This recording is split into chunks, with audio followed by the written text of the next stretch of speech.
What's up, guys? Try again.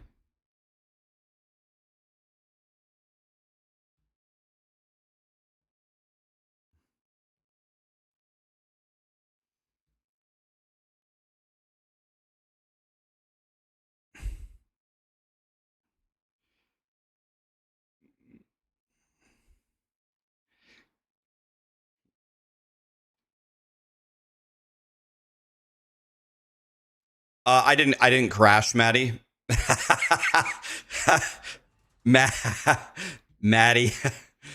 Maddie's like, oh God, I'm gonna hear from Rax again. No, it's an internet issue, it seems. I heard, have you been working with Zizarin trying to help him with his stuff? Have you been, working with Zizarin on his stuff?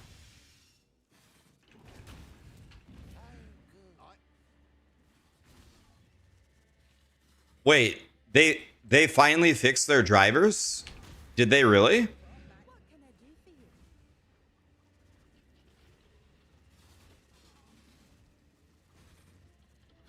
Do you have do you have any like patch notes? Do they have patch notes of what they fixed? Did they issue any kind of apology or anything? Like, did they say anything?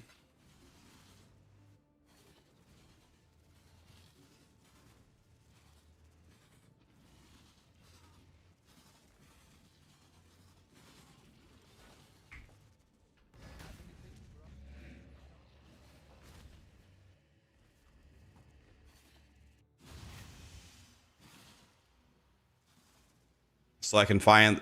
It only took them 7 months to fix it.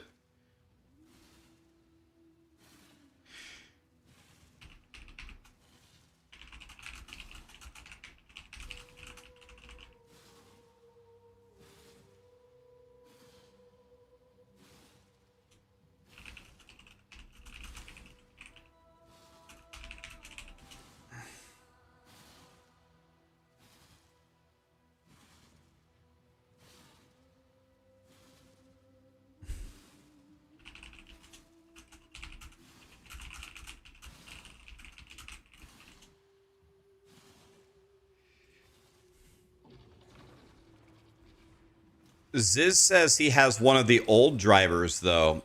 Ziz says he's using the driver from March, and that one that we had absolutely did not work for me. So I don't know how that works.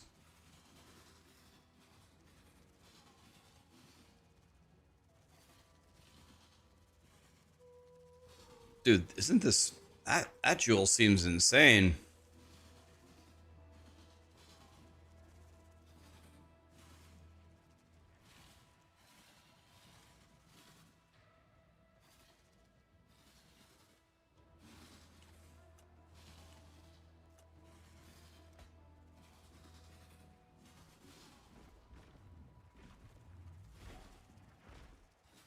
He updated it a couple days ago to the new one.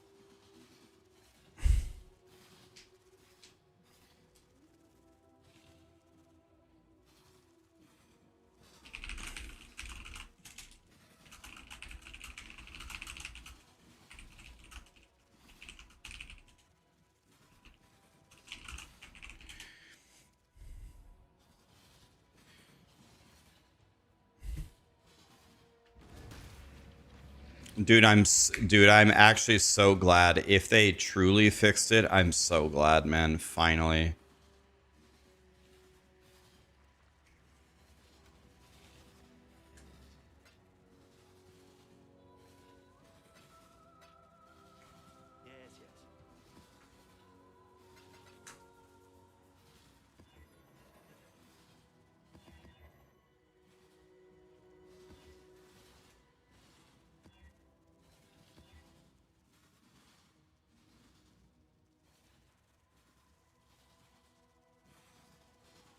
Should be fine.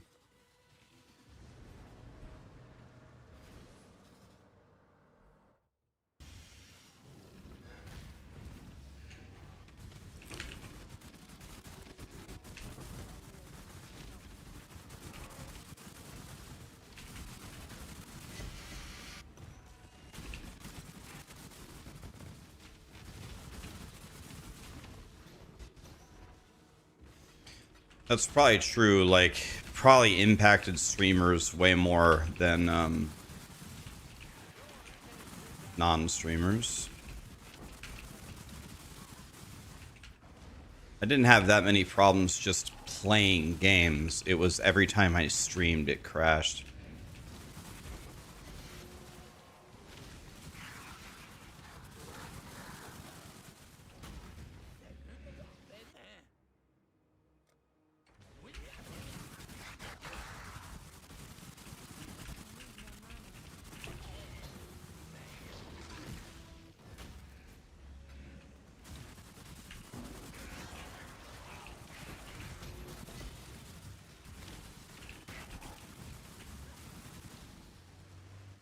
Are you serious? Did I just actually just crash again? AMD software detected a driver timeout? Dude, am I cursed? Oh my god. Am I cursed?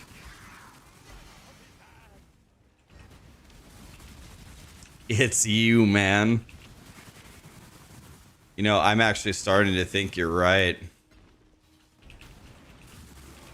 I don't think anyone has ever had that error in the history of the universe. Granted, I didn't have this error until I played Minions. Maybe it's all the flashing lights on my screen. Maybe my computer's having a seizure.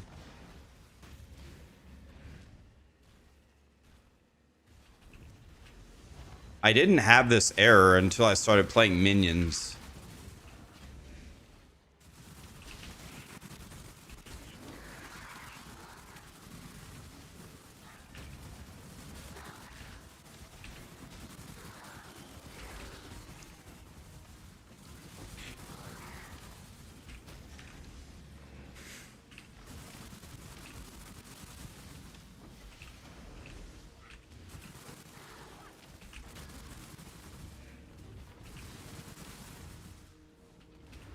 Okay, we've got the tavern talk with our buddies here in a moment.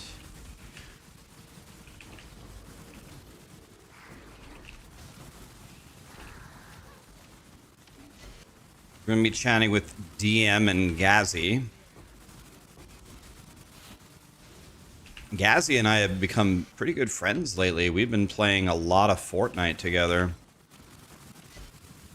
Yesterday on Fortnite, we were on a rampage, like an absolute rampage. I think we won 4 in a row, then we got like second, then we won like probably another 3, just on a complete rampage. Unbelievable. Sarah and I won an impossible fight. Sarah and I had no shield, no health in the middle of a huge crater, and 2 teams were sniping us from the left and the right side mountains. Really no way out. There was a jump pad a couple meters out from the crater, but we didn't really have a way to get to it without dying. So I said, all right, I guess I'm going to try to guided missile one of the teams. And I hurt them badly, and they had enough of that, so they all bum rushed us. And I said, they're coming. And she's like, we need to leave, but I was like pinned in a corner. I'm like, I'm fighting. She's like, we have to run. I'm like, I'm fighting. And they turn the corner. They have 4 people. I insta-fried one of them dead. So now it's a 3v2. And I started running around. And I was like, Sarah, you've got to help me. And I was just running away from the second and third guys. Sarah knocked the second guy. Sarah and I battled the third guy. Again, Sarah and I have no health. They shotgunned Sarah and killed her. But then I killed him, 3 down. And then I had a choice. I could have final elimed all 3 of them, but I chose instead to res Sarah. I res Sarah, and then we dove for the jump pad, and right as we got to the jump pad, the 4th guy landed and shotgunned me and almost 100 0'd me because I had no health. But I lived. We flew away, resed Lee and Daisy, got some basic Jim Bob guns, and won the game. By the way, as we were running that jump pad, the other team was trying to snipe us from the mountain. Just an unbelievable win. It was godly. It was unbelievable.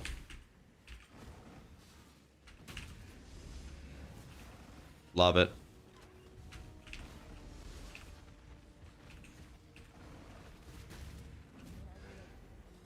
Oh, okay. Wait, I didn't find that. Where's the boss?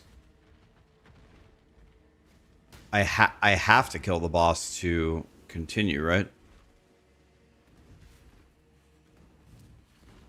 Oh, it's right there on the left. Okay, I'm gonna kill the boss, head to the bathroom, then we do the tavern talk. Then we're in there. Let me get some health here before I walk in.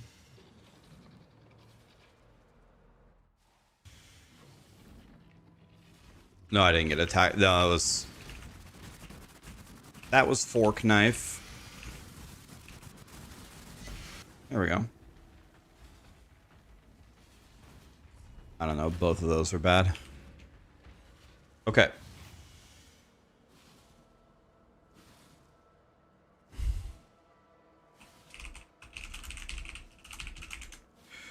Okay, let me mute the music here. Then we're gonna call. I'll just turn off POE here. And then let's talk to DM and Gazzy. Be right back 1 second.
All right. Here we go.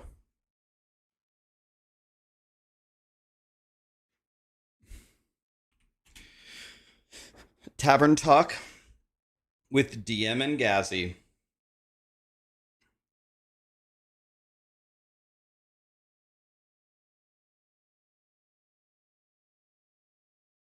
Yo, Hey, what's up, guys? howdy, howdy. Let me turn on my virtual camera here.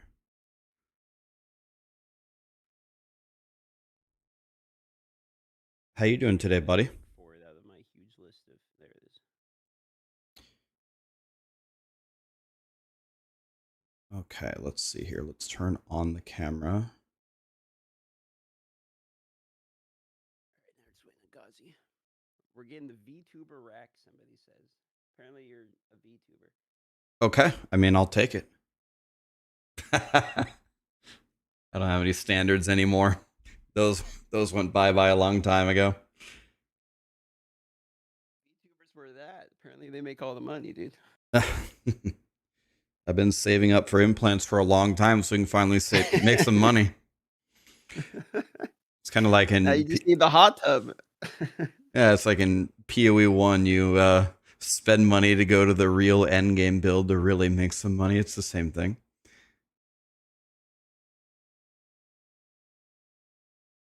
Yeah, I know. I was telling people before this. I was like, hey, this is going to be an intervention live stream because you got Rack's been playing minions. Yeah, I've actually really enjoyed almost all of it. Are you seeing something weird on my screen? Are you seeing like Yeah, yeah. what? You got to go. So you got to hit the cogwheel and then click source and then select your main camera, or else it's going to display all your full OBS setup. Yeah, my output type is program. Okay, Yeah, that's source. source. And then Ah, select your camera. is this a new thing? Nah, it's been like that forever. I don't think I've ever seen this. Super useful. Nice.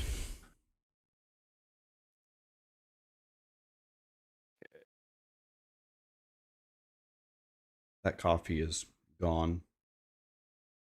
It's You a water. coffee drinker?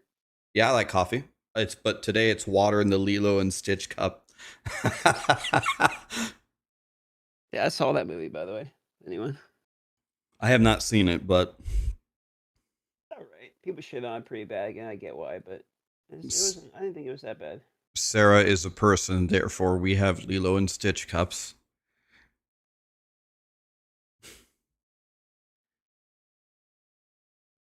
Let me make sure everybody around here. Can you guys hear DM well? 1 2 1 2. Buckle my shoe.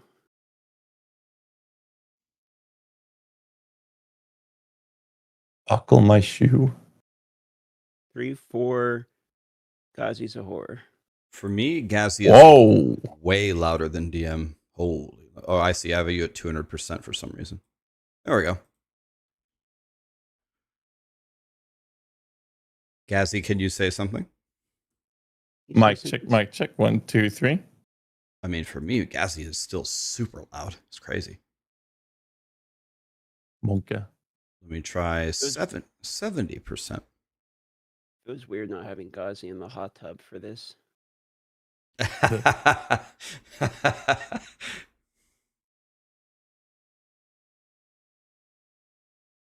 we go. All right. Look at that. We're almost looking professional or something. We're getting there.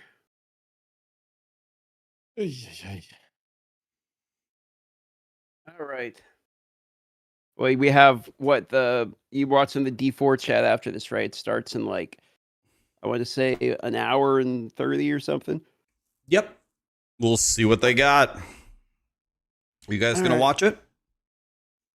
I would, because I'm actually interested, but I got errands I have to run after this, so I'm just doing the podcast today. And then I got to go. I'm flying out of state, so I got to go get shit. God, DM is actually important. What's it like, man? I don't know about important, but I have to go get a laptop. I bought like this cheap piece of shit laptop for like $300, just like I play RuneScape, and anything else I use on like lags the whole laptop. So I have to get like a real one. That's going to be nice, though. That'll come in handy in many situations. Yeah, so at least I can stream when I'm not like in Alaska. Do you still have that streamer backpack thing? I do actually. I don't have it active because it costs $400 a month. So it's like, yeah, it's ridiculous. And I already pay $400 a month for internet. So I can't find it in my heart to pay $800 a month for 3 different services, although technically 6, so that they're bonded. Like I can't be asked. So I just have the home internet. At some point I'm gonna have to activate the backpack though. That's unbelievable. At least you can do it like whatever month you actually need it, but that's still outrageous. All right, you guys ready for the who wants to do the intro today? Should we have Ghazi do it, or Ghazi, you want me to do it? I can do it this time. All right, brother, send Do your you have shot. a scene? Everything's ready? Everything's ready. You need the recording, or you gonna rip it? Nah, I just send it and put it on the drive and Kiki takes it. Okay. Oh, start the All right, recording. give me 2 seconds. Give me a second. Take your time. 1001, 1002. There's the cat. Do it now. Cat booty. I have a 27 div trade. Give me a second. Oh my god. He's playing POE in the background.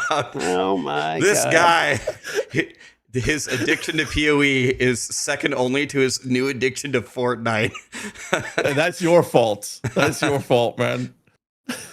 Unbelievable. I got more people who want to looking at play the with us, game. by the way. I recruited more people. You recruit who? Zizarin wants to play, Oh shit. and we're gonna get more. I wonder if Lily wants to play again. She did great for day one. That was insane, actually. No. Fortnite that's group good shit. expands. Making sure I'm hitting a dummy and tibia. All right, I'm ready. Let me know when I can go. Dude, I've been recording. I'm waiting on you. Okay. Hey guys, welcome to another Tavern Talk podcast. We are on episode We Still Have No Idea, and with my lovely co-host Darth Microtransaction and the god behind guided missiles in the #1 game of the world, Fortnite, Mr. Rax. How are you doing? Welcome to the show. I'm doing great, man. I'm glad to hear we got you on the Fortnite train. We got DM in there for, the other night DM went 2 for 2. He played 2 games. He won twice and he left. I mean, he was retiring on top. True. You gotta leave on top for sure. You've been getting a little bit of a name call, like a nickname in our group. Basically, you're the guy who comes in just for 1 win and then just leaves.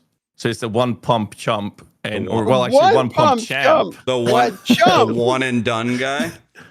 One and done, a one pump champ. I mean, I like a good Fortnite match now and then, but I don't know how you guys do it. Like you sit there like 4 hours a night, just grind, like you're just stunting on 12-year-olds like 4 hours a day. I can't play Fortnite like that, dude. I mean, like, here's the thing, like you can't go out on a loss. That sucks. I did that the other night, and the only thing I could think of when I lay in bed is how fucking bad it felt going to bed without a win. But then you get jebaited, and you're like, "Oh, but we're on a hot streak. Can't end when we're winning." And then you do the whole exactly. Yeah. I get it. Yeah, I mean, the other night we had 9 wins, right? 8 or 9 wins. 9 wins. It was good. Beautiful. It's beautiful. No, it was fun. Anyway, so topics for today, we talked about the idea of discussing politics, religion, World War, and all very important topics. But the primary topic that I want to talk about is I want to do an intervention with Rax because he's been enjoying Minions lately, and I don't like that. You went from slams. And then Ghazi corrupted. So you corrupted Ghazi with Fortnite, and then Ghazi in turn has corrupted you with Minions. So, how are you enjoying being a Minion Andy these days? Well, I love everything about Minions so far. There's 2 things about the build that I completely can't stand. The first thing is definitely how you create your specters.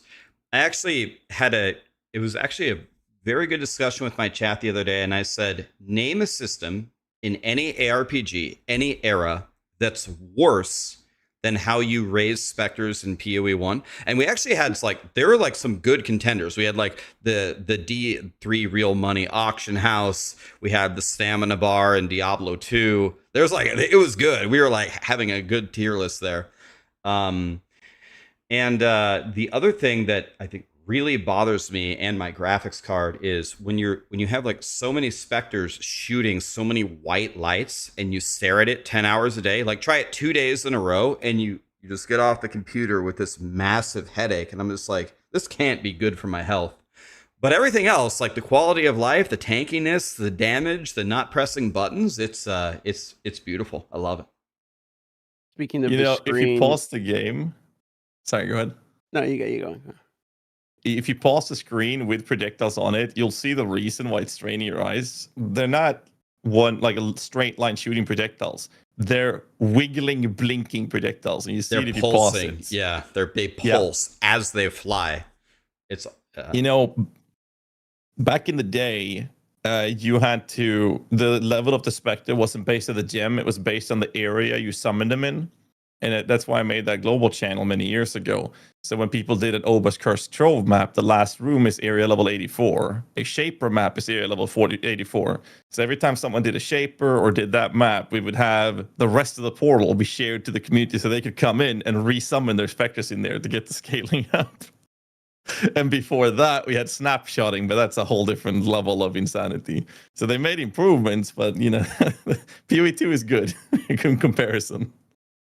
Have you I ever? like how we're all playing builds that are blinding us. Like I'm playing Vortex Projection, and I bought an MTX, and I literally can't use it because it's basically just flash banging you, like over and over and over again. It's completely unusable. Yeah, people were asking me if I was going to put an epilepsy warning on my stream every time I play minions, and I actually like it's a joke. And I sat back and thought about it. I was like, I actually like that's actually a legitimate question there. But yeah, I mean, coming in so late to POE1, like the only thing I could ask myself is how does this system work like this? Like I'm sure, you know, there's always 10,000 things on the to-do list for grinding your games to fix in games, but the whole idea of how specters are raised and maintained, like yesterday, all I did was I took my chaos ring and put it in the crafting bench just to change one of the enchants, and 6 of my specters died. And I was like, this is just so ridiculous. I just don't have words. But you made sure the purchase specters were the last ones you summoned, right? So you didn't lose them, right? I'm lucky enough to have the crafting be very easy. I raised the specters in the right order because Gazzy's sitting there holding my hand, but I don't think the rest of the world has got $1 million an hour to pay Gazzy for private coaching lessons to make sure every stone that they encounter they don't trip over. So I feel very lucky, but no, I have not killed the turtle or the spirit guardian yet. Not yet. $1 million an hour. Like, if anyone has that money, you can hit me up. Actually. But you know, I played minions for so long, and this league I bought 5 guardian turtles myself. So it doesn't matter how much experience you have; it does happen. Yeah, but you know, I always say in POE1. As soon as you play a good minion build, it's very hard to enjoy a non-minion build after that. That's been my main problem. How do you feel about playing another build after playing that one, Rex? I mean, the main reason why I would switch over to my snacker and play some of that is honestly for my eyes. Like, actually, not joking. I don't think I can. Like, I'm gonna need to take doses of the white lights, the white pulsating beams. It fills the entire screen everywhere. It's just shooting everywhere all the time. I actually really look forward to getting more powerful so my minions just one-shot everything so they shoot less so I can play the build more. Because when your DPS sucks, you fight one boss and they're shooting nonstop for 60 seconds and it's like 10 years off your life expectancy. No, but the quality of life there is very high. The defense is extremely high. And even if I'm playing softcore, I can't stand dying in these games. So having the block up and having the freedom to just kind of pretty much dodge while your minions take care of business is that's the really good kind of build for those really long grinds, right? If you got to play 24 hours and just blast, the more buttons that you add to the build, like the harder it is to keep going. You know, it's funny, the most beloved Spectre build that has ever been in the game is played in a similar way that the one you're playing now is. except they're called Syndicate Operatives, and they have 100% piercing projectiles that are tiny, tiny black/dark gray projectiles that you barely see. With like no eye strain whatsoever. But they gutted them hard many years ago. I was gonna say, why didn't you make me make that build? We all want them to come back. But you and I have been doing a lot of tier 17 grinding. I saw DM, you're still on the, I can't believe I'm saying it, but the Blight. Well, what have you been doing? What build you playing? Okay, well, hold on here. I mean, to be fair, Blight's actually super good. Did you see Carnarius's video about it? No, but I saw your stream, and that was flickering harder than my Spectre build. Speaking of, you need a seizure warning, dude. You literally can't play Blight unless you turn everything down to minimum, and even then, like, it actually flickers your entire screen. They just made a post about it. Actually, it flickers the entire screen and your UI and everything. I can't see my projectiles. I'm having to guess that I'm actually doing damage because there's too many minions on the screen, and I just have to hope. So I'll lose some of the maps because I literally can't see what's happening. And then one, oh, the little guy made it to there. But yeah, there's this strategy where you just juice the hell out of the Blight that drops this one big chest at the end. And I mean, I had like 3 full inventories just full of like influenced maps. So in like 3 or 4 Blights, I had like 100+ Conqueror maps. And they dropped tier 17, so I got like 30 tier 17s or something. It's a huge map farming strategy. It's actually a pretty cool Blight strat. It's the first time I've seen like Blight actually be super juicy. Apparently the strat was around last league too. But it's one of the first times Blight actually feels like pretty good in map for me. But yeah, it's completely a horrible. I have a horrible build plus horrible vision because I'm using Vortex and it's just splashing shit everywhere, which covers the entire screen. And then the UI is constantly flickering and there's no solve for that. So, and then if you hit Alt by accident, it's a skill check. So if you hit Alt by accident, your entire computer crashes. So that happened to me twice too. I was just playing it. I was like, oh, I got to pick up loot. I'm like, let me see if I missed anything. I hit Alt, and just everything catches on fire. Speaking of computer crashes, so I've been dreading putting the Starforge sent me a 5090, and I've been dreading to put it in. You got 5090 before I did, right? He owes me 2 of these things like a year ago. This fucking guy. So I've been dreading to put it in because you guys have been having so much issues. So I was off yesterday. I decided to just shove it in and YOLO it. 0 issues. Everything's fine. Not You're on one it now? hiccup. Yeah. So I talked to him. First of all, I love Blight, and then when I played it, didn't make me any money, but I still love playing it. I can't wait for it to. They said that probably it's coming to POE2, right? On the computer issues, I talked to Maddie today from Starforge, and he said he talked to an NVIDIA rep, and he said that the driver got fixed 4 days ago. 4 days ago, they said it got fixed. So this guy's got a rainbow shining on him because he got it at the perfect time to plug it in, and everything just works. But you missed the dark days. It's usually stable now. Yeah, I haven't had crashes in well since I had the update. That's nice. Other than hitting. You change back to your 5.0 series or 4? Me? I haven't switched yet. I'm skeptical. I've never. Go on. Sorry, I didn't mean to cut you. I was just saying my AMD machine's working, so don't fix what ain't broken, right? Yeah, no, fair. I actually never got my 5090. So out of the 3 of us, the guy who's owed the most of them got the least of them. So I got completely scammed by him. You know the story of why he owed me 2 of these things, right? I don't. Okay, so I was playing POE2. All right, it was my first hardcore character of the last league, 0.1, okay? And what ended up happening was I was going to do Arbiter, and Arbiter, I fucked up the DPS in the beginning or whatever, and it was with the minion build, Gazi, that I was doing. And then Arbiter was doing the ball phase, okay? And so I was like, oh shit. So I log, okay? I log back in, and he's like, hey, if you log it, it doesn't go into you skip the ball phase. You're good. There's no damage. Okay. You can just go in. And I'm like, that doesn't sound right. That absolutely does not sound right. And so he's like, no, I'm telling you. And so we sit there and we argue about it for 15 minutes before I'm like, dude, I guarantee you, because like I don't want to lose this character. It's the best, one of the best characters I ever made at that point. Probably the best character I ever made. Had too many hours on. I'm like, this is my only character. This is what I'm farming with. I don't want to lose this character. He's like, go back in. I promise you, if I was wrong, I will send you another 59. Because I already you get one. I'll give you a second 50/90. And this is right when they were, just popping off. So I'm like, are you sure? I'm like, I go, okay, well, it's worth it then in that case. So I go in, and not only is it in ball phase, but he's beaming. Like, so you gotta be fucking kidding me. So he baited me exceptionally hard, and I never got the 50/90s anyway. So I got baited not once but twice.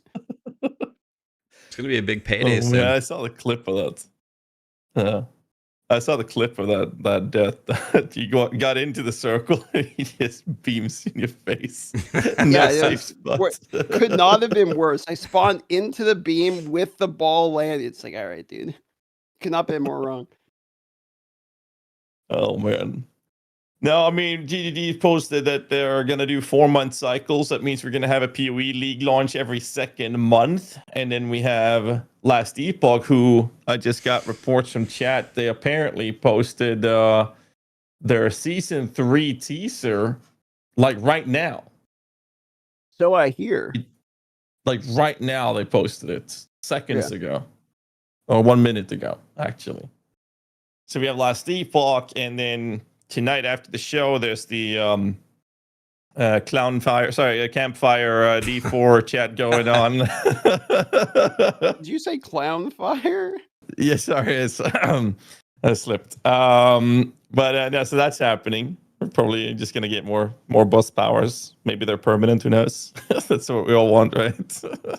I liked powers the first time. I didn't mind the first with the what was it, the vampiric powers. I liked the vampiric powers, and I even kind of.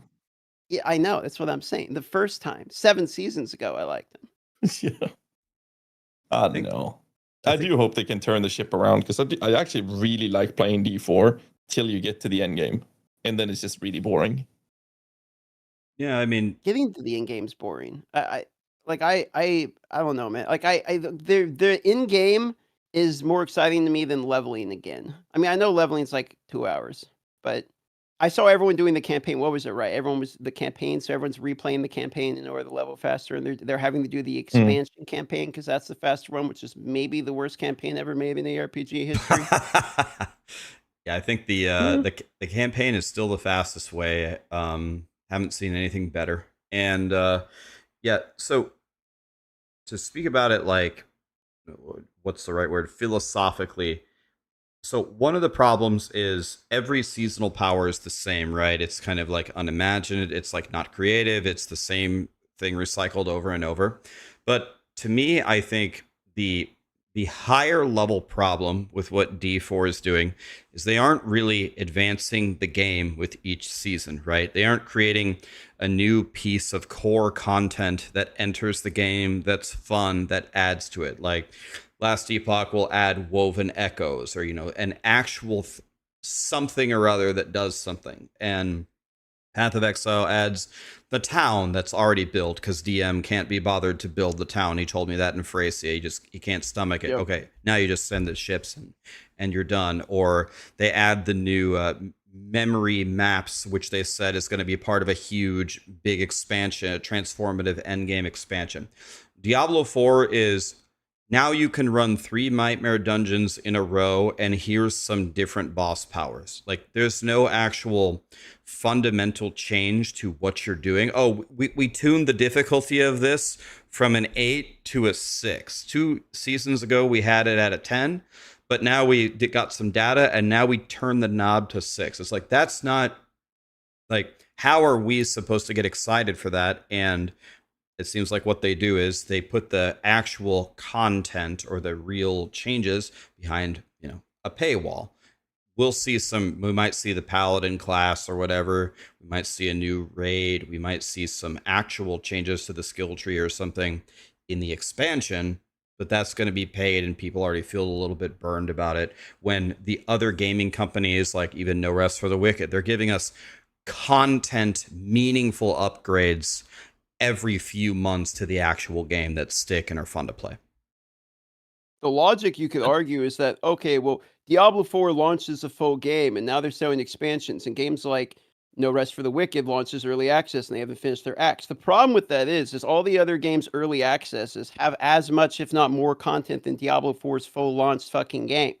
So it's like it's still, if D4 feels like an early access for 9 seasons, and I think like two of the problems for me are, it's like, okay, if the, like you're saying, the expansion worth of content is a good season, is how I feel about it. Like if the Vessel of Hatred was a season, that's a pretty good season. I mean, for a D4, I'd be like, yeah, that's pretty good. Like I like the Vessel of Hatred for about as long as I like a season or a league in any other game. So it's like, if it would have that much amount of it for free every time, D4 would probably actually be pretty good. But you get one of those every year and a half for $40. And then in the meantime, it kind of feels like, snip, snap, snip, snap. The toll of how many vasectomies can a man endure? You go back and forth between like buff this build, nerf this build. Oh, it's OP again, back up. It's constantly like they're balance changes are sold as content. And it's like, that just has to happen anyway. Like, I don't care. You're fixing problems. I had a lot of faith with it for like 4 seasons. Like, give it time, guys. It's cooked. And now they completely lost me. I just don't care anymore, dude. Hopefully at some point they release something that makes me like excited to log in. But like every time the season shows up the way I feel, is fuck. Do I really gotta like try this thing again? I mean, that's fair. Another issue I have to add to that is diversity. Like you said, Rax mentioned like the boss bars just recycled. I just did a preliminary update on my guides for Spiritborn and the Necromancer, and all of them uses the same power, and 90% of them have the same Horadric jewels. It's like, okay. Then I went to Spiritborn and did those, and all of them uses the same power. All of them have one of the jewels being the same. And there's like 15% of those have like some variety on one jewel. That's it. And then I looked at other classes, it's the exact same story. There's no diversity. And that's kind of like my issue with it. I think it's fun to progress D4 despite the lack of interesting itemization. But it's enjoyable for me to upgrade my build. I feel like I'm getting noticeably stronger. And then I get to the end game, and the only thing I do in the end game is I go to a boss, I one-shot that a couple of times to get the loot I want. Okay, now I have the upgrade. Now I go to the next boss. I one-shot that a few times, now I have my upgrade. And what do I do now? Oh, we can do the aspirational end game, which is doing the same thing, the same pit all the time, try to get a good time or push that up. But like, there's nothing interesting to do. There's no point. There's no sense of progression from there that is fun to engage with. But just the journey up to that point, I do find enjoyable. That's why I can play D4 for about 24 hours and then I'm done till the next season. Yeah, and this is like the $1 million discussion all the time. But again, I don't think like we are the target audience for Diablo 4. And I know like the next like sentence I'll say does not apply to everybody, but the reason why I enjoy No Rest for the Wicked and Last Epoch and POE1 and POE2 is at every juncture of the game, I'm genuinely asking myself, how do I get stronger? Like, I could make a better build, I could get better defense, or I could automate a gem or a flask, or I could get more movement speed, or I could improve I could go do all these things to improve my atlas, and I could even change my atlas for what I need. Like, I can't complete my atlas, so I have this tree. Now I'll respec it into a farming strategy that I can do at my level, and how can I make some more mud? Like, I'm constantly, like, gaming is about creating problems that are fun to solve. It's fun to solve these problems, and you feel so rewarded in it. In Diablo 4, I play the normal expansion campaign at the speed of light. It's like the fastest leveling strategy. I'm 60. And then if I go to max roll or icy veins for Gazi or whatever you're doing, and I copy a meta build, I can instantly do T1 with like no change, like just 5 minutes of re-rolling. And T1 drops almost all the best loot, so I can just farm there comfortably for a little bit. Then I change the number from 1 to 4. Doesn't really feel any different. And then I'm already strong enough to one-shot all of the pinnacle content. I think Blizzard accidentally did something great. The only time I had an outrageous amount of fun was when I died to Uber Lilith 500 times. She was just so difficult, and unless you played Shred or Bulwark Druid that just hit her for 1 trillion damage, like my kill on her was like a 10-minute fight of just pure agony. Like that was a beautiful pinnacle encounter. That was like when I fought pre-nerf Muru in WoW. I love that feeling. I know a lot of people aren't searching for that, but I feel like there needs to be something to work toward, and I feel like Diablo 4 just doesn't have it. Like, what am I like? These problems are so easy to solve. There's nothing to do. The funny thing is kind of what you're talking about how like there's a million different things you can do in Path of Exile to like make your build better. There's a million different things you have to do. So you have all these different types of contents to do. Like if you're playing SSF, okay, if you're playing trade, you can go farm meta thing by. But like I'm just assuming you're playing SSF, right? So if we pair the two between Diablo 4 SSF and POE SSF, it's like, okay, I got to do Blight to get the Annoyance. You got to do, whatever to get your Catalyst, etc. Heist or what have you to get replicas. So it's like, depending upon your build, you got to do all these different things. But Diablo, it doesn't matter what you do. Like everything drops everything. So like for me, when I'm logging into Diablo, it always feels like stand in a circle, kill mobs. And you have to end of it, random legendary, random unique, gold.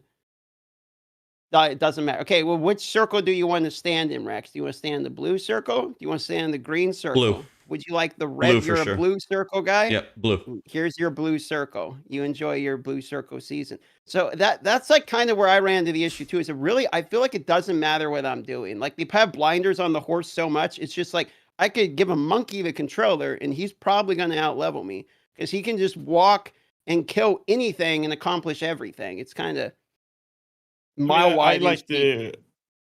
I like to make the reference like you're talking about. I said the same thing about DK class in WoW when that came out in Wrath.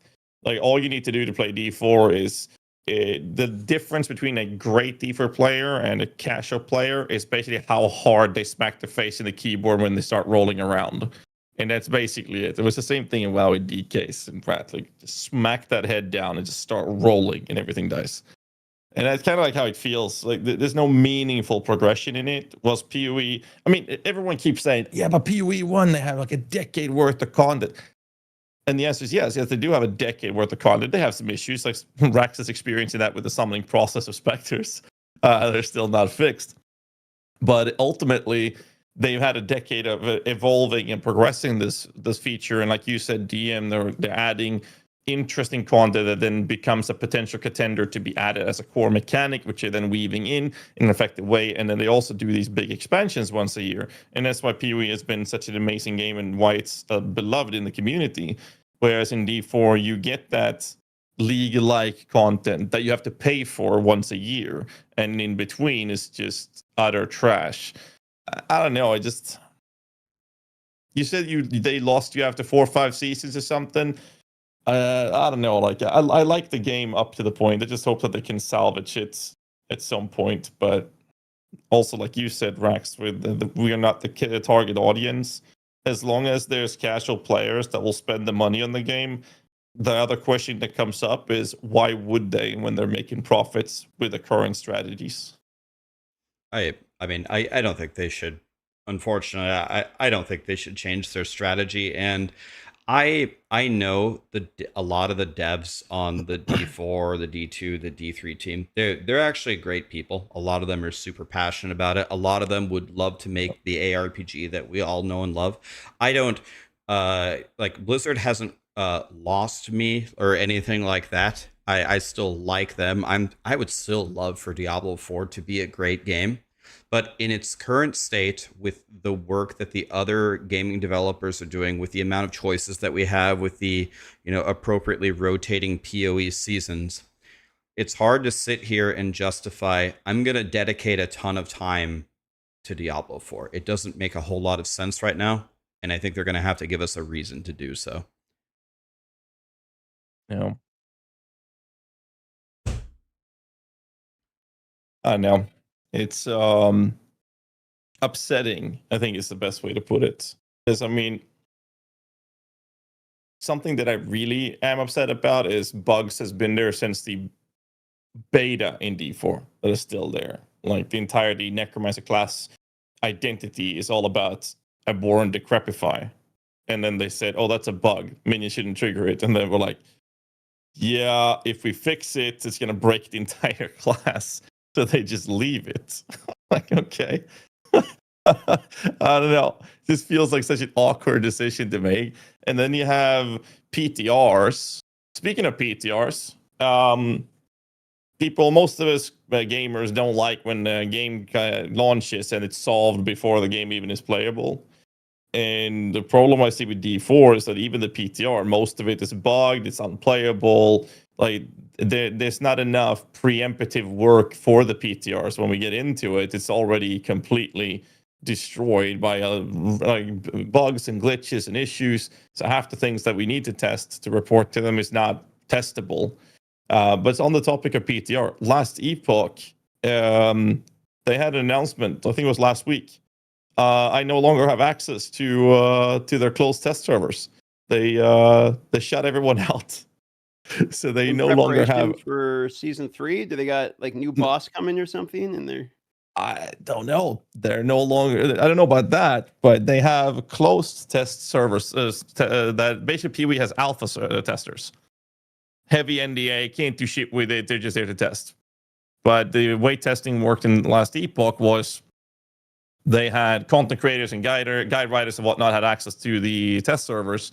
And when the launch came, there were guides already updated, build guides, and people already knew the meta and whatnot. That's no longer going to happen. There is no testing for anyone in the public space to play the new season, so which is similar to how we have it in PoE. So next season in Last Epoch will be a complete mystery for everyone. The game will not be solved when we start playing it. So I'm actually very excited for that.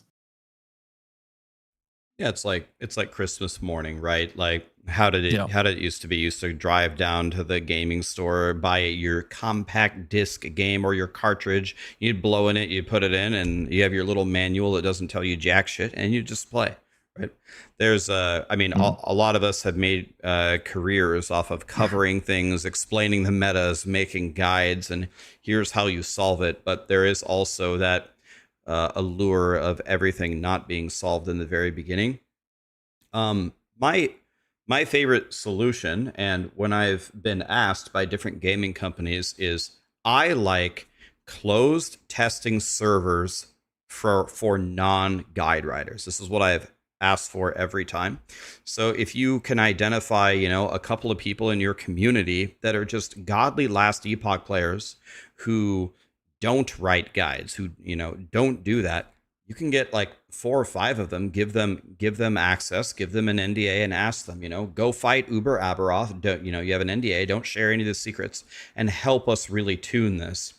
EHG in particular has a little bit of an edge here because they have people like Carve on their team, right? Carve can fight a boss and tune it and say, I can make it real hard, but possible to beat this. So as long as if they've got the employees there and they feel like they can do it, fine. I mean, I'm all for it. But yeah, it should be a lot of fun, as Gazzy said. No, I think that's kind of the key to the games being good is you have to have people that actually play the ARPG in order to make the ARPG. I think all the ARPGs that are good have really good players for their own game that are playing the game. Yeah, for sure. Another real quick comment on something that Gazzy said about how there's certain bugs in the game that like dictate how the class plays, and then they say that they can't fix it because it would change the entire thing. I think this has been like, if we zoom out from that idea, I think this has been one of the major problems with Diablo 4. Someone said earlier, I don't know if it was DM or Gassy, it said something like, it was DM, he said, the balance changes have been sold as updates, but it's exactly that. They needed to happen naturally. Like, there was kind of a sense of urgency in the very beginning where they literally said they pulled all hands on deck. Season 1 was a catastrophe. There were so many bugs, and there were so many systems in the game, resistances and armor and all these basic things that just didn't work. And then from season 1 to season 2 is probably the most stark contrast of changes we've ever seen, right? The season 2 was actually fun, and they did some overhaul of some critical systems that did move Diablo 4 forward. But if we take that snapshot, that transition, that's what we need all the time. Like that level of resources and effort needed to be implemented in season 3 and in season 4 and in season 5 to get Diablo 4 to be like a juggernaut in the ARPG space. Like we're roasting grinding gear games for how bad their Spectre system is, and it's bad. But you know, they do try to make these colossal efforts every single time to not only fix what was bad, but also bring the new content. So I guess my overall point here is that one moment where Diablo 4 brought all hands on deck and did all of these colossal things, that needs to happen all the time. So I don't know if it's not their direction within their team, if they don't if they didn't sense this urgency, or if they don't have the resources, or some people keep spamming they don't have any talent, the talent all left, it's not Blizzard North anymore, or I don't know if it's a combination of these factors, but we needed this all the time for the last year and a half, and it kind of was encapsulated in what Gazzy said, like, oh, game-breaking bug that dominates the class, well, that would be really hard to fix, so we won't fix it. No, you gotta fix it. You know what I mean? You gotta fix it now. Yeah. I mean, one of the arguments has always been that they had the whole HR fiasco many years ago leading into Diablo 4's initial launch. And my understanding, I'm not sure how true this is, but my understanding is that there was a lot of shifts in staff. People took over, and now you have a half-done code that someone else is now going to finish, and that caused a lot of shit. Understandably, I'm not a game developer, but that was my understanding of what was happening. But like yourself, right? Like I've been talking to quite a few of the devs from D4, and they are brilliant people, very smart and very dedicated and passionate about the game. So I don't think there's a skill issue. I know that that's kind of the first line of arguments people that are trashing something has. Oh, it's the devs. It's the problem with the devs. I don't know. I think it's higher. And I don't think it's a funding issue, since they basically got an IV of Microsoft wallets juicing them up. So I mean, I don't think it's funding, and I don't think it's the devs. It's somewhere between the highest level and the devs. It's somewhere in between there where things are falling. Maybe it's structure of how they're developing it. Maybe it's the roadmap that's gonna last for the next 15 years. I don't know, but I think it's definitely somewhere in between there where things are just collapsing, or it's just as simple as the game is profitable with the strategy that they have. They're making a stupid amount of money, and there's no point in changing the strategies when it's making money. Why would they invest more if they don't think that that's going to make them more money? I think that's the argument, that might be the actual answer. Just more easy. It's a simpler answer to the question than it has to be. Yeah, I mean, I'll double down on something that you said. I mean, I've talked to Brent, I've talked to Bjorn. I mean, they have bloodshed on their team. People kind of like poke fun at Adam for, you know, making fun of his earpiece every time that he's in the campfire. But Adam seems like an actual really intelligent, good manager of Diablo. Like, I know these. I've had in-depth conversations with even more of them. Joe Pipor. I mean, all these guys. They're actually. I think they're pretty smart and talented people. So that's not the issue. So if you have intelligent, talented people, I think it could be exactly what you said, Gazzy. It's Diablo 4 could be considered working. It's working. We're making money. Diablo is a for-profit game, but it's powers, and that's it. I'll see you at the expansion. It might just be working.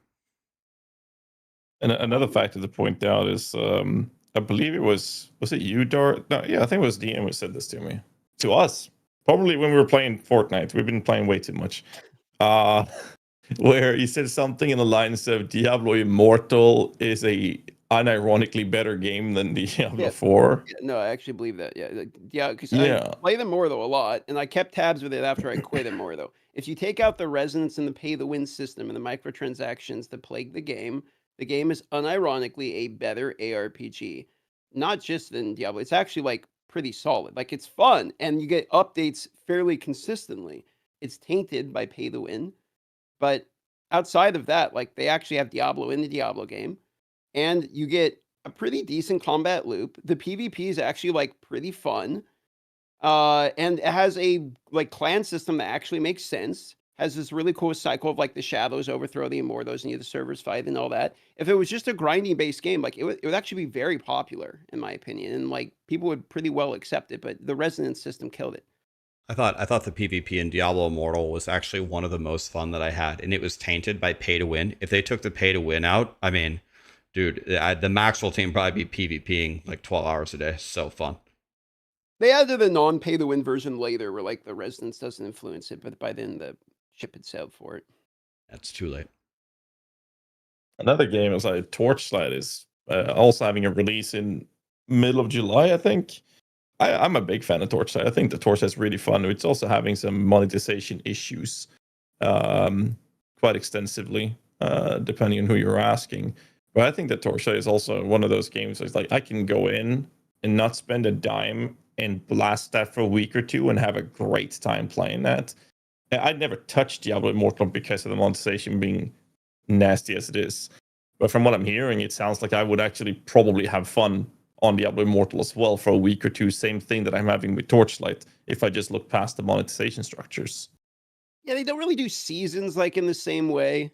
You know, it's kind of like permanent progression with that game, which is kind of like one of the differences about the ARPG there is you know, you're kind of behind if you start. They have a catch-up system and all that, but like yeah, it's like I say, it's actually like it's pretty funny RPG. And for mobile games, you know, I play a lot of mobile games. Obviously, a lot of them just aren't good. Like a lot of mobile games are just actual dog shit. And so when you get one that's like actually pretty playable, it's kind of nice, which is part of the reason I like the game so much. And I really like social systems in games. So it actually kind of feels like a Diablo MMO. Like it kind of feels like what I thought, honestly, if Diablo 4 was what Immortal was, but it didn't have the pay to win, I'd probably still be playing Diablo 4, honestly. Because like this, if you had like a PC version with all the social systems, open world, remove the combat rating side. Because like the combat rating is very like Eastern MMO like style. Like you just can't hurt things if you're below the combat rating. Like I don't like the combat rating side of it. But you take that side out of it, you take the resonance system out of it. Like the game actually, there's something there. Yeah, it's the PvP system in Diablo Immortal when it first came out. I kind of correlated it to Halo 1, right? Halo 1 was like one of the like revolutionary multiplayer games. Even though it wasn't on Xbox Live, people loved it. But Halo 1 was so simple. You spawned with the best gun, the pistol, and I think they said like they made the campaign for a year and then they made the multiplayer in 3 days, and the multiplayer is like one of the best ever. It's just very simple. They just made some maps. You start with a pistol and you just shoot each other. There was something definitely worked about the Diablo Immortal battleground. They only had one. They didn't have multiple battlegrounds. It was very simple. You walk forward, you move the shrines forward. One's attacking, one's defending, and that's it. Like there was a little bit of an imbalance. It seemed like the defenders had an advantage that needed to be tuned a little bit, but I mean, it was me, it was Woody, it was Rob, it was Echo Hack, I had Dread Scythe. Everybody was just, every time PvP would be enabled, we would just play the whole time. We were just frying. And it's like, I mean, you guys have something here. And I know I'm almost certain Wyatt Chang wanted to actually release it. And they said, listen, we can just make a great game. We can like shatter the industry standard, you know, and not make it a pay to win mobile game. And of course he lost that battle. And so everyone blamed Wyatt for the monetization, but I think he was one of the people that was actively against it. So took the heat for no reason. But it is what it is. And that's the problem of being the public person, right? You take the heat for it. And as soon as there's no one to blame, no one to funnel and target for all the hatred and all the feedback or criticism, then the devs are the ones that is next in line. At least that's how it is, right? In the community. If you don't know who to blame, then it's the devs. It's the devs' fault that it is this way or that way. It's like it always comes down to no matter what is actually going on. And it's the same thing with D4. Like I think we're all in the same boat that the devs is not the issue. They're passionate and they're very brilliant people. It's something else that's wrong. That's going bad. Same thing with what you were talking about. The guy who is actually actively against it is the one who's taking the heat for the one thing he's fighting for the community on. So I don't know. It's okay. the So problem. Sorry, not to change the conversation abruptly or anything here. We've been going about Diablo for a while. So they just announced Last Epoch Season 3, right? Yeah. And it's launching August 21st. Okay. So what are the odds we get a run back of POE2 launching like August 22nd? Because we already know it's August. It said August. Right. They said August. We just don't know when August. So what now? So the Last Epoch announces first. And then here we go, dude. Let's get it. I can't wait to find out when the POE2 is going to be. Not to abruptly change the subject here again, not to do another Uno reverse, but my birthday is August 31st. So instead of talking about any of that, I want to know what you guys are getting me for my birthday.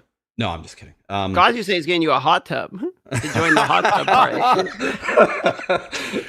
We need to make that happen. And Rax, if you're not buying a hot tub, you fly to Alaska, or you fly to me, and we'll set it up and have another tavern talk with all three of us in the hot tubs. Well, yeah, that doesn't sound good. August and August. That is August the same month as August? Like that? I think they are the same month. Yeah, they're in the same year typically. Jesus, that's bad, right? That's bad. Like, okay, so let's change it. What's the best case scenario? So POE2 launches August 1st. That gives us 20 days. That's best case scenario, but we know it ain't going to be that. So what's it going to be like? August the earlier in August, the better. If August 1st would be phenomenal. And then you can go right into Last Epoch afterwards. What days does PoE usually launch their seasons on? Is it a Friday? Early, like they did the 4th or something for April, right? They're but typically early on. So the day is Friday, yeah.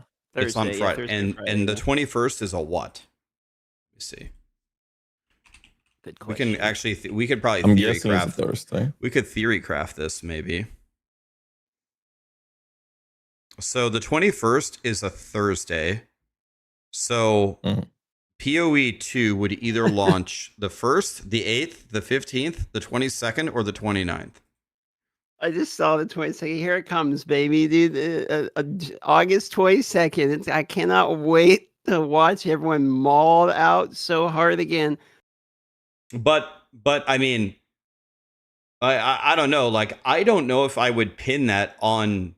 I don't know if I would pin. I pin the other one on Grinding Gear Games. I don't know if I would pin this one on Grinding Gear Games. They literally said they're releasing it in August, and it's not like I understand the take. Like, oh well, Grinding Gear Games can't just rule the scene forever, and they can't monopolize the whole month. Yes, I get that point, but EHG could have also released in like September, right? And they would have been safe.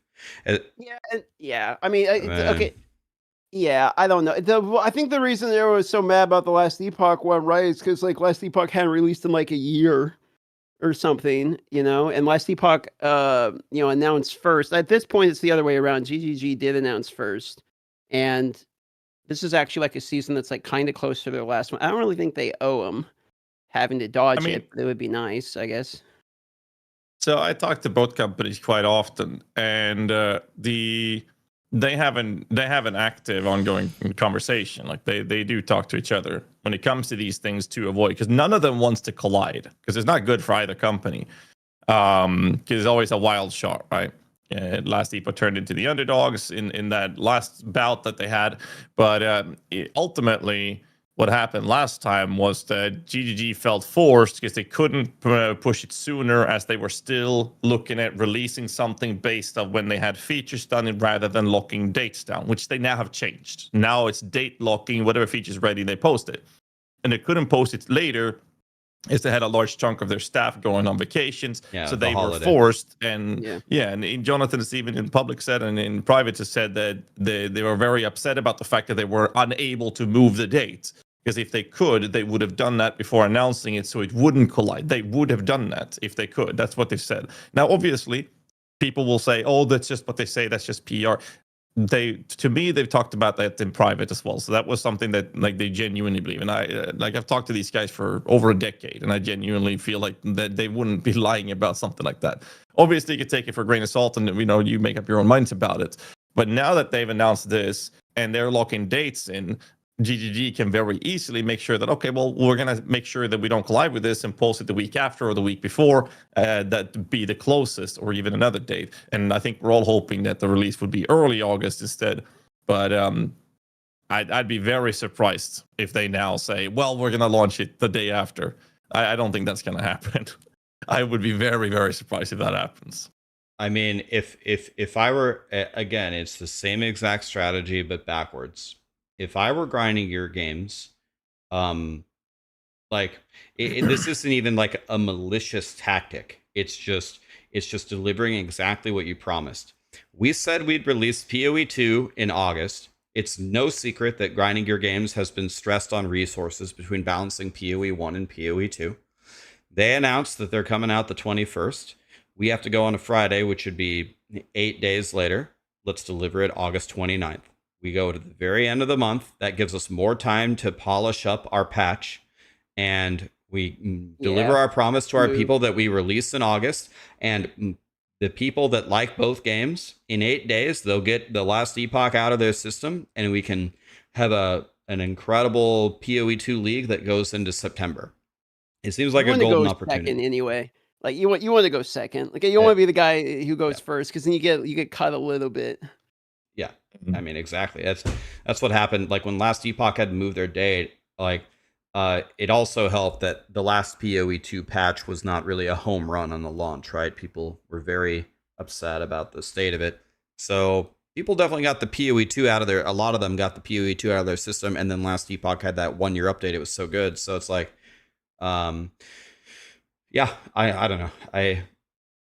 I question the decision from EHG to announce their new season coming out in the middle of August. That does not make sense to me, strategy wise. There must be. At the same time, last Epoch said that they want to do 3-month leagues as well. 4-month leagues is what they said, right? I don't remember. Yeah, maybe, and I would love for them to keep that promise, but I would love it if EHG and Grinding Gear Games is 2 games that release every 2 months. That means there's a lot of months available where, I mean, last Epoch, to me, is moving up in the ranks. Last Epoch is becoming a titan in the ARPG community. For the love of Jesus, don't release it in the same month as these other games. And I think everybody wins, right? The players win, Grinding Gear Games wins, EHG wins. But that's a lot of months blocked out, though. Like, I mean, because if they're trying to dodge POE1 and POE2, and then who knows, maybe they're even trying to dodge D4. I'm assuming everyone just kind of ignores it and like just dodges the other ones. But if they're trying to dodge POE1, POE2, and let's say D4 at the same time, like that's a lot of months they kind of can't do anything. Right. Like production wise.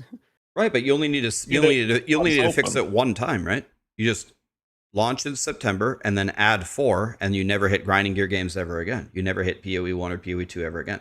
If everyone's just adding 4 to the month, you only solve it one time. If they can stick to the cadence. I mean, if they're always on the same cadence, then yeah, but they promised us, and gaming developers never break their promises.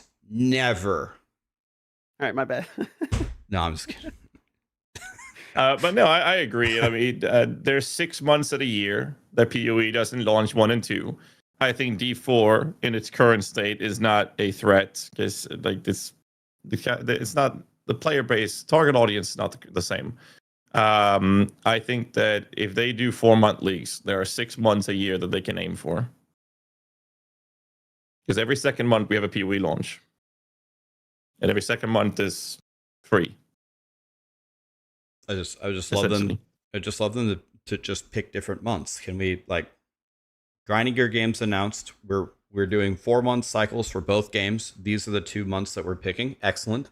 I agree with Gassy that, I mean, like, yeah, I don't know if I would phrase as D4 isn't a threat. I think, like, yeah, the different audiences are there. D4, I think, still makes more money than any of them. I don't have the numbers in front of me, but I'd bet D4 makes more than all POE1, POE2, and Last Epoch combined still. That would be my guess.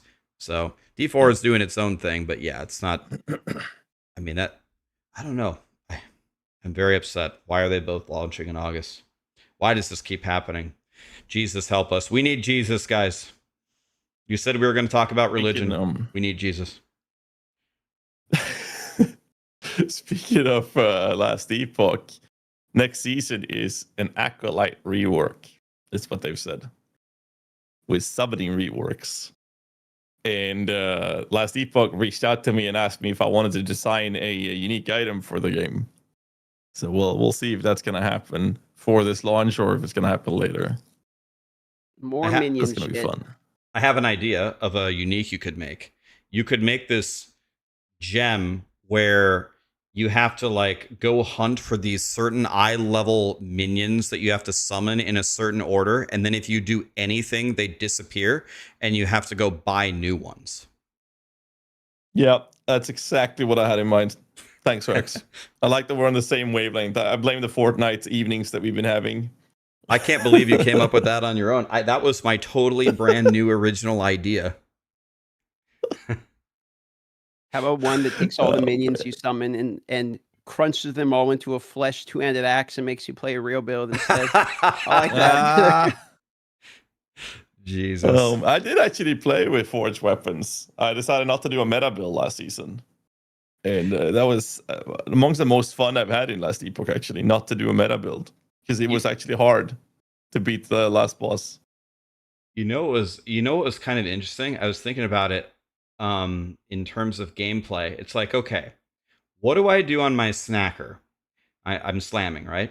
I leap slam forward, so I use a movement skill, and then I see an enemy, and I right click, and then I kill 2 screens all around me, auto, right? Now I play my minions.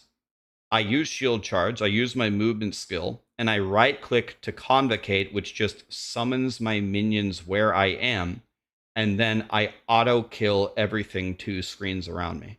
It's actually exactly the same build. It's movement skill, right click.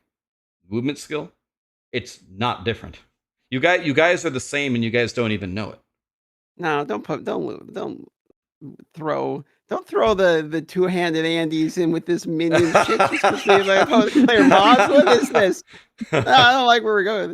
You know, speaking of slams, though, dude, one of the most fun I ever had leveling was I did the the Max Row Shadow leveling build, where you do the open palm technique off on the Shadow and then go through. It's like, man, you get the yellow maps in like 4 hours or something. You just clear through the campaign instantly. That was ridiculous leveling, dude. You're one-shotting the entire campaign bosses and everything. That's probably with snaking. That's probably the most busted experience I've had from 1 to like 70. Speaking of max roll, didn't Sis do some twink merc leveling and had like 150 or something through the campaign? Any percent? Yeah, hardcore, yeah. Yeah, that was ridiculous. Yeah, the mercenary will carry you hard, dude. That's an unbelievable time. Even with twink gear, that's still an unbelievable time. Yeah. I remember the ExileCon qualifiers. They had a race to first to kill at Siri, and people were doing it in like just over 2 hours. 2 hours. That's like absolutely ridiculous. I did it in I didn't do it. I died to at Siri after 2 hours and 55 minutes or something. I mean, that's still. Like people finished it. Was that 5-axe at that time or 10? No, 10. 10. Wait, fresh start. You cleared the campaign and got to Ziri in 3 hours. Yeah. That's ridiculous. I don't even understand. That's insane. My PB, I'm not good at POE, but my PB in the campaign at fresh start is 347. Like, I'm dog shit then. I can't even beat though, honestly. I don't remember if that was before the Act 1 nerf, though. Like, my record of Act 1 is, I think it's 11 minutes or something, but that was before they made it harder. And I mean, we're talking the first thing that happened is I have movement speed and I drop a Quicksilver when on the first in mud flats. So I had 2 Quicksilver flats early on, and I've never ever gone that fast. And then they made Act 1 much harder after that with the ROAS and everything. But I remember that. That's my PB for Act 1. I can't do anything like that. My PB in Act 1 is 21:30. I can't do 11 minutes. It's like a fresh start. It's impossible. But they made it harder. So I have no idea what it is nowadays.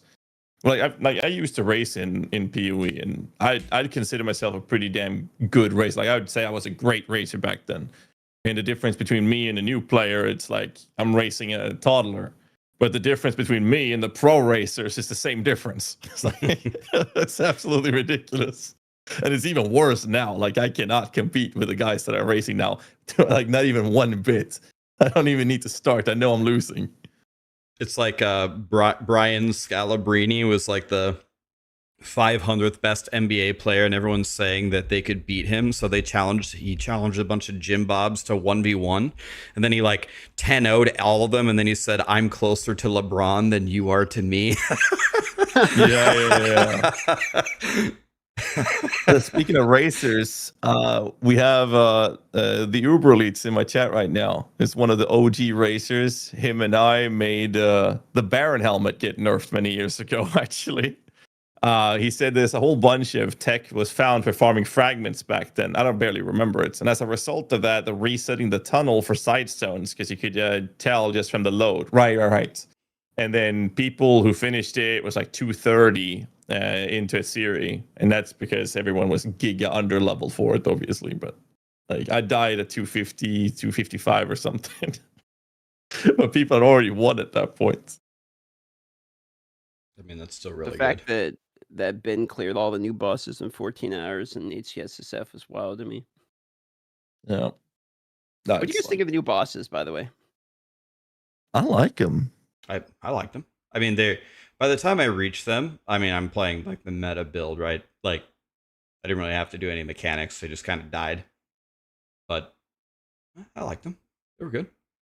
Yeah. I like that they had Surison as kind of like an easier gateway drug boss there to the main boss. It kind of made sense for the lore, and then I always like that fight, but then it doesn't have quite all the annoying shit that the Rio Cirrus fight has. Like the storms just ruin the Cirrus fight for me.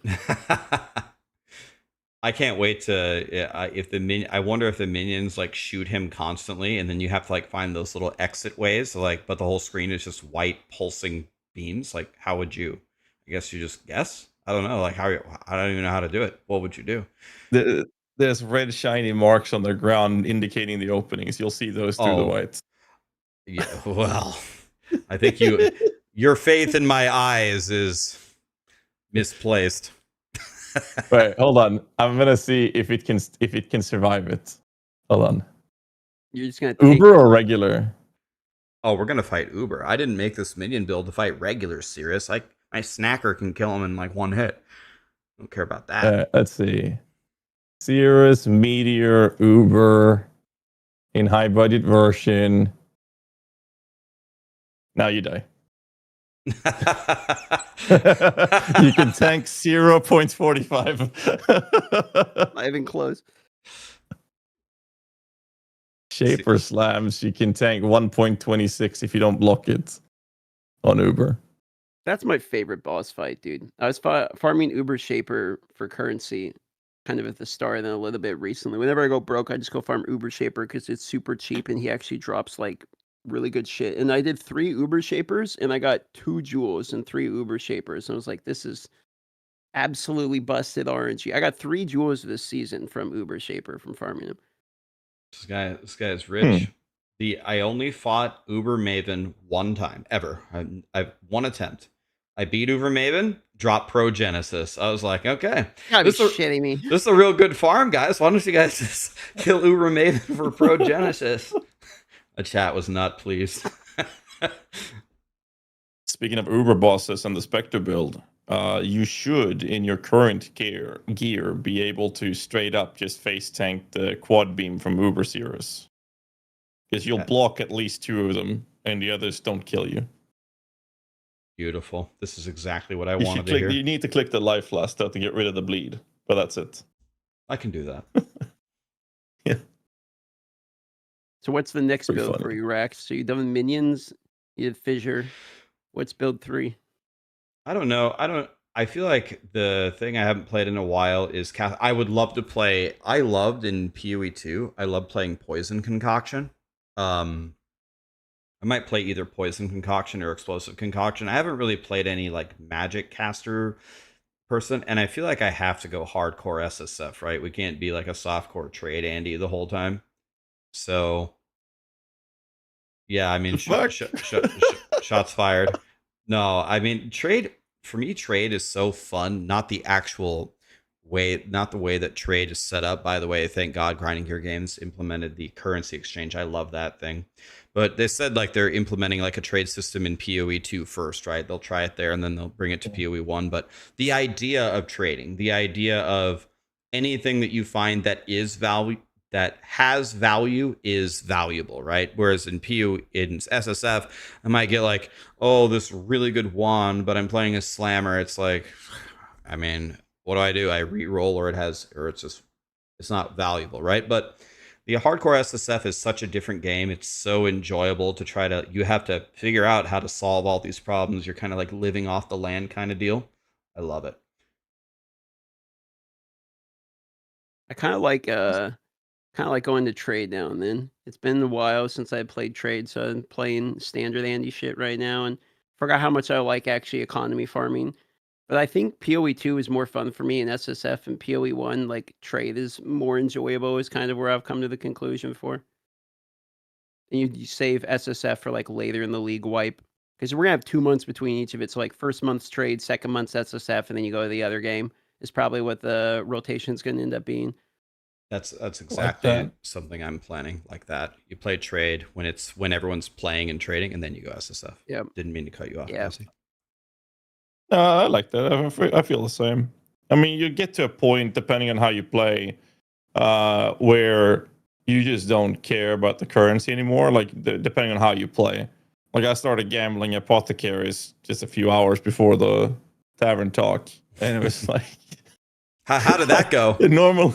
How'd that go? Oh, I bought two. I went up to 2 full Mage Bloods, and then I reached this point where it's like, what am I going to do with this currency? So I kept gambling the 5 of them, and I lost those 5. It's like, it just reaches this point where normally in the past, that would have been the streamer version of it. Let's get a prediction up. Let's see if we hit this one in 1 click. I just bought the card, just spammed the button. Oh, I got 3. Okay, let's just move 1 card out and spam this one till it goes up or down. And 5 minutes later, I just burned through 300 divs and I went up 600 divs. And it's like, okay, what am I going to do with this now? And at that point, I kind of just want to do other builds without doing them high budget because the currency doesn't matter anymore. And then the next step would be, why continue this where there's no challenges left, as I've already done that. I've gone through it. I have my high budget build. There's no content in the game that I can't do. And I think that's the perfect opportunity to say, well, you know what? It's time for Soul Self and Hardcore. Just reset everything. I like that approach a lot. I think that's the best way to enjoy the game is Soul Self Found. But it is very fun to play trade when there's so many people actively trading. So I like the 1 month trading and then 1 month with Soul Self Found. Yeah, another thing that I don't know why, like, it's just something that I really enjoy. I could just sit here and just practice 1 to 10 in the campaign and just try to lower my 347. I could one day maybe do like, I don't know what my limit is. I'm never going to be the best speedrunner out there, but if I could drop one day with a dream, if I could drop a 259, I would be so happy, but I just have no idea how I'm going to cut the other 48 minutes. It's, I don't know. I'm going to need a really good build. I just have to practice a lot, I guess, just learn a lot of layouts. But to me, that's fun. It's way more fun to play with nothing than to play with everything. The second that, like Gazzy said, the second I'm just farming the Uber bosses, it's like, it's time to go do something else with absolutely nothing. It's kind of more fun. But it's the same in D4, right? As soon as you get to the point where like, okay, I'm one-shotting the hardest content in the entire game. Now I'm bored. And you'll get there in PoE1 as well. It just takes a much longer time. And there's more steps of progression to get there and enjoyable ways to get there. But once you're there, it's like, okay. So normally I just do new builds, PoE some new stuff, and then playtest them in lower budget, like leveling, low budget, medium budget. And then normally I skip the high budget because there's no point as soon as I shove currency into it. The thing is with POE1 builds is you can play. Remember the Syndicate Operative Spectres I talked about that nobody plays anymore? Yeah. So I have a 7 mirror character in standard, and they do excellently there. But it also requires 7 mirrors before it actually works. So everything Only in POE1, 7. only 7, yeah. It's like 3 mirror tiered items on the character.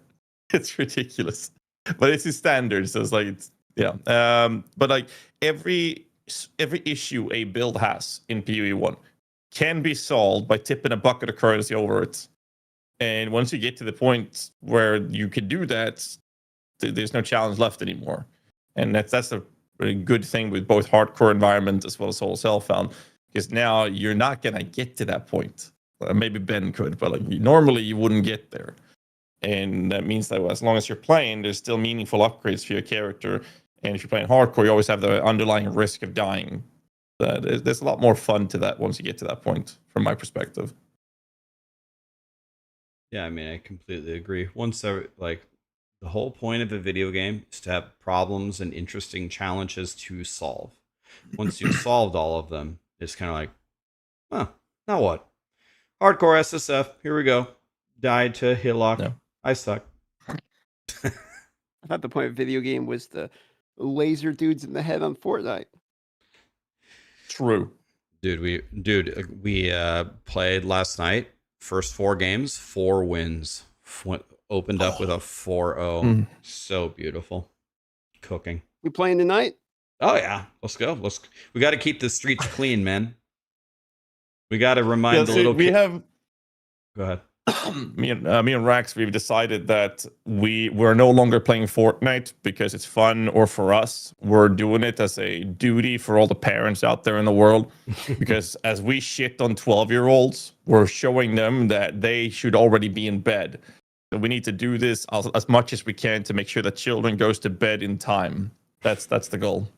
I don't think that with the mode that we play, I don't think any little kids play that mode. All the little kids play the Star Wars, the Batman, the cars, the wings, the flying. They're as they say, they're cranking 90s in those game modes. We play OG. It's just there's nothing exciting. There's no movement. There's no building, and it's just a shooting game. And the little 12-year-olds don't want anything to do with that. The building's what made me quit that game originally, because I played it like right when it launched. But then everyone's going crazy building all this shit. And it's like, I can't be asked to learn this. Like it feels terrible. Everyone, you look at the screen, anyone playing like Ninja and all the dudes back in the age, you can't tell what the hell's going on. That, and then I remember I went to the state fair here. And I was still playing Fortnite. I went to the state fair. I was waiting in line to get a hot dog or something. I look down and there's a kid that can like barely walk, and he's wearing a Fortnite hoodie. And I was like, I gotta stop playing this fucking game, man. Like, PTSD in the hot dog line. Damn, he remembers it too. The only reason I never played it was because to me it was the same reason I never played Minecraft. I played Roblox once. I never played Minecraft either. Because to me, those games were like, they're made for 12-year-olds. And you see, back in the day, this weird thing happened. I grew up. So I never played them. And I never touched them. And then Rax was on my ass. And like, oh, yeah, you should play Fortnite with us. And I'm like, fine. Okay, I'll give it a try. Because you've been hyping it up. And then it took a few weeks. But finally, when I did it, we're playing the OG. And I'm hooked. Okay, I'm hooked. It's fun. Got good company. Get you guys on Tarkov, man. I think Tarkov, a folk squad of Tarkov would go pretty hard. That would be really funny. They have a wipe, by the way. They do, a hardcore wipe in July. It's a hardcore wipe. It's a hardcore wipe in July, yeah. For me, what does a hardcore wipe mean? So hardcore, no flea market. Oh. For me, it's like SSF.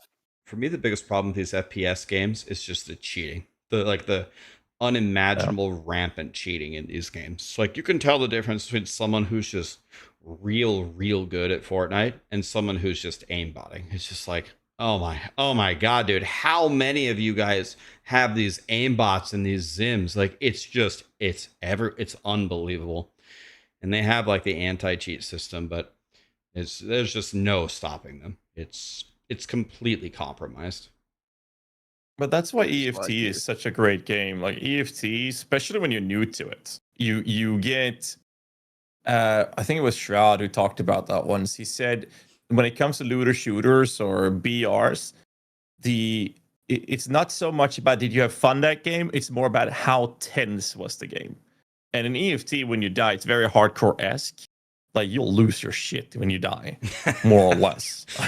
like not well, both ways of losing your shit. You actually lose your equipment and stuff like that as well. Like you did. And that makes it so tense. And then when you get more experience with it, you still have that happening.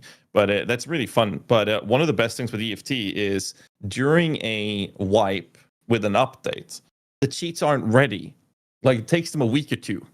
So the best time to ever play EFT is the first 2 weeks of a wipe. You also have an influx of players, so it's not just a sweaty holding down W, sprinting Giga Chance with an Alton running at you that can't die. You have all of the noobs playing as well. It's like the first 2 weeks is the most fun to play an EFT wipe. And we definitely should do that sometime. Okay.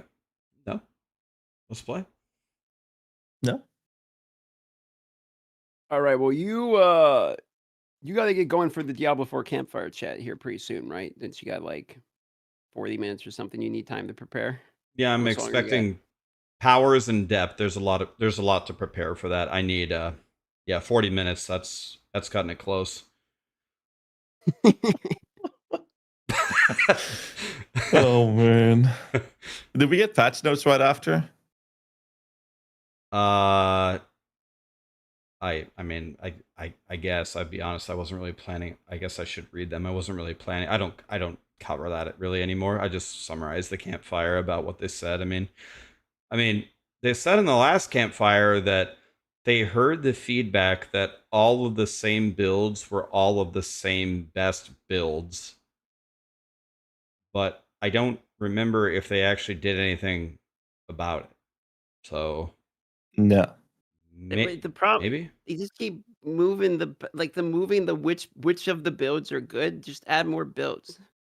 You know, it's like this build is good this time. This one's good. Well, we all played all of those already. It needs like 100 new builds. I heard a spoiler. Like they for the fireball upgrade, you either do 30% crit damage or 10% attack speed, and everyone was picking 30% crit damage.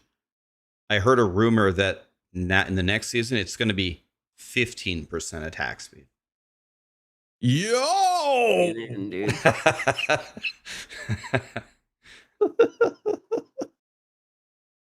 I mean, I guess people would be more excited about that than seeing all of the builds getting their damage cut in half with a 0.2 POE2 patch, but I mean, it's still not good. I like how Lightning Spear was OP in 2 games at once. Because it was OP in POE2 and still is. And then Lightning Spear was OP in Diablo 4 at the same time. So not only is Lightning good in every game for whatever reason, but actual Lightning Spear, the name was POE1 as well now. Oh, okay. And all Merc Doriani. Yeah, you're right. Diablo 2, the jab is on. There you go. Oh yeah. Lightning Supreme this year. Next year we might see Fire with that attack speed buff. Yeah, it's 15%. Insane.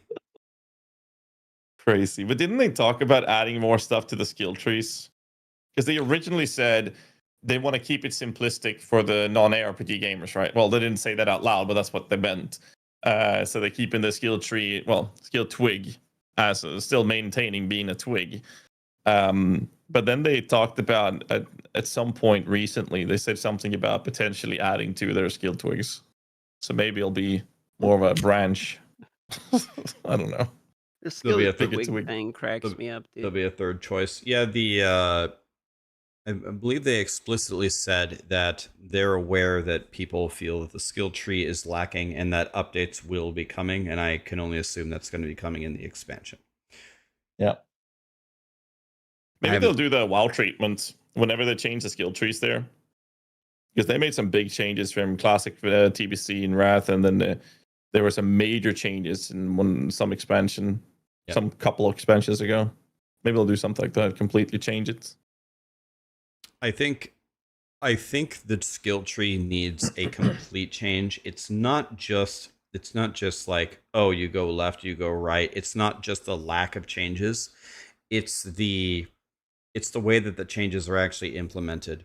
The things are not transformative at all. Like, oh, okay, you shoot a fireball. Okay, and then you spec into fireball, and the only thing that you can take for fireball is 30% crit damage. So now play fireball. Shoot another one. You shoot it. It's the same thing. The number went up a little bit. We need something transformative. Like, we need actual different builds of, if North War makes a fireball sorcerer and I make a fireball sorcerer, our decisions actually lead us to different conclusions that play differently.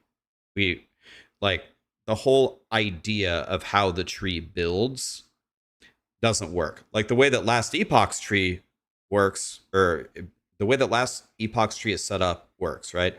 We, like, my favorite build I ever made, it's hard to even think about how it works. I was playing detonating arrow, but I didn't use a bow and I didn't fire an arrow. I threw a mine, and the mines duplicated and auto-targeted and then blew up, and then the explosion threw the arrows. And that's all done with the skill tree, right? The skill tree lets you do all these crazy combos.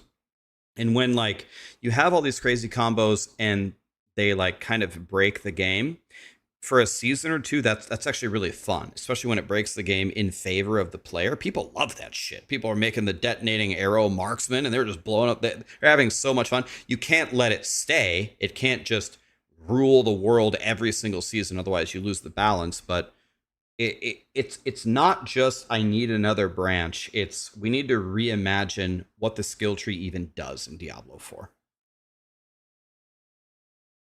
Yeah, Well, no, I hope definitely that we agree with get that. but- POE. Sorry, go ahead. I was gonna say, I hope we get that, but like, I feel like we've been saying that for like 9 seasons. That's kind of hope- true. I don't know. POE does it with support gems. They alter the way the skill works. Some uniques. Last Epoch does it with a skill tree. But I mean, at the same time, they've also said that they want the skill tree. I mean, you were there at the... Well, actually, you weren't there. The vessel? No, you were there? I don't know.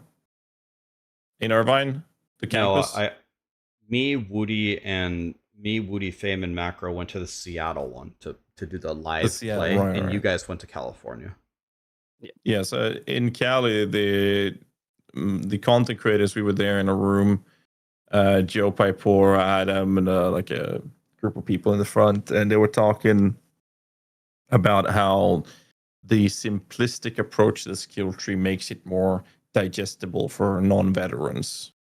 And what they're trying to say, or what they actually said, is we want to keep it a twig so that people who have no idea what the fuck they're doing will still succeed. You can't go wrong.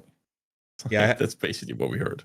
I had a conversation with, I actually can't remember who it was, with one of the devs, and they said, Rax, you want to know what some of the data was that we got in the, I think it was the beta or the alpha? They said you wouldn't believe how many people, when they got their 20 points in the alpha, they put all their points into the 4 basic skills. They didn't take 2 points in the basic skill and make a core skill. You said you wouldn't believe the overwhelming data that everyone just put it all into the basic skills. So that's why we have it like this. And I asked them a follow-up question. I said, so are you designing the game? So are you designing Diablo 4 so those people can succeed rather than just making Diablo 4 a good game? And they said, yes. And I said, Yeah.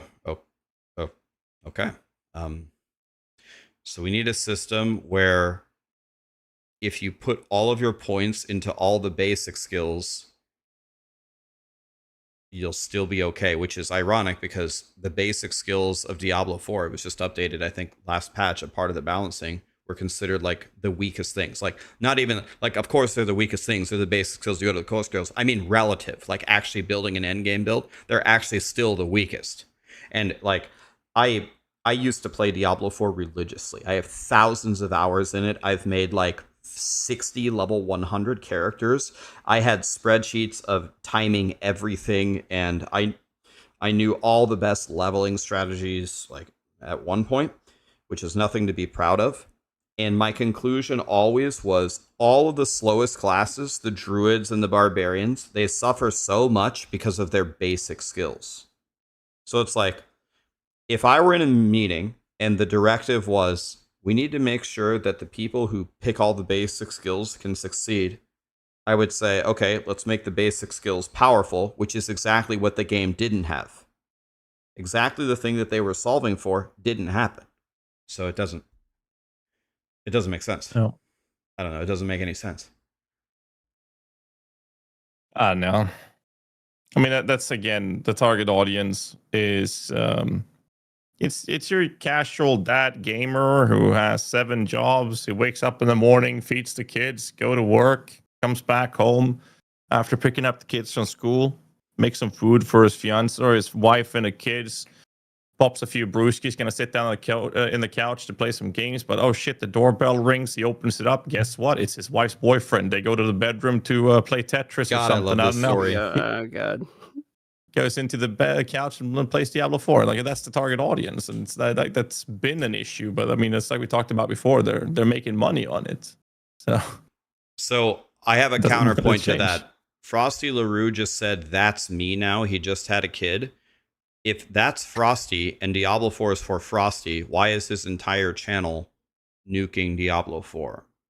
Well, I mean, to be fair, Frosty did have that video where he maxed out all his basic skills in the footage. So, he is the target audience, Brad. Jesus. I mean, but that's the difference, right? Video. Because the target audience for D4, they are not watching YouTube videos or Twitch, their streams. Because if they did, they would know not to put all of their basic skills. It's the people who just boots up their console and plays there, and they don't digest any content. The people that do digest content are the ones looking for people bashing on the game. So Frosty's playing the game. I have the most perfect idea. This might be the best idea I've ever had in my life. A new video idea for Frosty. He should make a video about who he thinks the target audience is for Diablo 4. After my speech, he's gonna include that clip. Dude, I can't imagine what that would be. Give him some content. Rex, what do you think is the target audience if you had to describe it graphically? What is the target audience for Diablo 4? Gazzy, you're supposed to be my friend. No. I'm not stepping on that landmine. This is accurate. Okay, in my chat, target audience equals Diablo 2 players trying to be disappointed.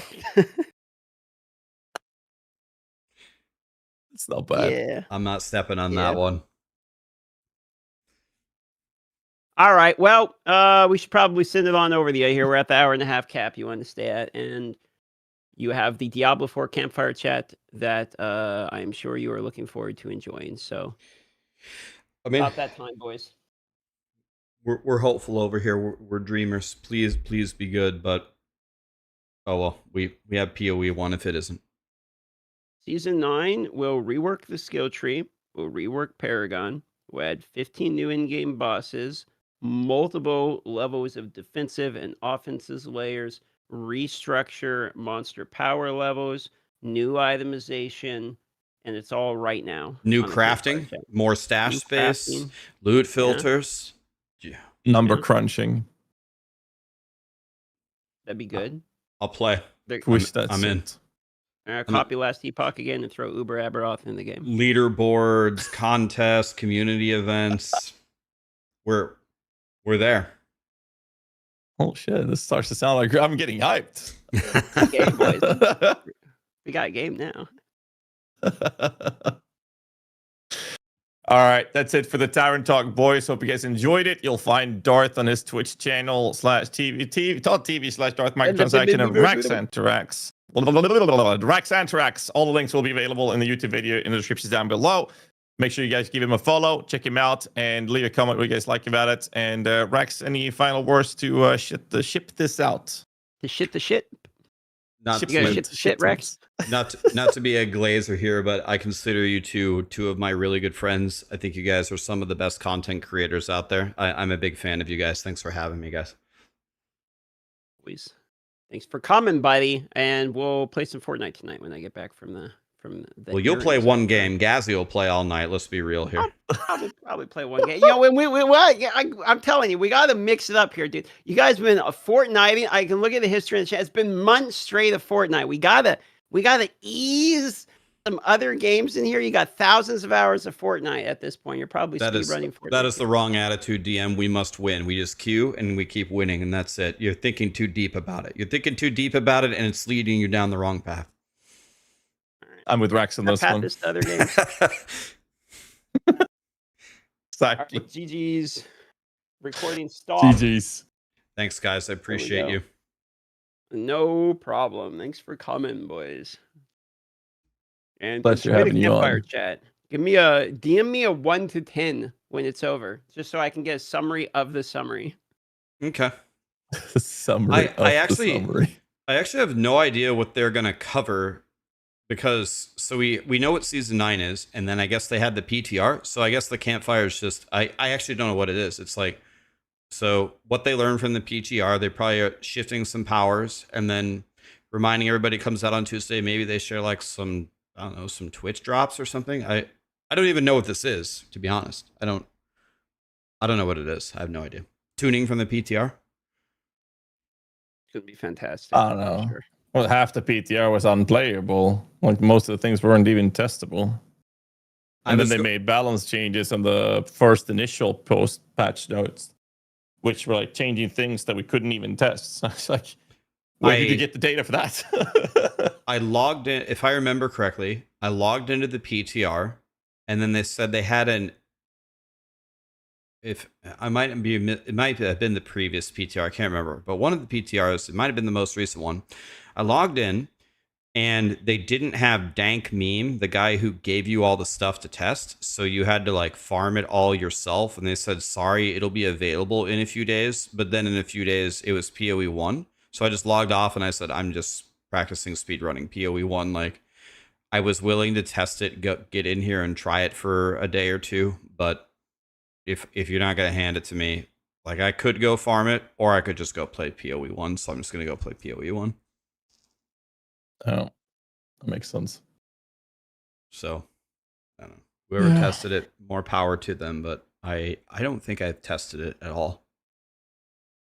I spent some time doing what I could, but I did some preliminary guide update. Like I still have my guides to update, and it's like I did what I could, and just to have like everything ready for the post PTR patch notes. Problem I had was that half of the things was just me guessing. So I just need the patch notes to finalize it. It's like, yeah, this didn't work, but I think this will be fine. Patch notes will hopefully let me make it good, and then I have to play test it on launch to make sure it actually is good. Well, hopefully I have more than 2 hours out of this season. Last season I played for 2 hours and said, guys, I can't play this. Yeah, I get about 20 to 24 hours. Then I'm at the end game and I'm bored, and then I'll just do my guide updates off stream because it's not fun anymore. All right. Well, I got to go to the next town over, so I'm going to wrap up here, boys. Yep. Appreciate you guys. Thanks for the show. Thanks for chatting. I'll send them your way, Rex. Oh, thank you. I'll do the same. Oh, you're done too? Yeah, we got to watch this Campfire on your stream was my plan. Oh. There you go. All right, boys. GG. Good night, guys. GG's, boys. Good night. All right, guys. Round of applause for DM and Gazzy.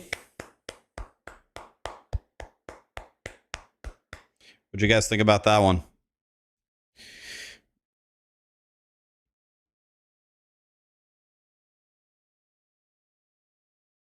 All right, let's get back in here. God, I kind of want to play POE, but the campfire is in 22 minutes. Is the countdown already started? Let me see. Is it /Diablo? Yeah, all right. I guess I'll just be lazy and we'll just sit here. And then we'll play POE1 after. Move my camera. Please remind me to move it back. I will not remember. No chance I remember. And then I need to change my game to Diablo 4.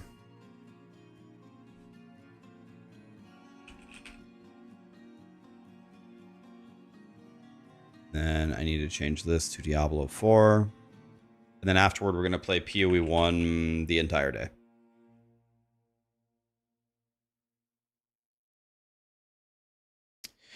Thank you, DM. Appreciate you, buddy.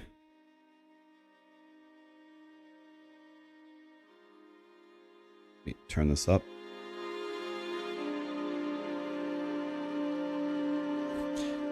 What's up, Hog?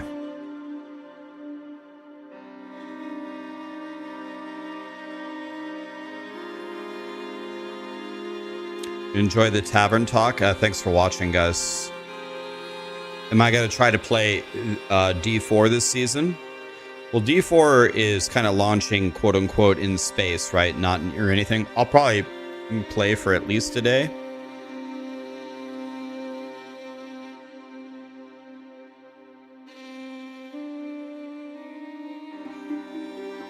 Lee just sent me a message. Mute the D4 stream until they start talking, because if they play any music, it demonetizes your YouTube stream. So let's just play my music instead of their music. How about that? You guys down for some Smashing Pumpkins?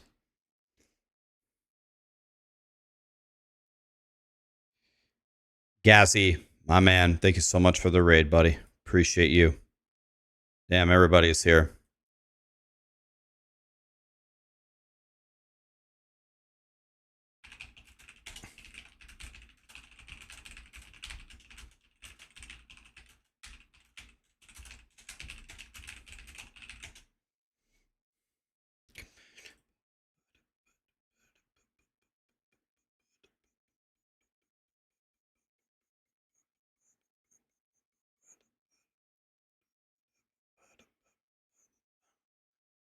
Okay, I need to get the people back here.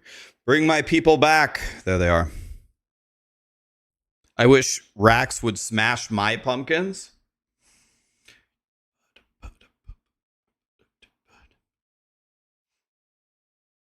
That can be arranged. $20 is $20.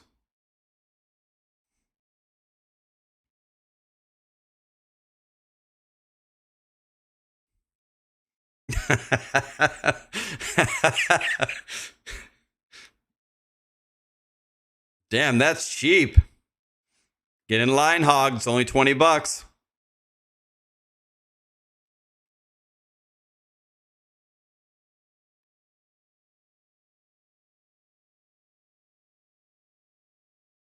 They don't copyright. Well, my brother runs my YouTube for me.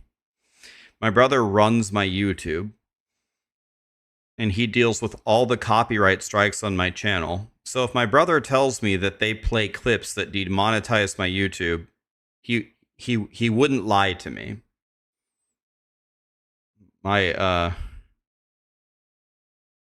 brother would not lie to me. He's my actual blood brother.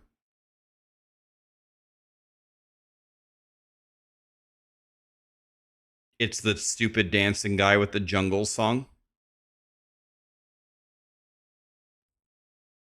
It's the stupid dancing guy with the jungle song.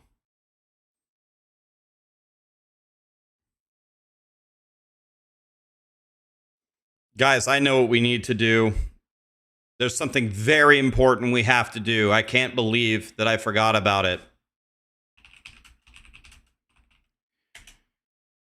We got to do the GeoGuessr all-world quiz. Wait, this is only 58 countries. That's weak.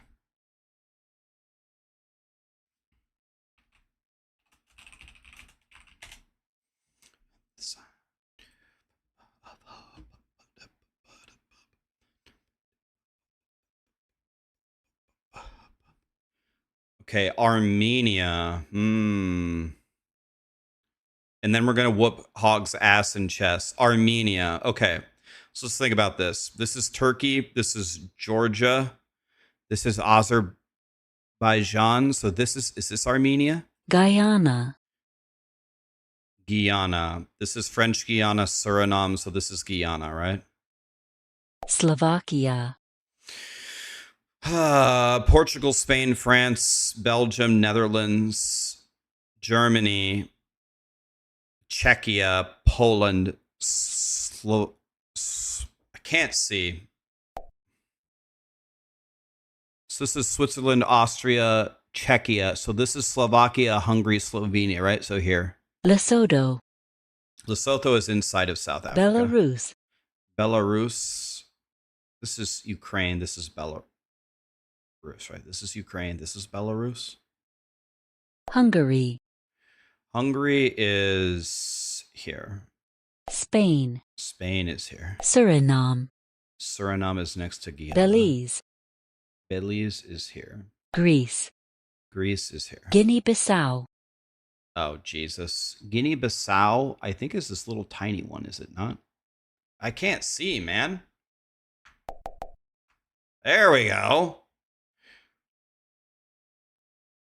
Libya, Libya, I think, Liberia is here, so Libya is here. Italy, That's easy. Niger, Niger is here. This is Nigeria. This is Chad. This is Mali. So Niger is here. Zimbabwe, This is Zambia. This is Botswana, South Africa. So this is Zimbabwe. Botswana, Nepal, That was free. Nepal is here, right? Djibouti, Djibouti is here. Georgia, Georgia is here. Ivory Coast, Okay, this is going to be tough. Ivory Coast. This is one of these is Togo, one of these is Benin. This is Ghana. So this is Ivory Coast because this is Liberia. Russia, Mexico, Saudi Arabia, El Salvador, El Salvador. This is Guatemala. This is Nicaragua. This is Honduras. This is Costa Rica, Panama. Is this Guatemala? So this is El Salvador? Ethiopia, Ethiopia and Kenya, right? Uruguay, Uruguay is here. Thailand, Ah, my eyes hurt, man.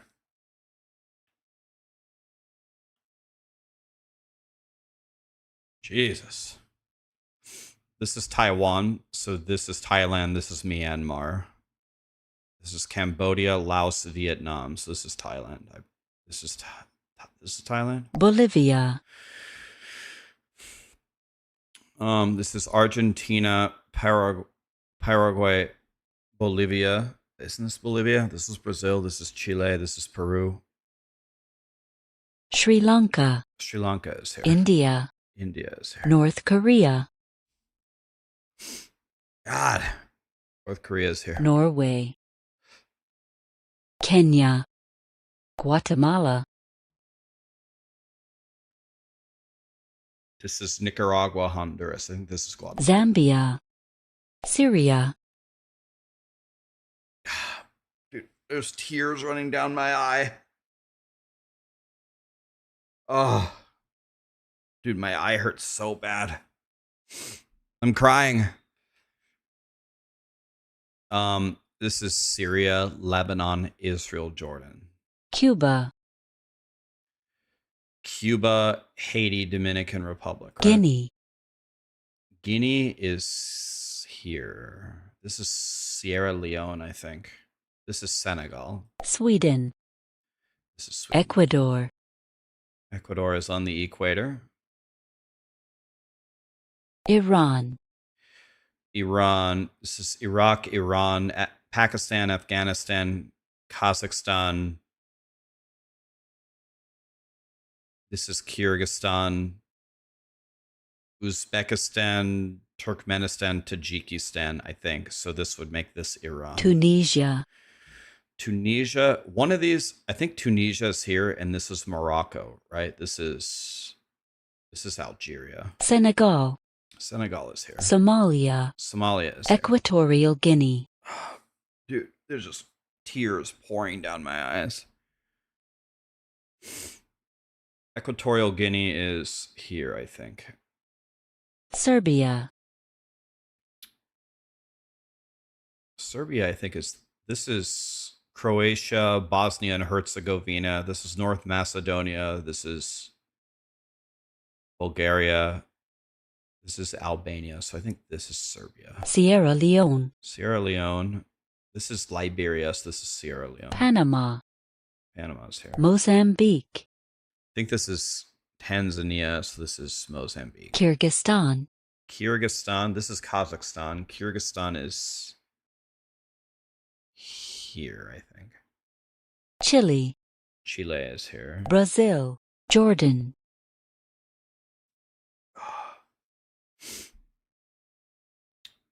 Syria, Lebanon, Israel, Jordan. Switzerland, Switzerland. This is Switzerland and this is Austria, right? Venezuela, Venezuela. This is Colombia. This is Venezuela. Costa Rica, Malaysia, So this is Indonesia. This is Philippines. So I think this is wait. This is Mongolia. So this is Malaysia. Haiti, Japan, Israel,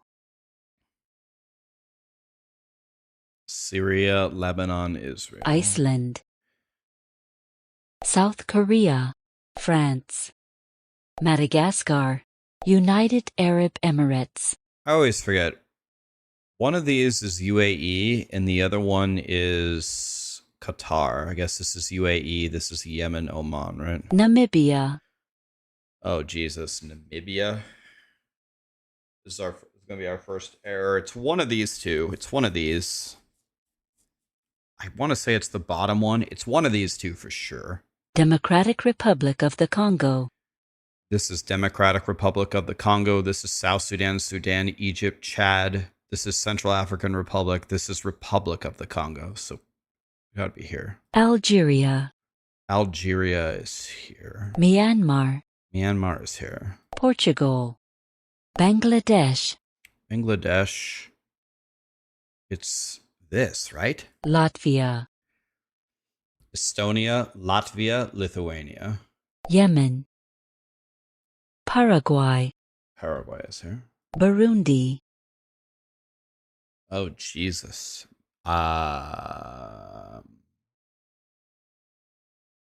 I have no idea. I actually don't know where this one is. So this is Rwanda. This is Uganda. So it's either this or it's this, right? It's this little tiny one or this one. Guess let's go with the tiny one. Kazakhstan, Jesus.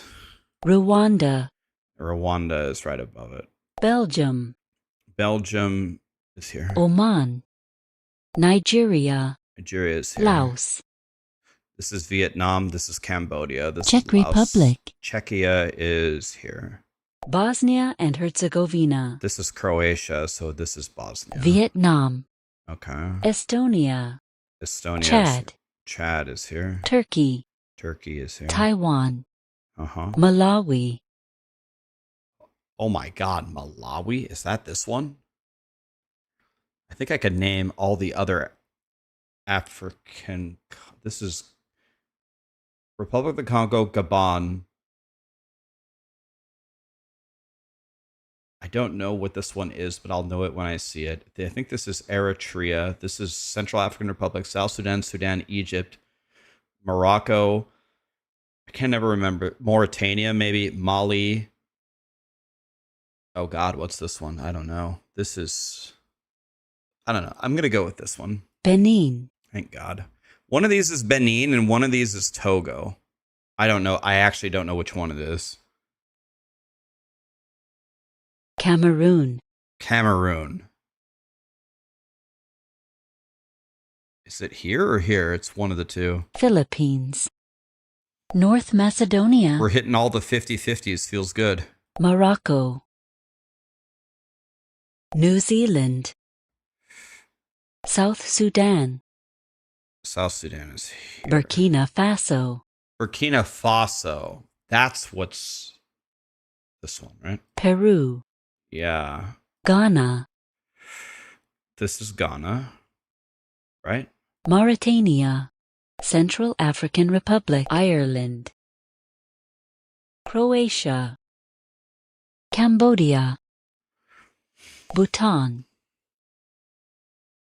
Ukraine, Moldova, Austria, Finland, Eritrea, This is Eritrea, I'm pretty Indonesia, Uzbekistan, Germany, Netherlands, Liberia, Azerbaijan, Egypt, Afghanistan, Turkmenistan, Togo, Albania,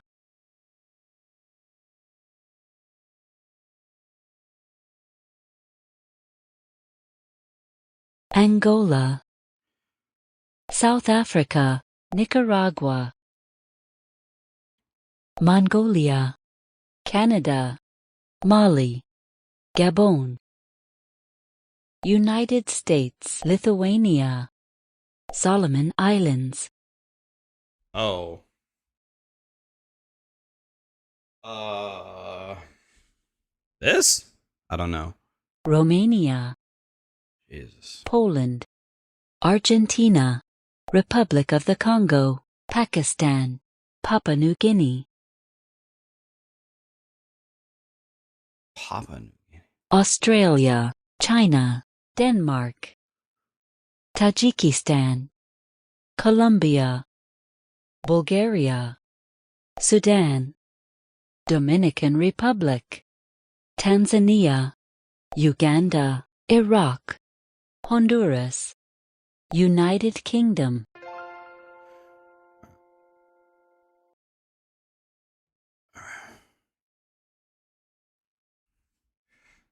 Guys, thank you so much for all the subs. Appreciate you.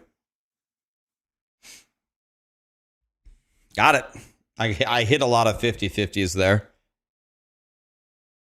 I hit a lot of 50-50s. That was dog shit.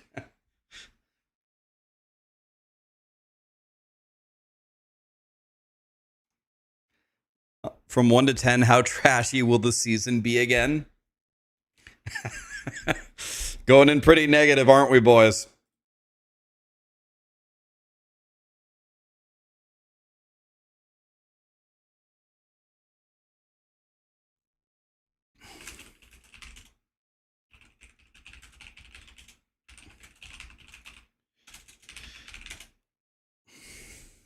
There's gonna be power. Oh, guys, wait, I have an idea. Can I even do this? I can't. I was gonna say I can run ads now, so you don't get ads during the thing, but it says I can't press the button. Do the drops work here? I don't know. Are there drops for the campfire? I don't know. If they do work, they'll be enabled on my channel automatically.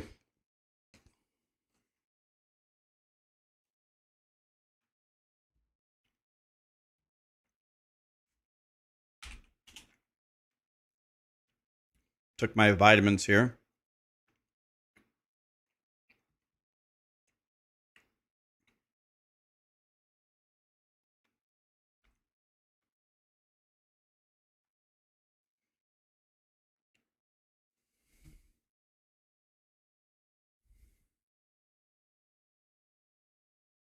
Okay. Guys, I'm not going to go in negatively. D4 Campfire.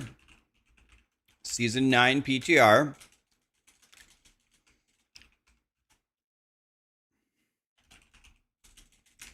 I'm going to go in and I'm not just going to roast them. I'm going to,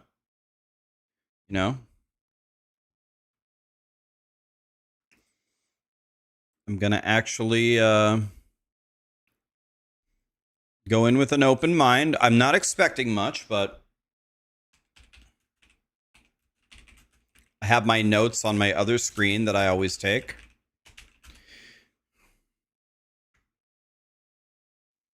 Okay, let's enable the audio here. Here we go. Whoa. 90 seconds, boys. That was loud. I'm not going to go in negatively. I'm going to go in naturally. The only one who gives you hope is Rob. May I ask the question, how does Rob give you hope?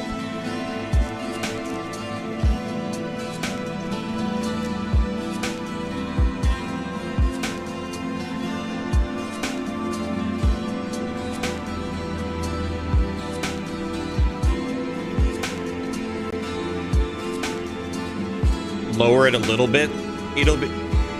I'll lower it for now, but when they start talking, we're probably going to need it to be this loud because their voice volume is usually much softer.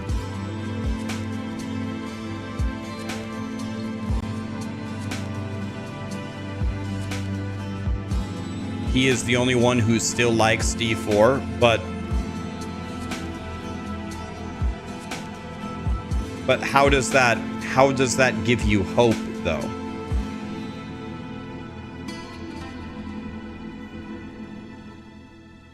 I get it. Rob still likes D4, but how does that give you hope? That gives you hope for what?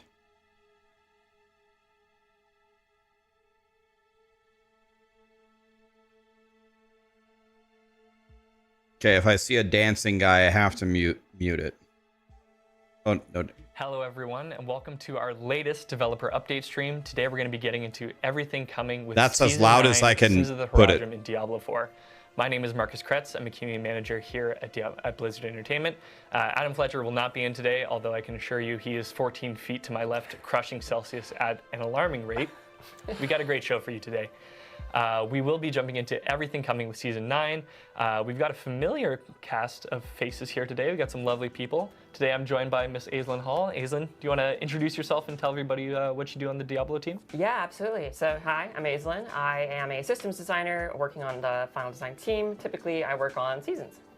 Hi, I'm Charles Dunn. I'm a class designer working on the final design team, also working on seasonal updates for all the class design stuff. Hell yeah. And coming in hot all the way from downtown Albany, New York, Mr. Dan Tangway, welcome back to the stream. Hey everybody, yeah, thanks. Good to be here. So I'm Dan Tangway. I am the design director for Live Surfaces. Nice. And, things aren't too hot in Albany these days, Dan? It's cooling down. There was a heat wave earlier. Electricity went out. No AC. No fun. Well, AC's back. We're good to go. We're good to party. Yeah. That's fantastic. And what better to party with than, very exciting to say, we've got a Twitch drop this stream. So if you have Twitch drops enabled on your account and you're watching on Twitch, you'll be able to snag the Lacunize Pupil two-handed Sork staff.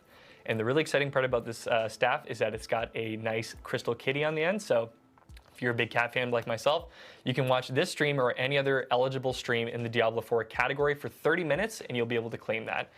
We do have some FAQs for Twitch drops on our blog that announce the stream, so if you're having any issues, go and check it out. And no, you cannot watch the stream muted. You have to have us unmuted and listen to our beautiful voices to collect that staff, so enjoy. To give you a little overview of the stream, it's been a while since we chatted since the Season 9 PTR. We're going to give you a bit of a refresher on the overview, what does Sins of the Horizon bring. We're going to go through some class balance updates, some PTR changes, and then we're going to get into some Q&A towards the end of the stream. And so in terms of what questions we're kind of looking for the Q&A section, you know, something like what are the goals of seasonal class updates is a great question. Anything that's really speaking broadly to like the why of how we do things. You know, if you want the nitty-gritty changes, you can go check it out in the patch notes. But we're looking for, you know, nice and broad questions. I asked Dan what kind of question he might want to hear from chat, and he said, you know, do they prefer affix or affix? So, you know, some other things to chew on for that. But yeah, stick around towards the end of the stream. The community team will be grabbing your questions, and we'll look forward to answering those.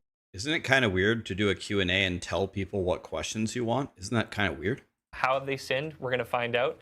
Dan Tangway is going to walk us through everything coming with the season and tell us what the Horadrim have been up to and why are we dealing with their past choices. Yeah, let's do that. So graphic here. And this graphic be pretty familiar to a lot of you, but that's going to cover all of what Season 9 contains. And it is a lot. So, Season 9, Sins of the Horadrim. First up, you're going to get a new quest line, new seasonal quest line. I'm going to go over a little bit about the premise behind that after I get through this massive list of things. Next up, seasonal content. So, as you saw in the PTR, we've got Herodric Spellcraft and we've got Herodric Jewels. Both of those systems are pretty deep, and I'm going to kick it over to Aislinn after I'm done to chat through those. We also have a new season journey pet named Dante. He's a good dog, but he certainly doesn't look good. But he'll be available, as will new reliquary rewards, which I feel are pretty self-explanatory. But then we're really excited to bring to you some permanent updates to the game as well. This is something we've heard a lot of feedback from y'all on, and we want to make sure that we were delivering it moving forward. And that's making sure that whenever we make updates to major systems, that those updates appear in both the seasonal and the eternal realms. Sometimes we'll call this evergreen, but at any rate, a lot of updates to Nightmare Dungeons that apply to both realms. We're going to talk a bit about Herodric Strongrooms. We're going to talk a bit about escalating nightmares and some new Nightmare Dungeon affixes as well. And of course, we will talk about the Astaroth boss battle. Now, finally, we've got a lot of new loot and class updates that are coming to Season 9. That's something that Charles is much better suited to cover than I am. So we'll kick it over to him, and we'll probably finish up with some quality of life updates. So let's jump into story. Let's see. I think we got a graphic. Yes, we're going to start with Astaroth. So for those of you who remember, Astaroth is somebody we have faced down before in Diablo 4, but he's got a bit of a backstory that's pretty important to Season 9. So Astaroth is the Charred Duke. He's the guardian of the Cathedral of Hatred. He serves Mephisto. Somehow, not sure entirely how, but somehow he escapes hell, and he starts laying waste, burning down Skosglen. Wants to make it as his own private hell. Now, clearly, you know, the Druids of Skosglen will not put up for that. And so they partner up with a Herodric mage named Donan, which we will see in our next slide here. Now, Donan, here he is with those Herodric mages, or rather, with those Druids. He's the mage. Are we really hearing about lore? Astaroth. Now, well, sort of.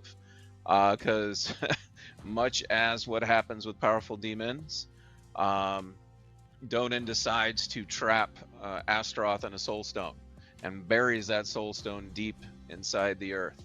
And as we all know, soul stones are ticking time bombs. And so by the start of Diablo 4, that is the situation we're looking at. Needless to say, Astaroth escapes. We defeat Astaroth as the Wanderer. Donan suffers some pretty tragic losses, including his life. And so in Season 9, this is our starting point, and there's something else going on. Something else is stirring in Skosglen, and it's up to us to discover what's going on. So we are going to partner up with Briona. I believe we've got a image of Briona next. Now, Briona is a druid. She's got some history with Donan. She doesn't particularly like him.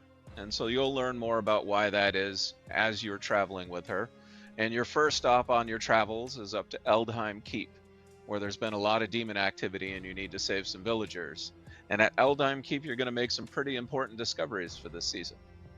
I think we have some footage of that. So up in Eldheim Keep, you're going to be entering the keep.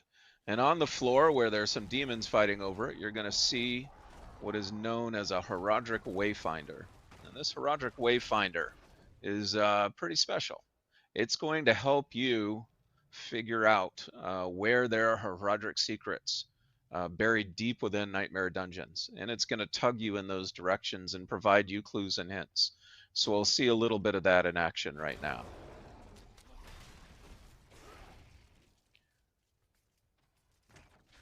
Now, as you get closer, a Herodric totem is going to reveal itself, a gateway. And upon clicking it, you've got to fight a couple of enemies that are guarding it. But ultimately, you're going to discover that it opens a portal to an unknown part of this particular dungeon. So once we're defeating these enemies, we'll see the portal, and then we're going to jump right through.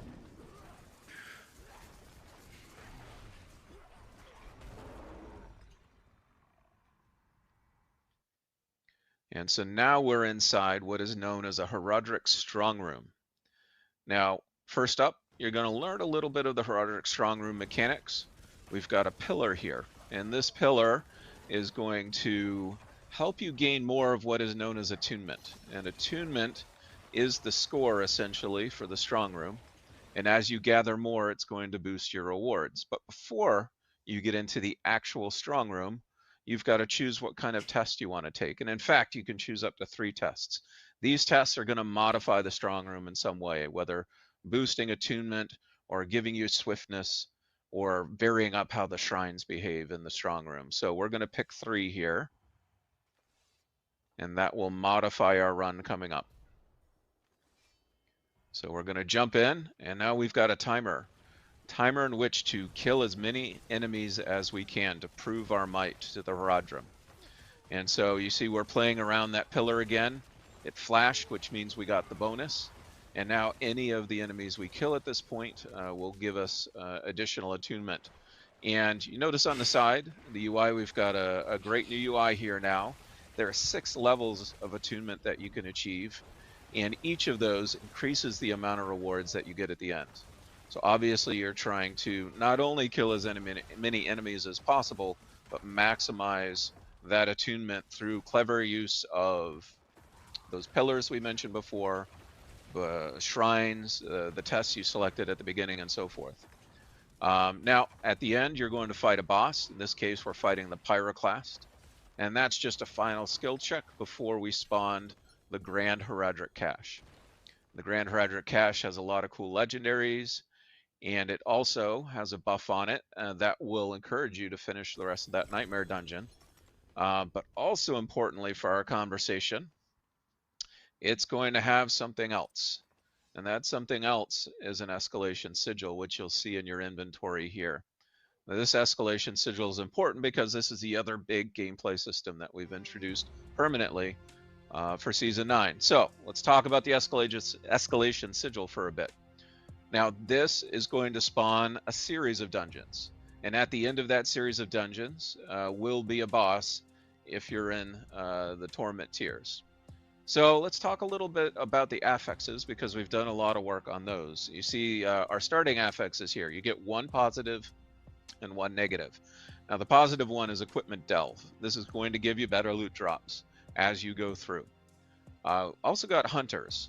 Hunters is a new affix, probably a little refurbished. I forget what it was called before, but this increases the monster speed of traversal and of attack against you. So that's not going to be too fun. Now, when you get to the end of that dungeon, because I believe in you, you guys can get to the end of that dungeon. In addition to Equipment Delve and Hunters, you're going to get Forgotten Wisdom and Waller Elites. Now, Waller Elites we all know and probably hate. I don't like them that much. Forgotten Wisdom is actually going to spawn XP wells around the dungeons, so you get an extra boost of XP as you're going through the dungeon and complete your runs. So let's see the escalating nightmares in all their glory. So this is a new run here. This one actually, we've got Horadric Bestiary, which is going to boost the amount of rep that you get for this particular run. And it's also got Khazra Hordes. Now, Khazra Hordes is actually modifying the enemies in this case. There's a lot more Khazra. They've taken this up as their home, and they're a lot more powerful in this dungeon. And so you, of course, defeat the Khazra Abomination at the end. And note that we've spawned a portal. So you don't need to go back to town. You don't need to go into your inventory to continue to run. You can just continue it from right here. And when you click on it, you see what you're going to get next. So we're going to jump right in and load up the next dungeon here. And as we jump in, we're going to find, you know, if we were reading the thing before, that there's actually a guaranteed strong room in this dungeon. So that's pretty cool. And that's going to give us a chance to actually double dip on rewards. And so you're going to find a lot of interesting combinations to really make these escalation sigils as efficient as possible. But ultimately, you get through your run, and you're going to be able to fight Astaroth, especially since we're in Torment 3. So here is the clip of the Astaroth fight. Now, when we were looking at Astaroth, we thought to ourselves, well, we're having a rematch. Obviously can't do the same fight, but since it is a rematch, we want to include elements of the previous fight. And so, you know, the fight starts with Astaroth astride his mount, and all of this part of the fight should be pretty familiar to you at this point. But then we want to start changing it up. And what better way to really create the feeling of a rematch is now that you get to fight Astaroth one-on-one. But, you know, even though the Amalgam is down, he's not out this time. And so the Amalgam is sitting in a pool regenerating, creating a hazard that you need to manage, while you also need to fight Astaroth. Of course, he can cheat and walk through the pool, but you can't. And so that's how the phases will escalate for Astaroth. And within the escalation sigil version of Astaroth, you even get new affixes and things like that that modify the fight even further. So we really tried to make this kind of a unique twist on a boss fight, something that you haven't seen before. And with that, I think I am done covering the Nightmare Dungeon section of this update. So I'm going to kick it over to Aislinn, and Aislinn is going to go pretty deep into spellcraft and jewels. Yeah, absolutely. Thank you so much, Dan. And I'm so excited to go into those Nightmare Dungeons, those strong rooms, and especially the escalating sigil dungeons, because it's going to be a freaking huge burst of rewards. It's going to be great. It's going to be hard, too. Those Waller elites are going to be a pain. Yeah, especially when the affix stack up run over run throughout the escalating nightmares. It's going to be quite intense by the end. It can get very intense. That boss fight will be crazy. Intense. So yeah, now these are going to present their own sets of challenges. So of course, we need to utilize the Horadrim's power in order to overcome those challenges. So with Season 9, we have Horadric Spellcraft. So there's a lot of different components to Horadric Spellcraft. So we're going to go over a quick overview and then dive a little deeper into how exactly it works. There are 3 different things that comprise the... I'm sorry. I'm a little confused here. Correct me if I'm wrong. Didn't we already have a Season 9 Campfire that explained all the mechanics? Aren't we going over them again? Like, what are we what's the point of this Campfire? I thought we were going to talk about like changes from the PTR or something. Like we already had this. Elemental damage types. These can be fire, lightning, frost, and poison, and I'm not going to remember the last one. I mean, honestly, like, yeah, so didn't we already talk about this? Elemental damage type of the spell, and it also gives it some nifty extra effects too. And then finally, there's Arcana, which are just like extra bits and baubles you can add to go even further into customization. So like you can probably imagine, this is the build your own spell kind of power. And each one has a ton of unique utility as well. You're going to be able to disable various enemies, elite affixes. You're going to be able to garner powerful effects for your own build, like vulnerable or crowd control. There's tons of stuff you can do with it. So without further ado, let's jump into how exactly that works and how you'll be slotting it. So on the left side here, we have Celestial Surge. That is the tooltip for one of the 5 catalysts that you can actually equip. It is the one that causes a star storm to fall on enemies. On the right-hand side, we have the Smoldering Ember, which is an infusion. So this will make Celestial Surge a fire version of the catalyst. So you will need to slot Celestial Surge, and you're going to have to assign it to one of the skills on your hotbar. So in the middle section, and we'll have a video to kind of show this, but basically you assign Celestial Surge to one of your own skills, and when you use that skill, it invokes Celestial Surge with the Smoldering Ember infusion applied to it. So let's take a look at what that actually looks like.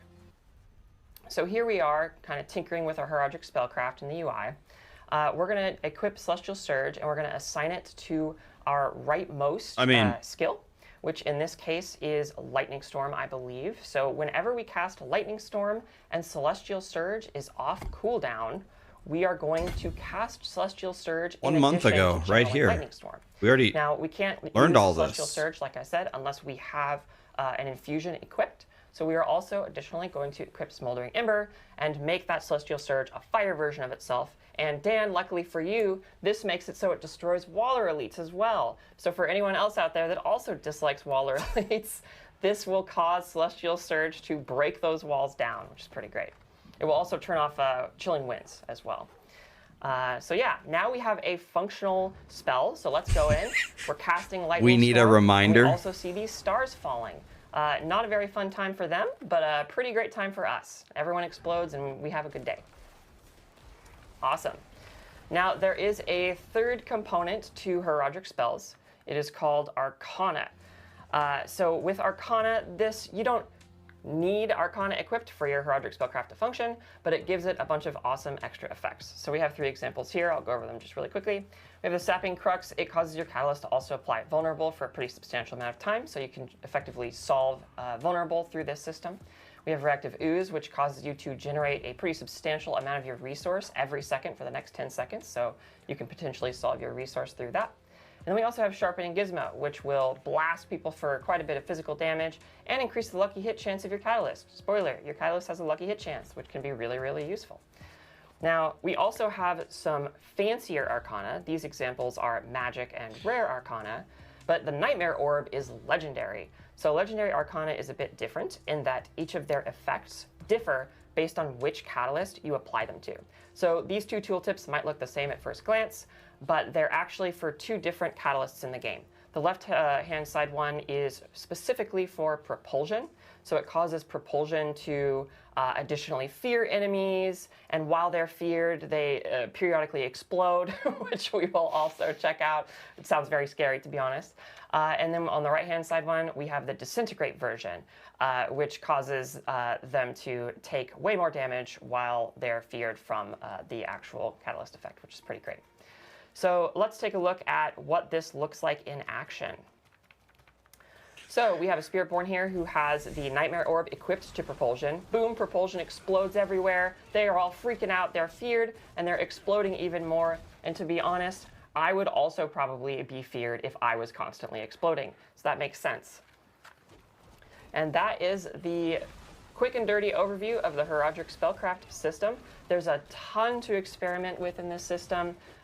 Can't wait for you guys to dig into it. There's so many different combinatorics, so many different possibilities. So go wild, go crazy, try everything. It's a blast. Yeah, I really love how you can customize it, not only in like the effect of the spell, but also like how you use it, right? They do have cooldowns, but then you can assign it to any one of the skills on your hotbar. So if you just like want to save it for a specific utility moment, right? You've customized it in such a way that, hey, it solves those Waller affixes, right? Yeah. And that's what you want to use it for. You can make sure it's assigned to a cooldown that you're going to save for that right moment. Or if you're just trying to really optimize its damage output and its DPS, you just put it on your basic or core skill that you know it's going to come up very often. And you don't need to really think too hard about it. It's just going to trigger when it triggers. Yep. It's true. Like the crazy amount of combinations that come from the system. Like I know I said on the PTR stream, and I feel like the people who have played the PTR will be advantaged now because I feel like this is something that the patch notes just can't do justice. It's going to be very hard to read through that and get a good example of how you can theory craft and build craft through these. So it's really something you're going to need to jump into the game, get your hands on, and then really start to tinker with because there are so many possibilities. So if you have played the PTR and you know these systems, then you've already got that advantage of knowing how intricate these systems are. So. It's true. It's true. And there's not just that. You know, you thought that was enough Heraldric magic. There's more. Throw another layer on it. Why not? Yes, there's also Heraldric Jewels. So Heraldric Jewels are powerful gems that you can use to augment your Heraldric spellcraft and your character's build even further. So when you go into these strong rooms, once you're in Torment difficulty, whenever you complete one, you're going to find a Heraldric Tome. And this is knowledge that the Heraldrim have stored away to craft these really powerful, unique Heraldric Jewels. Once you find the tome and you use it, you can go to a crafting station and then with gem fragments and the seasonal currency, craft Heraldric Jewels. They're crafted with Heraldric Vials and gem fragments. It's not as many gem fragments as it was to craft occult gems, so it's not quite as a massive grind as it was before.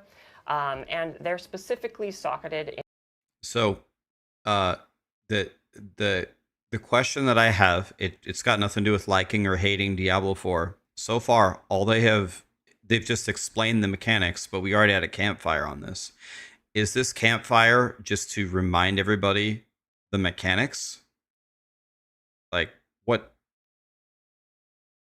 I don't get what we're doing here.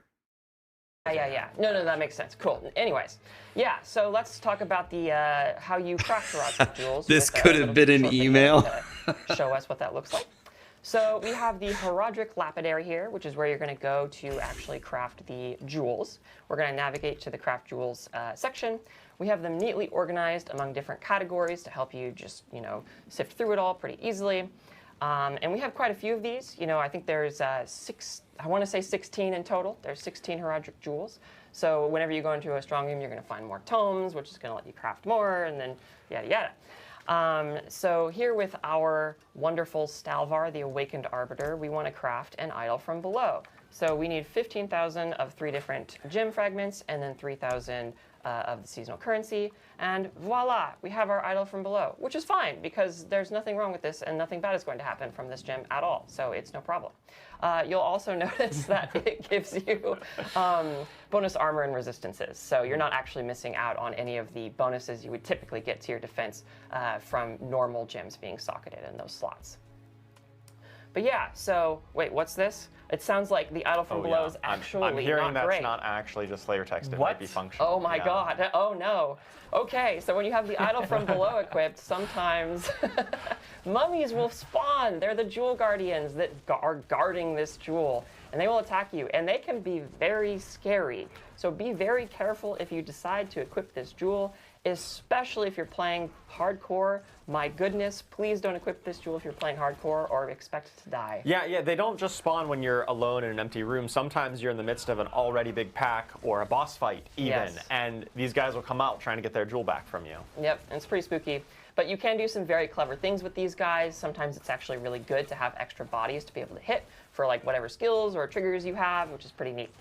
So yeah, let's move on to our final section here for the overview, which is PTR learnings. So we learned so much from PTR. We can't talk about every single thing because it's a tremendous list. It is. But we do have some highlights we wanted to talk. This should have been the entire thing.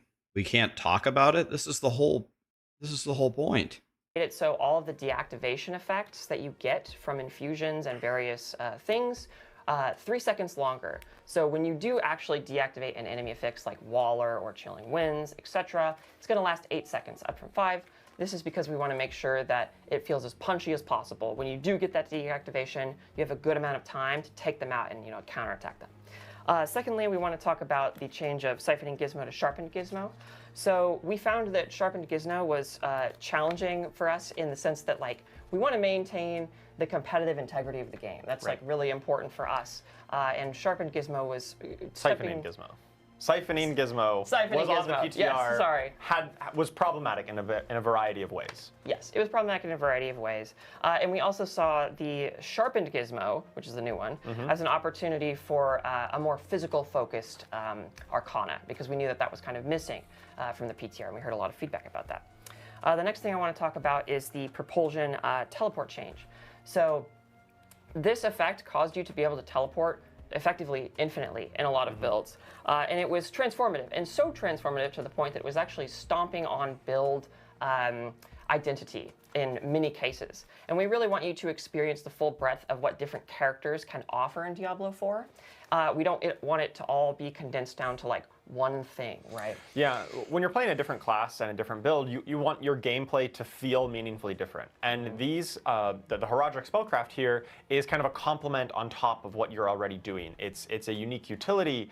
It's an interesting wrinkle to your build. Yes. And on the PTR, we found that this particular teleport propulsion interaction was basically eclipsing everything else. Yep. And every single build, if you just looked at a clip of different people playing different classes, it looked identical. Yeah. And that's not exactly the kind of gameplay that we think is healthy for Diablo 4.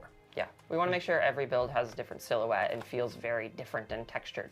So that's really important to us. Another thing I want to talk about is that Disintegrate has a much wider area now. So before it was kind of a tiny little beam between you and the Disintegrate thing, but now it's much bigger. So you should be able to disintegrate many more enemies with it, which is great. And then beyond that, there are tons of miscellaneous changes to Herodric Spellcraft. So go read the patch notes after this and check it all out. Yeah, if you've never read the patch notes before, and especially in the blog as well, anything you see that's colored in blue are all changes that have been made since the PTR. So we've gone through, read your tons and tons of feedback, and there is just a sea of blue throughout the patch notes and the blog. Patch notes will be publishing following this stream, so go check those out and check out all the blue, because those are all the changes that you've all influenced. So thank you so much. Absolutely. All right, so moving on to Herodric Jewels. So the first thing, we added an entirely new Herodric Jewel. It's called the Will Breaker. It speaks directly to physical damage. We heard that, you know, a lot of Season 9 is focused on elemental damage, which is amazing and awesome and wonderful. But we also wanted to give physical builds some love and some tools to play around with. So the Will Breaker does specifically that. So if you want to smash people with your hammer or blow people up with, you know, bones of the necromancer or whatever, that's for you. And then secondarily, Liminal Echo, which is the cheat death jewel, will not be dropping in hardcore. We heard a lot of feedback from the hardcore community that it maybe went against the philosophy and the spirit of hardcore. So we really wanted to respect that. And this is also an ongoing conversation about, like, what is the spirit of hardcore? So please keep giving us feedback about that. It's been super helpful, and we want to hear more from you. And then finally, of course, there are also many more Herodric Jewel changes, more miscellaneous stuff. So again, after this, go read the patch notes.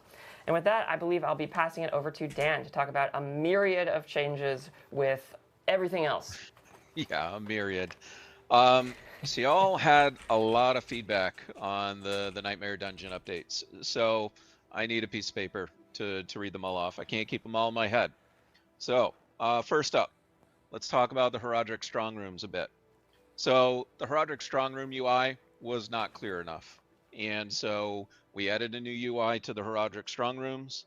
We added extra kill count messaging and extra timer warnings. So it plays much, much tighter now. When you enter it, you should be able to pretty much pick up what's going on. Now, we're not going to tell you how to get those high scores, but the fact that you should be getting a high score should be pretty apparent now. Pillars didn't feel great. You know, you had to stand in one spot for a long time in order to get the bonus.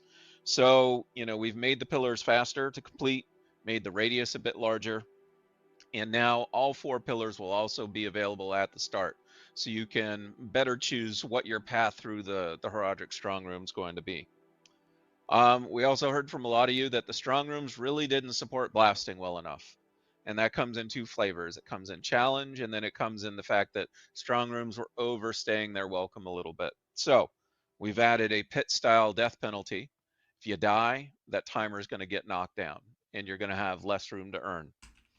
We've added additional ambushes as your attunement. We set the activity length to 100 seconds instead of 120 seconds. And also, if you should hit that max attunement, we're not going to force you to run out the timer. We're just going to spawn the boss right then and there. Now, a number of you also commented on Blood Bishop again. So we hear you. We built out a pool of bosses, mini bosses rather, that should spawn at the end of the Strong Room. And there's actually going to be a surprise or 2 in that pool as well. And then finally, there wasn't enough incentive, we thought, for you to actually complete the Nightmare Dungeon after doing the Strong Room. So we've added a buff. Now, if you remember from the footage, you saw the Grand Herodric Cache. It actually had a buff symbol above it. And so opening the cache will give you that buff, and you can carry that buff through the end of your Nightmare Dungeon run and get a bonus on the rewards that you'll get there. Now, let's talk about escalating nightmares a little bit. By far, the biggest amount of feedback was, feels pretty rewarding, but way, way, way too easy. So we have gone and made it more difficult. We have scaled the difficulty by several pit tiers every floor you advance. So just naturally, things are going to get harder, and you're going to have to push a little bit more and more. We've increased the amount of health and damage for Exalted Astaroth and the Amalgam. We have made some of those existing negative affixes a bit meaner. We've also resurrected and tweaked some of the previous negative affixes that launched with the base game. And finally, I mean, really, we just did a whole audit on our negative affixes, but we created a bunch of new negative affixes as well, including some pretty fun ones, we think. So, let us know what you think, of course, about the difficulty of that moving forward in any of these, because again, these are permanent updates and we want to make sure that they, really feel good. Other things real quick that we did. So we boosted the scalable rewards to match the increase in difficulty. So as things are getting more difficult, we still want to make sure that the rewards are keeping up, that we don't tip in the other direction. It was a little hard to notice the gizmo that's on the floor that allows you to jump to the next dungeon. So we just opened the portal automatically, which you saw in the footage. The escalating sigil didn't stand out enough, so it's got a beam now. It's got its own art, so that feels pretty good. And then finally, we had asked a question during the PTR. Do folks want to have to wait until Torment 1 in order to be able to do escalating nightmares? And we heard from you, and you said, no, we don't want to wait. And we agree. So we actually created a pre-Torment version of the escalating sigil. It's not as rewarding because you're not in Torment. And it won't feature the Astaroth boss fight at the end. The Astaroth boss fight, the Exalted version, has been tuned specifically for Torment. So we wanted to make sure that that was preserved. But still, you should get a good sense of escalation pre-Torment if you're lucky enough to encounter one of those as you're leveling up to 60. And that's it for the list here. Again, please keep giving us feedback. We love to hear from you, and we want to keep improving the game. So back over to you guys in Irvine. Fantastic. Thanks for walking us through that, Dan. And yeah, I mean, it's been we had the PTR. That actually wasn't bad. Early in June, so it's been a while since we had it, but yeah, we received such a ton of great feedback. Oh, yeah. And yeah, Dan, it sounds awesome. The strong rooms are punchier, the escalating nightmares are more nightmarish, and Dan made a great point too. Those are going to be permanent additions to both, excuse me, Eternal and Seasonal realms. So we do really want your feedback on that because it is going to be an iterative and then permanent permanent part of the game. So we do want to tweak it where possible and get those in there. Yeah, it's super important that we get the new Nightmare Dungeon stuff and the escalating nightmares really down well.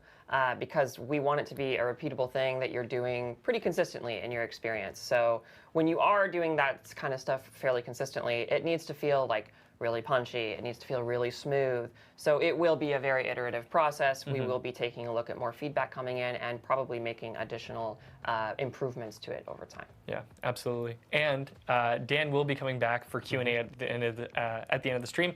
So we will be grabbing your questions then. And I did want to call out Mac Hayes from chat when Dan was going through the Raxxanterax rooms, said, blast me up, Dan. So love to see that. Love to see that in chat. Heck yeah. But yeah, in terms of more changes coming down the pipe, probably our biggest, most substantial part of the patch notes is always the balance changes that we have coming in. So Charles Dunn, take us to the promised land. What balance changes do you have for us? Yeah, I'd love to talk about all the class updates that we did for Season 9. And so my section, I'll be talking about some of the new stuff that came in that you may have seen on the PTR, but also talking about some of the adjustments we've made since the PTR.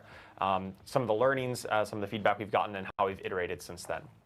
So at a high level, there's a few broader initiatives that we've done that really affect all classes in some ways that we're doing here for Season 9. The first one you probably saw a lot on the PTR was a basic skill buff. Listed about basically every basic skill in the game, and most of them were buffed rather dramatically. Some of them 2 or 3x their damage increase. The impetus here was that we wanted to look kind of comprehensively at the game as a whole, the wider balance, and think, are basic skills really fitting where they should in terms of their overall damage output and how they fit into builds, and really they were just well behind the curve. Yeah. We want them to feel much more impactful, be a bit more, feel better when you first get them, but also be easier to kind of build around as you go and build up your character. We buffed up the baseline versions of a lot of these skills, but we did take a look at some of the legendary and unique aspects that interact with them. Our goal wasn't to be basic skill builds, kind of like we saw with Spiritborn and Barb in the past. We didn't want those to be here, this is we're making them the new meta. Yeah. This is more around rebalancing the whole game as a whole. And we started with basic skills, trying to establish a firm power budget for them. And we're going to be looking and doing these kind of passes on other categories of skills, such as core skills, ultimates, etc., in future seasons. That's going to be like an area of focus for us moving forward. We're just starting here with basic skills. Yeah, it's like a health pass really on basic skills, and we'll be taking more looks at more categories. Right. With the from the PTR, one big thing we noticed was that Pain Gorger's Gauntlets, one of the unique items that really empowers these basic skill builds, was definitely not living up to its billing. It didn't crit or overpower whenever its damage kind of echoed out, and it's supposed to be like a multiplier on your basic skill damage, but really it fell a lot short. So we've made an update so that now Pain Gorger's Gauntlets is going to be able to crit and overpower just like your basic skill damage. So that should definitely be a huge boon to those types of builds. Yes. Speaking of overpower, though, overpower was overpowered, and we have done some nerfs to it. For the past few seasons, overpower-based builds have been definitely dominating the top of the meta, and it was definitely crowding out builds that really couldn't utilize that, things like dot-based builds or others. Yeah. So with that in mind, on the PTR, we tested an 80% reduction in the additive damage calculation of overpower. Not to get too in the weeds here, but there's kind of like an additive amount of damage that's based on how much fortified life and maximum life you have built up. We've just removed that completely. We tried an 80% reduction in what it was, and we decided it's still too strong, it's still too complicated, and we just removed that portion. So now when you overpower, you're going to do up to 50% bonus damage, just like a critical strike, but that's kind of going to be the end of the calculation there. We still anticipate, if you really want to, the biggest damage number hits are still going to be when you crit and overpower at the same time, but it's not going to be that you must overpower or else nothing else matters. Right. It's just going to be in that same kind of bucket as critical strikes. Yeah, there's a certain point where something becomes so powerful that occurs, where it's like if you...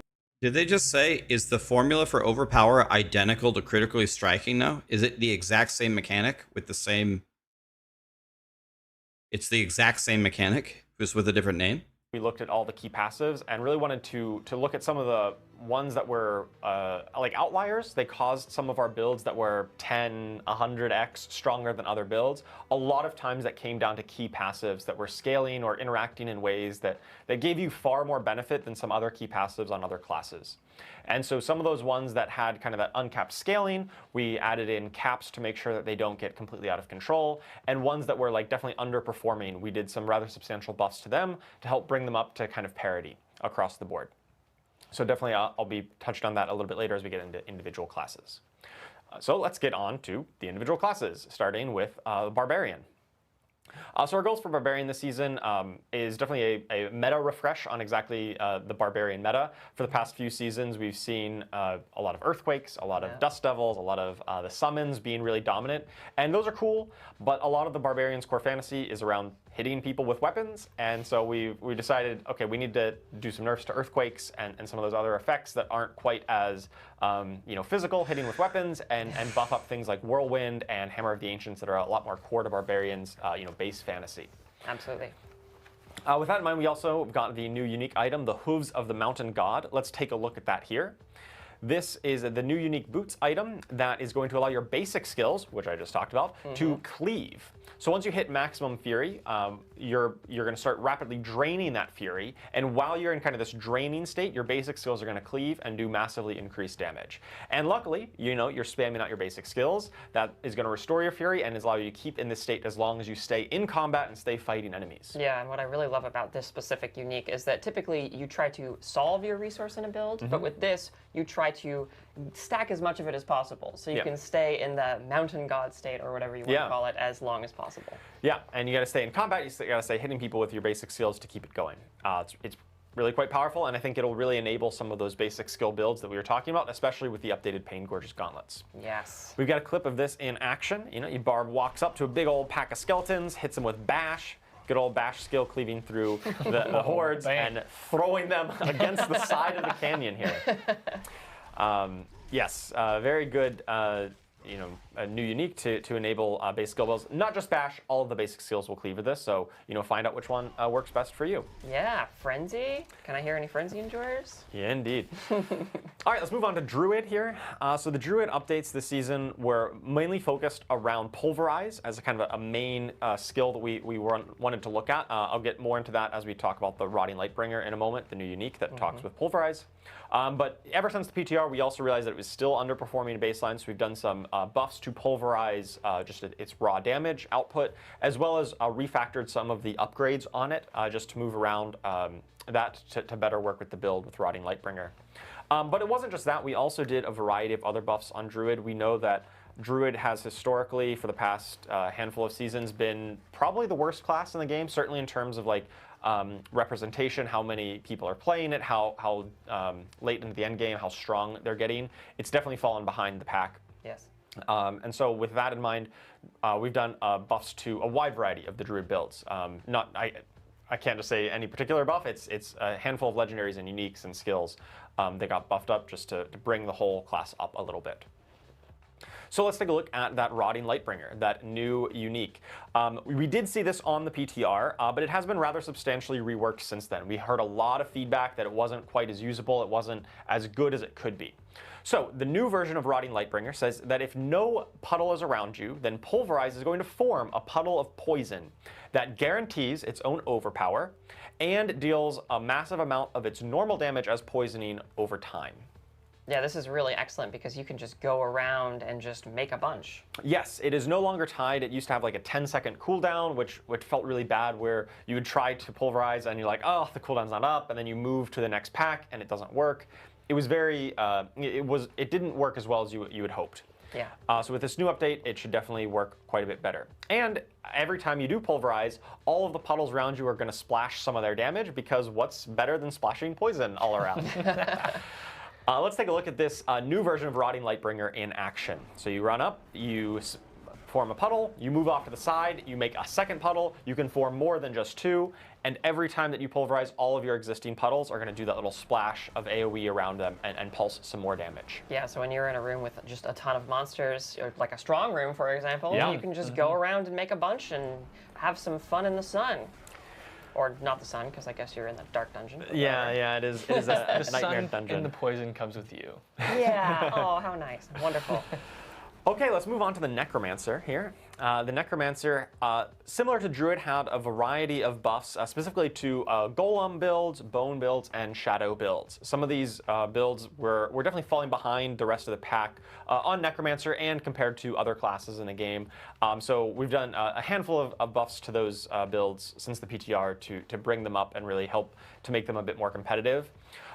Two of the outliers on Necromancer from last season were Soul Rift and Bloodwave, two of their ultimate skills that just were, Soul Rift in particular just did way too much for any one skill. Obviously it dealt damage, but then it gave you a barrier, it gave you resource, it gave you damage, increased all of your other damage output, refilled your potions, and feared enemies. So that's a lot of things for one skill to do. And we love ultimates doing a lot, but that was kind of one thing too many. Yeah. So on this season, we've removed the barrier generation from Soul Rift. And so if you want to get really tanky as a Necromancer, you're going to have to look for some alternate sources to make yourself a little tankier, alternate barrier sources as well. Yeah, we want to give you all the tools you need to solve your problems, but we don't want you to solve all your problems through one of your tools. Right. Yeah, Soul Rift was just doing a little bit too much for that. And that's why it was, kind of so dominant, so popular. Yeah. Bloodwave, another ultimate skill as well. That just did a ton of damage. Its damage output was exceptionally high. Yes. I think part of that was due to the overpower being so overpowered, and so some of the nerfs there would probably bring that down to size.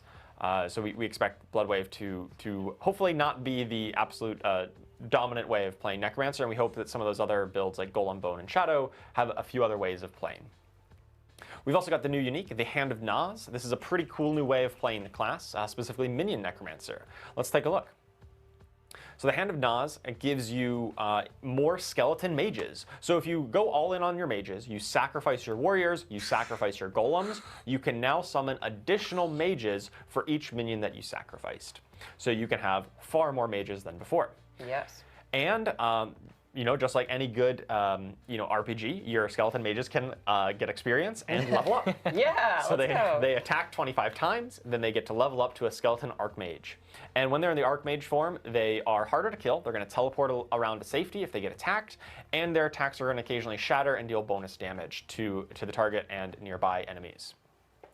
We can take a look at this in action. You know, you've got your big old back line of a ton of mages. You won't have your skeleton warriors. You won't have your golem if you really want to maximize your mages. So that really puts you, the necromancer, as kind of being the front line for your army of minions. Kind of turns the traditional minion necro on its head a bit, whereas your minions are often the front line for you, and then you pump out the damage. In this kind of build, you're going to be the front lines trying to keep the enemies off your mages while they pump out the DPS from the back line. Yeah, really, this makes it so you have a college of mages, one could say. And mages aren't the greatest at tanking, so, you know, you got to figure that out yourself. All right, we've got the Rogue up next. So the Rogue, we did some updates to Death Trap and Shadow Clone in this season. So much like Necromancer, where they had a couple of ultimate skills that were really dominant in the meta, specifically Death Trap and Shadow Clone on the Rogue.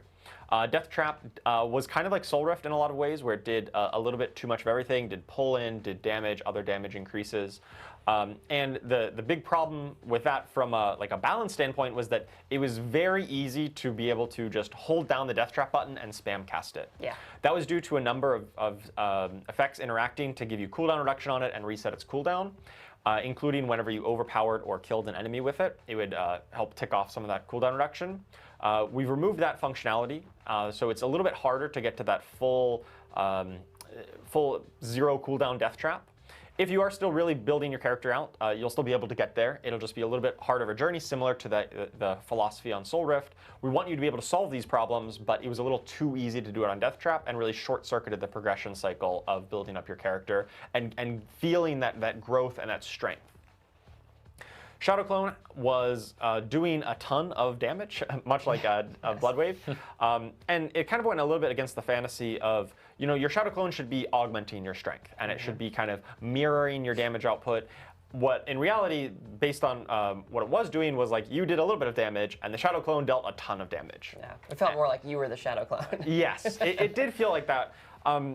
Shadow Clone mimics your effects, but it also changes some of the skill tags that it works with. So Shadow Clone is an ultimate skill. It is a cutthroat skill.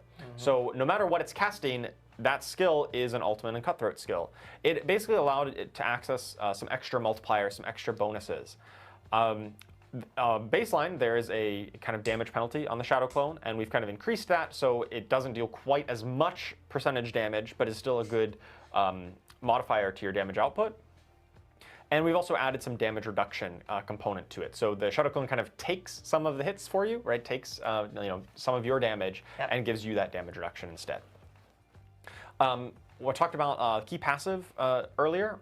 Victimize is a key passive on Rogue that we have reworked. It was one of those ones that was either like super weak or super strong, depending on the precise tuning.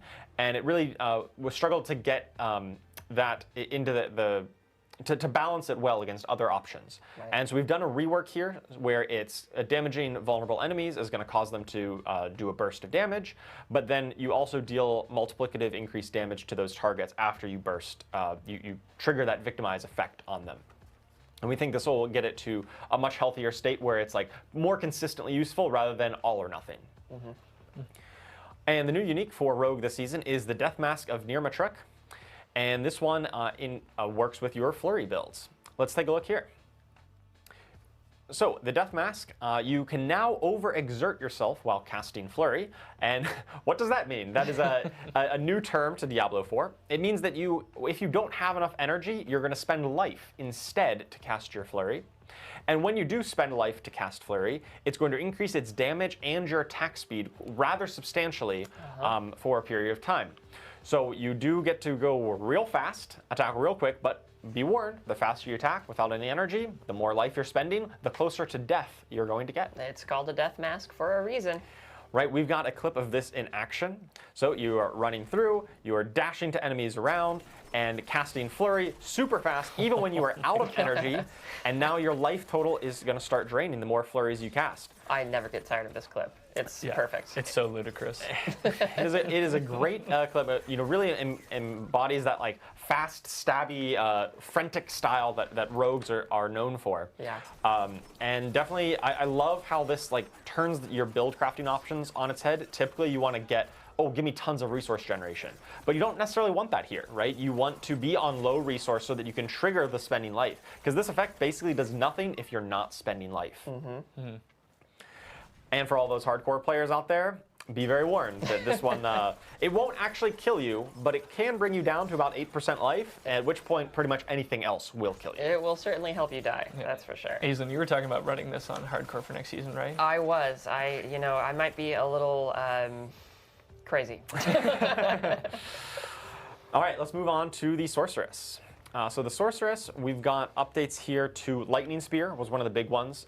Lightning Spear had been kind of dominating the Sorceress meta for quite a while. It was like really the premier build for a long time.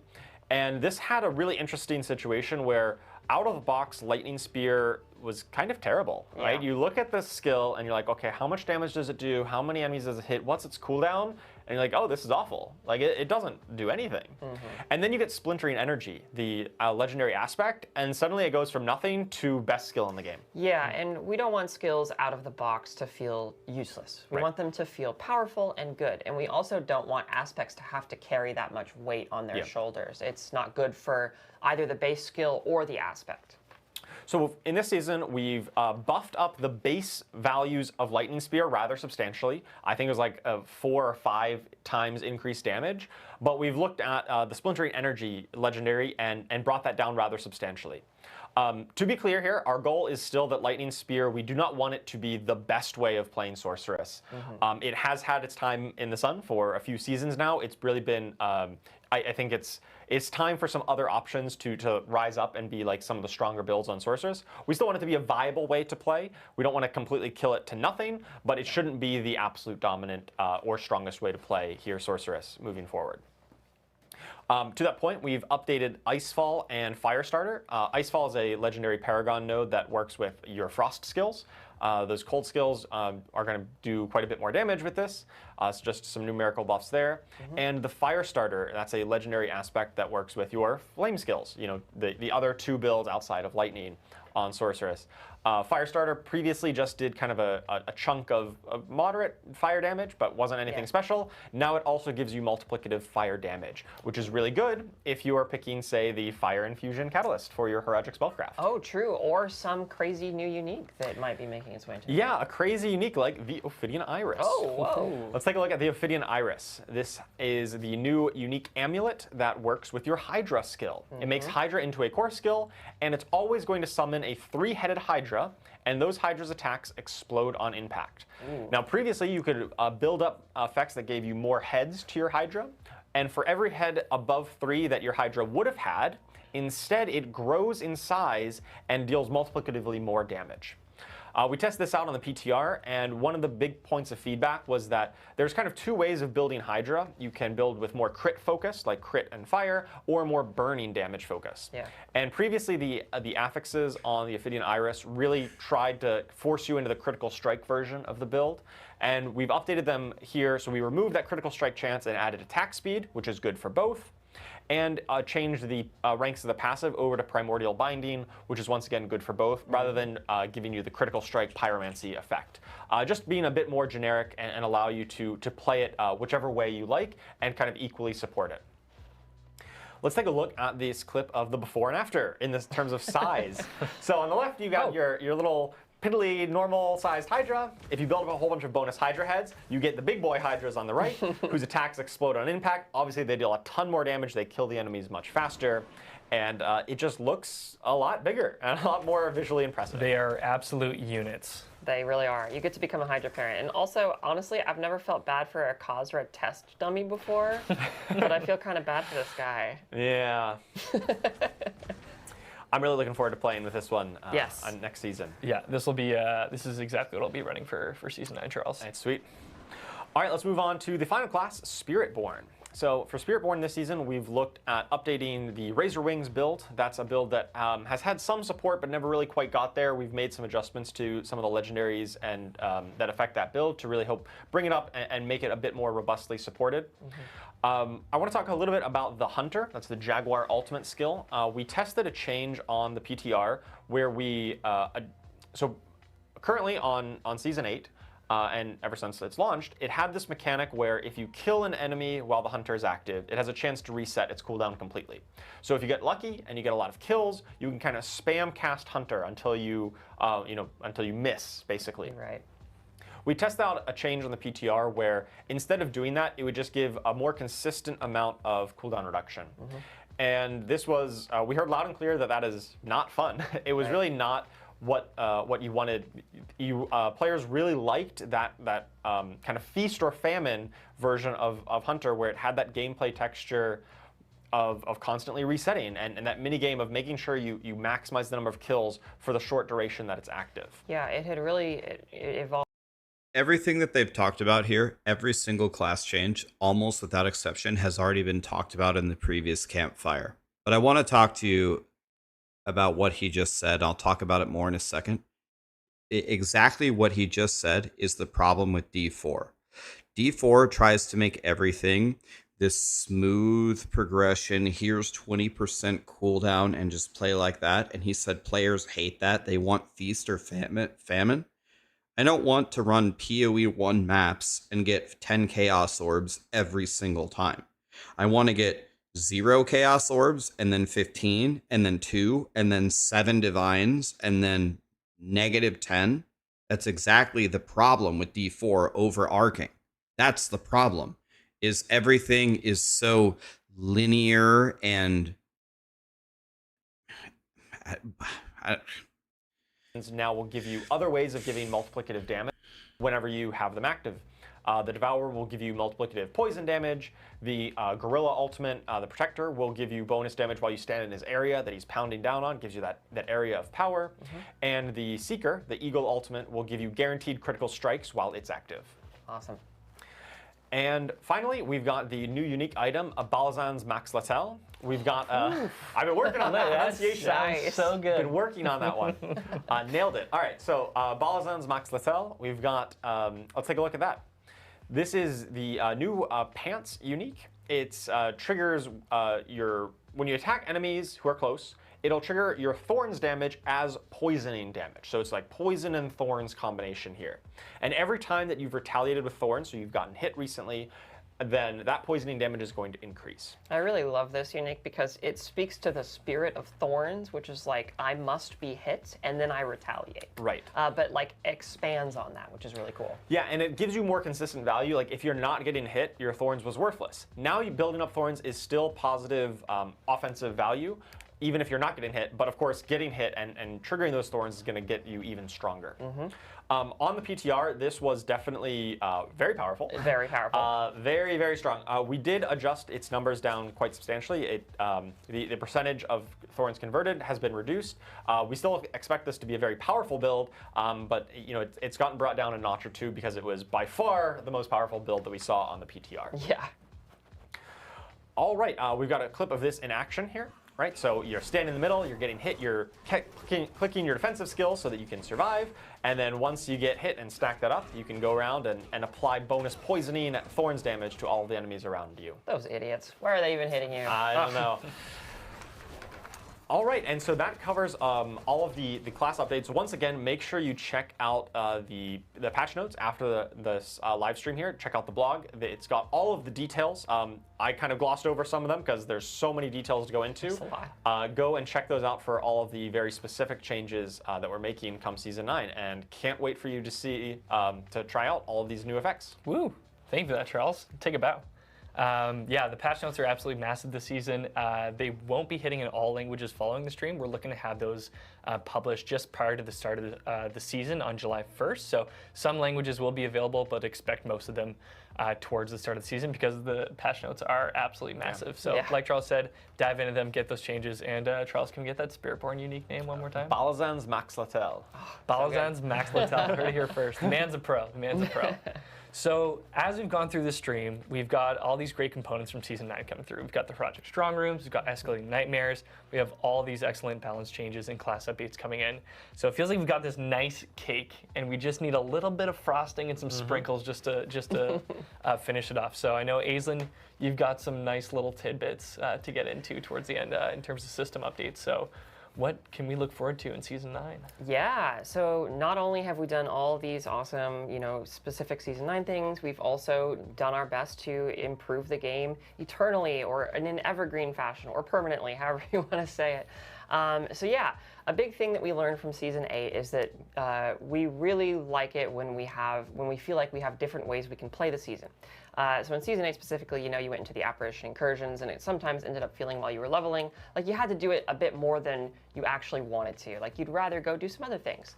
And so the way we want to change that in Season 9 and going forward forever is elites and bosses are now going to grant seasonal reputation regardless of what the season is. It doesn't matter what the season theme is, you can always make progress towards reputation by killing those strong enemies. So that should make it so, it doesn't matter if you're going to the seasonal activity, you're still going to make progress. The seasonal activity or whatever exists in a season will still be a really fantastic source of that specific seasonal power and rep and currency and what have you. But we want you to feel like you can just take some detours and explore the game at your own pace and in your own way, and the season still recognizes that. And similarly, we had Lair Hordes grant seasonal currency in Season 8 specifically because it was the season of bosses, but we decided to just keep that going forward because basically all roads lead to lair bosses now. Like you're going to find lair keys by doing a variety of activities. And so it felt like a very ubiquitous place for us to imbue seasonal currency into the game as well. And this isn't to say, this isn't an exhaustive list, right? Oh, I gotta wave over here. This isn't an exhaustive list. You are still gonna be earning extra seasonal reputation and seasonal currency from doing seasonal specific stuff too. So it should just be a much larger pool of ways to play. But yeah, so with that said, let's jump into some of the permanent details or permanent changes and details of the Nightmare Dungeon and Escalation Nightmare systems. So Dan already went over this quite a bit, but I wanted to just talk a little bit more about the why and the how of this all. So we added a bunch of new affixes, positive affixes to Nightmare Dungeons. And the reason why we wanted to do this is because we wanted to make sure that when you're sifting through your different Nightmare Dungeons, it feels like you have different options for how you can make progress for your economy. So you'll notice that these blue affixes, like the Heraldric Materials Reserve, Gem Reserve, Gold Reserve, they're pretty self-explanatory. If you go into those dungeons, you are going to get more materials from the chests that appear, or more gems, or more gold. And there's quite a few of these different positive affixes. And the big impetus behind this is we really wanted you to be able to sift through your Nightmare Dungeons, find the gap in what you're currently looking for. Like, for example, if you want to craft a Heraldric Jewel and you need gem fragments, go find the Heraldric Gem Reserve Nightmare Dungeons and run a bunch of them. And so hopefully this is like a tool that you guys can utilize and really patch up those problems. And secondarily, we also know that if players are going to be going into Nightmare Dungeons much more frequently going forward, that there should probably be a lot of replayability and variety in the negative affix experience too. So it kind of feels a little different and cool. So we really took our time. We kind of rebranded, rethemed a bunch of the affixes. We added a bunch of new ones, like Dark Omen is specifically an entirely new one. So be careful going into one of those dungeons. And we also added many more of the potential elite affix, the elite affixes that can appear on Nightmare Dungeons, like for example, Waller, Vampiric is another one. And this is all just, again, to make Nightmare Dungeons feel like there's more variety as you're playing through all of them. Awesome. So yeah, I think we can go forward here and check out what a actual Heraldric Reserve looks like. Just as a PSA, so if you go in and you're chomping through a Nightmare Dungeon, that's what a Heraldric Reserve will look like. So there will be a bunch of those throughout a Nightmare Dungeon. Make sure to open all those to get your nifty new positive affix rewards. And then on top of that, of course, we have the new permanent addition, the Escalating Sigils, which are just Nightmare Dungeons, but even punchier. So as Dan was saying, we made it so you're getting even more rewards from these things as you're escalating They're going to raise in difficulty as you go through each escalation, which I would like to point out does mean that you can surpass Torment 4 with these now, which can get very terrifying. And there's also unique affixes that can only appear on escalating sigils. And here we have the actual Astaroth affix, or rather the Astaroth list of affixes that we're going to be dealing with when we fight Astaroth. So Dan kind of alluded to this, but we can see that one of the negative affixes here is Meteor Storm. That's an Astaroth specific affix, and that actually changes the way the Astaroth fight works. And there are quite a few of these. So every time you go in and fight Astaroth, it's going to feel a little different. There's going to be different challenges you have to face. And there's also going to be a lot of really fantastic rewards that he drops too. Like, for example, the Riches of Keys gives you, I think, like Infernal Compasses and Undercity Tributes. And Lord Zier's Offering gives you quite a few keys to go and fight Lord Zier. And, you know, it's all modular, it's all randomized, and it's a lot. It's a lot of rewards, which is great. But it's a lot harder too, which is also fun. But yeah, so that's the overall on these Nightmare Dungeon and Escalating Sigil things. And I just want to say, you know, as one last thing, like I mentioned before, this is something that we want to continuously improve upon because it is such a major new thing. And like, we knew that Nightmare Dungeons needed some love, and we're really happy we got the opportunity to do that here. And we want to continue to foster and cultivate the system going forward. So please, any more feedback you have, shoot it our way. All right, and with all that said, let's move on to some more general quality of life updates to the game as a whole. So first of all, here we have the legendary item drop updates. So typically in Diablo 4, what we've done is when you go up in Torment tiers, you find more items, but we've decided to make it so you also find a higher quality of items when you go up in Torment tiers as well. This means that as you go from Torment 1 to 2 to 3 to 4, you are going to find more ancestral items and thus also more greater affixes.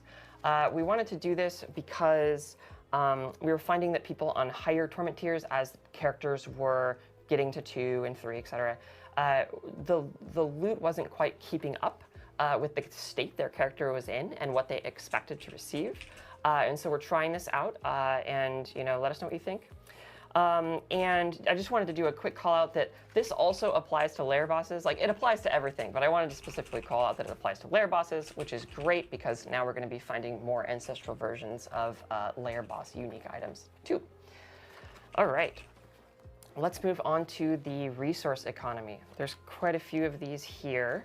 So first of all, we saw that people were not finding as many legendary runes as they would like. It felt too sluggish to get through that journey. So we've kind of done quite a few changes to that overall. Now the Tribute of Harmony, which is specifically the tribute that grants quite a few runes, will grant even more and a higher quality of runes. All Undercity tributes, not just the Tribute of Harmony, will also grant runes. So if you're finding yourself light on runes, going to Undercity is typically a really good place. And then finally, we also increased the quality chance, the chance for legendary runes to drop from fighting lair bosses and their lair boss horde too. So just kind of all throughout the game, that's just a bit better. We've made quite a few improvements to Whisper caches. So like the gold cache is much more lucrative, the material cache is more lucrative, the gem caches are more lucrative. A lot of ancillary stuff just feels better and are better choices than they used to be. We want to make sure that when you're actually looking at the potential Whisper caches, that each of them feels like it would actually make a difference. And so that's the big impetus there. We have made our jewelers across Sanctuary adopt more business-friendly practices. Their cash is no longer quite as ludicrously expensive, and it also drops significantly more rings and amulets. So they're a little bit nicer now. And then Infernal Hordes also is going to be dropping more gems. And then finally, something we wanted to add here is there's going to be increased drop rate for Scrolls of Escape, specifically in Hardcore. We found that you weren't getting quite as many as we would like you to in that mode, and so we want to make sure that you have just enough to, you know, go and test yourself against those really challenging lair boss fights when you feel like your build is ready. All right, and let's dive into into our next slide here. So this is just to go over, basically, this is a lot of information. So let's just talk briefly about what is permanent and what is exclusive to Season 9, just kind of as a recap. So, permanent to both the Eternal and Seasonal realms, now and forever, we have the Nightmare Dungeon updates. So you are going to be finding Heraldric Strong Rooms on both the Eternal and the Seasonal realms. You're going to be able to go into Escalating Nightmares in both. You're going to find all these new Nightmare Dungeon affixes and Escalating Nightmare affixes permanently in the game. And of course, all the new uniques for each class are permanent. And then exclusive to Season 9 is the quest line, Exploring the Sins of the Herodrum. The Heraldric Spellcraft, you know, the Catalysts and the Infusions and the Arcana, the Heraldric Jewels, and then, of course, the Seasonal Reputation Board and the rewards from that are exclusive to Season 9. All right, so that about wraps it up for the Evergreen updates here for Season 9. And just to kind of touch on the PTR and the learnings and kind of our thoughts and our culture on PTR. So we already kind of went over the systems updates that were changed since PTR. I'll go over them again very briefly.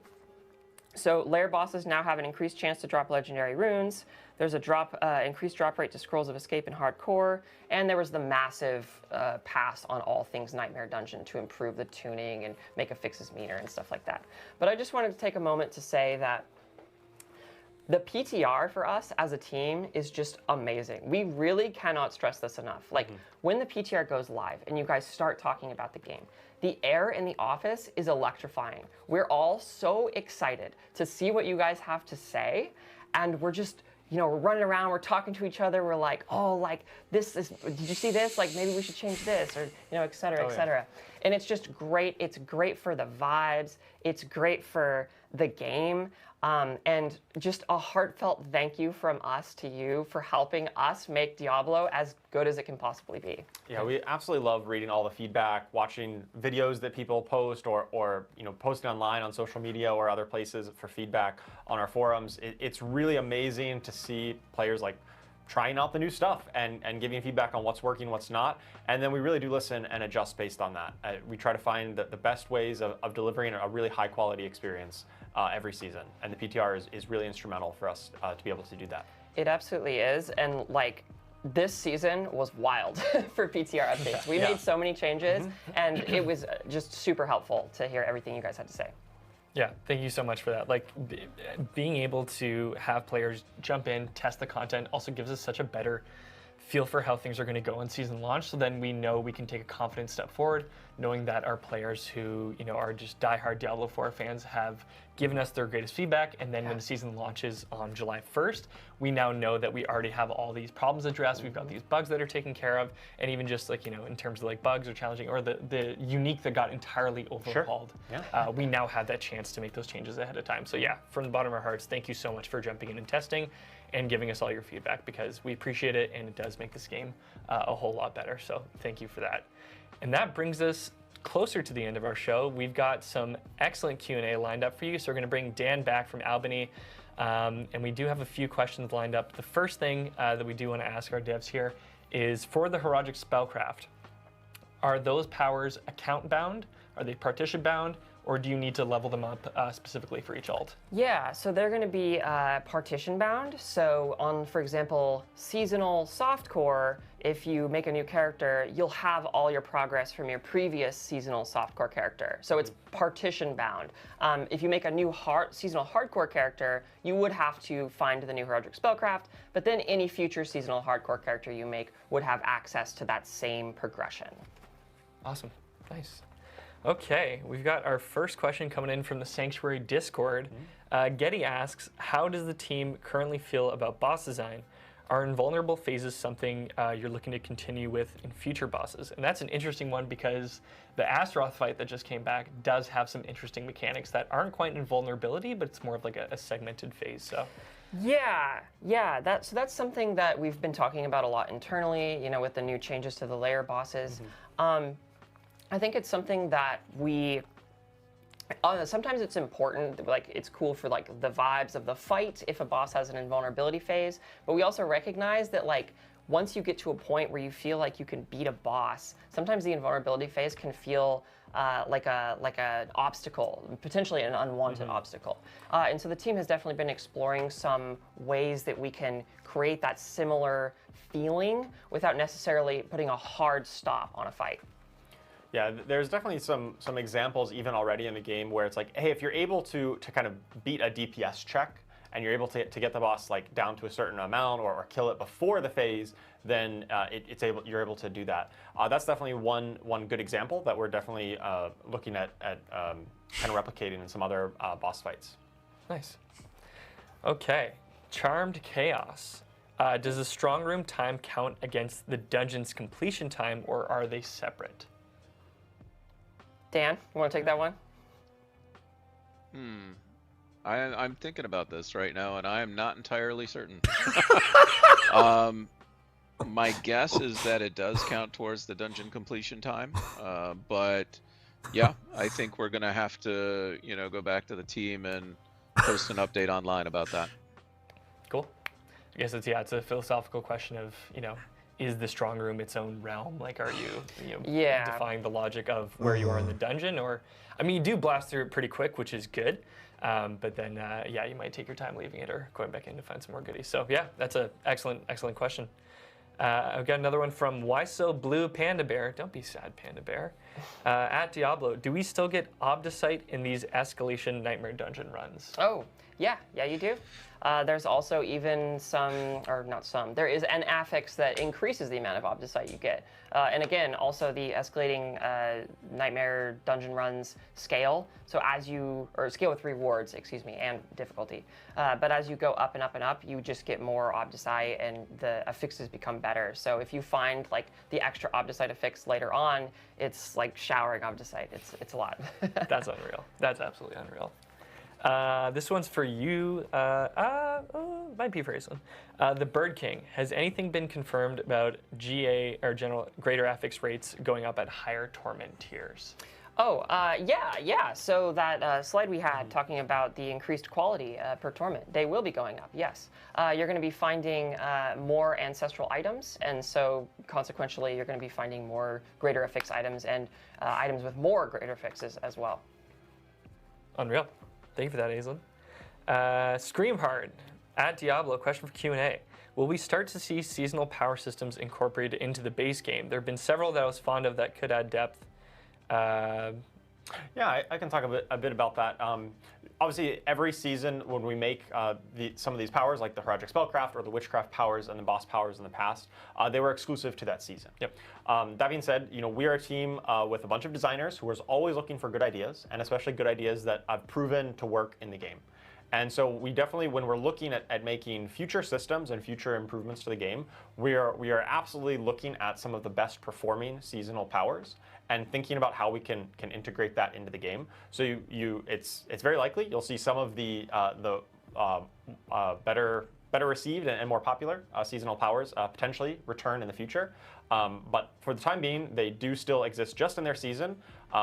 But they are absolutely still on our radar to bring back in other forms and other ways for future content. Mm-hmm. Yeah, and I do love, even for the season overall, instead of having seasonal powers that we have and then look at the favorite ones, like such a massive part of the mechanics of this season are just already going to be permanent and in eternal and seasonal realms, which is so nice. So it's true. Yeah, really just those power systems are really the seasonal parts. And a lot of our focus on seasonal development is plussing up base aspects of the game, like the Nightmare Dungeon system as a whole. We're looking at making sure that part of the game is improved and is evergreen. And then a lot of the powers are things that are exclusive for the season, but we are still looking out for good designs and ways of bringing back the popular ones for the future. Hell yeah, absolutely, Charles. Mippy, at Diablo, are the escalating nightmare sigils craftable or only droppable? Important question for leveling. I think I might send that one to you, Dan. Yeah, that's another one I'm not sure about, unfortunately. So I believe they should only be able to drop from the Heraldic Strong Rooms. That's where you'll be finding escalation sigils. Right. And I think I just to the point, if you want to try to be farming them, you can craft nightmare sigils, trying to find ones that have the Heraldic Strong Room guaranteed on there. Right. and then run the ones with the strong room. So it's a little bit, you can't maybe craft them directly, but you can craft ways of farming them. You can definitely go out of your way to find Heraldric strong rooms, which then brings you to Escalation Nightmares. Yeah, and if you're looking for those pre-Torment Nightmare Escalation Sigils, you're going to be getting that from the Seasonal Reputation track. So before you are pre-Torment, if you want to play those and get used to them before you actually get to face off against Astaroth in post-Torment levels, you will be getting that from the Seasonal Reputation track. So look out for those. The Creether. Cool name. Ooh. How do you come up with the names for your uniques? Some of them are really interesting, and some are hard to pronounce. That's true. Are the names coming from lore, or just, you know, did you find something cool that ended up fitting with the names? A lot of times they come from a lore. A lot of our uniques are handled by our wonderful narrative designers and quest designers who really have a firm grip on the lore and the world building of Sanctuary and all of the characters and factions within there. And so a lot of them do come from that. Some of them are a bit, you know, maybe a bit more generic. I'd say like ones that, you know, maybe don't tie to a specific person, but a lot of them do, and that's handled by our wonderful narrative and quest designers. Yeah, I love that. Yeah, like Death Mask of Near-My-Truck. Near-My-Truck, like, Yeah. Yeah. Chat was picking up also on the phonetic of "It's near my truck." Oh, yeah, it's near my truck. That is how we. We've been saying Near that my a lot. truck, yes. leading up to this stream. Awesome. Okay. Oh, Draketh90. Will you consider allowing other boss fights to be customized with affixes like Astaroth? Sounds like a cool way to keep layered bosses dynamic and fresh. Oh, yeah. Yeah, we're really excited about the system with Astaroth, where he's going to feel different each time you fight him. So that's definitely something that, you know, we are always looking to imbue more replayability into the game, because Diablo is just, it, you know, lives and dies by like how much fun it is to go and do stuff over and over. And so, like, you know, that's definitely something that we can take a look at in the future, and like different mechanics to ensure that fighting layer bosses or fighting other bosses in the game feel exciting and different each time you go in and fight them. And Astaroth is a great example of that, and we're excited for you to try it out. Unreal. And our last question comes from either Jajapur or Yayapur or Hahapur, depending on the pronunciation. This one's for you, Charles, and it's less of a question, more of a request, I think. Okay. When can we expect more skill-changing uniques like the new Necro one? Give us one for multiple golems with a little smiley face. Oh, interesting. Yeah, I mean, so obviously every season we are making a new unique for every class, and we really try to focus on giving brand new ways of playing or ways to kind of revitalize existing builds. Like obviously golem builds exist, so it is absolutely valid that we could potentially see one in the future that allows you to have additional golems. I can't specifically promise that just yet, but we're working on making brand new cool stuff every season. Awesome. Sweet. Well, that takes us to the end of the Q&A. Thank you all for your incredible questions, and thank you to the community team for sourcing those. We really appreciate all the things that you want to know about the game. So yeah, and that brings us to the end. Okay. All right. Well. Oh my God. All right.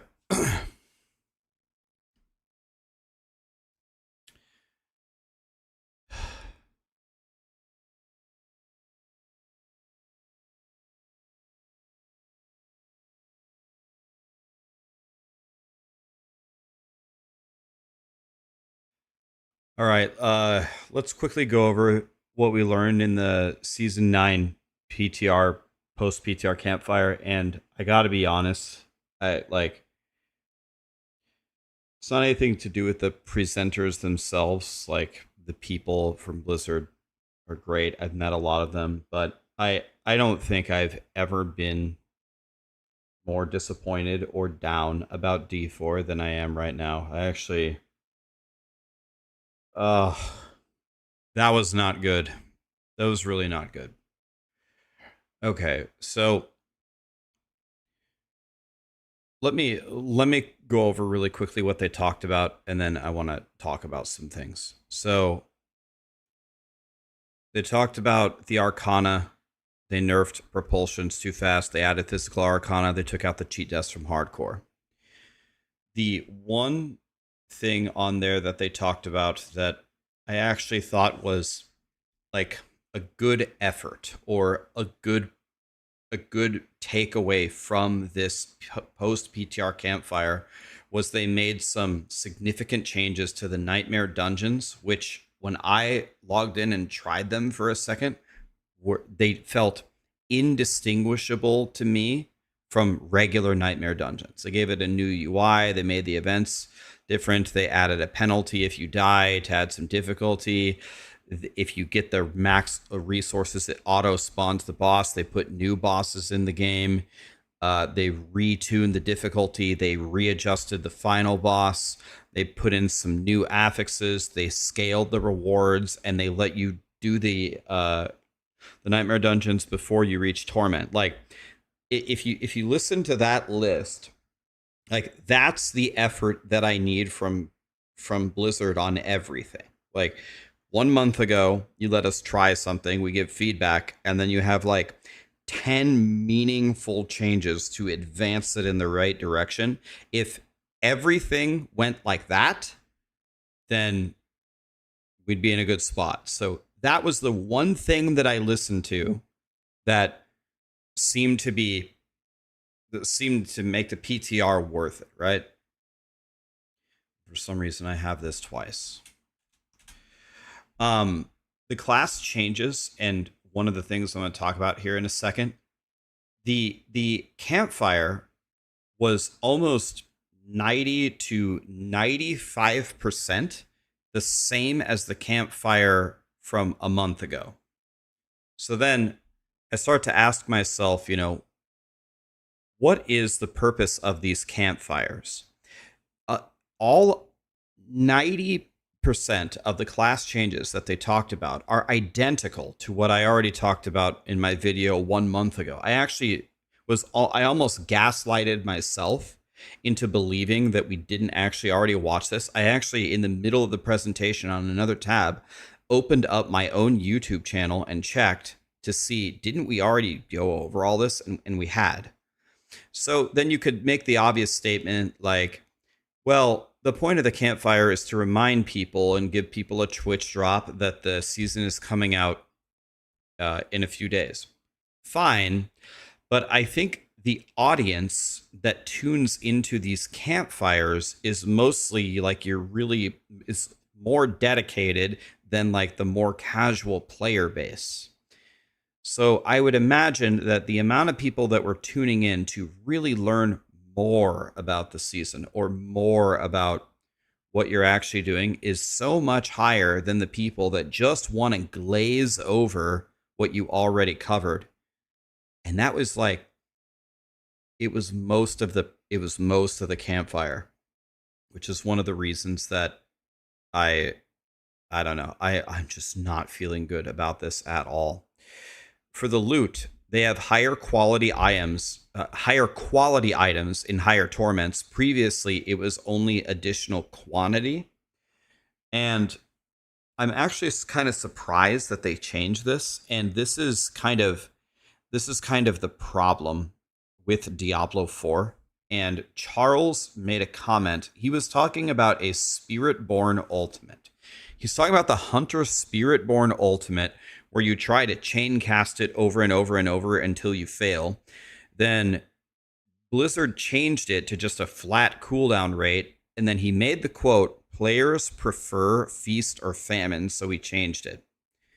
This statement and this line right here, I think, kind of combine together to form the general problem with Diablo 4. I remember back when we were doing before the game launched in the beta, they were saying people didn't understand how to play an ARPG. So when we only gave them like 25 skill points, they put them all into maxing all of their basic skills. So we want to keep the skill tree simple as possible so these people can play the game. So when you look at this, when you can drop everything in Torment 1 and they just give you more items in the layered or Torment tiers, that's another step really to help the super casual people not feel left out. The problem is when you do things like that, or when you have everything be a straight path, hey, let me not have anything exciting be in the game. Let's just give everybody 20% cooldown, 10% attack speed, 5% movement speed. It's always this like linear, predictable progression. The game is not fun. It's just not fun. And it's kind of surprising that it's fun to anybody, even the really, really casual people. The casual people have fun initially until they kind of figure out what's going on, and then they realize, oh, even the more casual people over time still think it's just not very fun. It's this logic applied to everything. Like, for example, I'll give you a couple of examples in their main competitor, POE. When I run a map, sometimes I get 1 Chaos Orb, sometimes I get 10. Sometimes I lose 10, and sometimes I find 7 Divines. That makes when I find the 7 Divines feel so amazing. Path of Exile has a corruption system. Anything that happens in the game, you can take a Val Orb and you can corrupt it. Sometimes you corrupt it, almost always, and it just completely bricks it. And sometimes you get something where 2 mirrors. You know, you never know. That kind of stuff, you know, implemented in a smart way is very, very fun.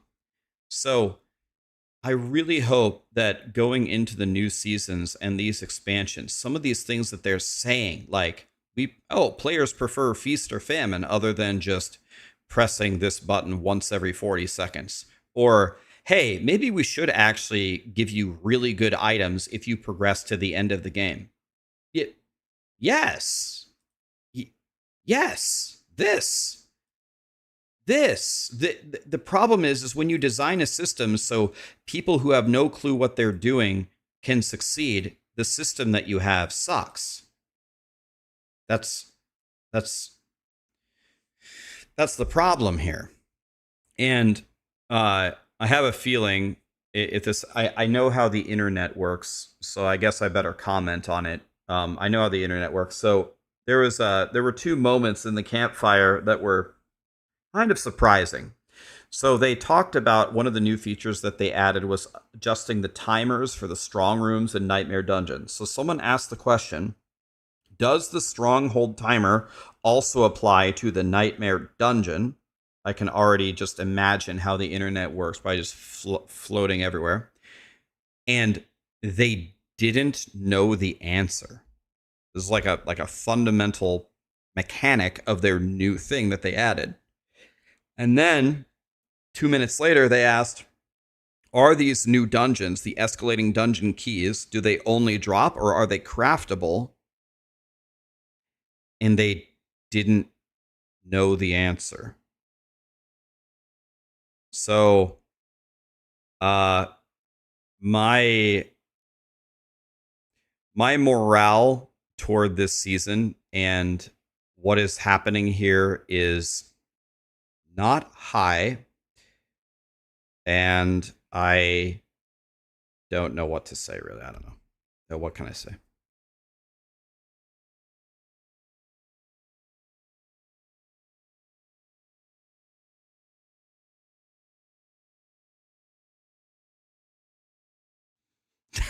Dan has been playing too much POE1 the last 2 weeks to know.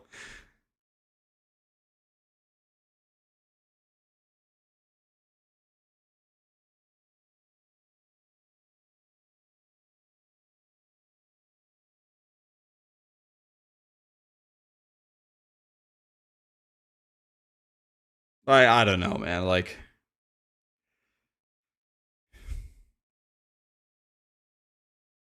Rax, is everything okay? I don't watch every day, but I always notice your expression turns into depressed when it comes to D4. In many other games, you're radiant. I'm fine, man. I thank you for the donation. I'm fine. I don't.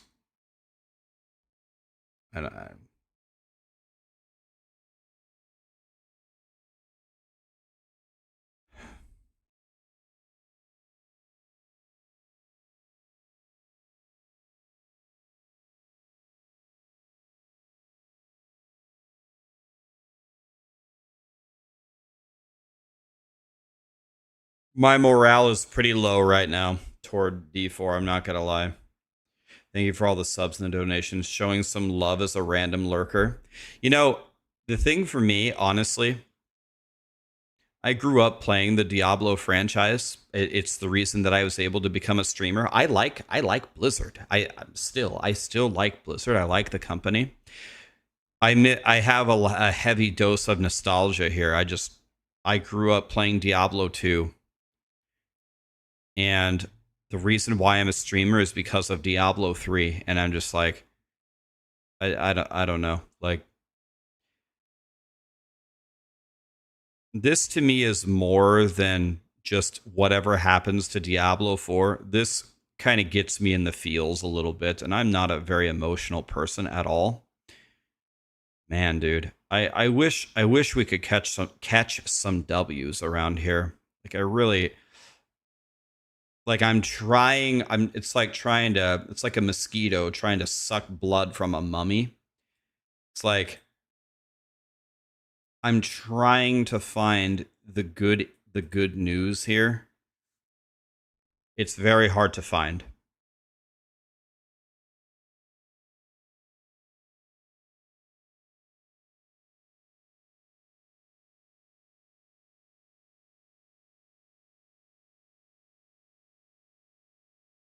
Hi, Dread. This expansion is the learning one. It's not going to get better. It's lost until the second expansion. Okay, guys, be honest with me. Do you think the second expansion can turn the tides here? Are you expecting that?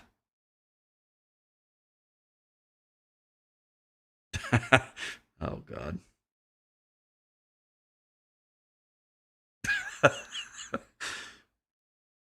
uh, like, what I'm trying to do is I'm not trying to be overly negative here.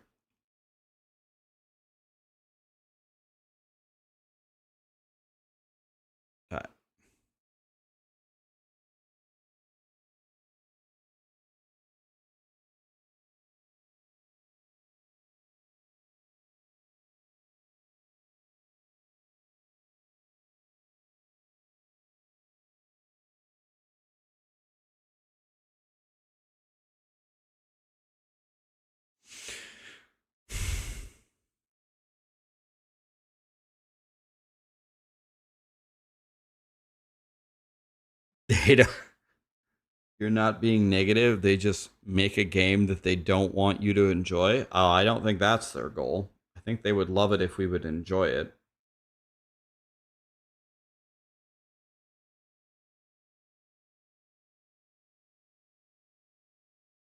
Diablo 4 is 101 small fixes from being good.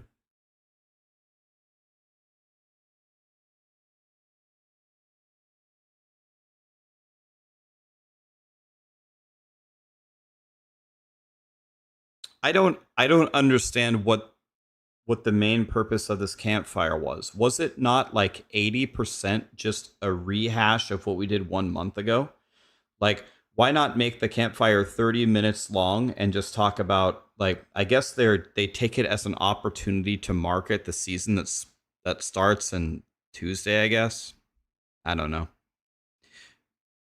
I was thinking we'd jump right on in from where I thought we would jump right on in where we left off from the last campfire, but it takes the wind out of your sails when at least the first half of it was the same thing. And they started with lore again.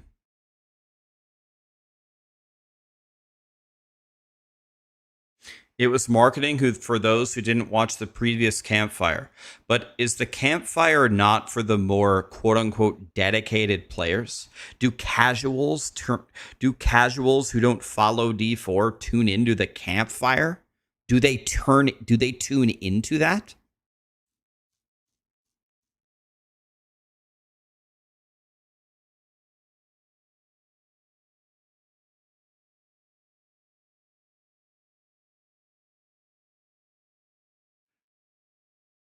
if the casuals don't tune into the campfires, but the campfire was designed for the casuals who missed the previous campfire, didn't we miss the target there? Oh, it's, oh my God. I'll be right back. Everybody who hates PoE who tuned in, thank you so much for being here. When I come back, we're going to play PoE. I'm sorry. Let's just play PoE. I'll be right back.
Guys, I went to cry.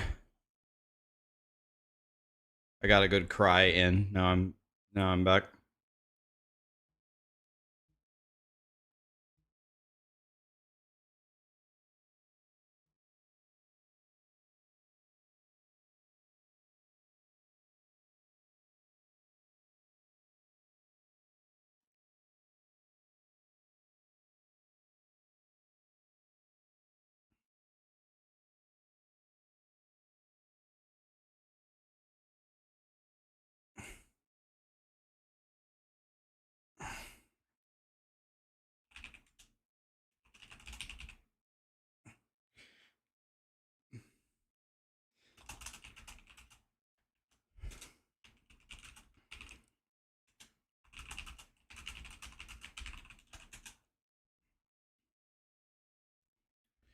That was I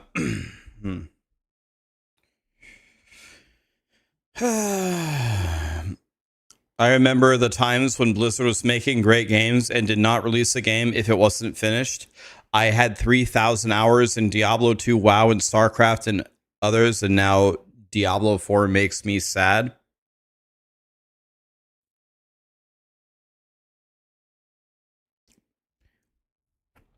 I mean, yeah. I don't know, man. I don't. What can I don't know.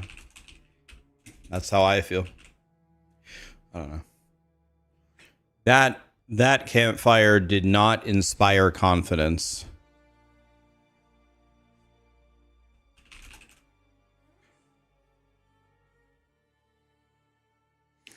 Was it really that bad?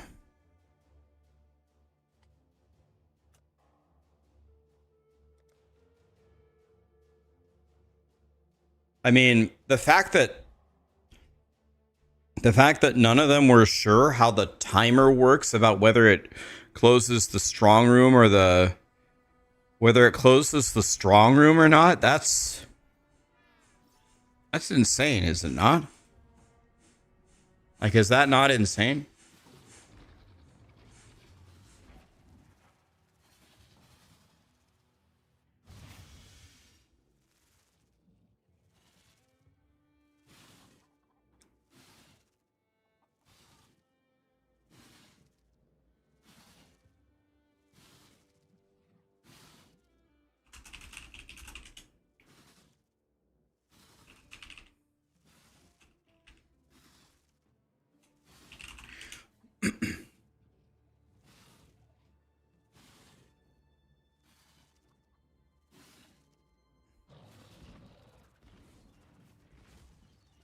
Do you ever ask Adam or any of the people at Blizzard these things that are confusing you at this point? I don't reach out to them about it anymore. No. I don't reach out to them anymore about it. You missed all the depth. Hi, Daisy. Campfire. Man, dude, I don't know. I've got nothing to say. I don't even know. I've got nothing to say. I don't know what to say.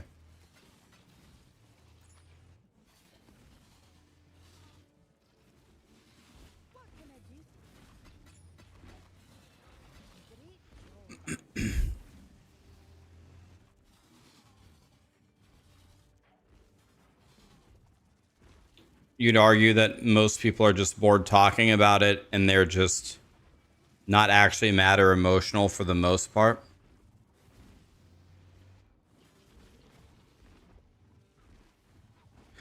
I'm just wondering.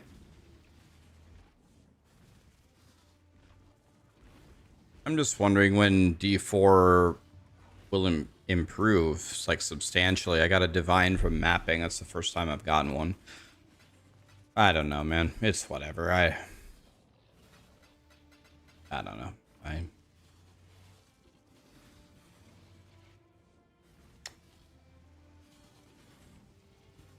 The dude is AI.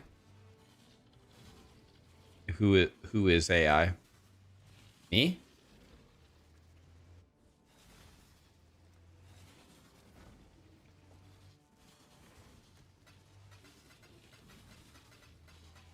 It's the first divine I've gotten from mapping.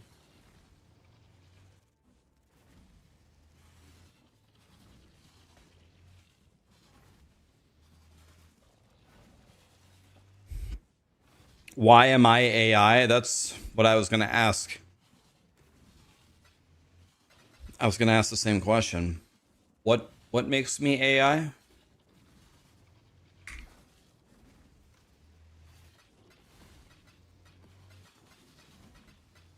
Do I act robotic and predictable?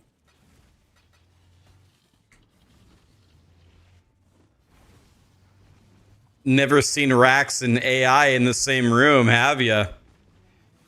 Damn, I can't argue with that one. I guess that proves it.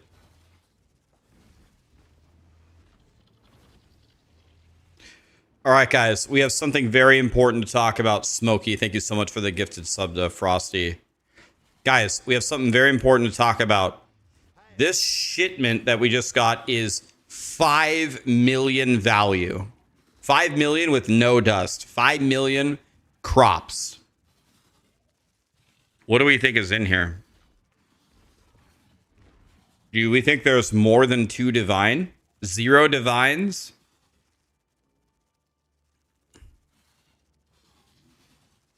Five chaos. Powers. There's powers in this. Okay, let's do a prediction. I guess let's just do our normal prediction. There's 1 boat and it's 5 million value. Do you think that we will get 1 divine in a 5 million value shipment? To give you some perspective, I got 2 divines in a 1 million shipment. This is a $5 million ship. So the prediction is up. Everybody bet your tacos. I also sent it to the farthest port. I sent a 5 million shipment with this much risk at the farthest port. If there's not at least 1 divine out of this, I'm going to go play D4. No, I'm just kidding.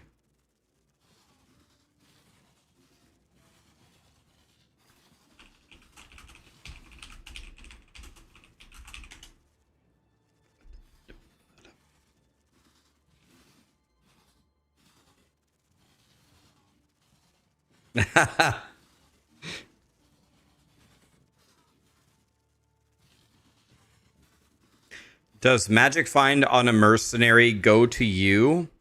And can you put a link if you know the best items for a mercenary? You're playing at Poison SRS Necromancer.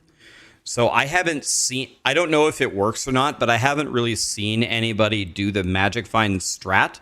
Most people have been doing things that just buff you. So someone says the magic find only works if the mercenary gets the kill. I haven't seen anybody doing that. The magic find character has to land the killing blow. So I think the mercenary is mostly about buffing you. Okay, here we go. We better get a mirror shard here. We got 2 divines. Wow. Do I get a treachery too? Wow, we got 2 divines and an exalt.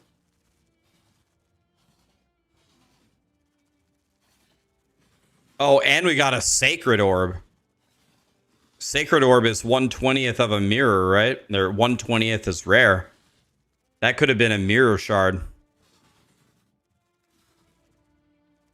But this isn't worth anything, is it? It's only worth 27 chaos. If this was a mirror shard, I would have shit myself. I have never gotten a mirror shard in Path of Exile. Never found one. Never found a mirror, never found a mirror shard. I've never found a House of Mirrors card.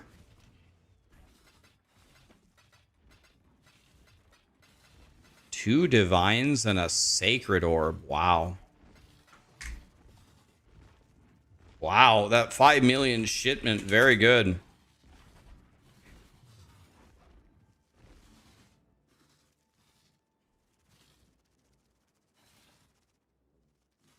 I sent several 50 million boats last league, and I never got a mirror shard.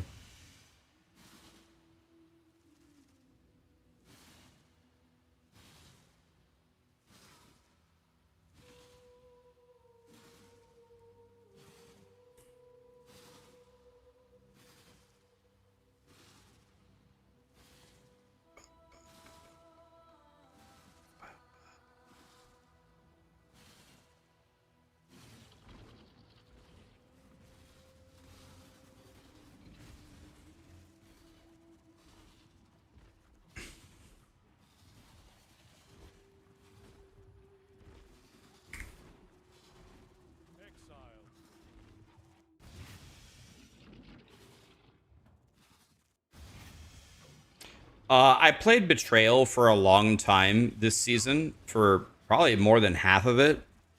My issue with Betrayal is even when you get the right things set up, then it like kicks them out of the right section of Betrayal, and then you gotta min-max it and bring it back in there. Like, maybe it's a skill issue, but it's like, I spend all this effort getting Grav into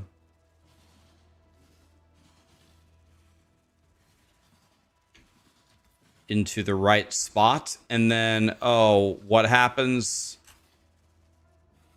Dude, all of these are so useless. Are any of these actually worth anything? I think I'm just gonna throw all these away. This seems to be the only one worth anything. Let's just put that one up and throw the rest away.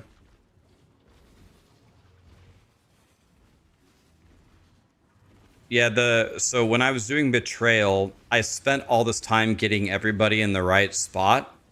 And then when you do the safe house, it like kicks the leader out. So then you got to do it all again. It's just like, oh my God, dude.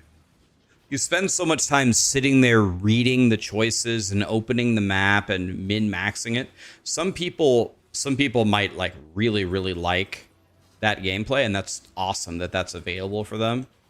But I got to keep blasting, you know? I need to keep going. Betrayal is a little bit too slow for me,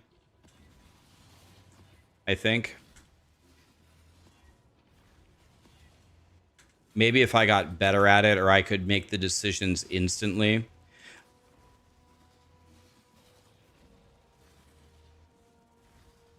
Can we get more than 70 currency? There's 140. But this has the targeted by a meteor.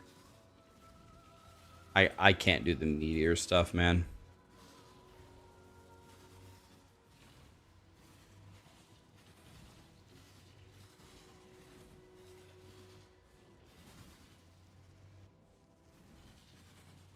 Let's try this.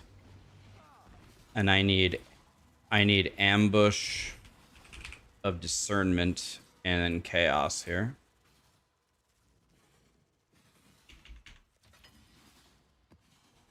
Five is good.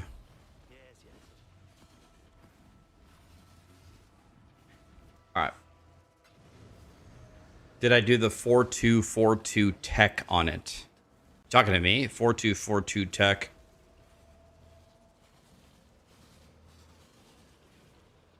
Oh, you mean putting 4 people in the certain things?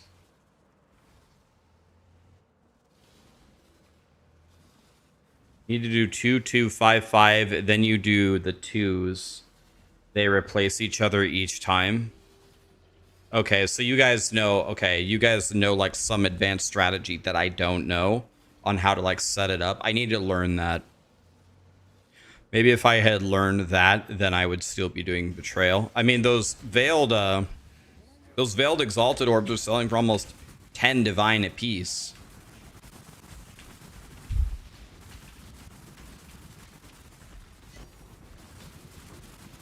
Hey, we opened up with 90 chaos. Awesome. I mean this as a joke, but I also don't mean this as a joke. If you like If you not if you like, if you have epilepsy, you probably shouldn't watch my stream as I play minions.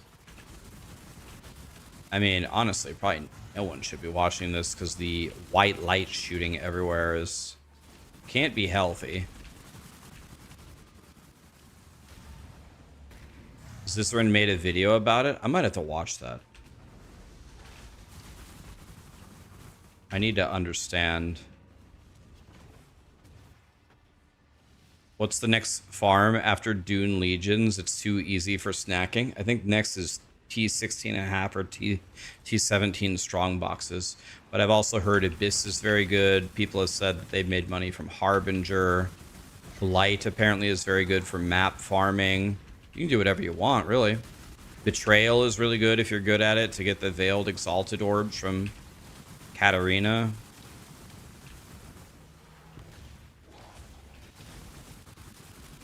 We're gonna craft the boots. I probably have enough to craft them. Gassy wrote me instructions on how to do it.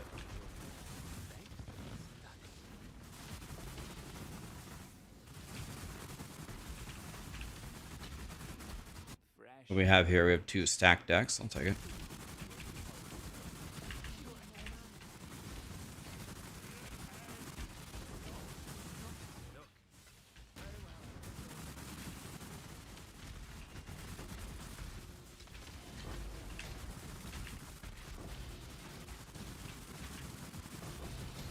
Two Exalted Orbs could have been 2 Divines.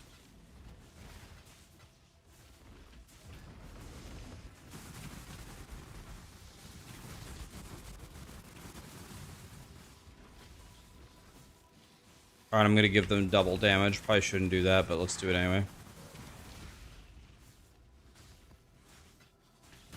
Oh, we have a shrine here. Lit.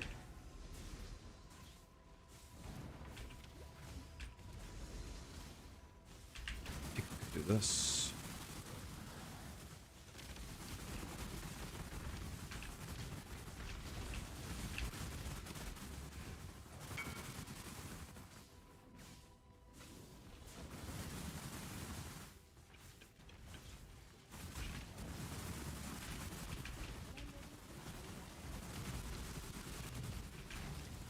Guys, we're about to be rich. We just made a 20 chaos trade. Insane.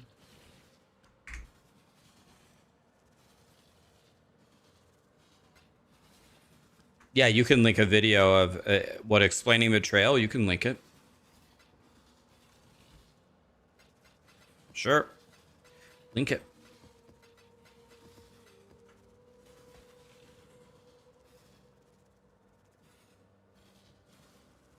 Is this a good fracture? Not really.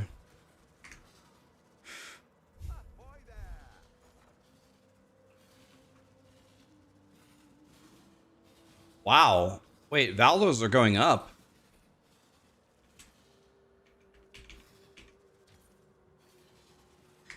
Valdos are going up, boys.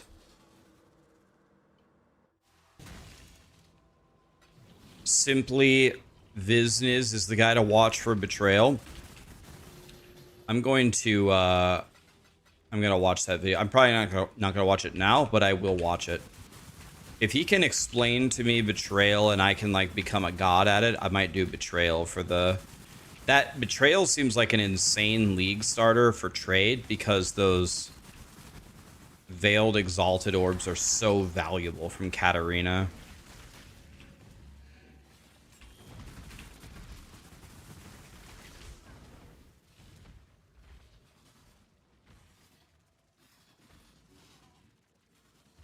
Honestly, I better not do either of those. I'll probably get killed.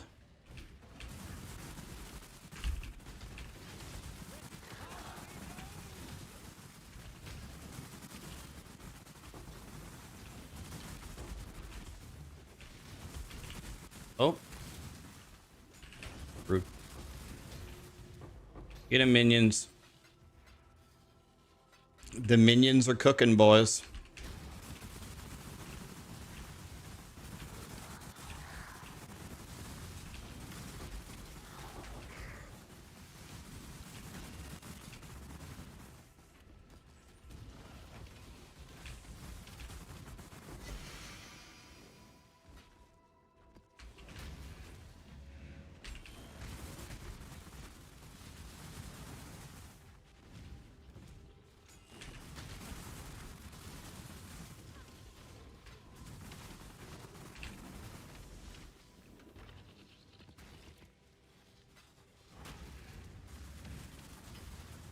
Reflecting Mist, 100 Divine. Dang it,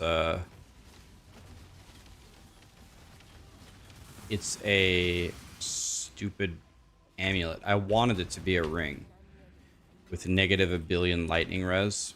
Never lucky. Wait, this is the previous floor. Minions go burr. Yes. This is a fully juiced T17.5 map. Look how many things we have on this. Elon would be proud. And yeah, no problem for the minions. The $1 million question is, can I survive the boss? We're about to find out right now. Here we go. This is the guy that does the fire, Jim Bob, right?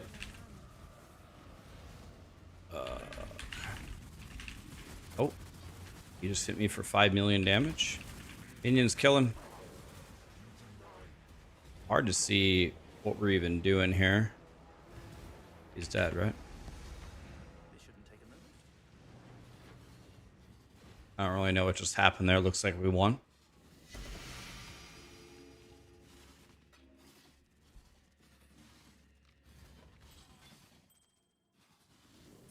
I'm guessing all of this is terrible, but let's check it out anyway. Oh, we have to move the cam. Thank you. Yes. What am I doing? That's not centered. That's centered. All right.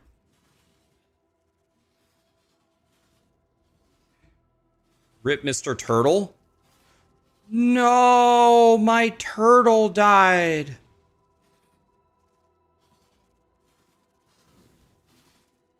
He killed my turtle. Didn't I lose a divine for that? That's the first time I lost a divine. I just lost a divine, guys. I lost 1.5 divines.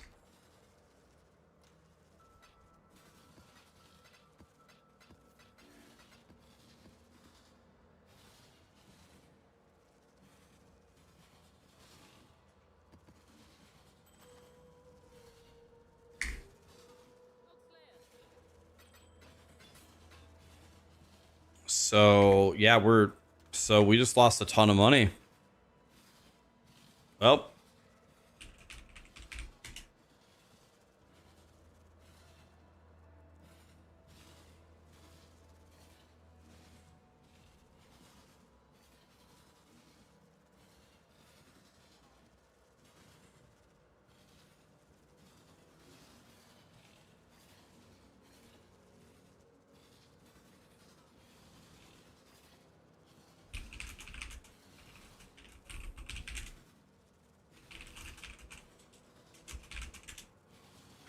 All right, so guys, is there a certain order that I have to summon this guy? Like, do I need to summon 10 Spectre Bobs first and then do the turtle last? Or do the turtle 11th? Or something?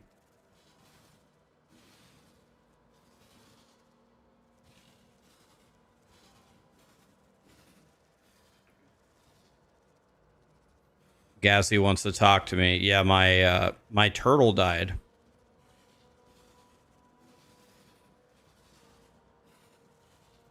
Okay, Gassy wants to talk to me about something. What the fuck did you just do? My turtle died on a boss fight. I didn't do anything. Ow. I don't know. He was there and then he wasn't there. Wait, which boss was it? It was one of the Memory Strand bosses in the theater. What? Can you show me map mods or something? Yep. What the fuck?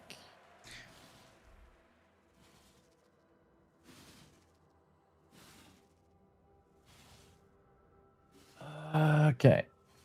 Crit is a bit nasty, but we're talking about a goddamn turtle.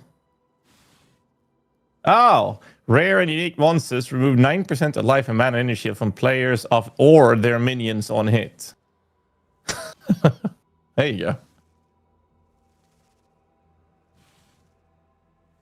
So can the turtle not leech that life back? The turtle does a total of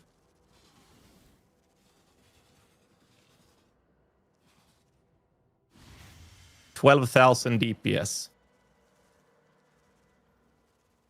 He cannot leech that up. So He will. Yeah, no.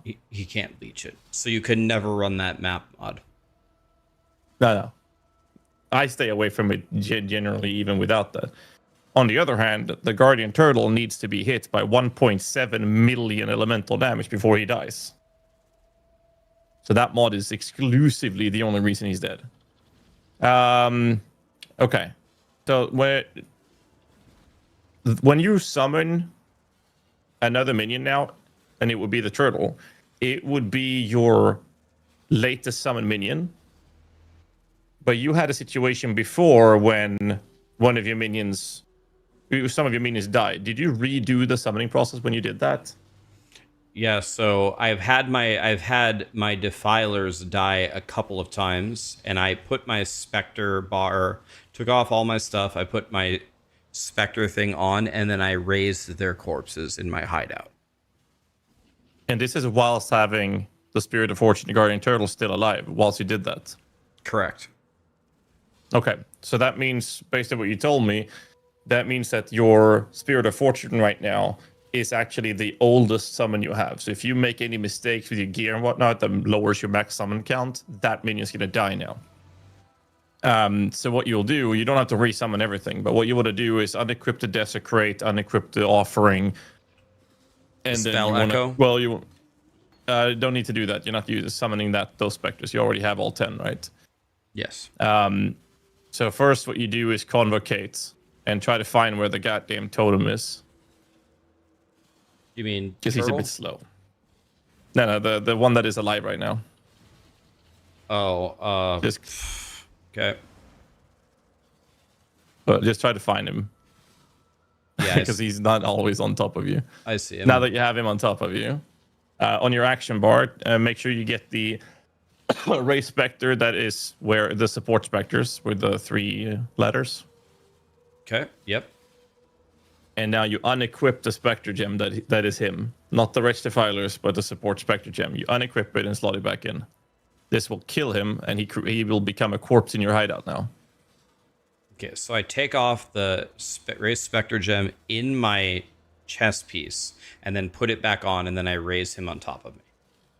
Yes, and that makes him the newest summon you have. So if you make any mistakes, he's not the one that's going to go away first.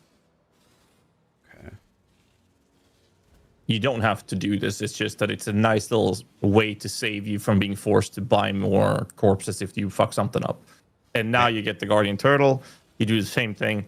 Since you already done this, all you have to do is just summon the Guardian Turtle without having offerings in your weapon and trigger and whatnot. So if you accidentally, I don't know, for some reason, unequip your helmet, then you're going to lose half your minions. So now you go from 12 down to 6. The 6 oldest minions will go away. And since your oldest minions right now are wretched defilers, which you have on your Desecrate, you're not going to lose anything if you fuck that up. Right. That's why we do this. Okay, so now I buy the perfect Guardian Turtle, and can I throw the corpse in my hideout? Yeah. Okay, so now I buy it, now I summon it, then I take this off my bars, and I never touch it ever again. Correct. So, again, the only reason we do that is, if you lose any wretched defilers, what you'll do is you summon the wretched defilers back again without Spell Echo.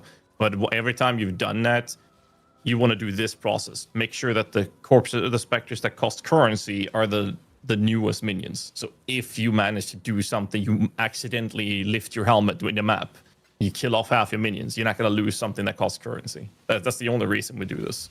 It makes perfect sense. This is a safeguard. Yeah. So when you lose specters, you always kill the oldest ones first? Yes. When max specter count goes down, or let's say you accidentally lift your ring or something with intelligence, and suddenly you have maximum of 4 specters left, and the oldest 8 that you just lost now will only be wretched defilers, and you don't lose anything then. Okay, so It's now more of a foolproof system to make sure you're safeguarded.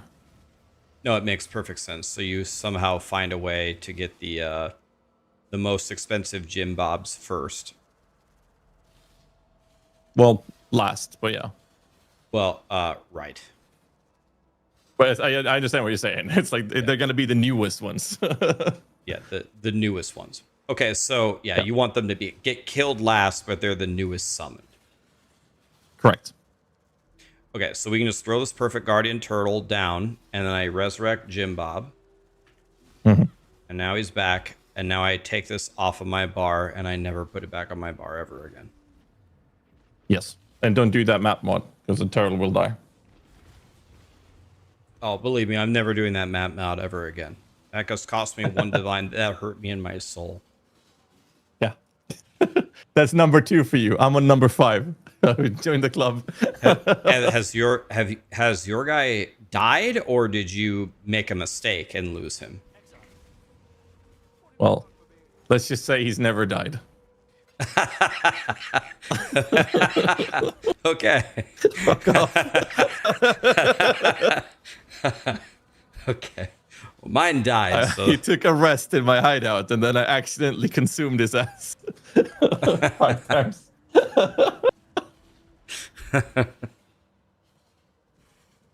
All right, I'll leave you to it. Good luck, man. thanks, man. Appreciate you. Anytime, man. Cheers. Fortnite later. Yep. Yeah.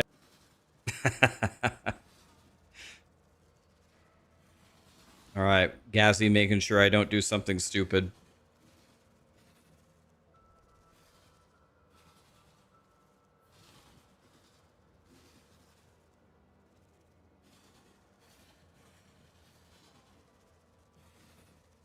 Okay. Well,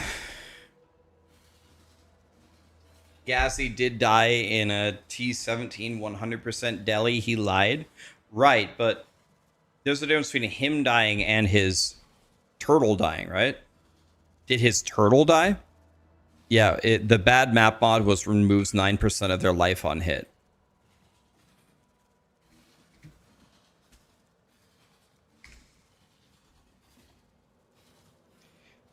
Oh, Gazzy's saying the turtle did die on one map.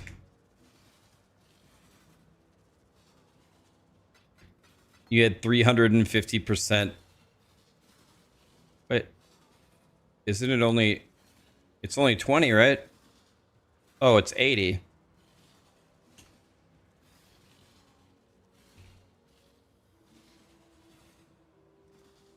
I thought it was 20. Stupid.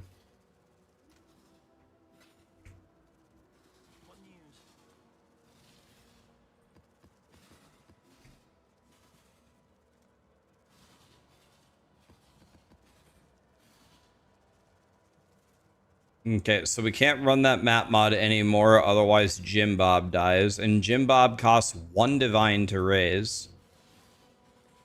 So you can bet that I won't make that mistake again. Now that I said that, now I'll make that mistake again. Alright, let's go to the frag tab. Frag.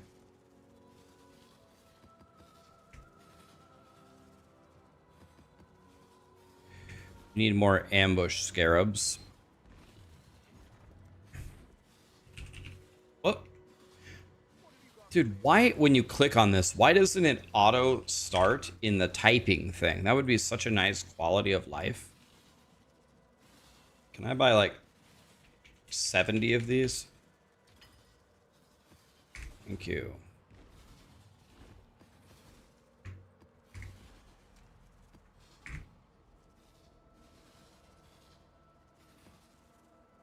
All right.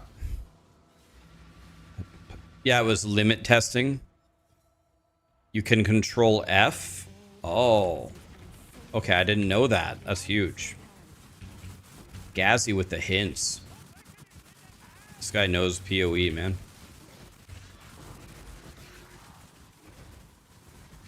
Cook them down, boys. Oh, headhunter. No, just kidding.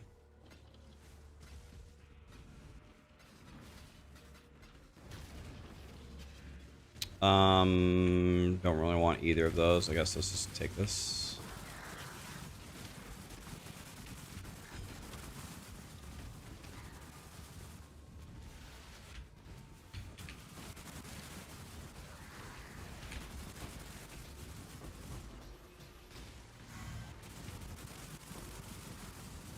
Let's take the rarity, I guess. What filter are we using? I'm using Fubgun's T17 strict filter.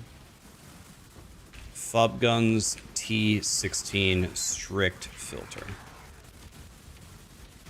If I was richer, I'd use this T17 filter, but I'm not rich enough for that.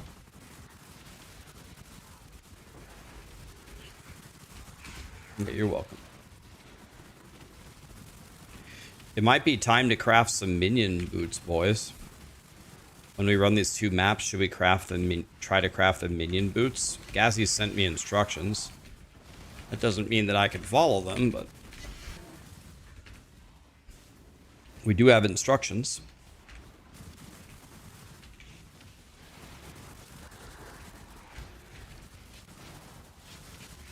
Yeah, a little arts and crafts sesh. Exactly.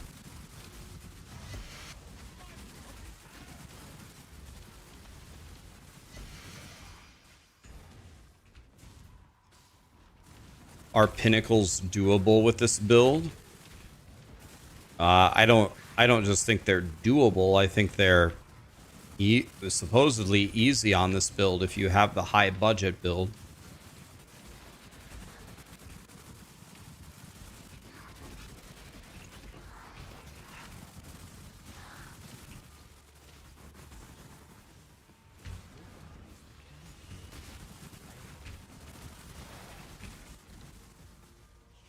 Choose to fight if you dare. Fine, you are. Now.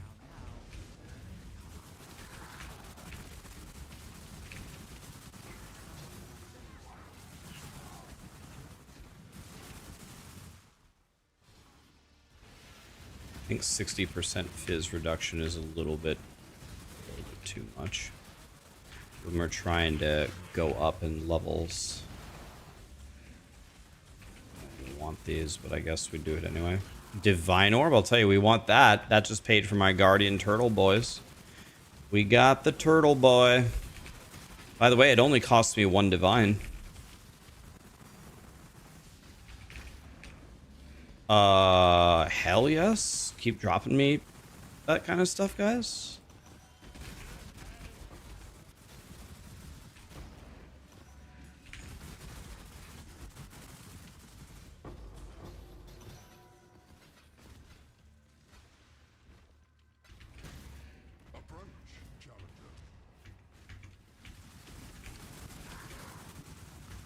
All right. Very nice.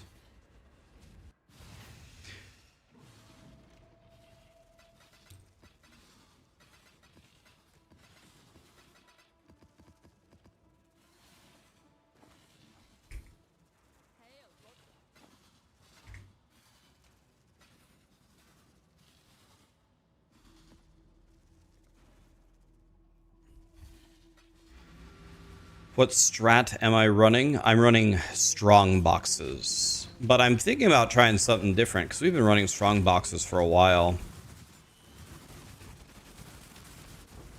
I don't know what we should do though.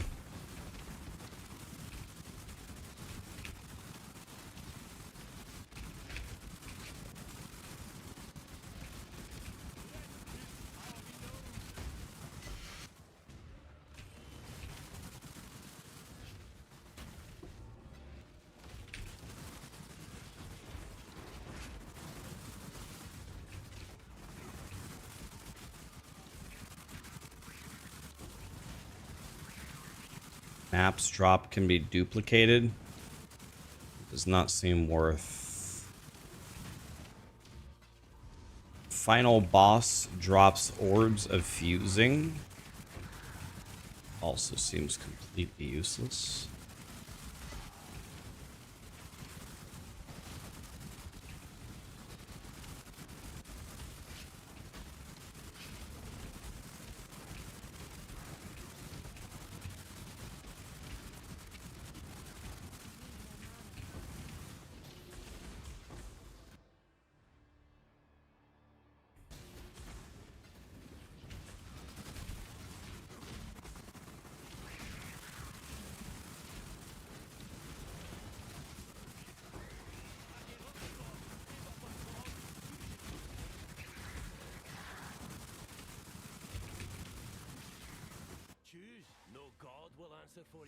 These are not good. I think we can exile this guy.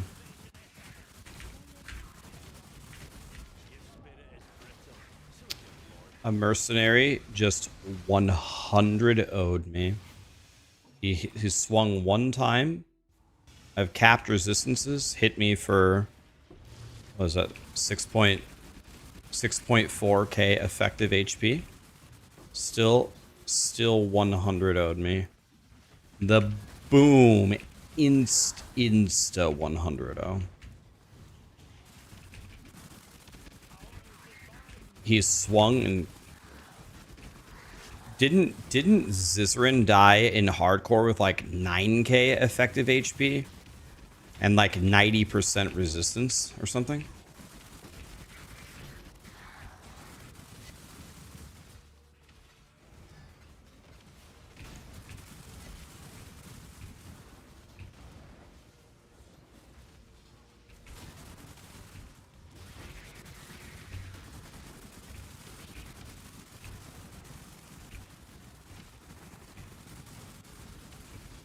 Mercenary just insta 100 owed me.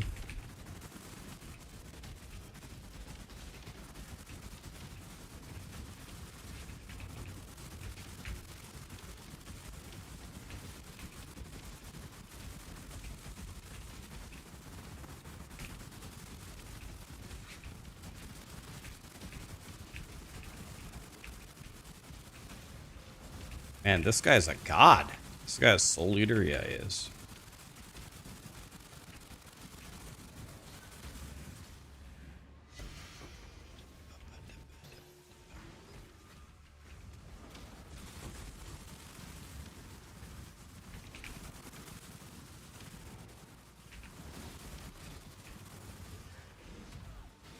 Oh my god. Just got hit by like a corpse explosion.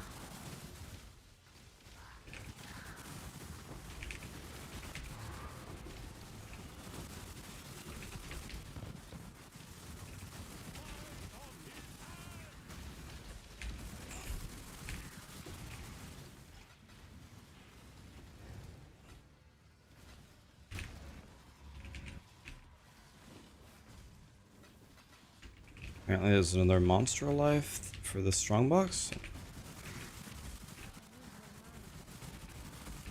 I don't know where he is though.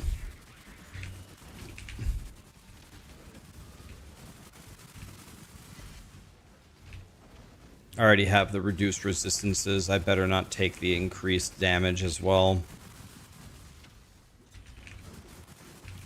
Got an exalted orb. Could have been a divine.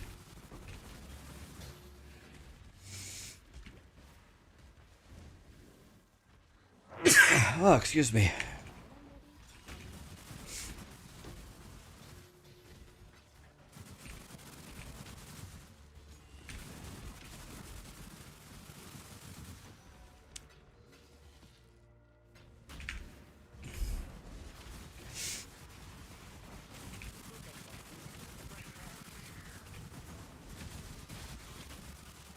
Yeah, if in PoE, if your build allows you to see the ground, one speck of it, your build sucks.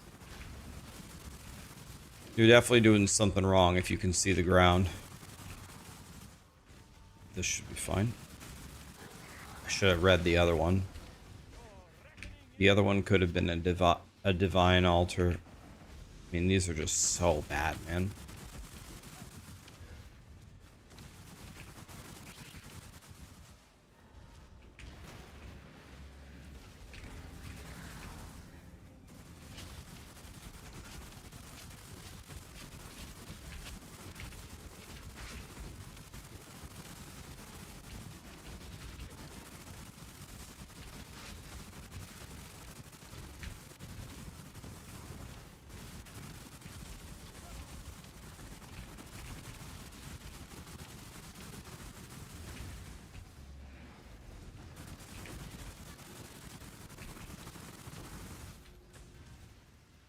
Okay, what do we have here?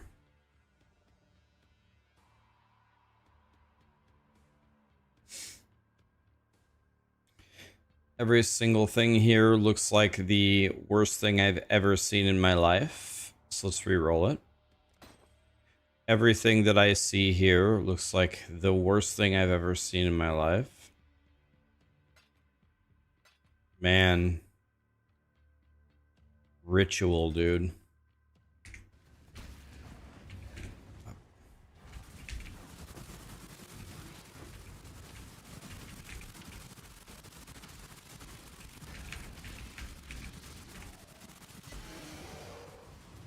Nice job, minions.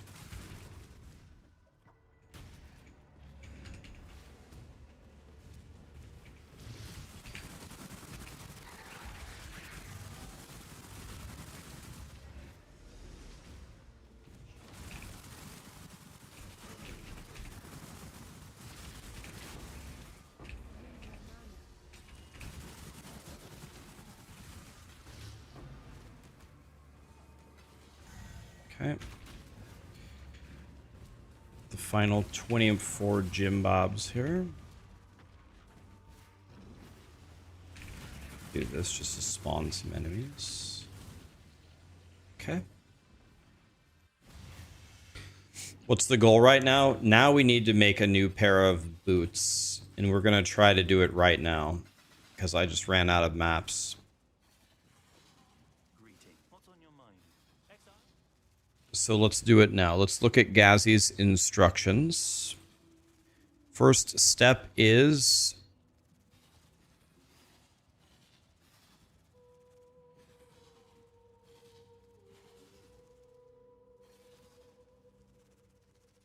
okay, so here we go. Let's do this together, and you guys can yell at me if I mess this up. Hopefully Gazzy's here, but if he isn't, we're absolutely screwed. Gazzy isn't here, we're screwed. Here we go. We want Leviathan Greaves. Okay. Now we want them obviously not corrupted and not mirrored. Okay. We want their eye level to be 86. We want the percentile to be high. I don't know what that means. Let's say... Oh... I do have a Sacred Orb. Okay, so... I always forget. Where's the base percentile? Let's say 90. Okay, that's what we need. 9 Chaos Orbs. Not bad. Okay. Now, he said add Elder Influence. I don't even know what that means. Has Elder Influence.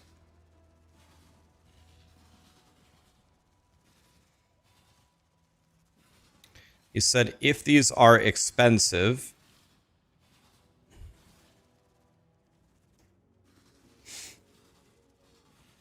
he said if they are expensive, then just buy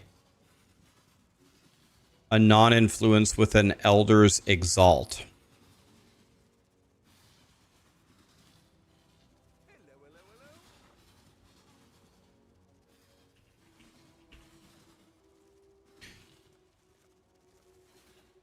Okay, they're not, those aren't expensive. Do I just need to add one to get...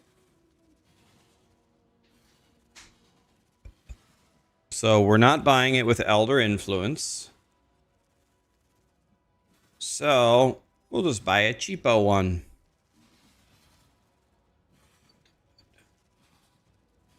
Here's a 100 percentile for 19 chows.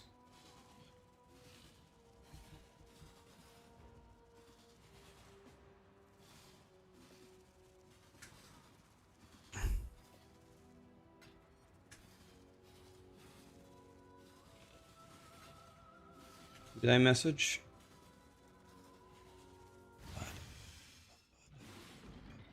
Here we go, guys. Crafting with Rax.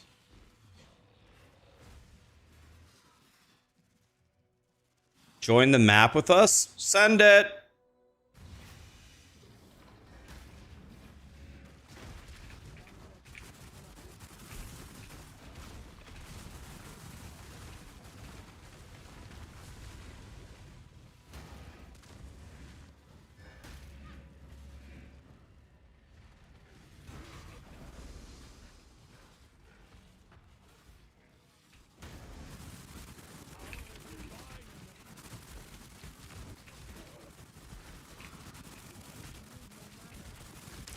I hope these guys like minions.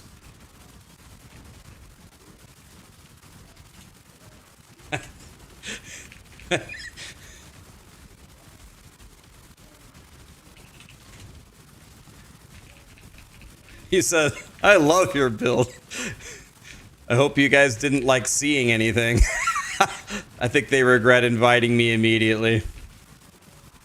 I've never gotten invited to a trade thing and got invited into the map.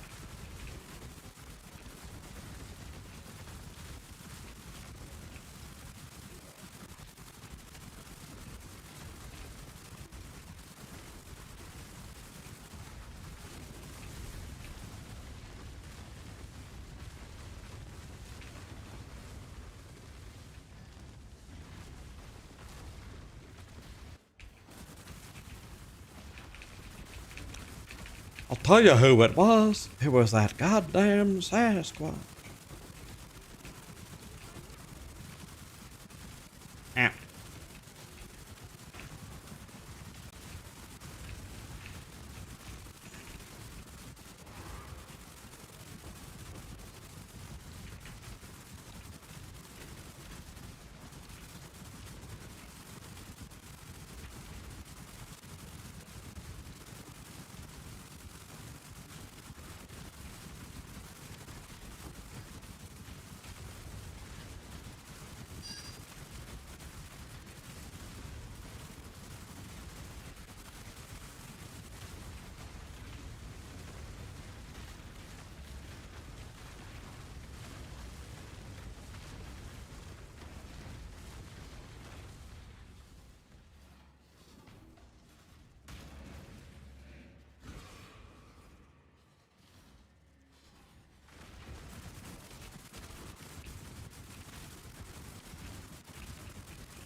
This is the most interesting trade I've ever done in POE2.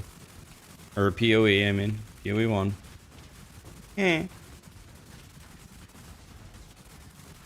even tell what's going on. Me neither.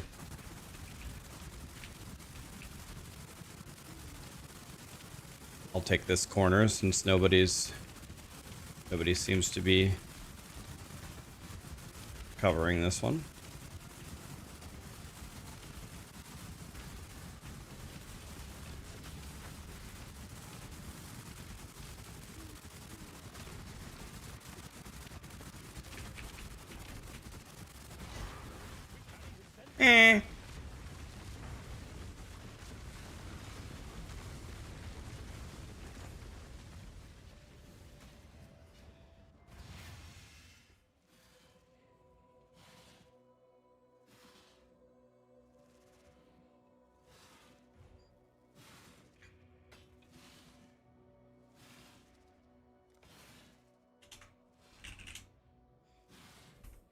All right.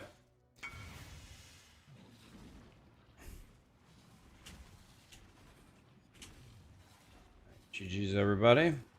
I got to go into a free map for some reason. Okay. So, pardon my stupidity, guys. Pardon my stupidity. If I put an Elder's Exalted Orb on this, does that just add the influence naturally and then I start crafting? Do I do that first?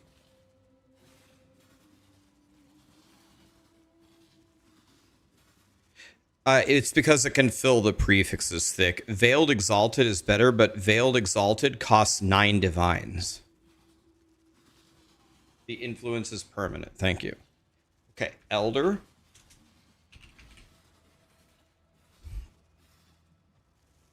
Elder's Exalted Orb, currency.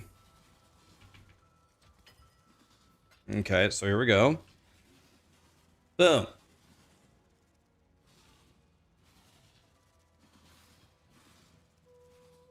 Okay, so there it is, right? Now. Okay. Now let's read his instructions.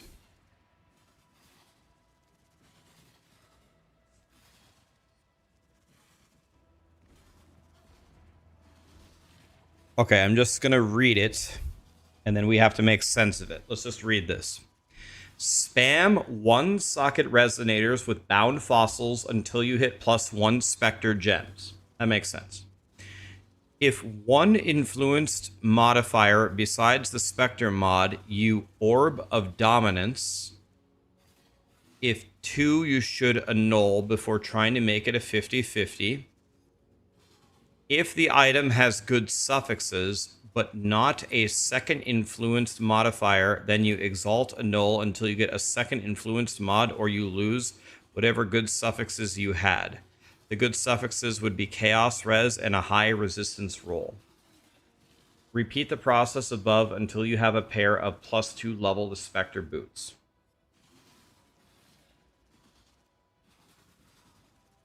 So is +1 to Spectre, is that an influenced mod? Is that the idea? Is +1 to Spectre an influenced mod? And then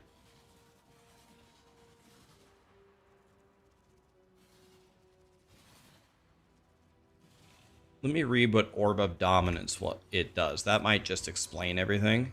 Does it like take 1 up a tier and 1 down a tier or something?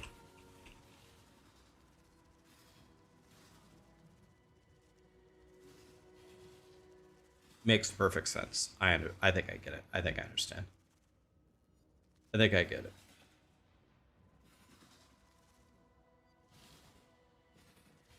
What's a T16.5 map? It's kind of like in the middle between a T16 and a T17 map.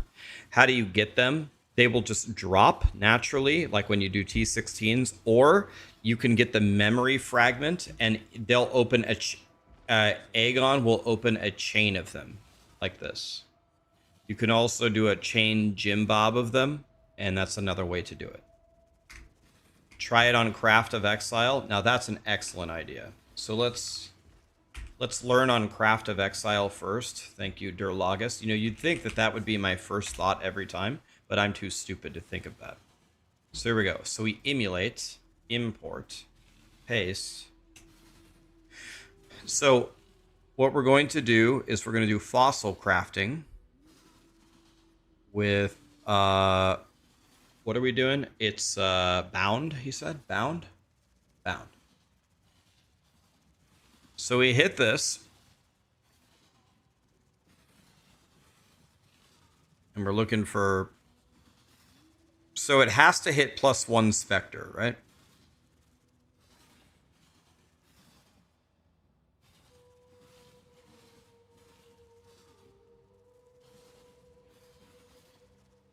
So we slam this until we hit +1 Spectre. There. Now, if we only have 1 Elder mod, do we have to, like, Elder Exalt to add another one? Or... No, you hold Control-Alt-C. Thick lets you copy it. You can't? So... if I only get 1,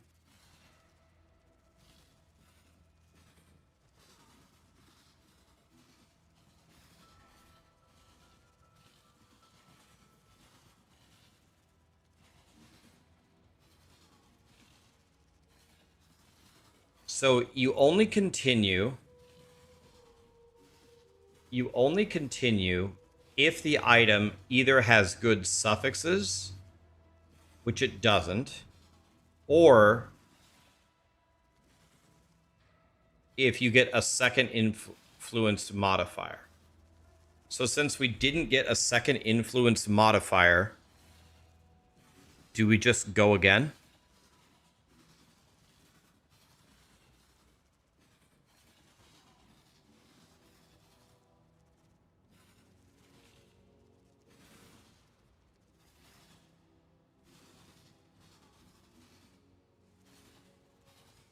You could lock the suffixes and re-roll the prefixes. But isn't locking the suffixes 2 divines?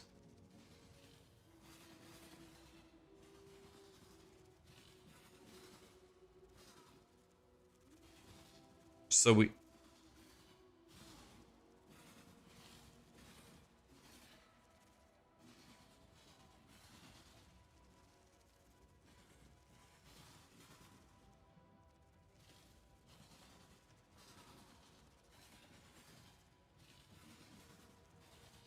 So, but guys, we only add an exalt. Gazzy said if it has another influence modifier, then you orb of dominance. If not, if it only if it has good suffixes, then you would exalt annul until you get a second influenced mod. But we don't have good suffixes.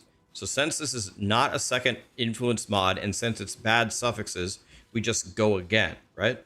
In this case, we just go again, right?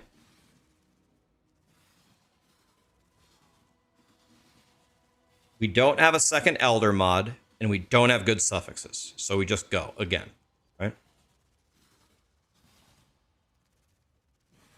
The first step is it has to have Raised Spectre. Doesn't have Raised Spectre, we lost.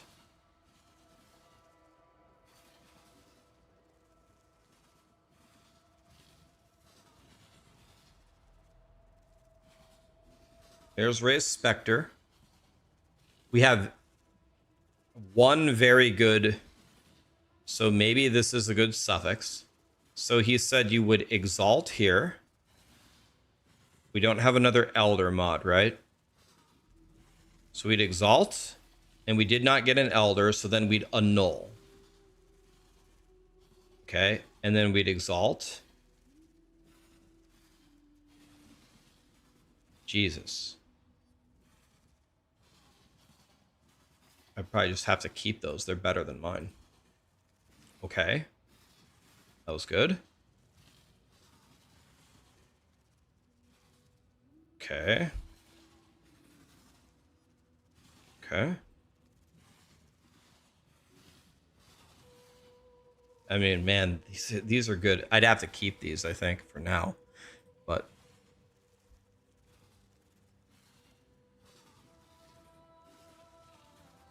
man, these boots just keep getting better. Can you get a second elder suffix? Is that possible? Or no?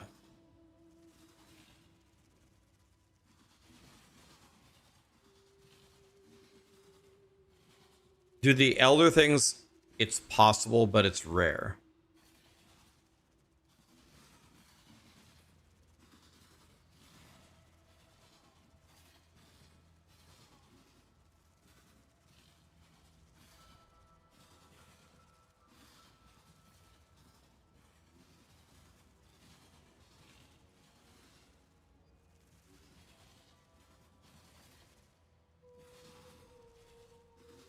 And at some point,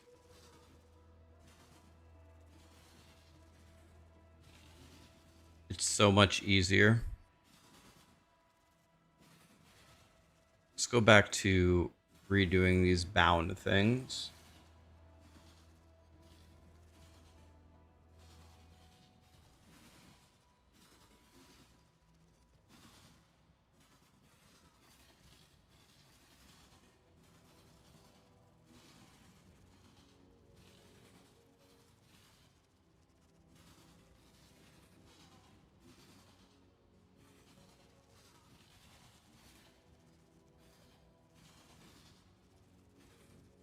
Jesus.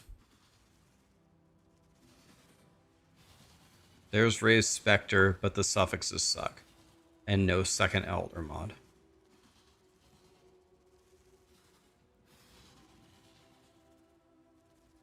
There's... There, I got it. Right here. Here. This is like perfect. So if we hit... This is a good suffix too. So if we hit the orb of Jim Bob, then we beat the game. And we just literally lost everything and we hate life, right? So now we hate life. We hate everything. Everything sucks. This game's a piece of shit, right? So this is very good. So we exalt. Oh, and then we exalt. And I got the elder. Oh my god.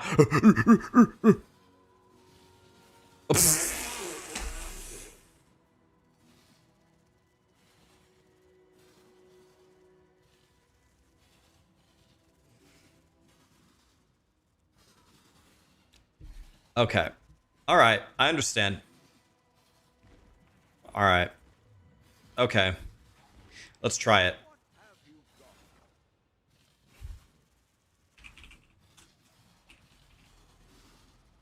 Let's buy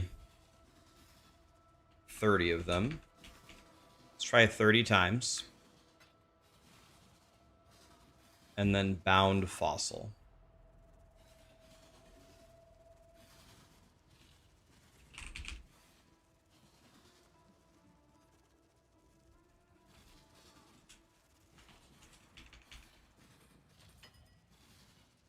All right, here we go. Can you do this quickly somehow? You have to separate all of them, and is there not a fast way to do this? You have to do it like this?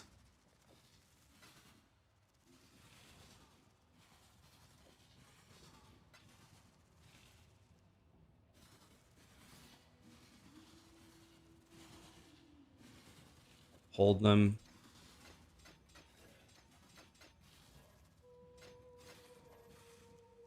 Okay.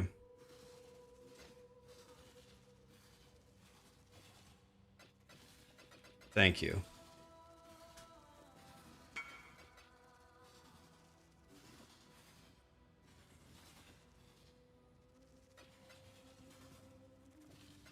Use these before you waste money. Wait. You have these?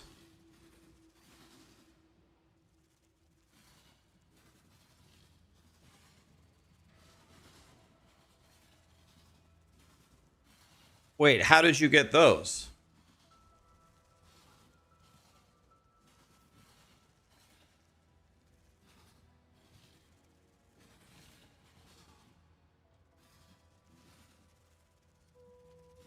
How did you get those, Durlagus? You bought those for 35 chaos? Okay, well, I guess you don't need them, so you literally bought them for me. So you could just buy boots with 2 Elder Jim Bobs? That's another thought. You could just buy boots with double Elder Jim Bob, right? Thank you.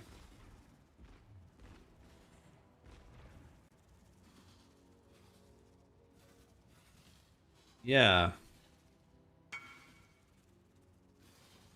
There's another decent one for 50 up. Let's see here. If I clear the filter, if I search for boots, they have to have Raise Spectre.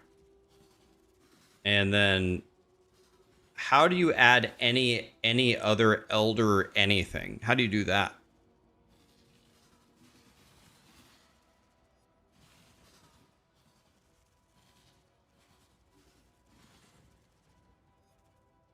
You just look? You would need to know like every Elder mod or what?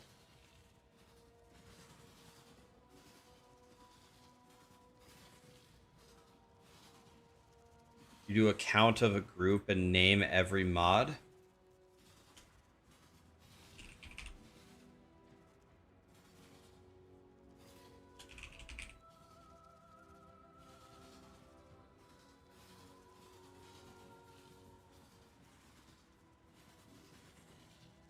Yeah, I'd have to look them up, I think, and list everyone manually.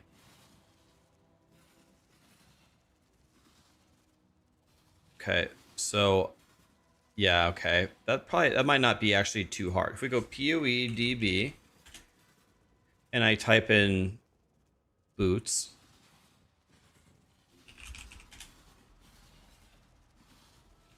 and then I go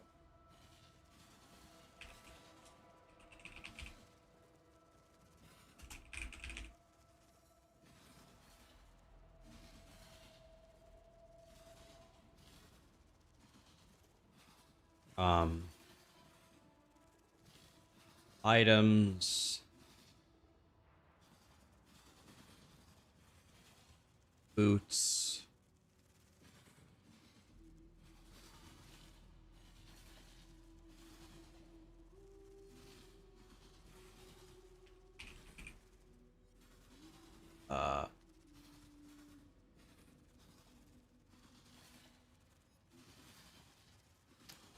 And I go to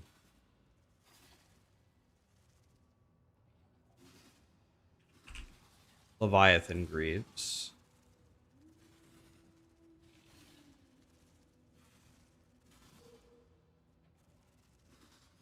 Yeah, I'm not really seeing where to find this. Go to the Craft of Exile mods. That might be better. I go to Craft of Exile, Boots, Strength. Ah, this is much better. Thank you. Oh, yeah. Oh, yeah, I've got them all. Yeah, here. Okay.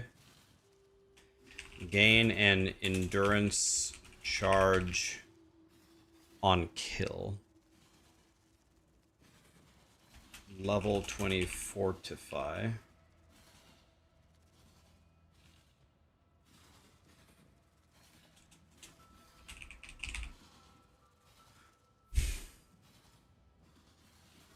Okay. Desecrated ground. Shocked ground. Avoid being stunned.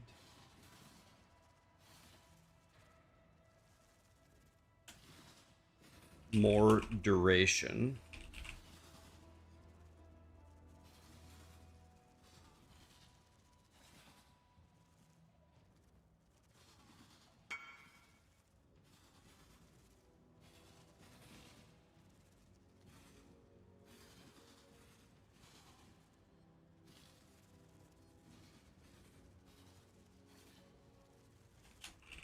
Increased totem. See, this should be socketed gems.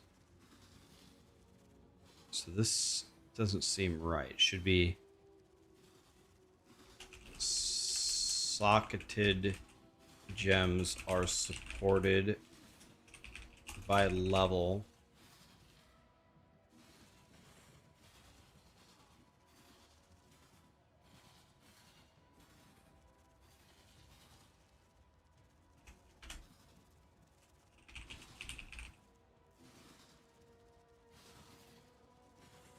I guess.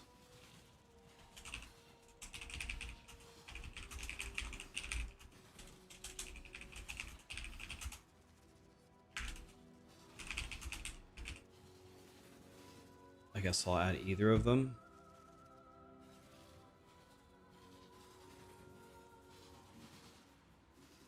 Okay, and then you can do. There's only one more.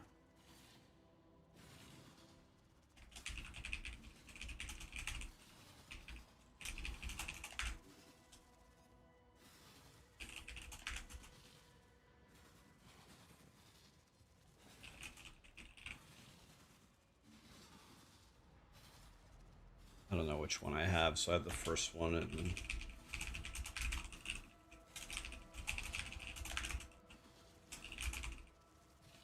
Let's do that. And then. Okay. That's actually should be. So this has Raise Spectre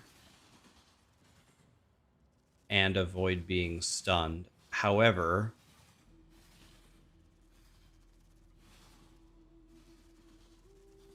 we would also want them preferably to have either a count of either like really good life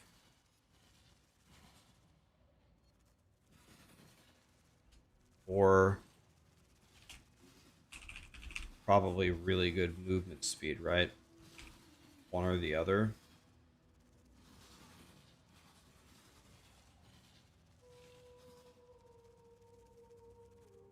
So does this work? Do they have to be eye level 86?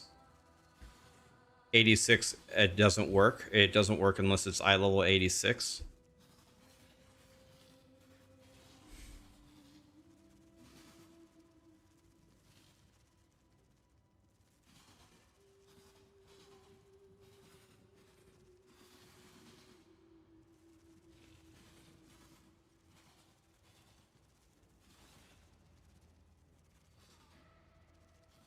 '86 is just to get T1 movement speed.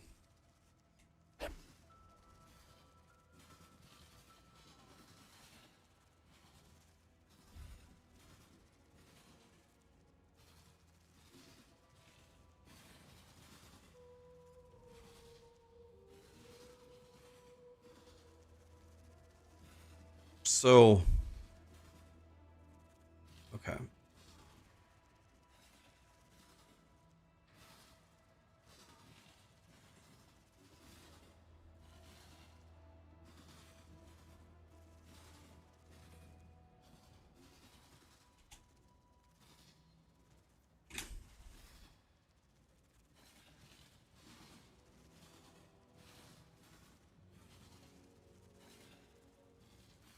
The ones for 50 chaos.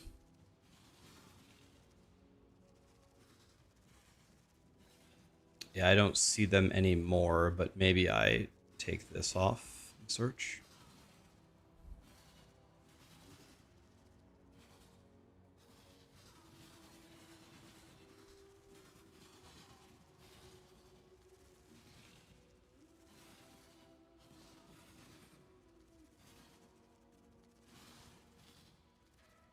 I don't see them anymore.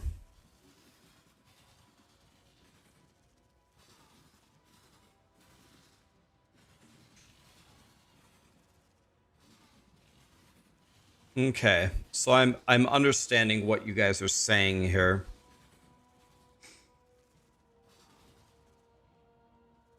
I get it. So you could also search for this.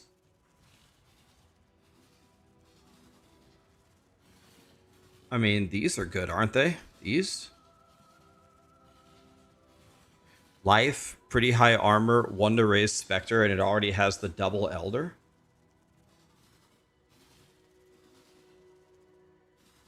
I don't know if this guy is here.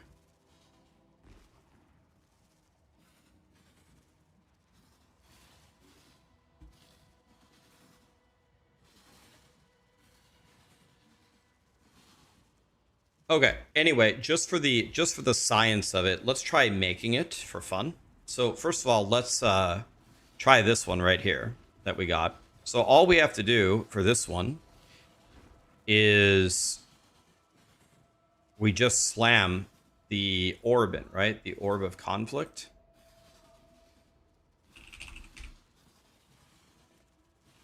Oh my god, it costs a divine.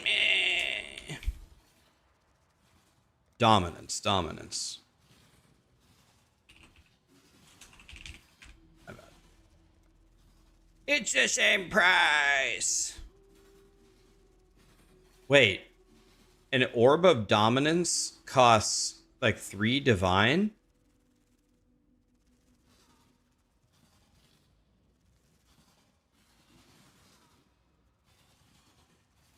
That's even worse. Wah.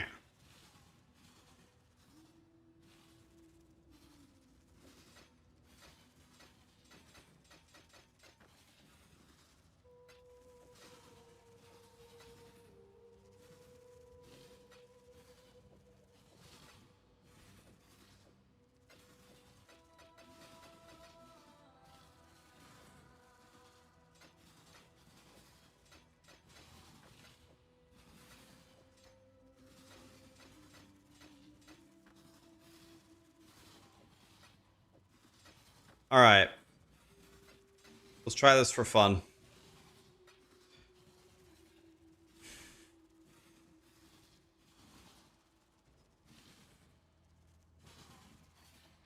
Okay, let's try for fun. Here we go. We're going to try to make some Giga Boots and fail miserably, and then we're going to blame Gazzy. Okay?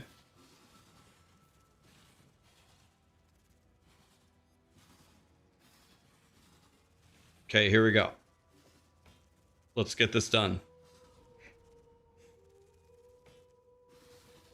Watch it. First step is it has to have Raised Spectre.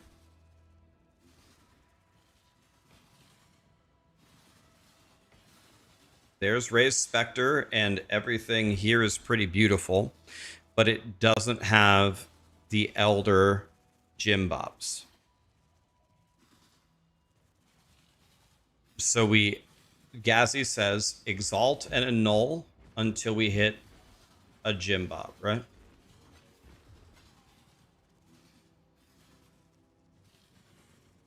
So here we go. We exalt.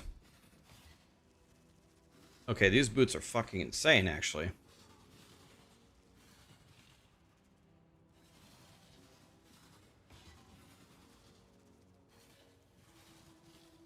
Wait.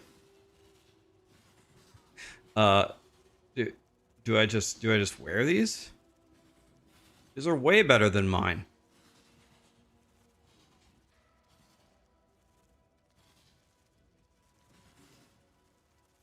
These are better than mine. They're way better than mine. What the shit?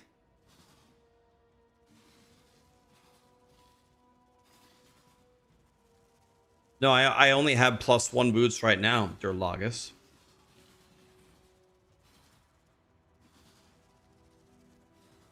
Look how shit my boots are here.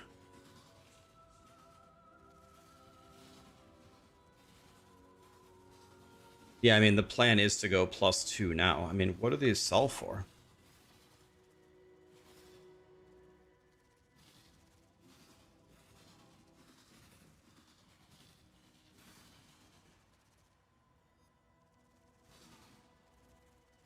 I mean, aren't those good?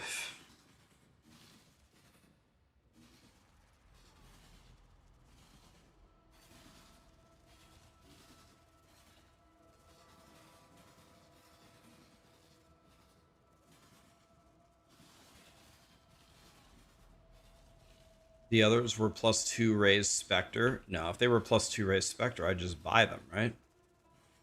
Dude, I can't move over. It won't let me. God. Game.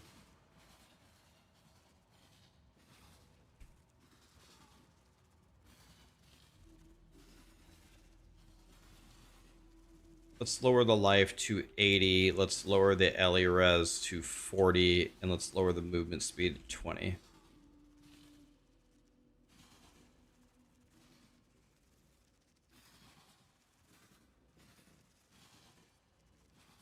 I mean, these boots are way better than mine. Let's just buy another pair of boots and go again.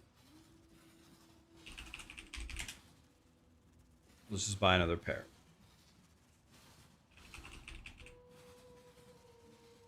Leviathan Greaves, not corrupted, not mirrored.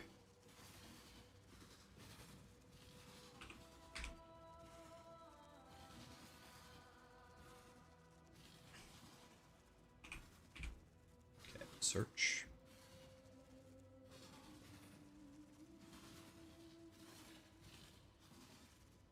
You can buy these for 5 chaos.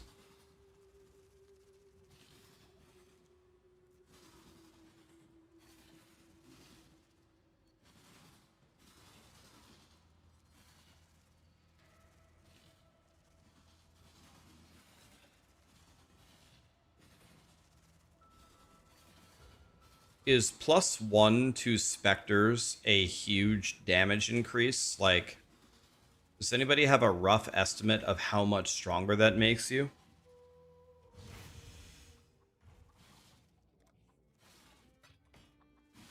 Leviathan Greaves, they're like perfect.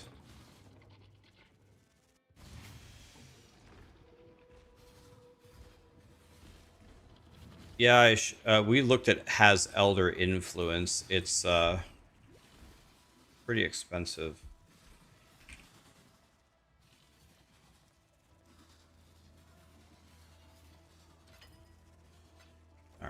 So there we go. I'm gonna need to. I can't exalt this, right? Because it's full. So I scour Alk? I scour Alk and then Eldritch Exalt because I don't want to waste one of my fossils, right? So I scour Alk, then I exalt. Okay. Okay, here we go. Back in business. Here we go. Nope. Nope. Nope. Nope. Nope. Okay, there's Raised Spectre with a very, very chonky resistance.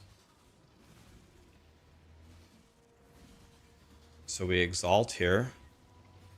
Okay, I got the other Elder thing. So now we spend 3 divines and try to hit it, right?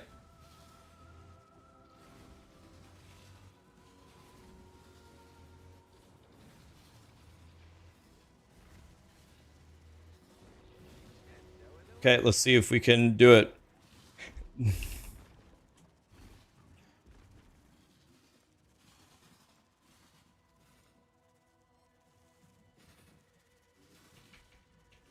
Dang it. Let's see if they're cheaper for divines. 1 for 3. That's much. Well, how much is a divine? Okay, it's exactly the same price.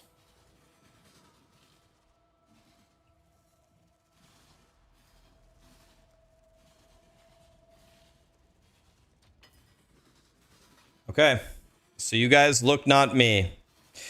I need... Yeah, one's a suffix, one's a prefix.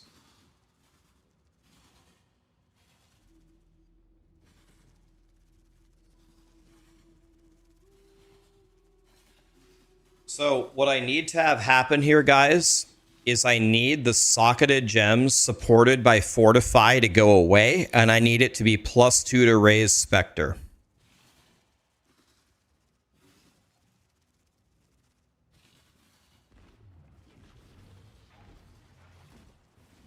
Okay.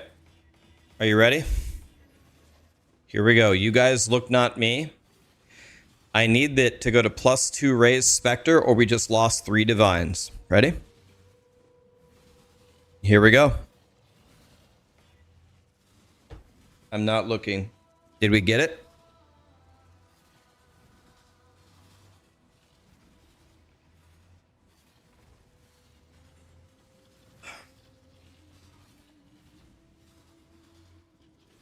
Okay, well, that was easy.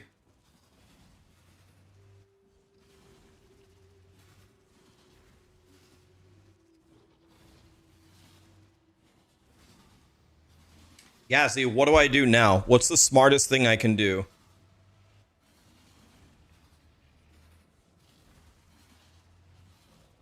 Do I just craft movement speed and move on with my life, or...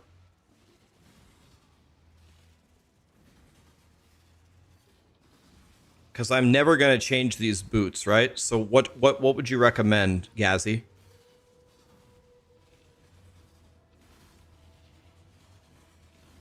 Hell no. I don't even remember what the question I asked was.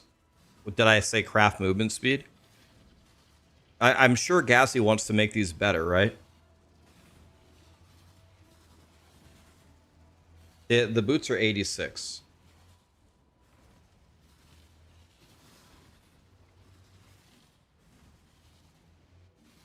Suffixes cannot be changed. Veiled Chaos, bench block, unveil movement speed, then bench what you want. Those are hot. God, these look like pieces of shit to me, but Gazzy says they're good. Okay, here we go. So we go, suffixes cannot be changed.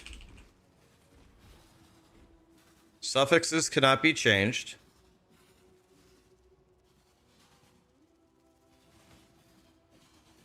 2 divine down the drain. Wait. Too late, guys. Too late.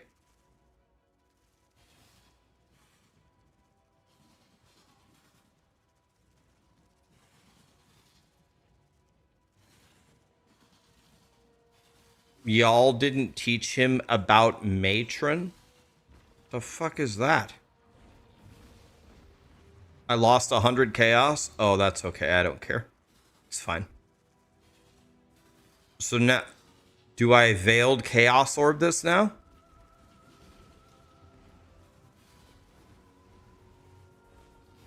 Oh, the beastcraft is way cheaper. Oh, is it just a way to suffixes cannot be changed with beastcraft?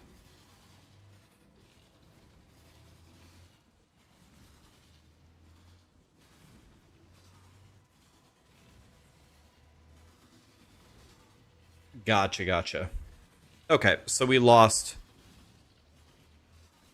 a lot of money. That's okay. That's how my life always goes. Okay, anyway, it's there. So now we veiled Chaos Orb. I don't even think I have one. Yes, I do. Okay, so veiled Chaos Orb. The suffixes are filled, yes.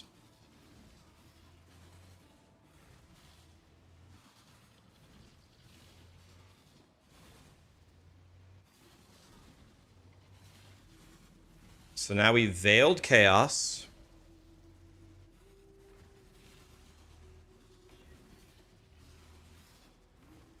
And now you said bench block first. What do we block? Mana? Or is mana even an unveil?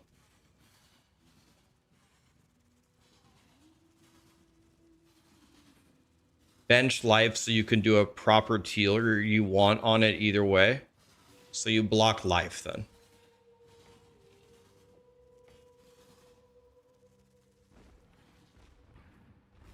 Okay, so here we go. Now we unveil and we're hoping for a good movement speed, right?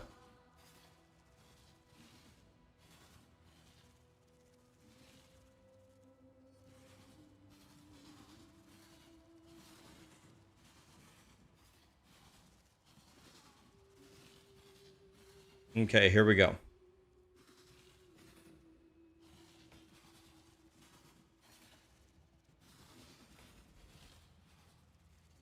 %27% movement speed, 100% avoid being chilled. Do we go for that?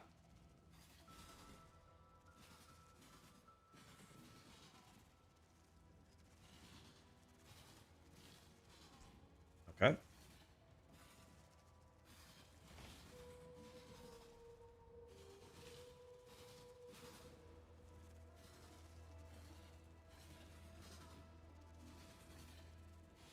Okay.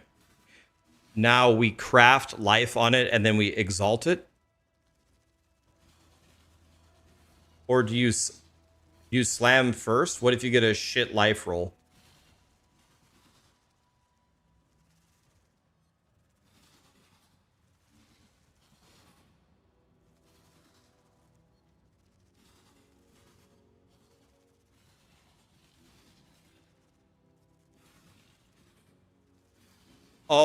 Oh, I see. You leave the block. Then you exalt, then you craft life. Ah, okay. I thought you were saying scour the life off. You leave the life, so I exalt right now. I exalt with the block on, and then I craft life, right?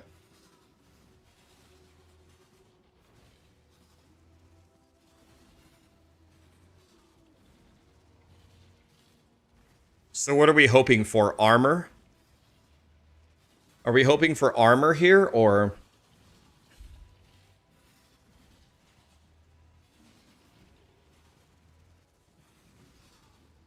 armor or hybrid life? Okay. Let's see what we can get here. We'll probably get mana or something. Rarity. That's pretty dog shit, right? Rarity? Not bad.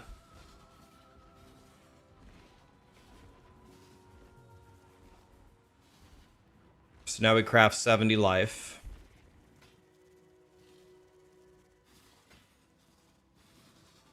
Should go with 69 Keck W.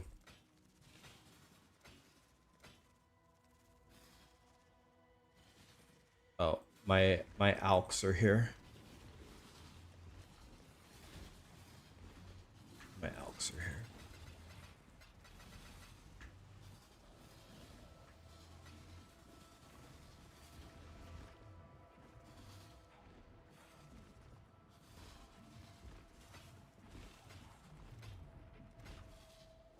There. How are those, guys?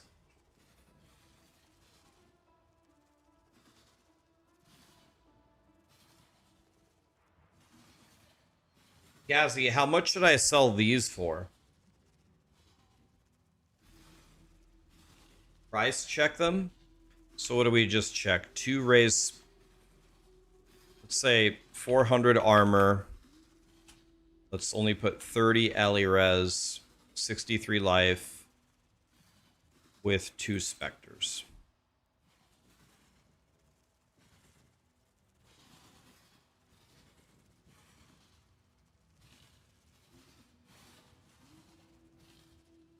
Check the same with only 1 raised specter.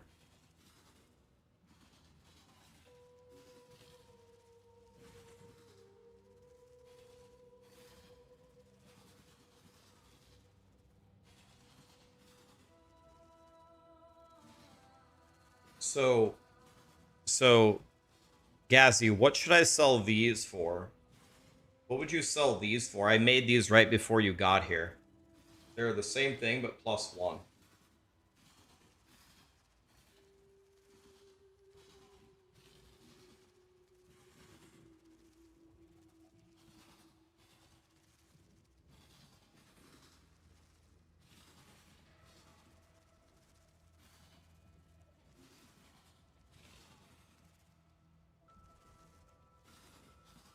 $10 to $12.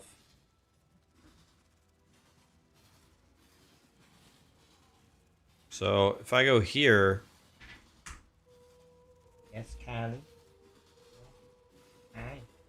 I'm gonna do a little bit, Candy. They will sell for 10? God, I don't think so. Alright, I'll try to sell them for 10. I was gonna sell them for like 4. I never think anything that I have is worth anything. We're having a sale. 9 divines. Okay. The first person who joins my hideout who wants all these resonators, if you want to make the boots, I'm giving you them all for 1 scroll of wisdom. If anybody wants to make these boots for their minion Jim Bob, if you join my hideout right now, I'll give you these already made resonators for 1 scroll of wisdom. Not free. 1 scroll of wisdom.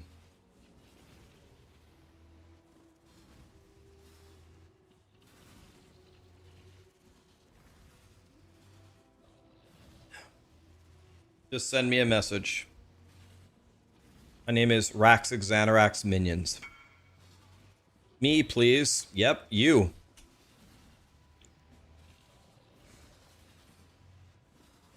Can also have these boots as well, if you feel like just slamming the 3 divine Jim Bob into him, but I'm not sure if I would do that.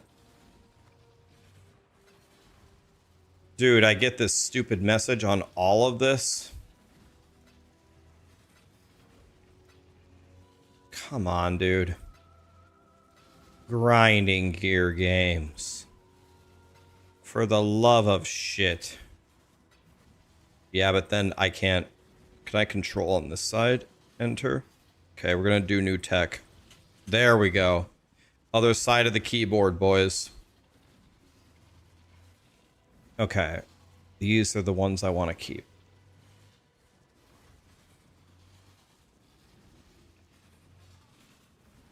Okay. There you go. There you go. GG's. You're welcome. Alright. Now we need to make these 2 blue.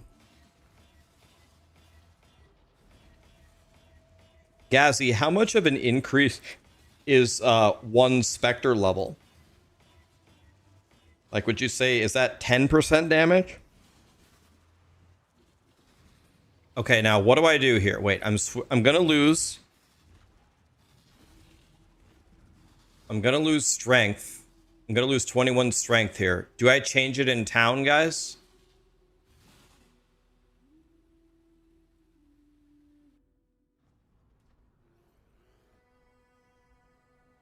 Okay, here we go. Here comes the scariest thing that we've ever done. Okay, we can just change him. There we go. How to use Orb of Fusing to stop when you hit 6 links. It will auto stop. When you hit 6 links, it stops. Path of Exile stops you. All right. Let's see how much my old boots are worth. What do they have on them? They have some Ellie res, they have some movement speed, and they have +1 to Spectres. I'll try to sell them for 1 div.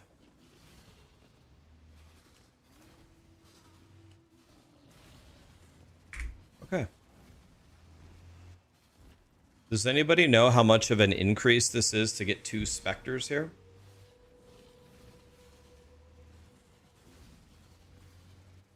It also stops when you hit 6 sockets, yes.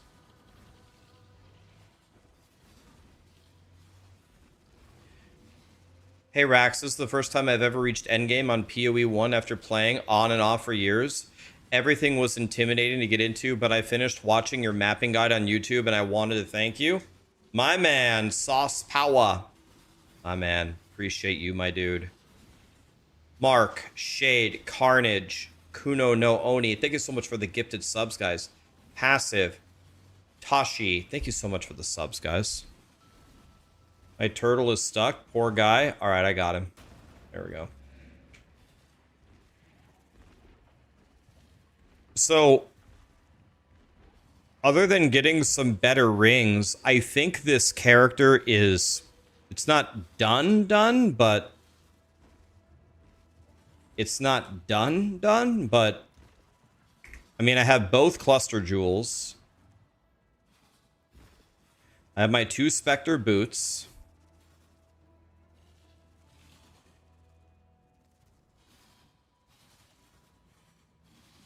I don't have the Sublime. I don't.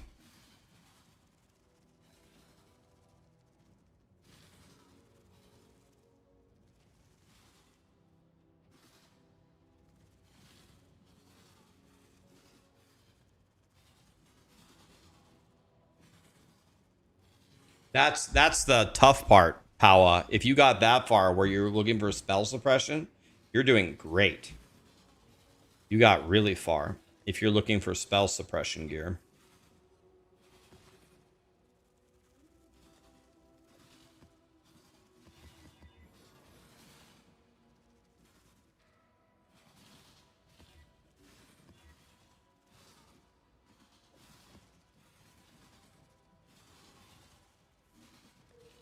Guys, I need to make some maps. Do you guys think it's worth it for me to try to 8 mod all the T16 dunes and run them? And if I'm going to 8 mod them, should I scour, alk, chisel all of them? Or should I just hit them with a Val orb at white and just see if they turn 8 mod or not? Because the investment would be way lower if I could just Val them at white.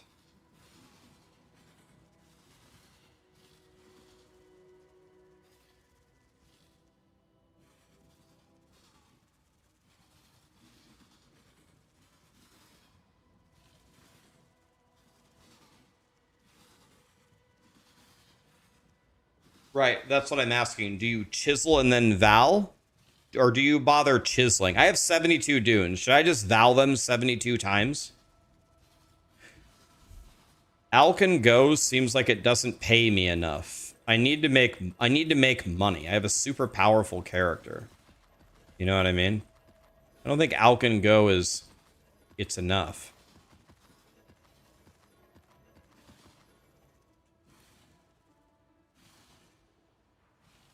That's how to 8 mod. What is how? You just spam the vowels on the white maps?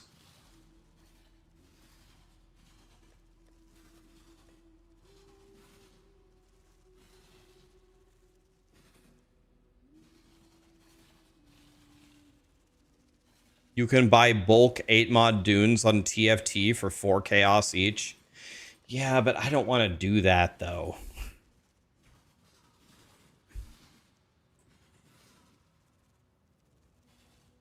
Why don't I just run that?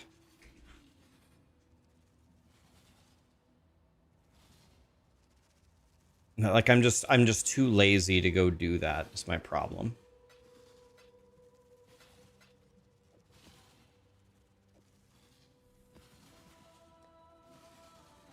Let me just val all of mine. Let me val all of these and see how many I get. Because I got 72 and 72.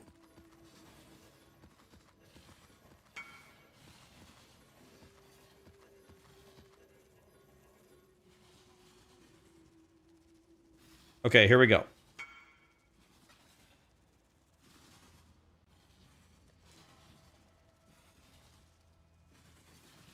Here we go.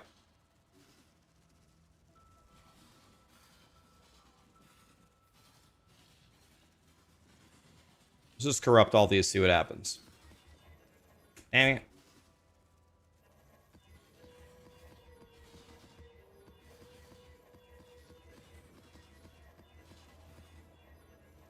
Dang it.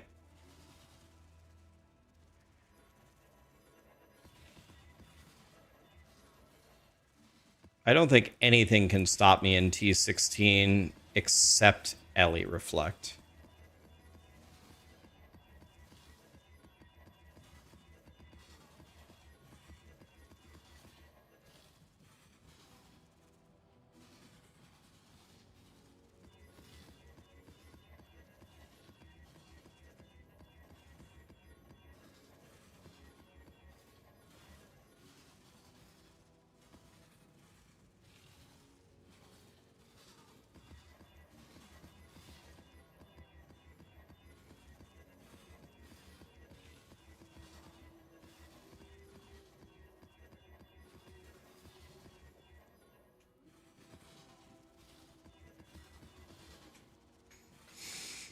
All right, so let's grab every...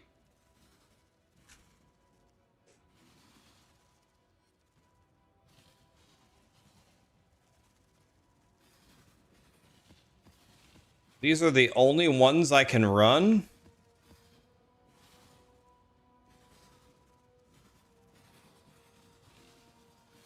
Wait. There's no way. There's absolutely no way. Let's make a new regular expression. There's no way.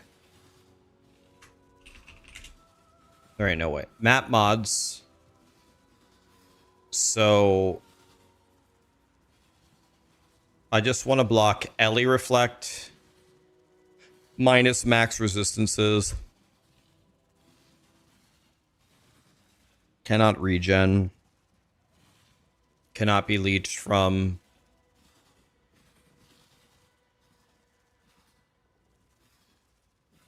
I don't know. And maybe reduced chance to block.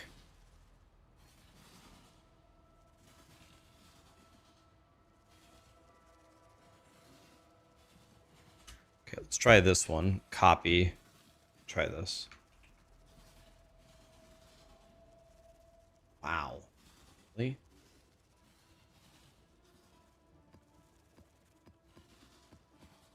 Out of all of those, what does this have that we can't do? Oh, the 40% chance, reduced chance to block. Okay, I guess the regular expression. This has reflect Ellie. Okay, well, I guess it's actually right. Well, we got that many playable maps. Yeah, I think we need to start farming 8 mod maps, exactly what you guys are saying. I think you're right. Let's sell these Val Temples. They sell for 20 chouse each. It's fine. I'll sell 5 of them for 100. Someone will message me, I'm sure. Okay, well, we have all these. We can run right away. That's nice. Do I need a specific tree to run the 8 mod maps, guys, or can I just buy the scarabs?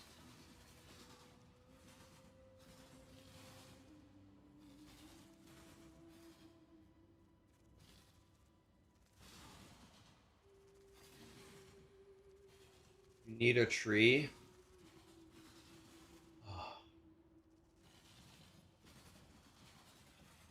Okay, I'm gonna make an executive decision. You can farm me 8 mod canyons.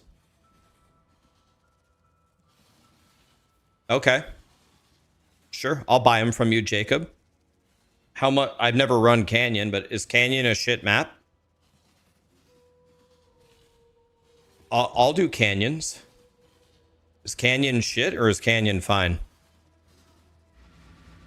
It's good. Canyon is goated. The only thing about Dunes is Dunes has Apothecary Scryed in it for me.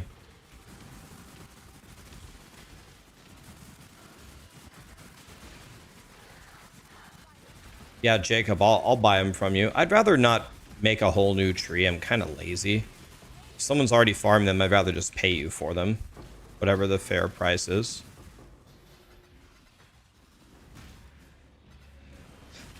I need to be playing, guys. Like I have a mental disorder. I don't know what it's called. Blastitis.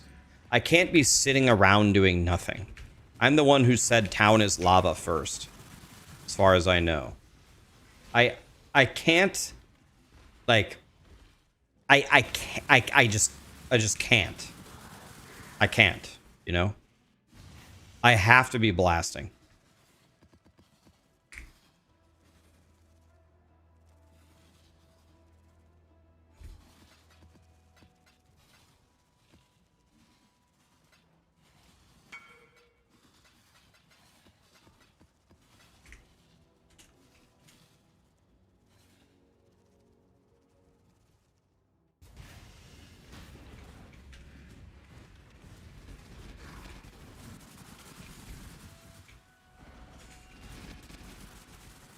I think the next thing I'm gonna farm for is Headhunter, so I can play Jim Bob some more. And the reason why is because my eyes hurt, man. Like, I don't know how many more days of minions I can take. I need to, I need a break. I need a couple days break from minions so my eyes can recover. Sunglasses? You want to know what? I'm not even joking. That's not even like the dumbest idea. That's not even the dumbest idea. By the way, Gazzy, a mercenary 100 owed me earlier. Mercenary 100 owed me. Full health, full health. Jim Bob was above me. What's it called? Bone offering. I got 100. Boom. 100. Oh, gone. Crit map. Oh, I couldn't tell you. Maybe. Hey, does anybody have any fortresses for sale? Anybody have like a bunch of fortresses they're trying to sell? I'll buy them all from you for whatever's a fair price. Yeah, the gunner glasses.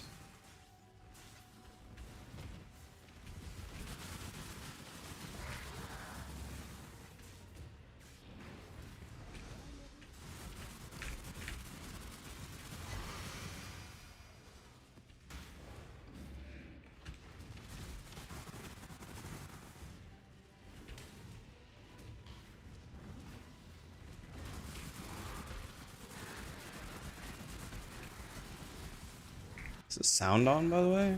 Yeah, it is just very slow.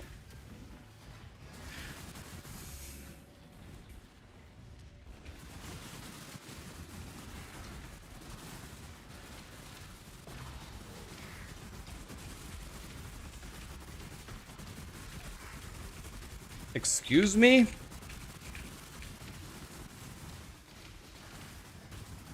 Excuse me, Satan.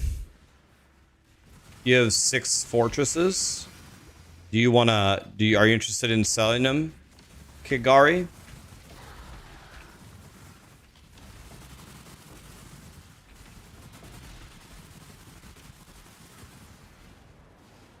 We're going full juice. Screw it.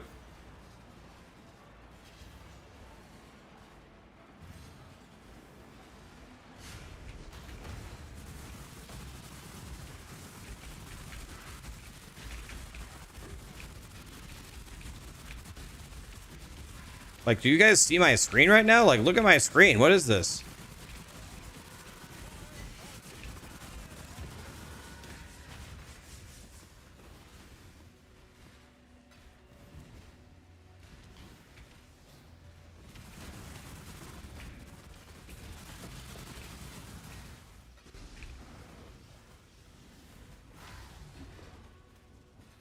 Let's do this one, I guess.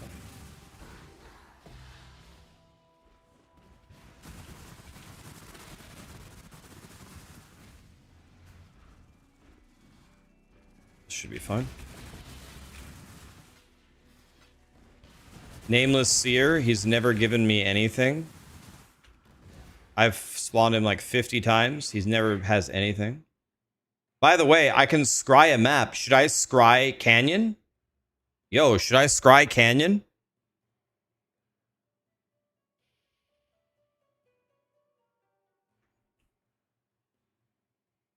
Yo.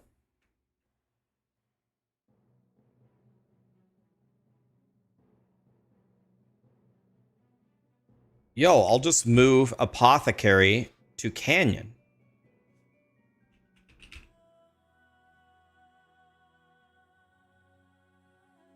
I can't even see.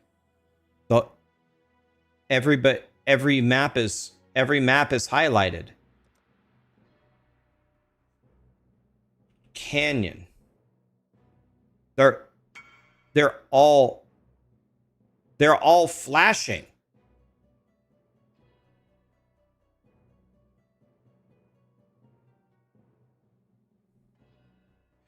I don't know. Should I do this?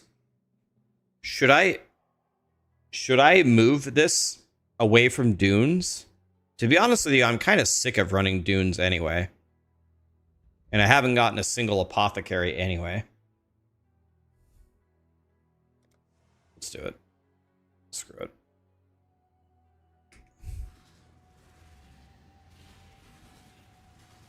Yeah, but aren't they worth more than 40 chaos apiece? I thought they were worth 50 chaos apiece.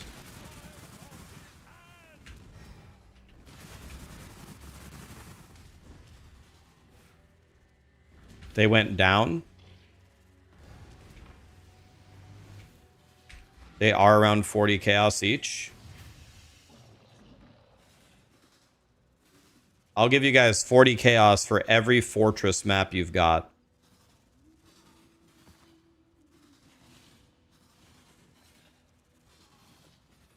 And sanctuaries aren't worth anything.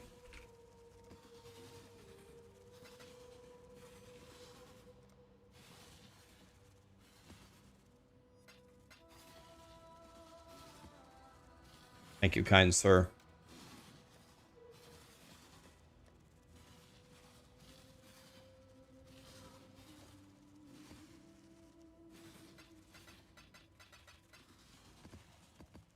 I will buy every well, you have 3 of them. If any of you guys want to trade, whisper me. Raxxanterax minions. If you guys are selling fortresses, I'll buy all of them for 40 chaos, as long as they aren't corrupted. If they're corrupted, then I can't re-roll them. How was the D4 Campfire, chat? Not good. Here's my in-game name, guys. Raxxanterax minions. Not good, man. Not good. They didn't know the answers to some of their, like, mechanics. It was pretty shocking, actually.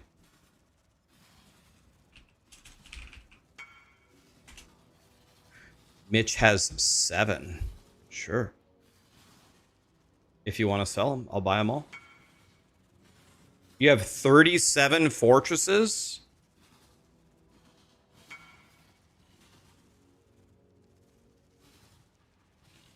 You have 38?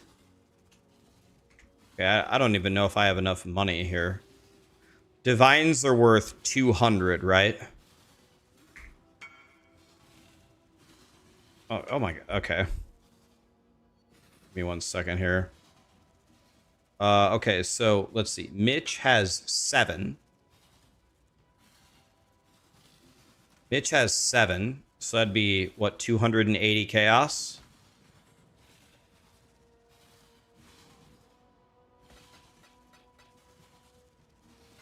Oh, you 280, right? So 1 divine is 200, and then 80.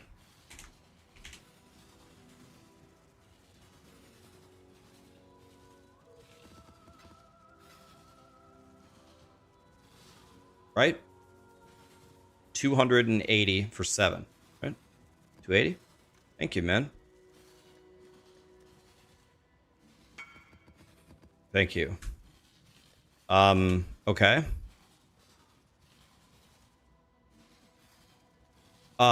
Yink or bouncing, do you guys want to sell them?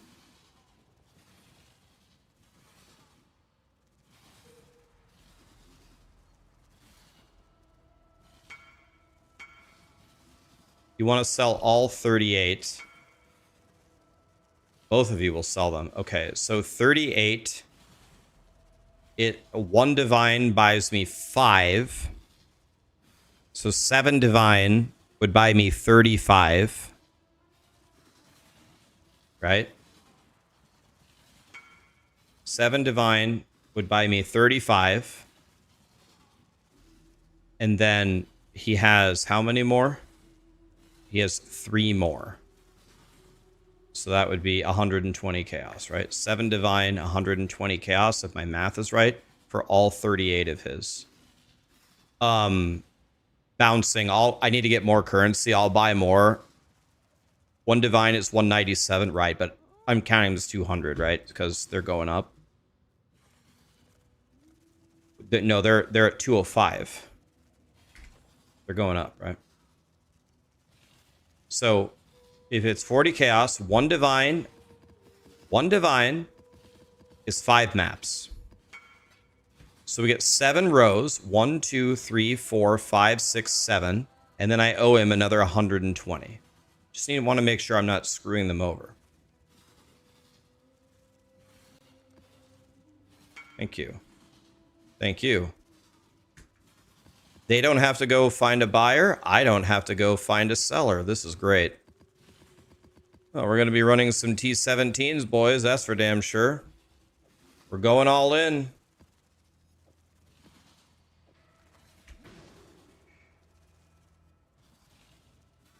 We're going all in. Why are divines so high? I don't know. They're rising quickly. Thank you to everybody who messaged me. I'll get more currency and I'll buy more of them. I'll buy more. I'll buy more.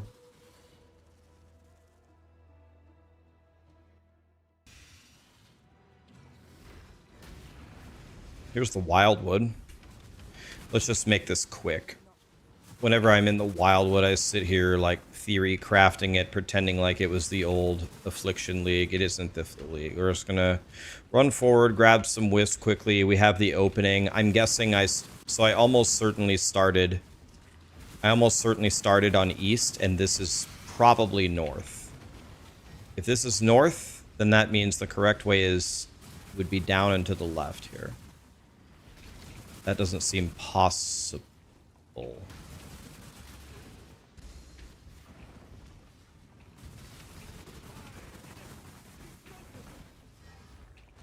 Okay. So then maybe that means this is south. So that's south then, and this is gonna be east. Wow, we already have 3 already, by the way. Huge. We already have 3 of the ways open. Okay, beautiful. Very, very quick little 4,000 Jim Bobs. Let's get in here.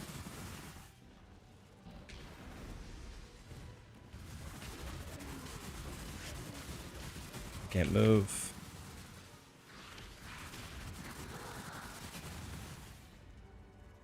I'll just take the quantity of items. Who is Jim Bob?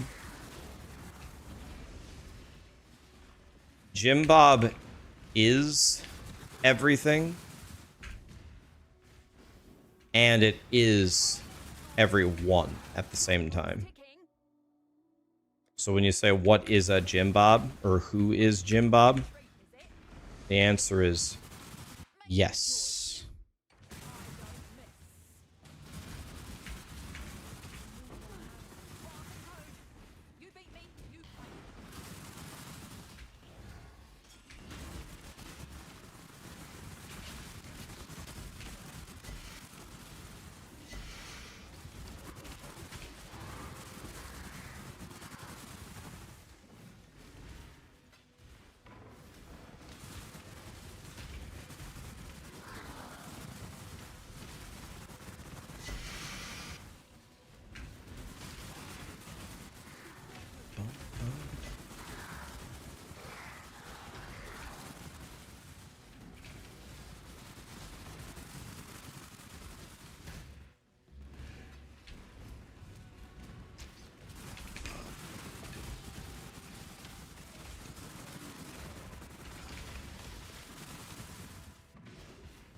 I'm not really the person to ask Minioner. I don't know what anything is worth. That's a Gazzy question, my friend.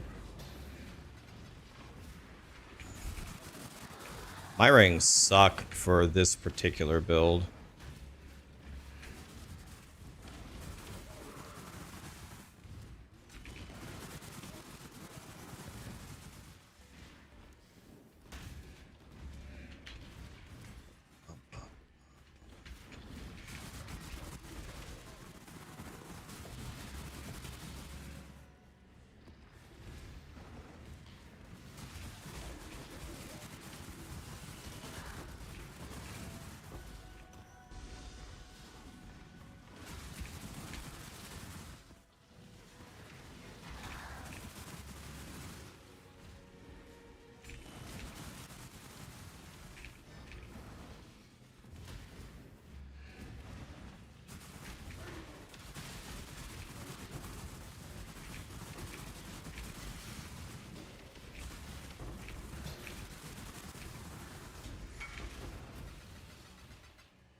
Okay. Only 4 monsters remain. That's a good clear.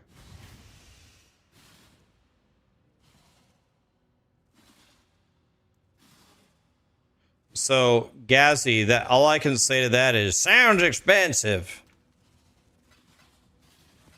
Whatever you just said, Gazzy, that sounds expensive as shit.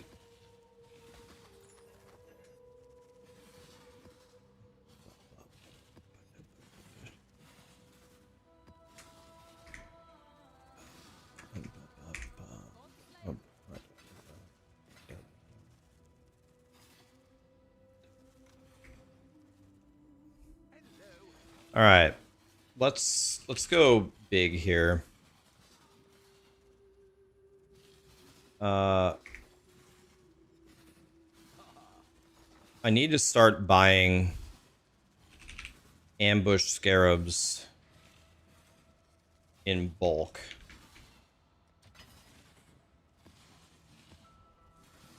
Like, so I have to, so I can stop coming here, so I can just, like, if I want to buy 40 of these, can we get this going here?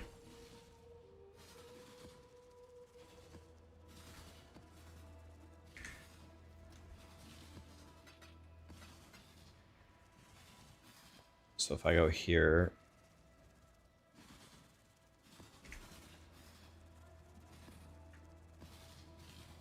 So how many chaos do I have? I have 156. How many potencies can I buy?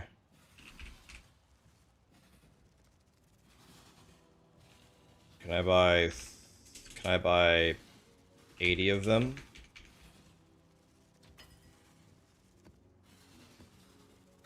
Okay.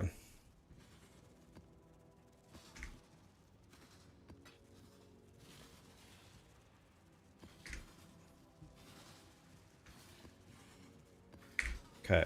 Now we can run 20 maps in a row peacefully.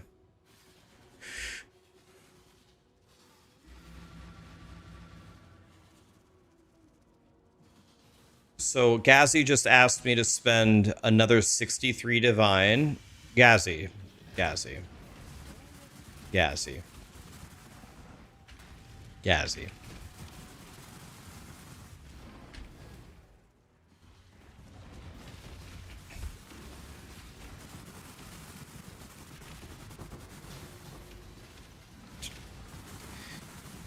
Gazzy, I'm over here still picking up scrolls of wisdom. I don't have any money. I don't have any money. Why does Gazzy think I have any money? I actually don't get it.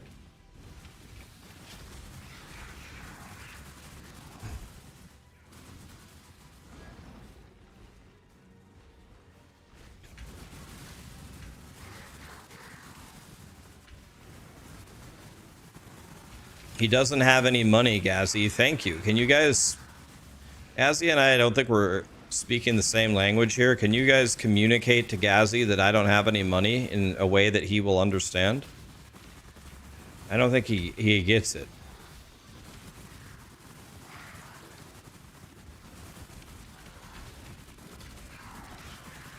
I don't have any money and I don't have any eyes anymore.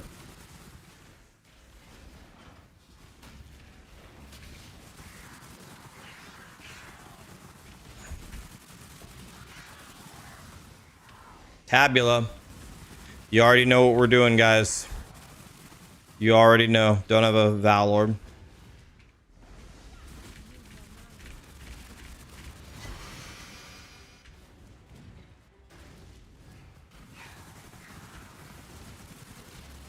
If I roll good Rax, I'll buy it. Buy what? What are we selling and buying?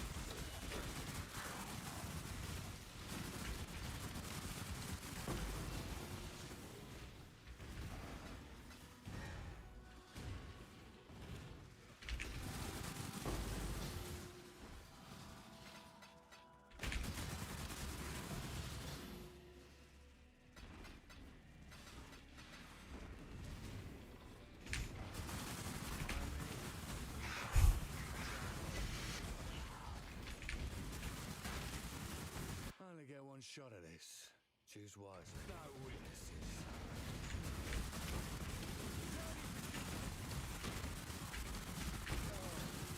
Here's yours. Oh, no, no.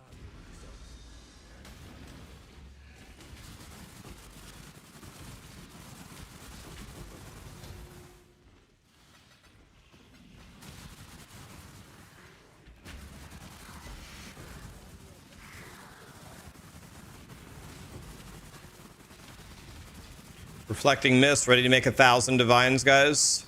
And minus 100 lightning res. Minus 21 fire res, Jesus.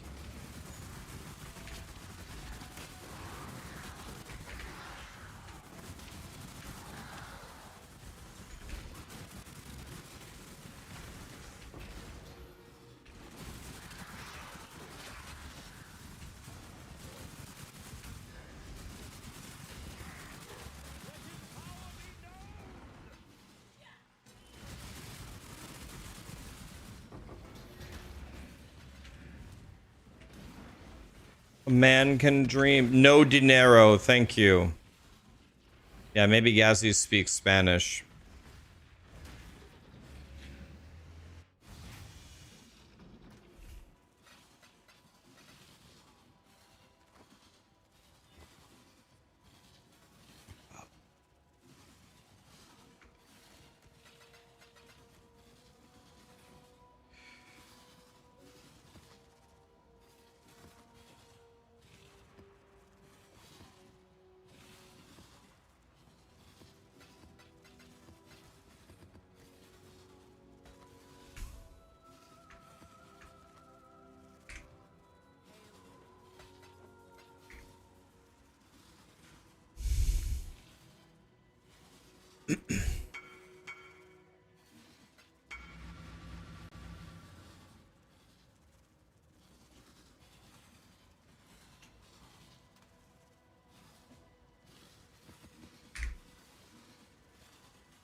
I think I might have a billion div cards to turn in here. That's not a billion, but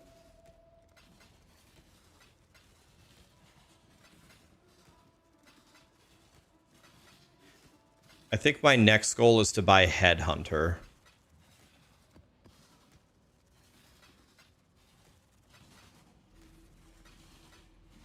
Or do I even really need a Headhunter is the question. Headhunter is so fun to play with. It's a fun factor.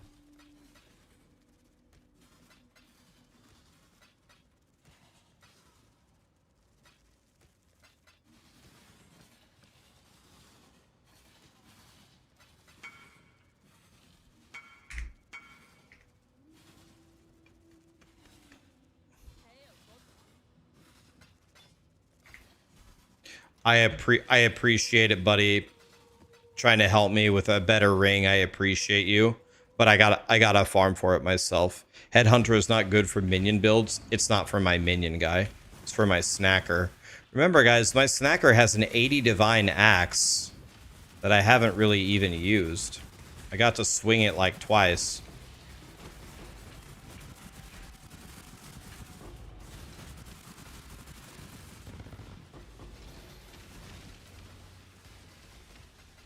Sell it. No, Gazzy.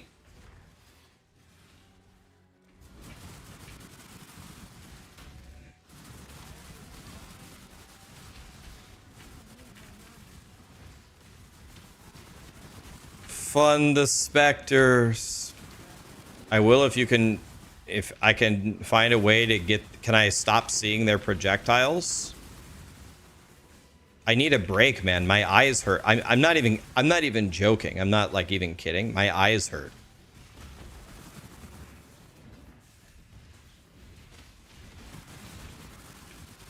Close your eyes? How do you want me to traverse the map? How shall I traverse the map if I can't see?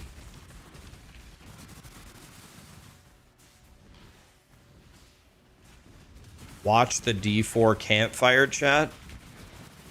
How is the D4 Campfire chat?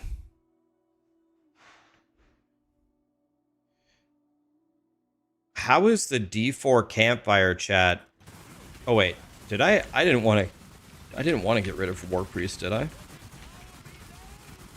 I might have just exiled the wrong merc type. Yeah, I accidentally exiled Strength Int.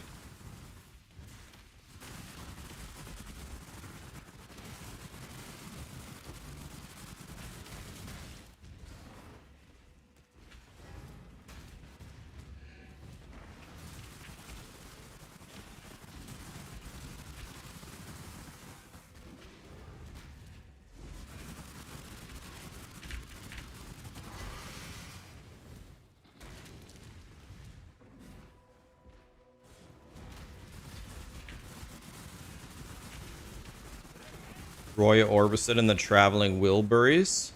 Glad to see we have a cultured chatter.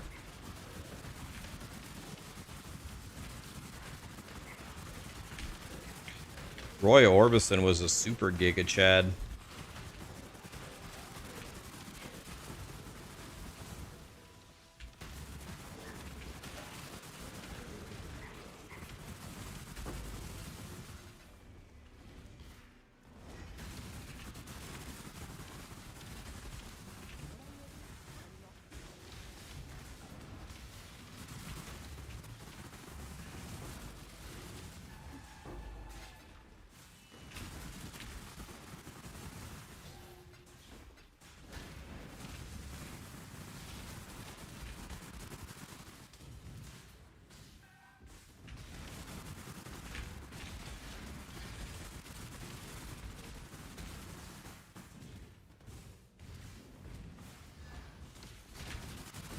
Vanderforge. Hi, Jordan. How are you? You started Righteous Fire. I love the Righteous Fire Chieftain, man. That's a great build. Righteous Fire Chieftain is big good.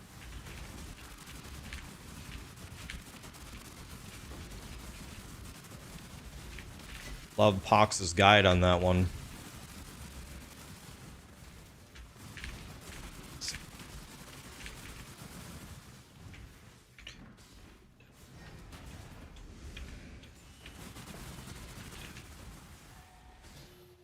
I just need Headhunter to keep falling and falling and falling in price, and then we're just going to get it pretty much for free at that point, right?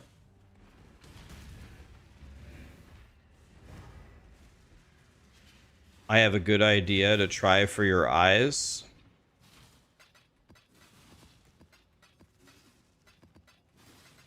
Okay.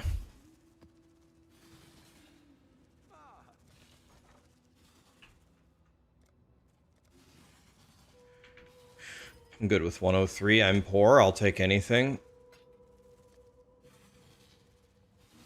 Okay, we have some monies here. Vanderforge, how you been, man? It's nice to see you, buddy. Give me 1 second.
All right, boys, we're going with the sunglasses.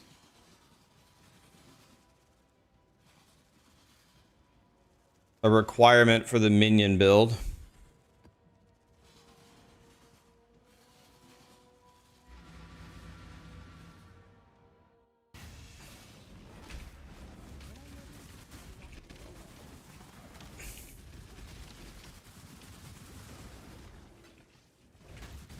Looking like Neo.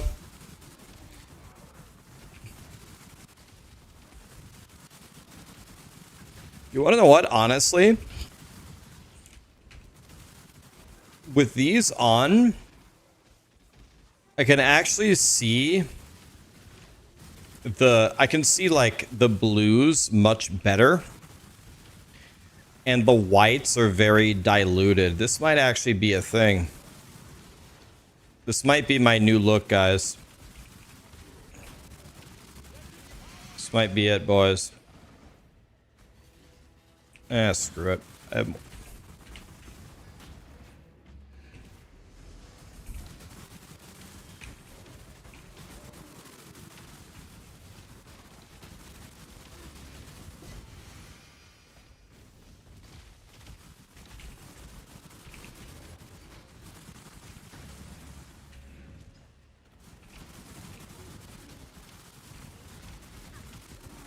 Yeah, I played Ice Nova Frostbolts. I love that build.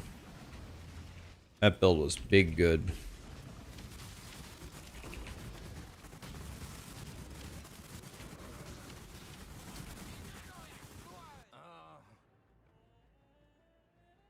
Hey, this one's got zealotry and skeeters. What do we think about this guy? Do we want zealotry and skeeters? What's up, Drawkin? Drawkin, if I can remember, it can't wear Doriani. What a dog shit piece of shit ass.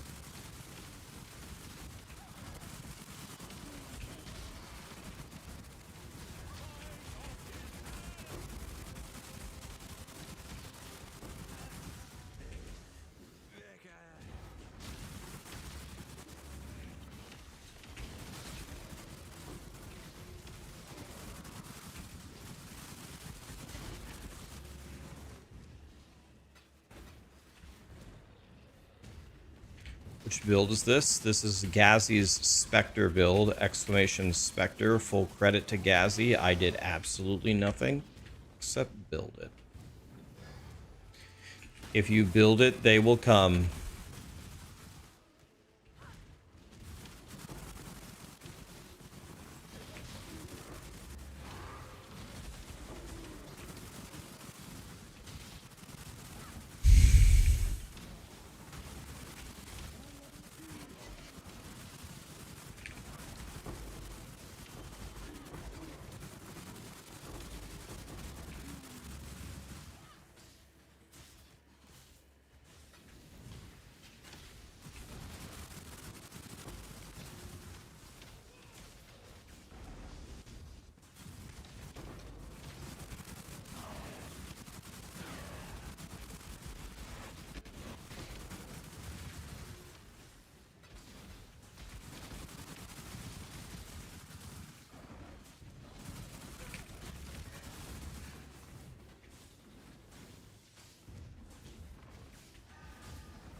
Can you guys please kill Littlefoot over there?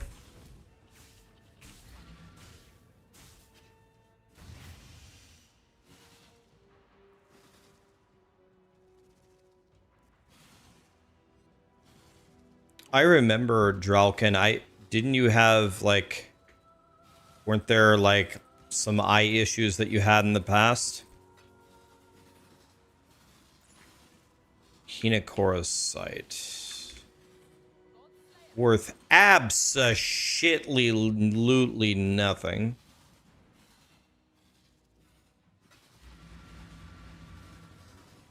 Dude, you had 4 eye surgeries? Jesus. That's making my skin crawl.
Guys, I'm now the Bono of ARPGs because I decided to play Minions for 2 days.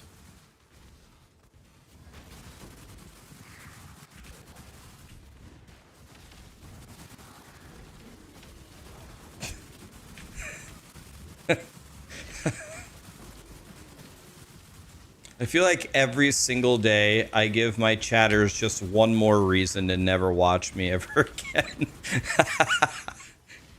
Nice glasses, bro. Thank you, kind sir. Appreciate you.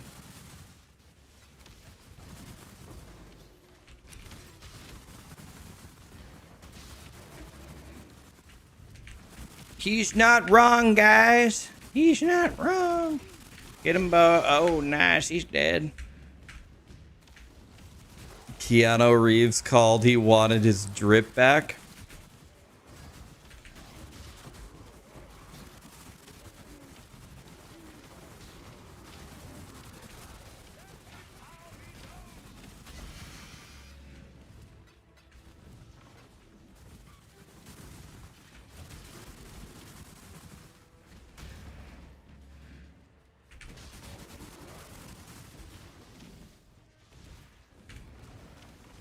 He is the one.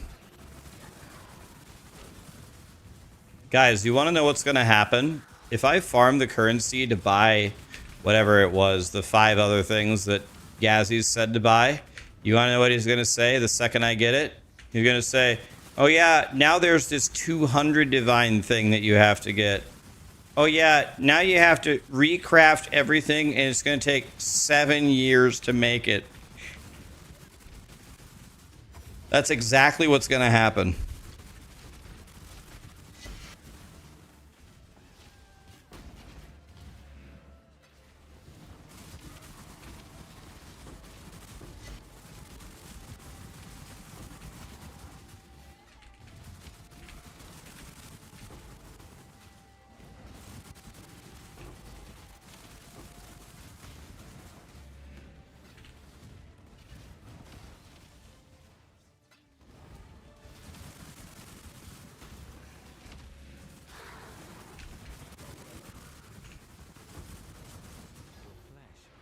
I eagerly await your decision.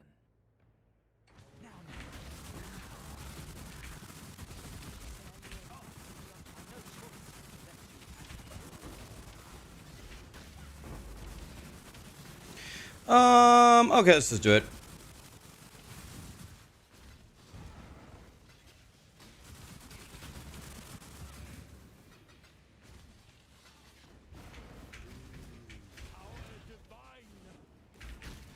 We got an abyss right here.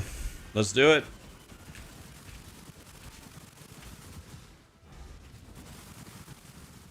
The abyss is moving. We go over here. I can't move. I'm stuck.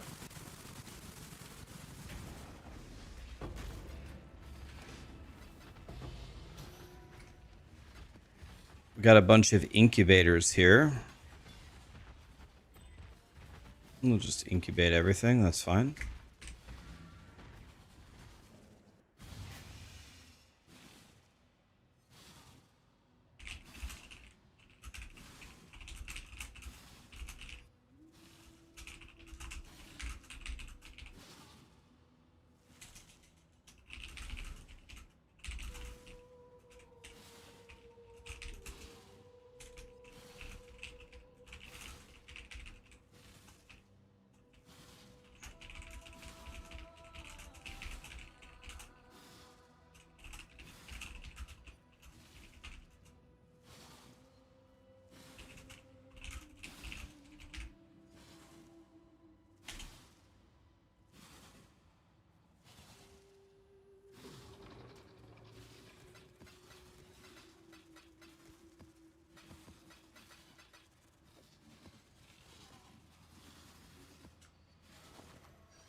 I guess I didn't even check. Is this thing worth anything? I'm sure it isn't.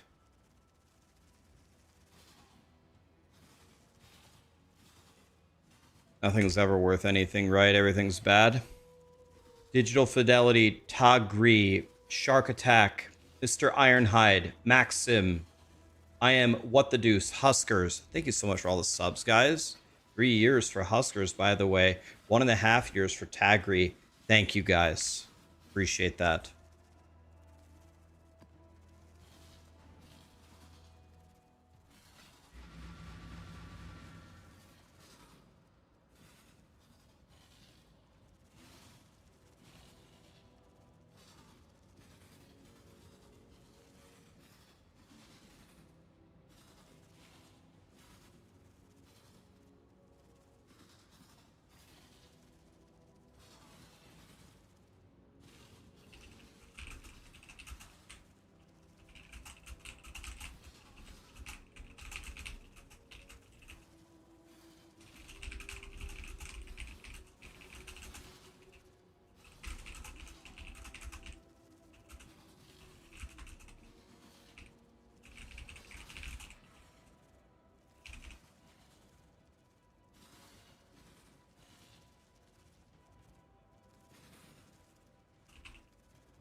All right, we're back in, boys.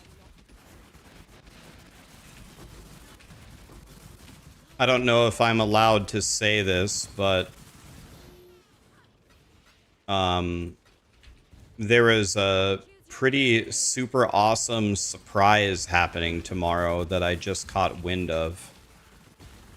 I have a feeling a lot of you will really enjoy it. I didn't even know it was coming until 5 seconds ago. It's going to be real good. We got a surprise tomorrow.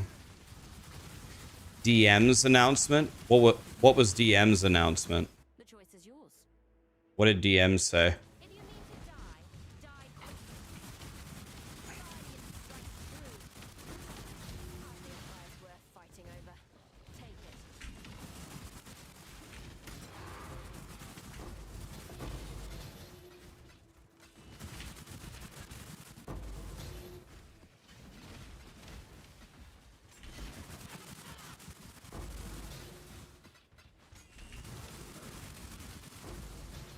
DM said all the things. I would actually be curious if DM even if he's even aware that DM is coming to see me. He is coming here. Yep. We don't know when, but he's coming. Probably this year. He's gonna come visit. Oh, let's do this. No, I won't spoil it, but tomorrow we're gonna have something great. Should be pretty great. Tomorrow is gonna be a good day. Why the glasses? I mean, because I'm playing minions. Because I'd like to live another 5 years if possible.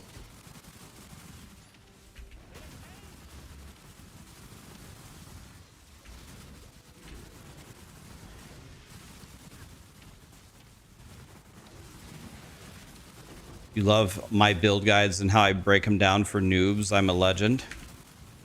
You know, a lot of people who watch my guides call themselves noobs, but if you're able to like digest the guide, turn it into a functioning build and dominate, I would say that does not make you a noob. I don't think people give themselves enough credit. Look at me, I try to follow a Gazi crafting guide, and the first thing he tells me on the first thing I click is I just lost 100 chaos. I lost 100 chaos on the first click of what I did. I don't really know if I'm allowed to say, so I'm not going to say anything. I don't know. I shouldn't have brought it up. All I'll say is tomorrow something really cool is going to happen. That's what I got for you. Tomorrow something cool will happen.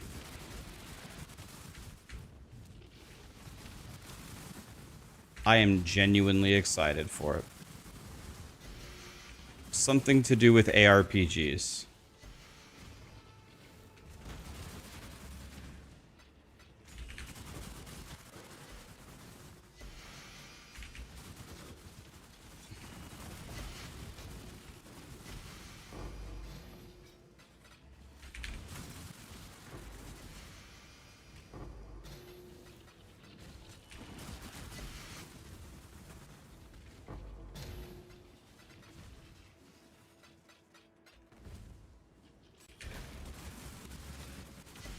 World War III start? World War III is gonna start? Why would that be something to do with ARPGs? And why would that be something that I'm excited for?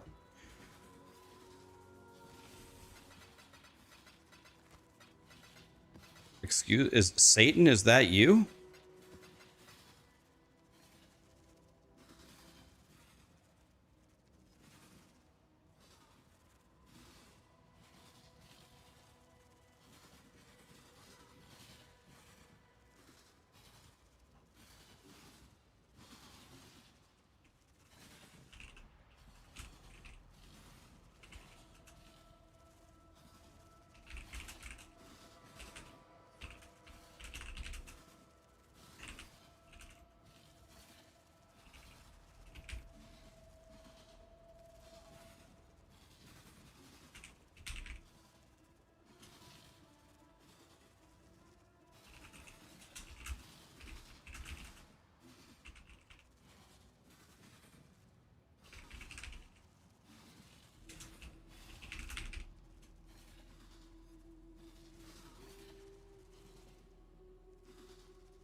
I'm an American. I love wars. Can you fully soak in your comment? There's how many hundreds of millions of people in the United States? Do you think all hundreds of millions of people that live in the United States love war?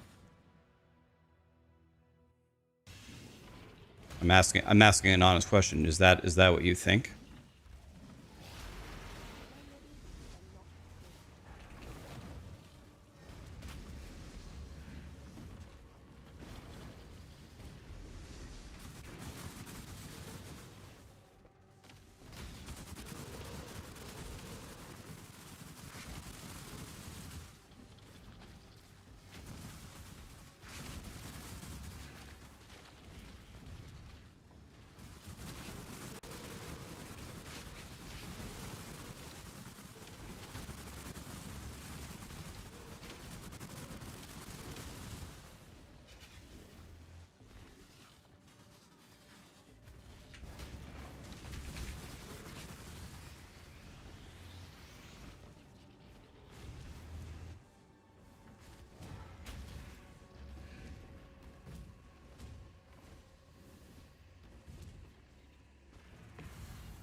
I've played Undecember, man, but I thought Undecember was completely plagued by pay to win, wasn't it?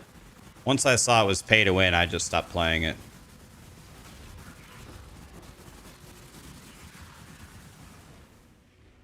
A div card which rewards currency? Okay, I'll take it.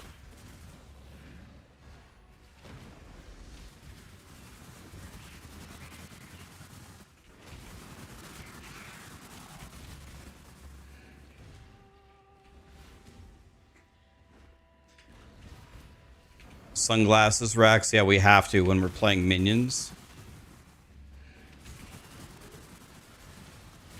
When we're playing minions, it's brighter than staring at the sun.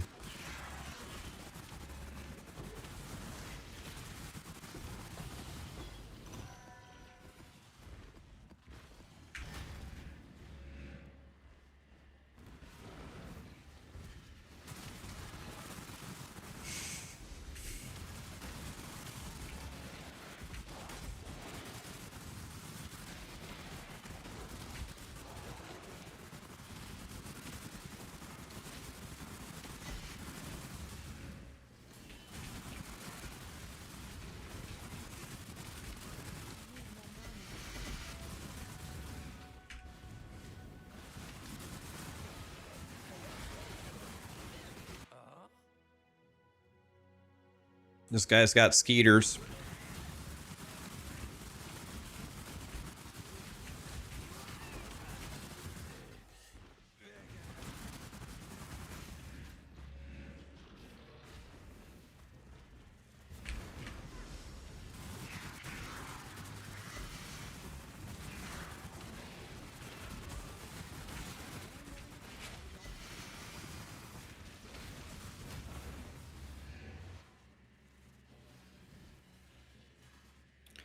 I don't really want either of these.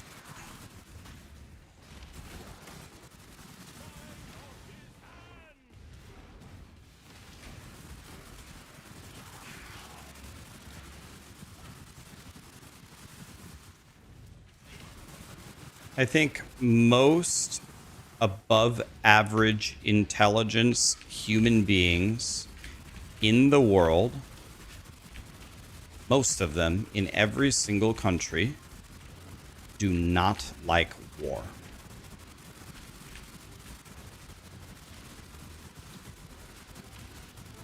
I don't think there are very many intelligent people out there who enjoy war.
Dang it, not a mage blood. Wah.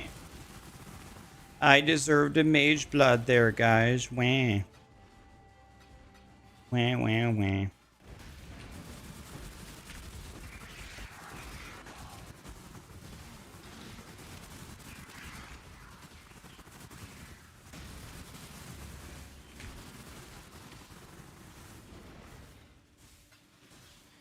Oh, let's take the minus fizz reduction, whatever. I should have read the other one. The other one could have been a divine altar.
Okay, let's keep cooking here. Let's keep opening maps and clearing them. We're not really getting anything here. But the only way to get something is to just keep playing, right? If we don't play, we're not going to get anything. So we just go to the next map. How am I feeling about Season 9? Not great, man. Admittedly, not super great. It's not like the game itself. It's not like Diablo's getting worse. It's not getting worse. It's just time after time after time again. It's not getting better, and not in a meaningful way. Yeah, it's just stale and it's boring.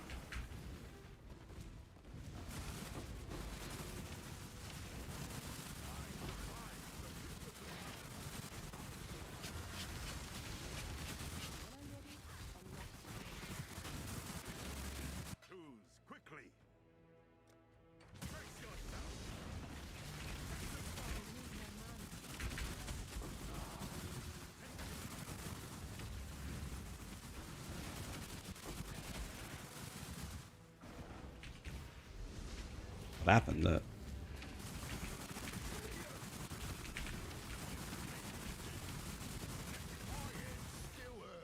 Hillock, what are you doing, buddy? You go to intervention. Yeah, this would be the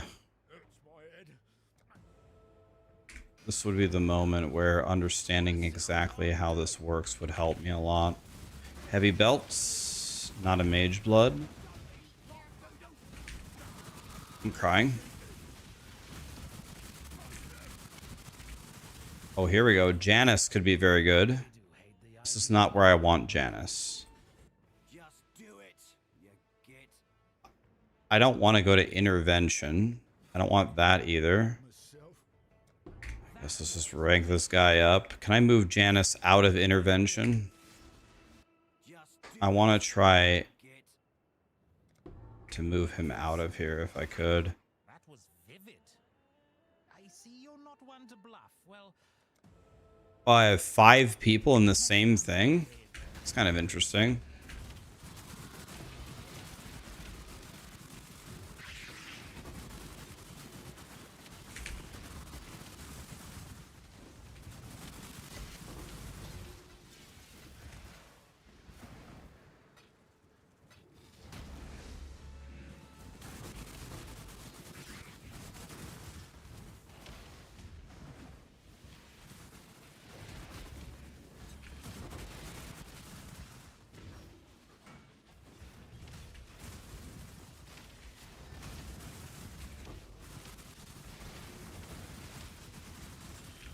You want 2552? Yeah, you guys said there's a content creator. His name starts with an S that has a really good betrayal guide. Can't remember his name, but I do remember it starts with an S.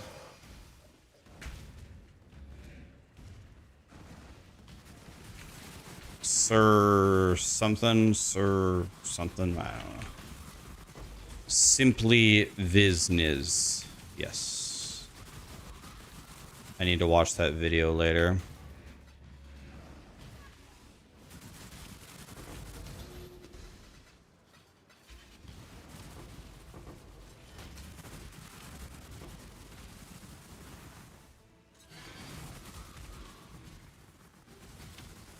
Let's do this.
Is betrayal actually good? I mean, if you kill Katarina, she drops veiled exalted orbs. Veiled exalted orbs, I think, sell for like, what is it?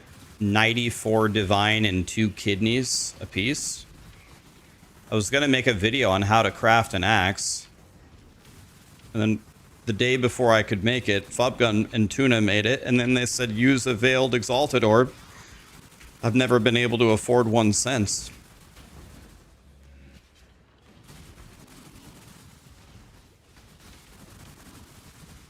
You can't believe that people are watching me while drunk? Raz, is that your secret way of telling us that you're drunk? Are you the drunk one? Is that what he's trying to tell us, guys?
Can I join Discord for 1 second and see if Daisy can hear me? We're having problems.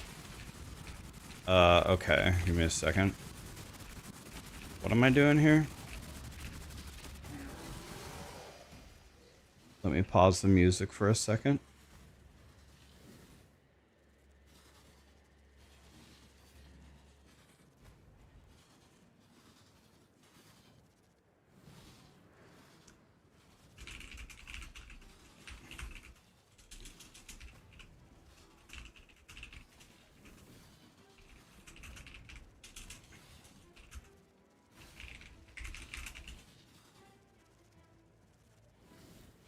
Okay, what am I doing? Hello? I got it, Rex. I got it, Rex. Gazzy's helping us. I love it when Gazzy solves all my problems. Hello? Hello? All right. What a guy.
Dude, how many Exalted Orbs have I gotten in a row without getting a Divine?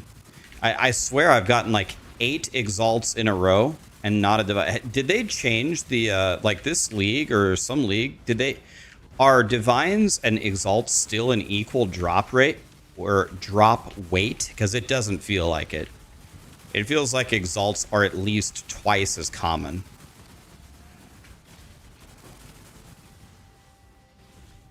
I see the need for sunglasses. Yeah, this, like, I'm not even joking here. I'm not even memeing.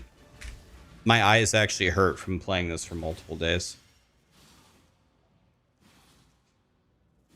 You have 36 Divine and 25 Exalts.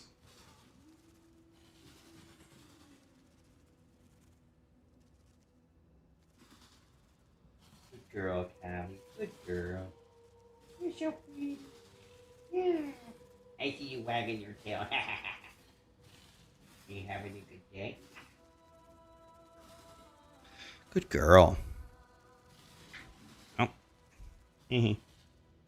Candy. Candy. Can you guys see her? You want to give me a hug? Okay. No. You want to give me a hug? Yeah. Yeah.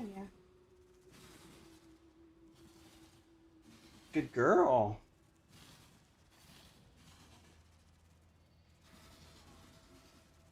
Yeah. Want to give me a big hug? Okay. Yeah.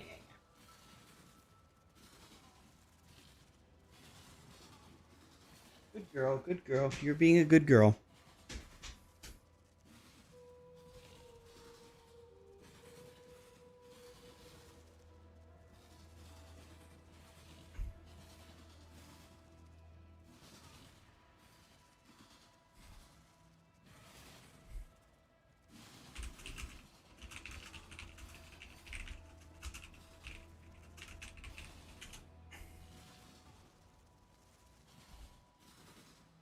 Could you guys see her?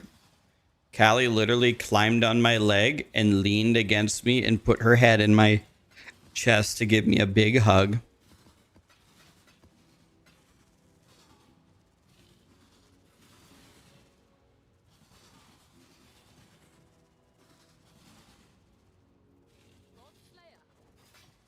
What a dog Callie is.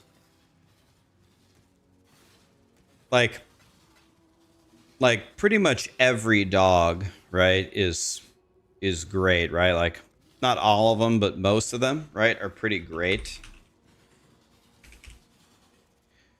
So that's obviously a thing. But one thing about Callie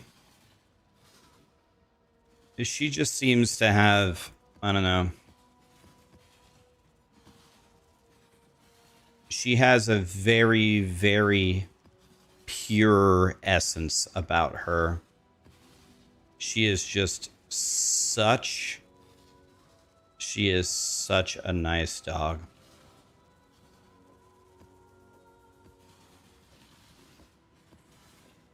I have never met anybody who has met her who didn't just love Callie.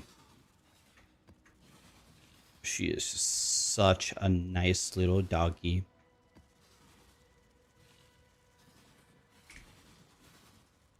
There's no bad dogs, only bad owners. Well, for the most part, yeah. Some dogs are pretty crazy. Just straight up. So dogs can be like people too, you know. Some people I think are just almost inherently evil. Yeah. But yeah, for the most part, most dogs are great. But I've been around a lot of dogs. I've been around a lot of dogs in my time.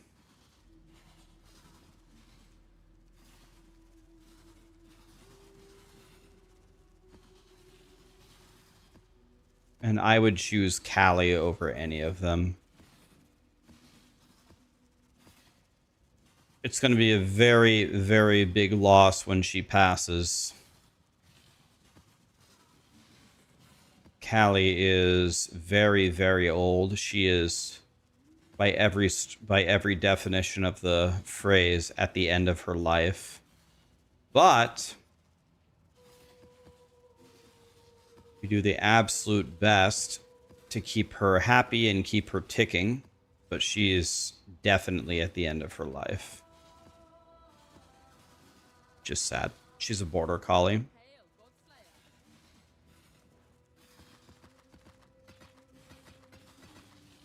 I've been around a lot of dogs in my life. Almost, I like all of them.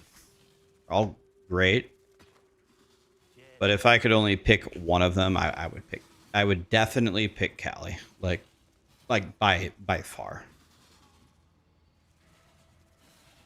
She's got, I don't know, she's got something. She's definitely the smartest dog I've ever been around. Her intelligence is far, far, far above average, like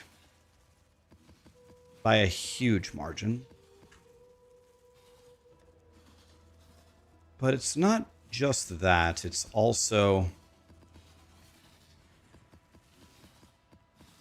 she's just got a really good soul to her, I guess. She's got something there for sure. Check something here.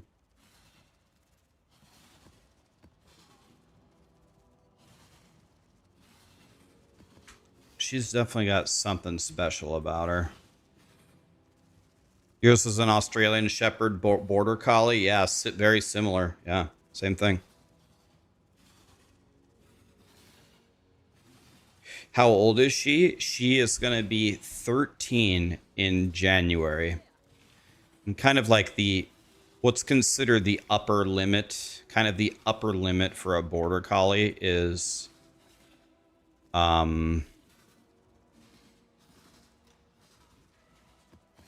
about 12. So she's about to hit...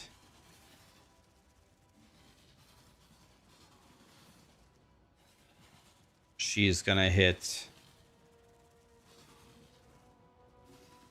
13 here in a moment. A few months.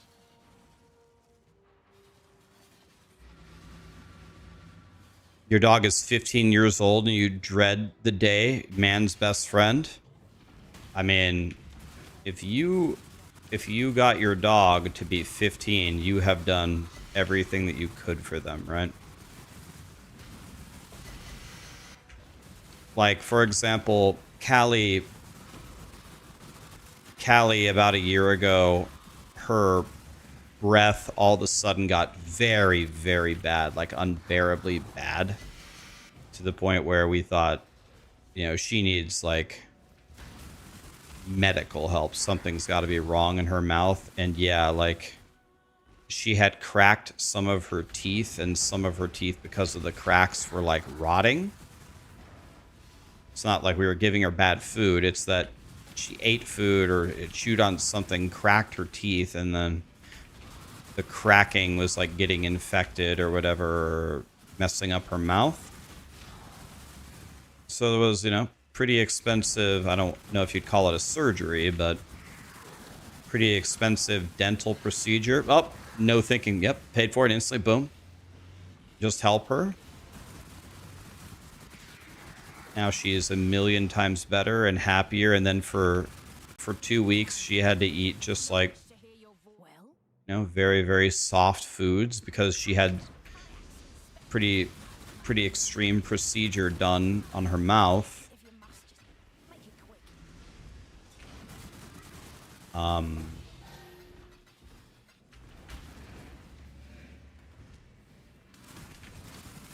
We just do everything, you know, we're just doing everything that we can for her. Your first dog almost made it to 15 years old. That's amazing. So that's great.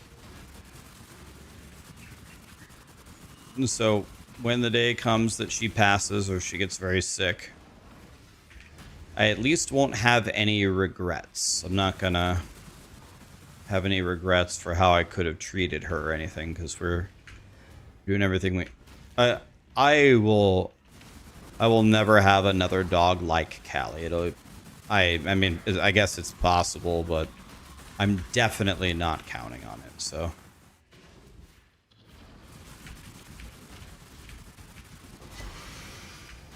Probably, like, they'll be great dogs, but it won't be the same.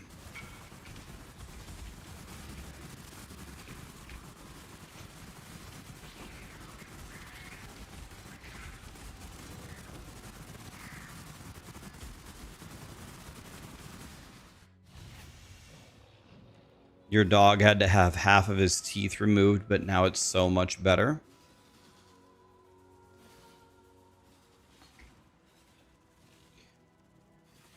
That's great that you did that for him.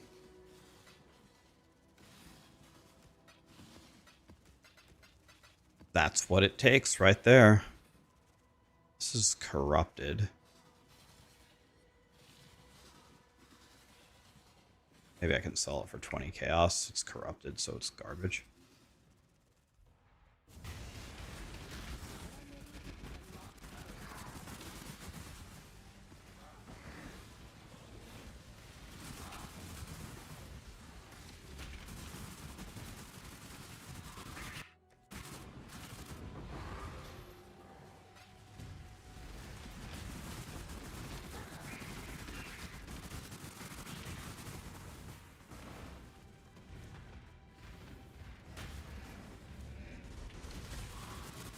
Her last two dogs lived to 19 and 17. A dog living to 19's got to be close to a world record. A dog living to 19, huh? That's kind of insane.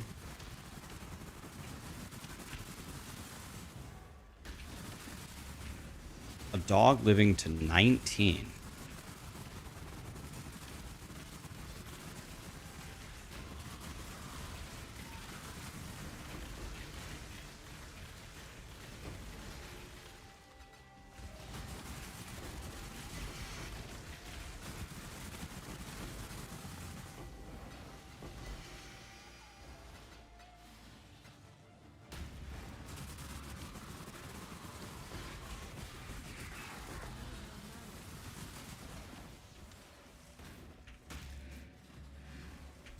fast one.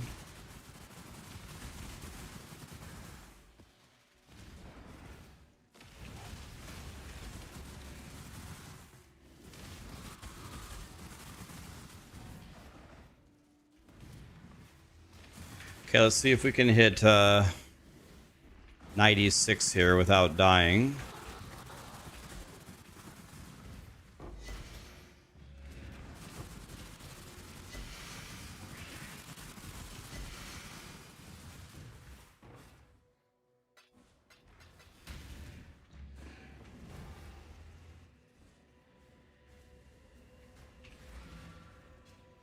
Your Chihuahua lived to 20.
All right. Can we hit 96 without dying?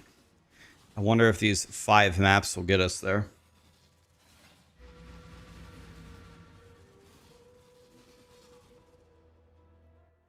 Your cat died at 27.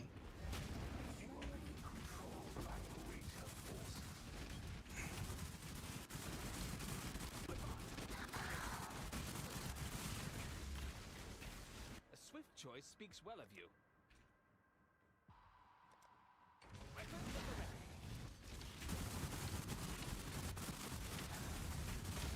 Holy shit, look at this mercenary. Oh my god. Dude, some of these mercenaries are just still absolute crackheads.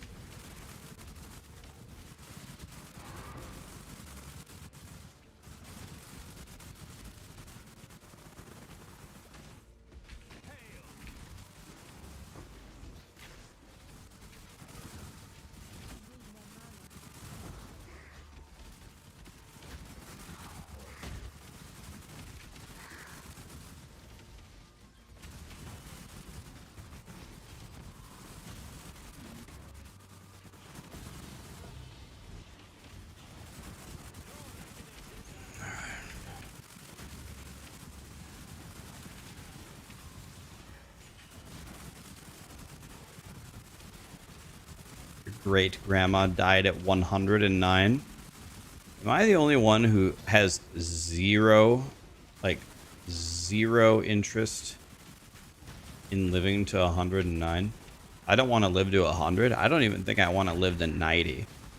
I don't know if I want to live to 80. Like maybe 80 is okay, but 70, 60, 50, like those sound better, right? You want to live to 82? Why 82? Why not? I mean, because I'm gonna be an old piece of shit, incapable of doing anything and shitting my pants every 5 seconds. At least that's how I envision myself, anyway.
28 monsters remain. Now how many remain? 19. Yeah, I don't see where they are. Do I have a regular expression for T17 maps for this build? I don't, because I just keep changing it all the time. The only thing that I block is lower max res, elemental reflect, and less chance to block. Cannot regen life. That's about it.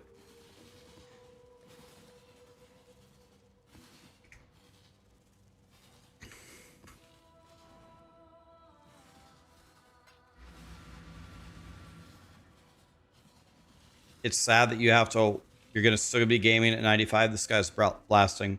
You have to skip the mechanic. Yeah, if you're hardcore, you've got to be very, very brave to open a mercenary.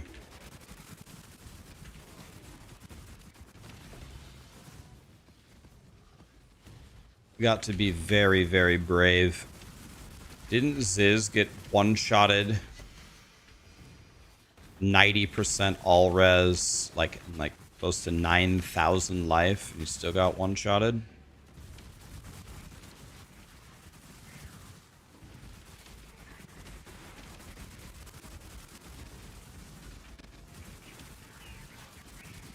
What just hit me? Something just nearly hit me for my entire health bar. What was that?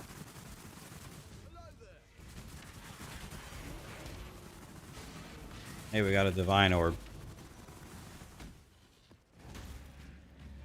That's my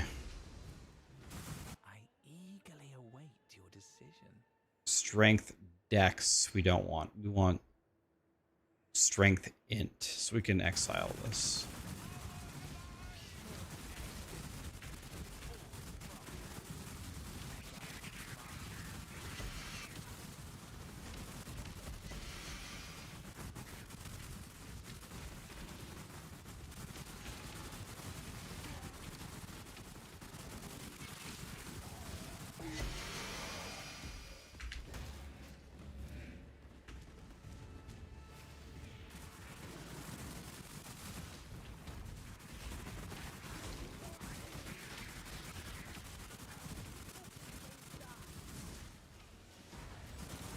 This will take the rarity.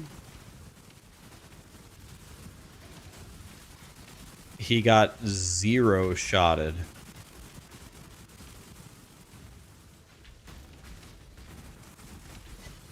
Leather belt, headhunter. Trying. It's negative 25. This is worth money, by the way. Maybe we can get a negative 25 here. Negative 15, terrible.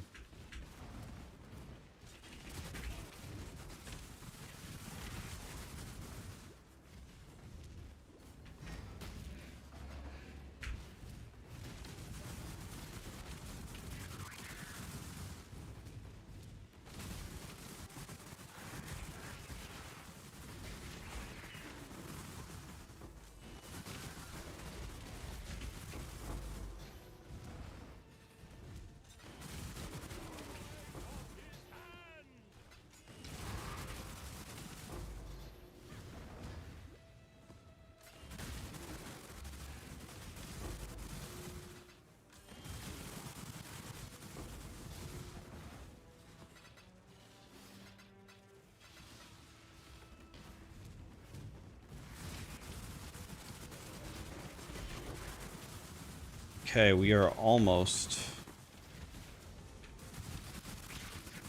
We are nearly 96.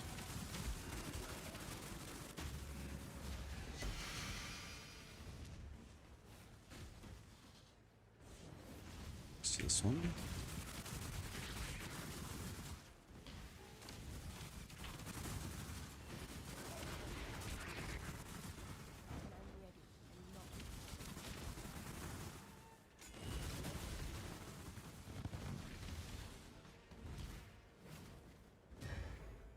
Okay, nice. 2 bars left.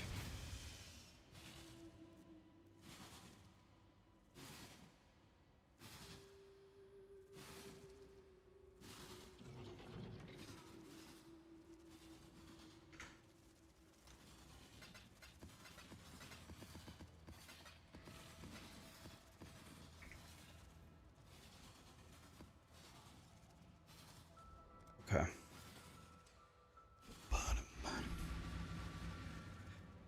Can this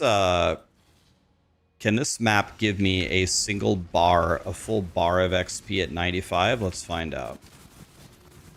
See if we can get one full bar from a map without dying, preferably. Of course.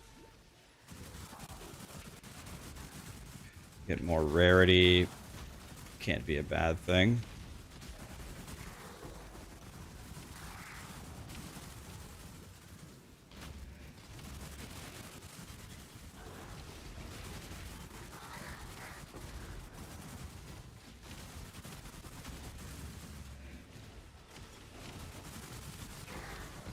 It's looking like a hell no so far.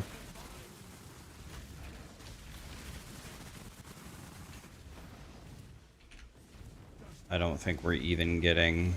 Make your damn choice.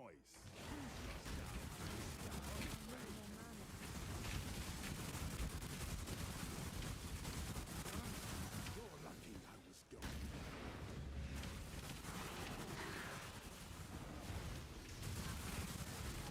God, I don't even know if we're going to get half of a bar of XP here.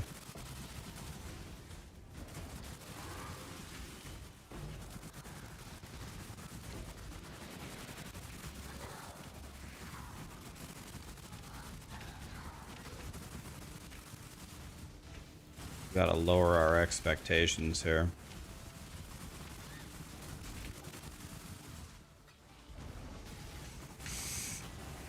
Okay, I think we'll be able to get half of a bar of XP. But a full bar of XP, you can forget that. That ain't happening.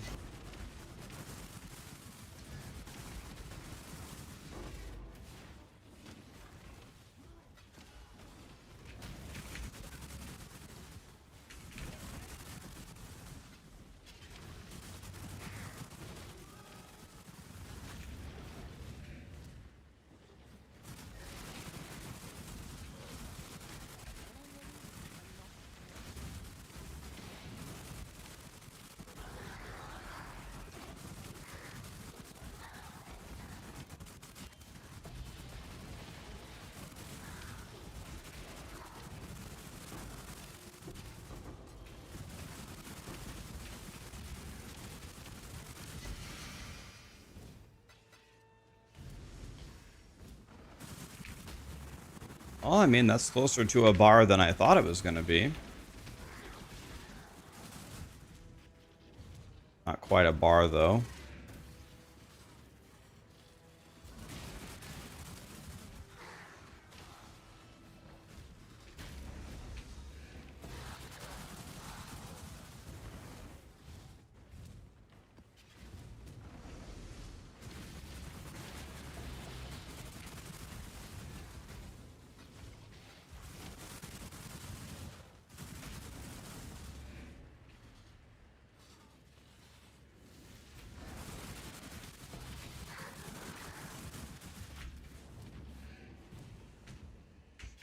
Okay, that wasn't bad.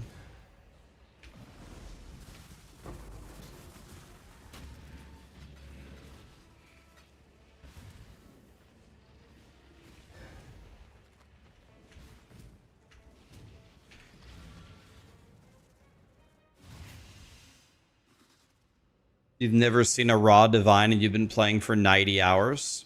Yeah, you gotta either get lucky or you will definitely see divines. Like when you run T16s, you will see them. But it takes a while to get there.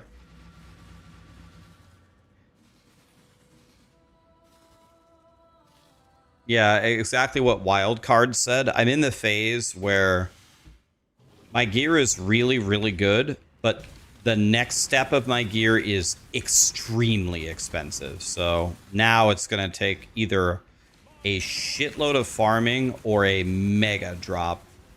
I still abide by the Trarthan code. You either get Choose your fate. you gotta check the chaos, the amethyst rings. You gotta get some kind of Oh, that guy almost won. Dude, the mercenary almost killed me in one hit. He hit me for 99% of my health. Did you see that?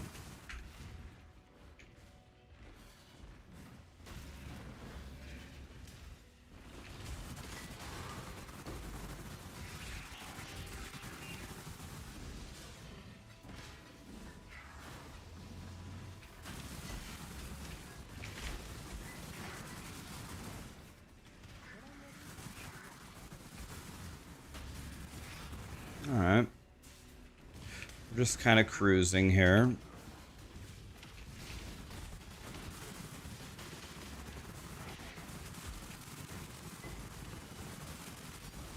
Valdo's puzzle box. That's 91 chaos. Ish. Prices. 2 divine orbs. 2 divine orbs. Oh my god, yes. Oh my god, yes. We did it, boys. The most raw divines I've gotten in one map this league is, well, one time I got a divine altar, which gave me 7 in one map. But the most I got without a divine altar is 4. I did get 4 divines in one map. That was insane.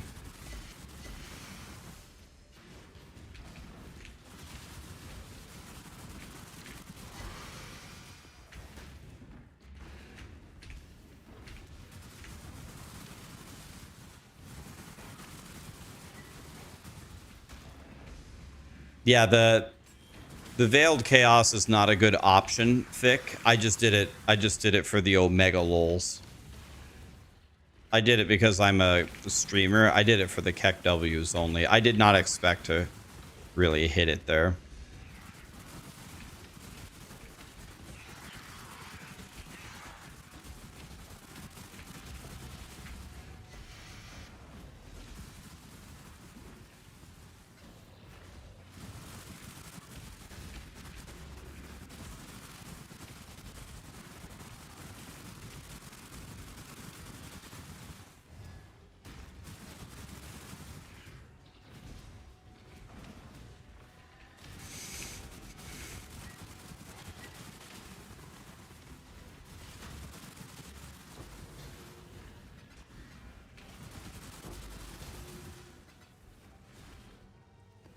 Okay, we're almost 96, boys.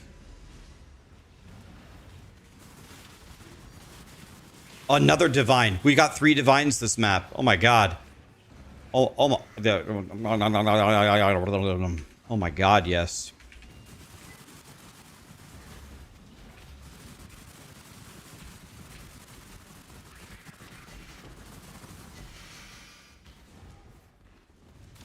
Got 3 divines in one map. So this is the 3rd best map I've had the entire league in terms of raw divines, and one of them was cheating. One of them was a divine altar. Just 3 divines straight up. You got 2 divines by Act 6, and we got a Valdo's that map. That was incredible.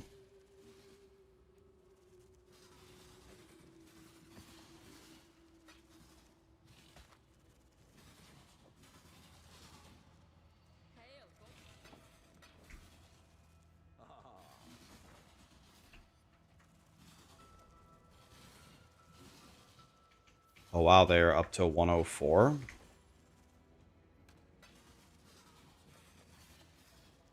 They're up to 104. Wow. Almost just doubled my net worth in that one map.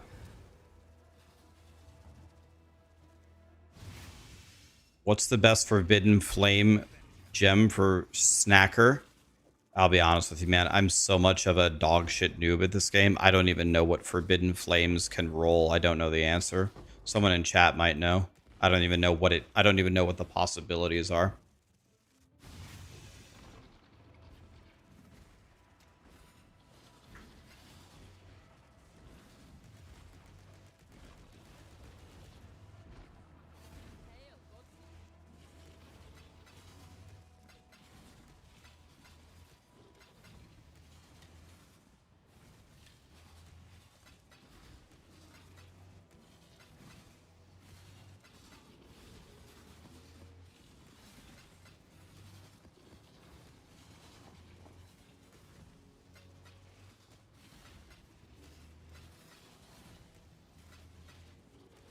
Okay, making some money.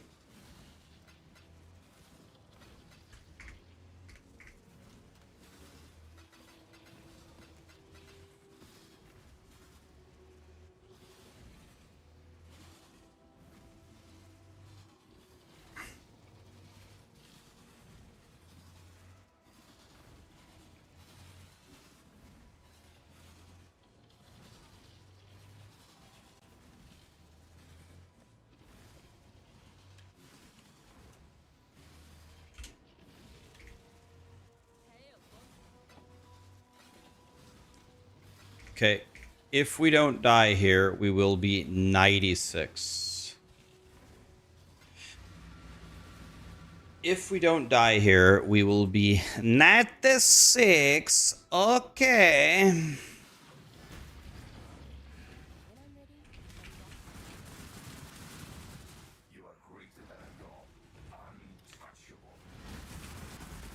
This is not the map to add wildwood in. Oh, screw it. We're going to add delirium and wildwood and then die for it and get really mad, okay? You guys down for that? We'll just add all the most dangerous shit in the one level that's going to level us up and then blame Gazi or something. I'm not quite sure who I'm going to blame yet, but I'm going to blame somebody. Certainly it's not my fault for doing something super stupid, right? It's got to be somebody else's.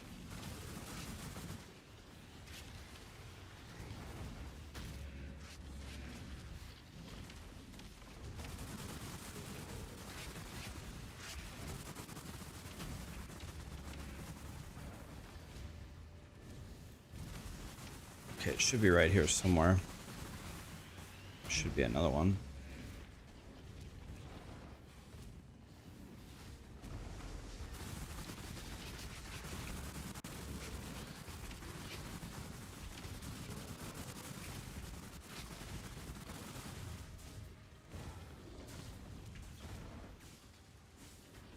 Dang it.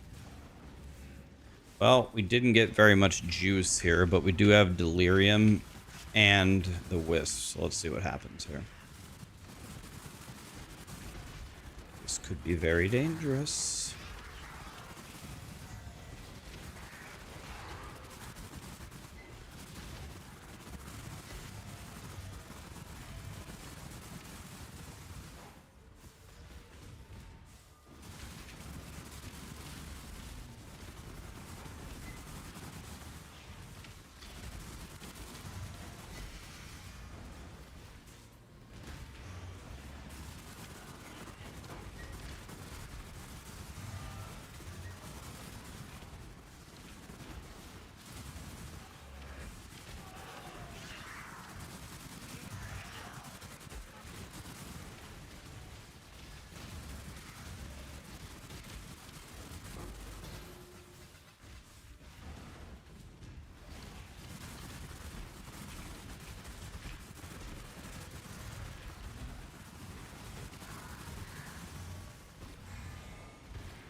Okay, cooking so far.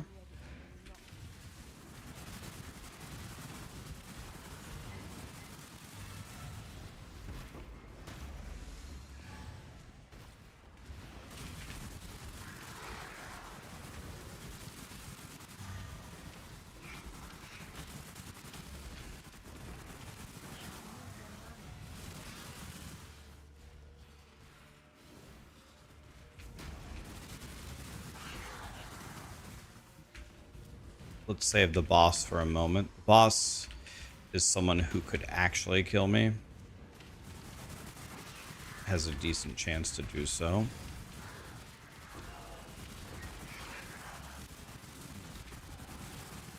There it is, boys. 96. We can die all we want now.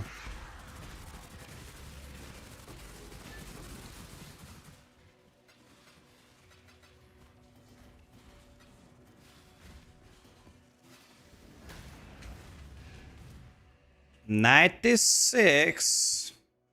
So we get, boom, another jewel socket. Wow.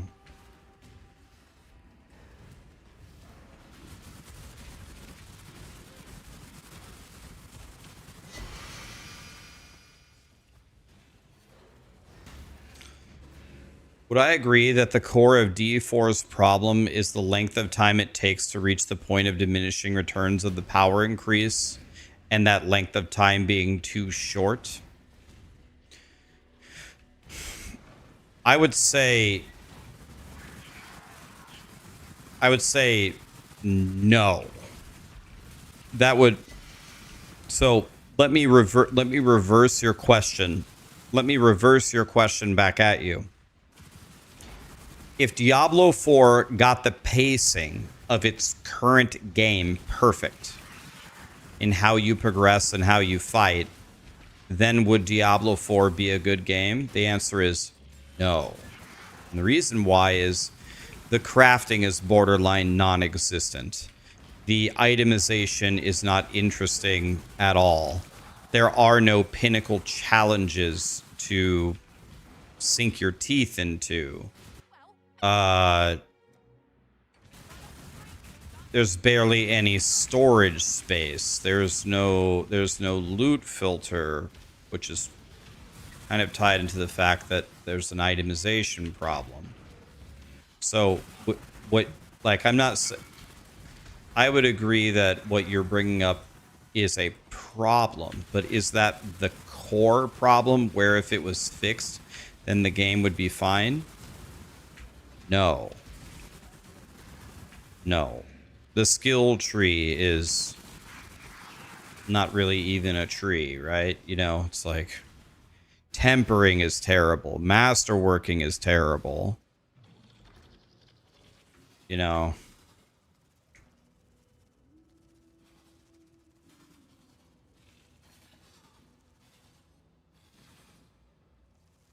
Yeah. Yeah, and Diablo 4 doesn't have nearly enough checkpoints. That joke is never going to get old.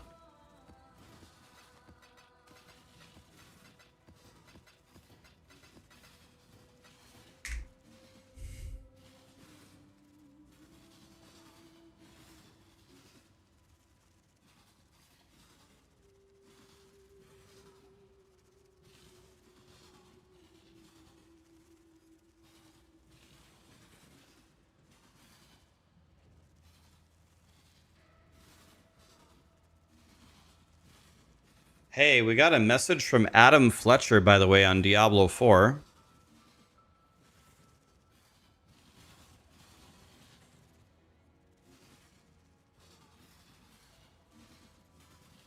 Adam said, I live to drop off cakes, but really, I know I haven't been present as much. I have a lot more items behind the scenes that I'm managing. But within those are big plans. Just know your war cries of wanting more change aren't going unnoticed. The team has been cooking on some of the biggest changes that really hit home on the things that people have been asking for and more. We are going to share them with you as we get closer. I love you all. That's what Adam just tweeted. So he described it as war cries of wanting severe change. I think that was appropriate.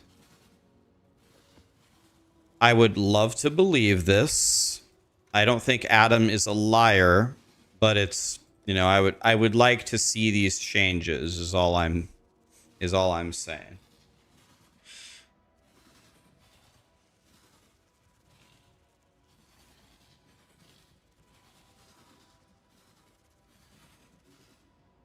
He's not a truther?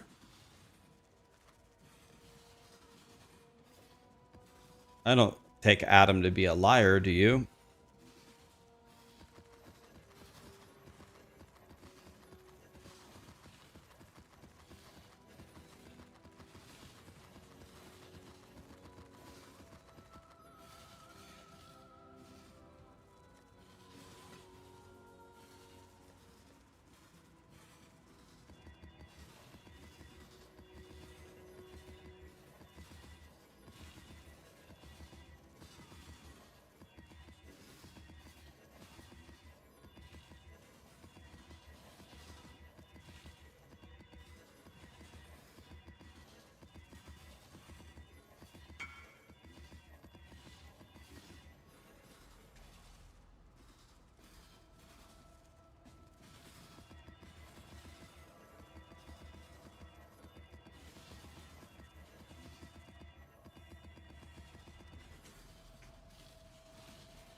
What did he...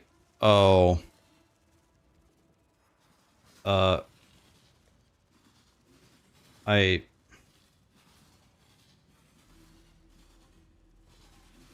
Which one did he want? I'm gonna whisper him.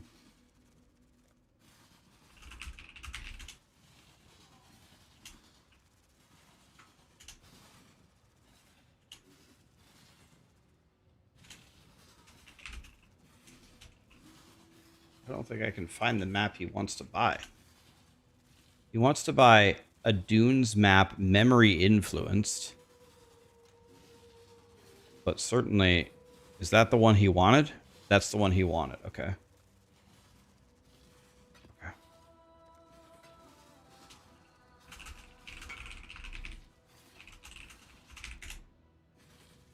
Yeah, I was going to say, I was like, why isn't it highlighting?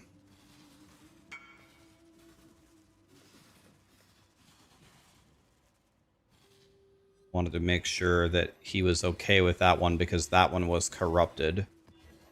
Didn't want to debate him.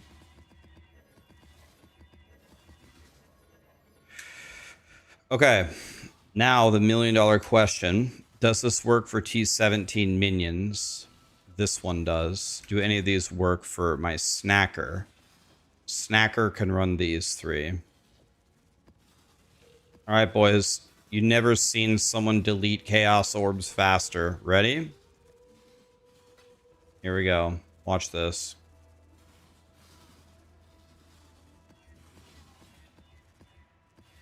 We're gonna hit them all.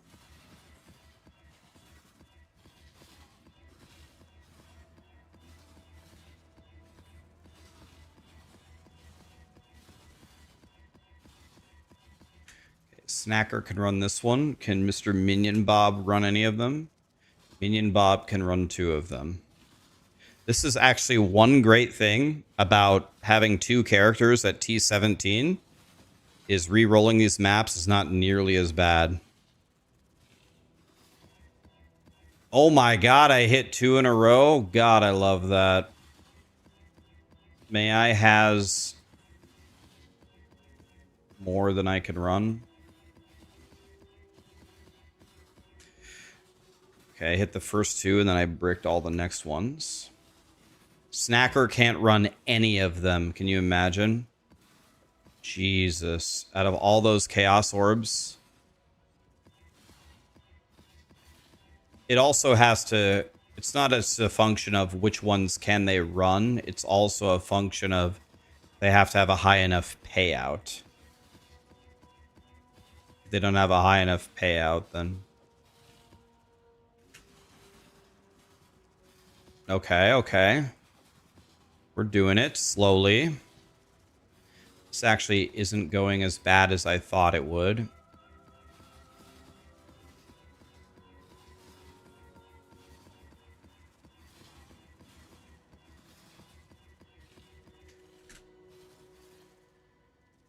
All right, this is not going well. I take everything back that I said. I hate everything.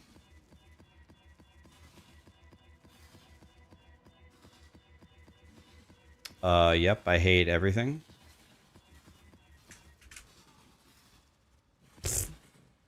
Jesus.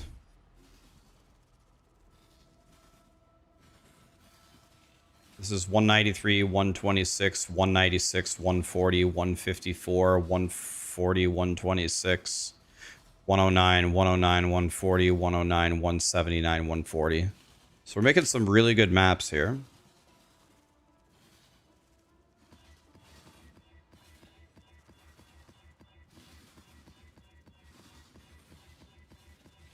Yes, yes, yes. Excellent.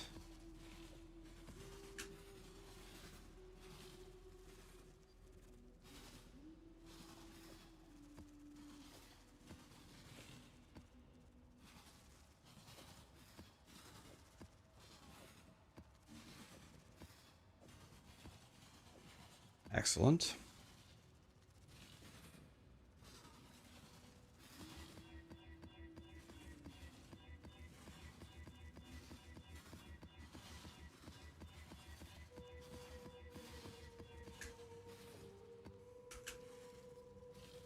Oh, yes. We got 3 more in there, boys.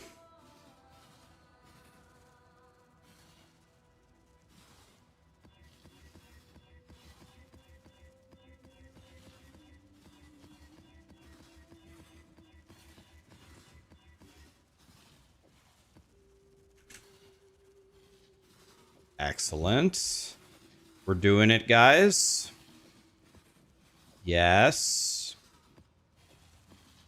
We're getting there. Okay.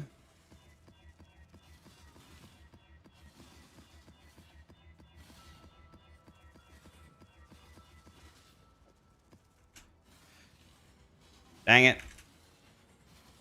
We only got 1 map in that whole round. I'm crying. Oh, there's another. Okay. So not very good odds. Dang it. Jesus.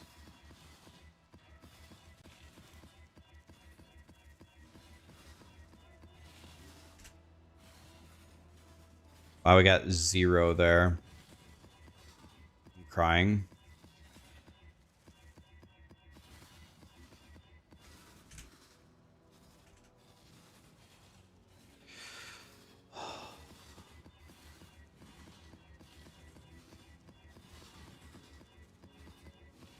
Are you serious? Come on, dude. Help me.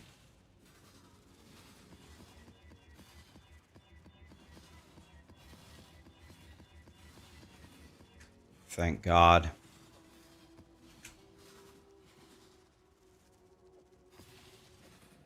Sweet baby Jesus.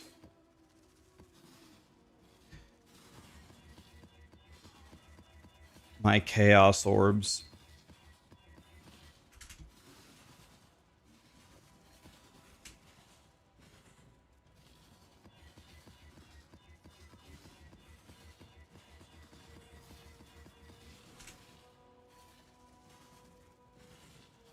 I hate life. Oh, 2 in a row. 3. Oh my God, 3. Can we get a 4th? Oh my God, we just got 4 that we can run.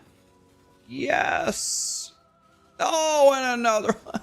I'm so happy. Thank God. We're doing it, Ma. Get the camera.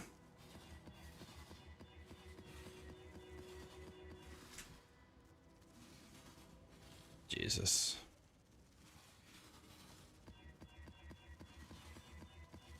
What regular expression am I using? I'm using my, if you exclamation REGEX for regular expression, I think that's my snacker one. So this goes here. Come on, dude. This was 3 divines worth of chaos orbs, by the way. 3 divines worth of chaos.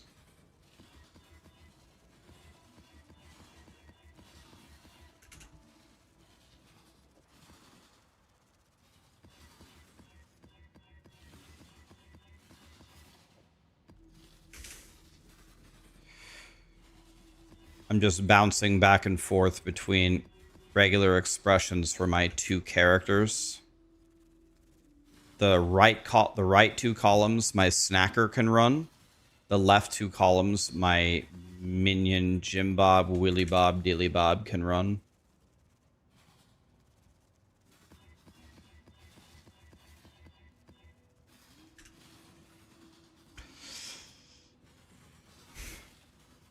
What is functioning about that? Can you explain? Yes, so I can explain. So these are tier 17 maps. They're the hardest maps available in the game. And the tier 17 maps have very, very devastating affixes on them, right? And not only that,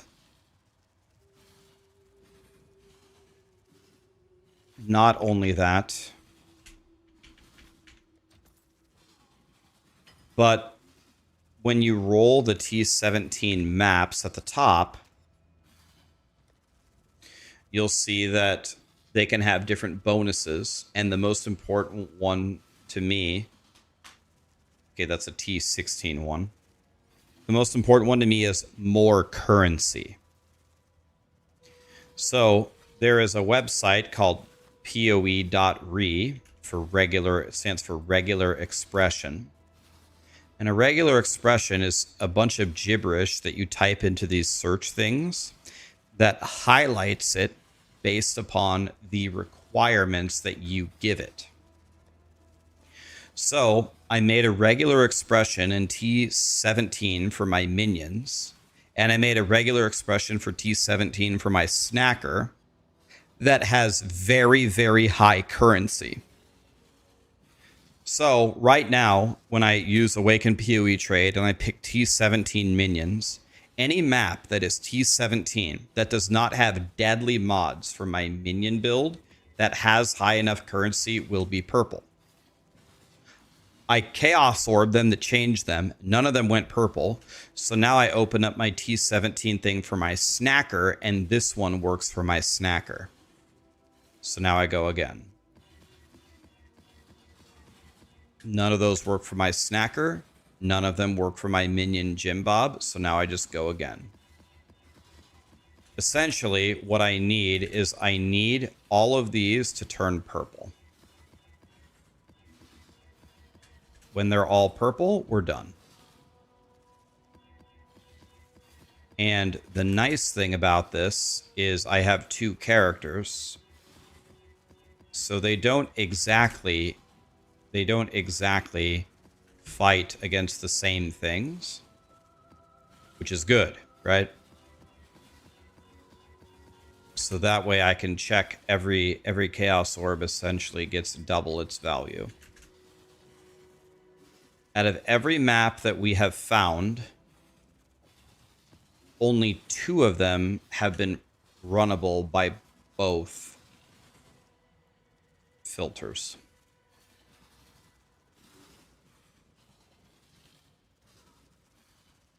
You can load a regular expression with Awaken PoE trade. Yep, that's what I'm doing. Yes, sir. We are almost done here. There's only 7 maps that haven't made it. Oh my god, we just got 2 more of them done. I love life. Okay. 1, 2, 3, 4, 5. 1, 2, 3, 4, 5. Okay. So now we gotta do this right here. 1, 2, 3, 4. 1, 2, 3, 4. 1, 2, 3, 4.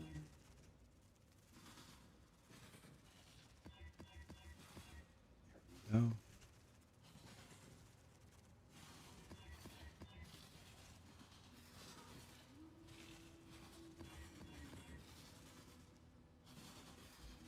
Three more, guys. We'll get there.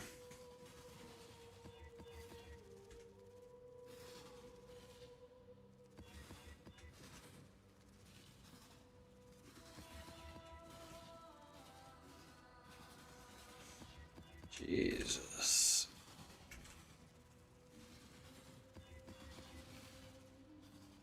Come on, dude.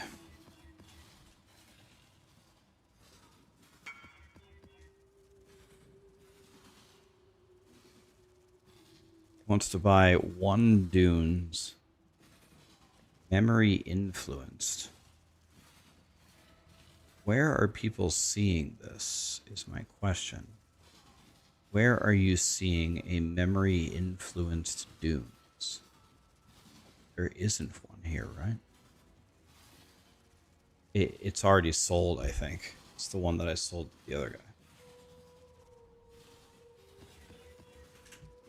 Please let me be done. Please, game. There we go. Okay, only 1 left. Oh. Yes.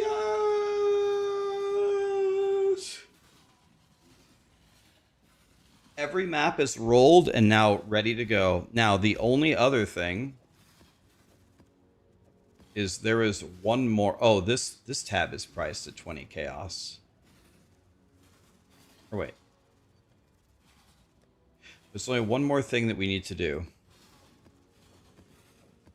The next thing that we need to do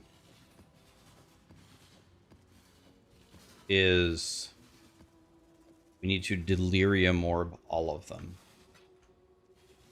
Which, as you might have guessed, I don't have the money for. I'm going to change my last 2 divines into chaos orbs.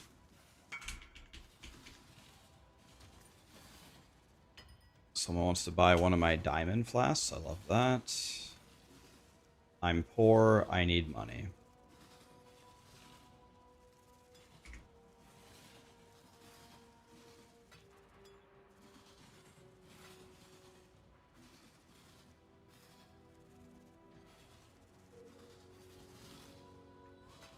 Okay, so now all of these are rolled properly. I have every single... So I need a couple...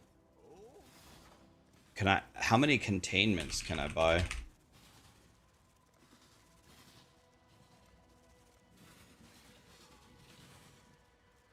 Man, dude. So I can only run 2 maps right now. I can only run 2 maps. Jesus.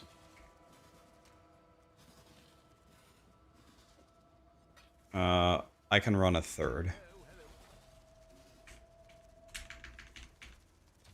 I can run 3 maps, which means I need as many fine delirium orbs as I can buy. How many can I buy? Can I buy 5 of them? Yep. Okay. So here we go.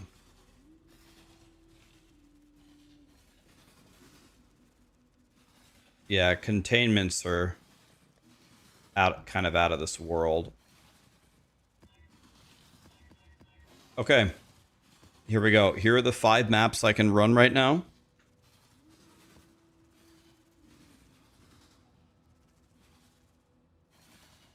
This is what I can do right now. Okay, this is a fully juiced Delirium T17 map. We're back to giga juicing here. This is as hard as we can. As hard as I know.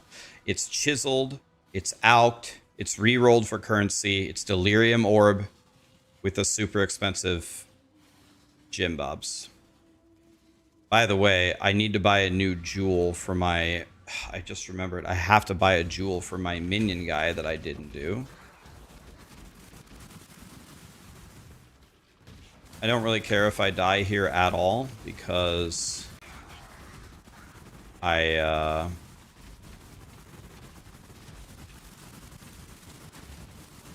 don't have any XP, so it doesn't matter to me. Basic currency has a chance to be duplicated. Let's go for it. Okay, let's see if we can do this. Ow. They're already murdering me.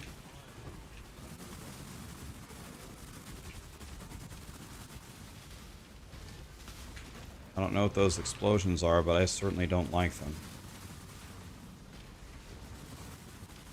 You've got a decision to make. I mean, this guy could just insta-kill me, and he's got absolutely nothing. Let's just exile him. Probably not super smart to fight this guy, but we can try anyway for fun.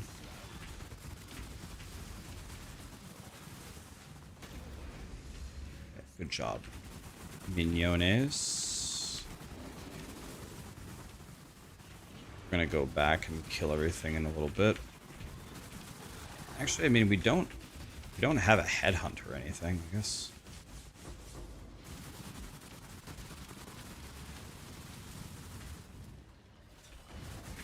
And so this map is costing me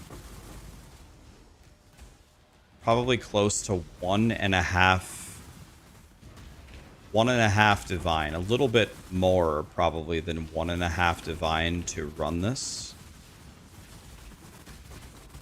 So probably in just the little bubblegum stuff, we probably make our money back every time. Just in the bubblegum stuff. But if we find even a single divine here, then we've already made money in the map. But this is pretty much juicing close to as hard as I can juice it. So we need to... hopefully need to start making some big profits here. Who is this guy? I don't know who this guy is. Whoever he is, he just hit me for a shitload of damage. Okay, let's try the boss. Kind of worried about how high my damage is going to be. He has the energy shield mod that gives him 1 billion trillion health.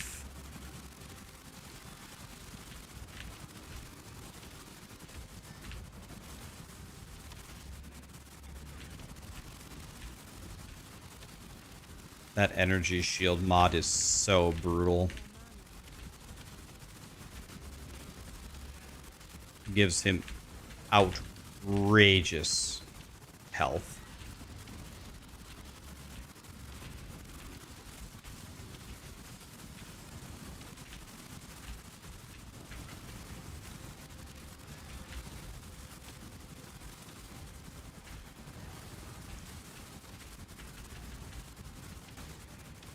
Gotta see what his arms are doing. Okay.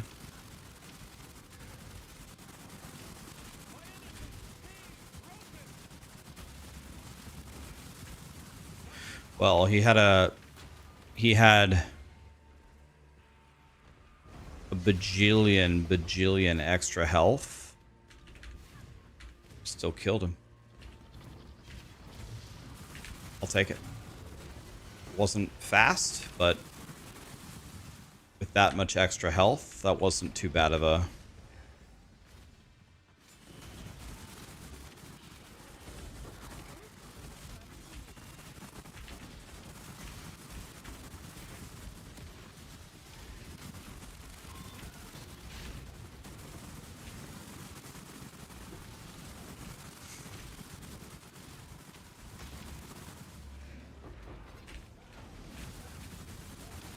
I wonder how much armor do I have? 27,000? That's pretty sick. Pretty good.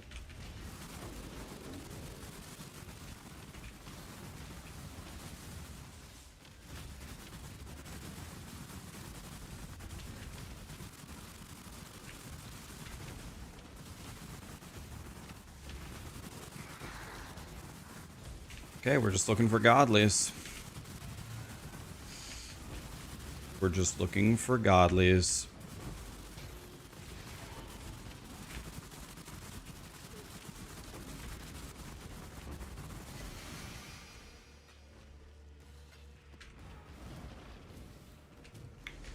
In the little bubblegum currency, we're gonna make decent money already.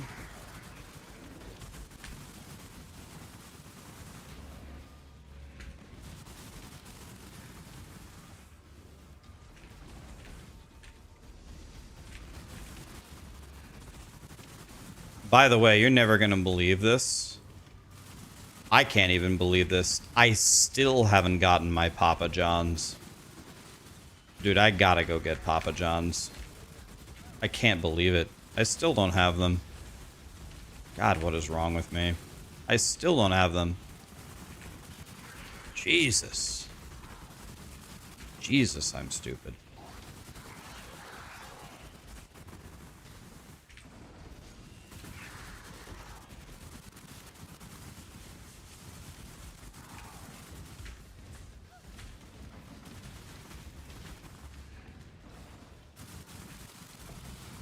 take that.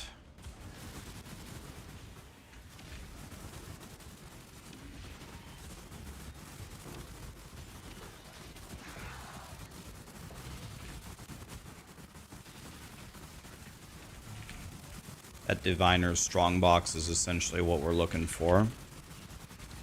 These guys... Oh, Enlightened support? That's nice. Is this guy a Soul Eater? Yeah, he is. I have him cursed, though. He should be dead. Yep. God, those guys were strong. Jesus. Settle down, Satan.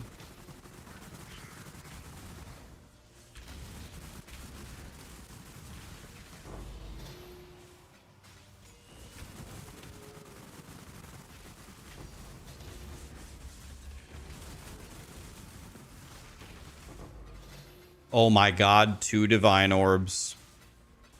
Oh yeah, we're printing already. So, I'll give him double damage. Why not? Who cares? We're juicing. Who cares? I just gave him double damage. Probably shouldn't have clicked that. Oh well. There's a monster still alive, this guy.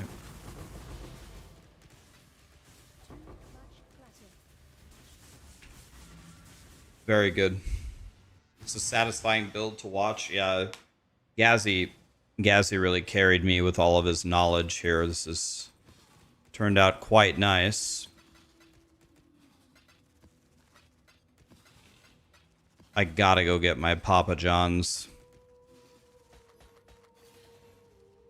I can't believe that I keep forgetting that. Corrupted blood cannot be inflicted on you. What was that? This. Chaos damage, lightning res, area damage. I wonder if that's any good.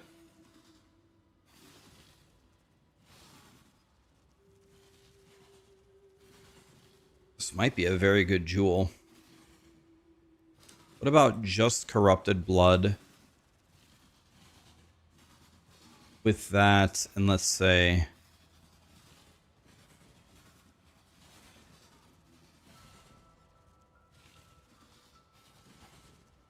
This might be a very good jewel. It might be really, really good.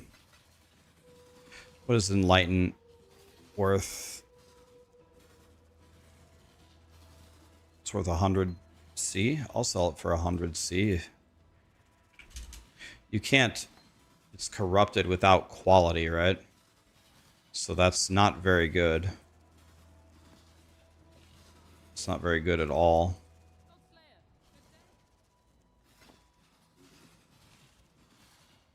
Wait a minute. This is 6-link, 2,300 evasion with no life on it, which means you can take the life mastery, right? Oh, it has life per second on it, so it's completely bricked. Jesus. Completely bricked.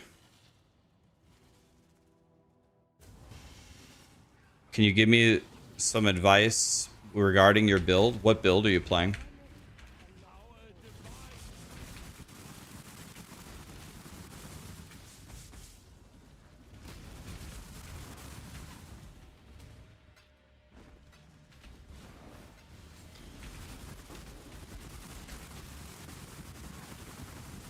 I'm stuck here.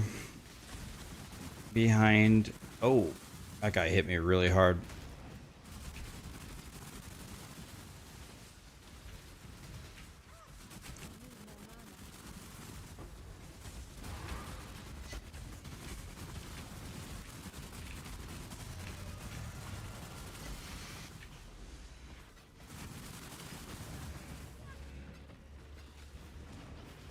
So the 2 divine orbs already paid for the map and more. So every single other little bubblegum thing that you pick up is just pure profit.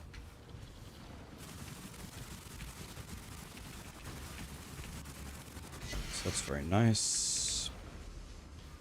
Chest is locked. There's a Krabby Patty over here.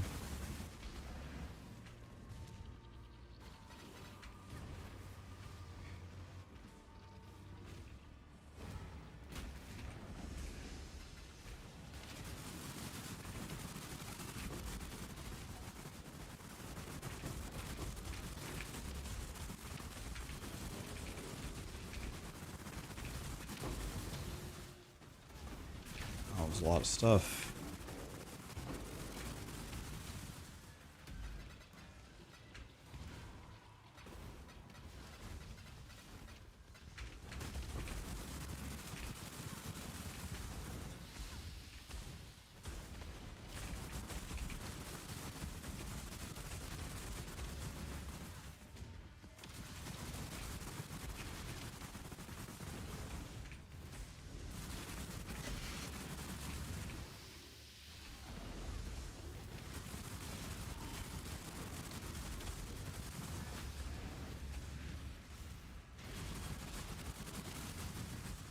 You followed my volcanic fissure guy, but you reached a dead end? Okay, how far are you? How far are you with the build?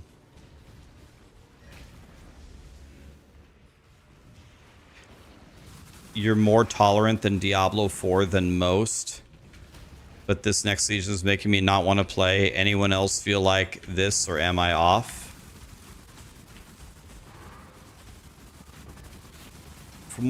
From what I've been hearing from the community, people, I think, I can't click the minus res. If I click it, I will die. Can't do it. From what I've been hearing from people in the community, I think most have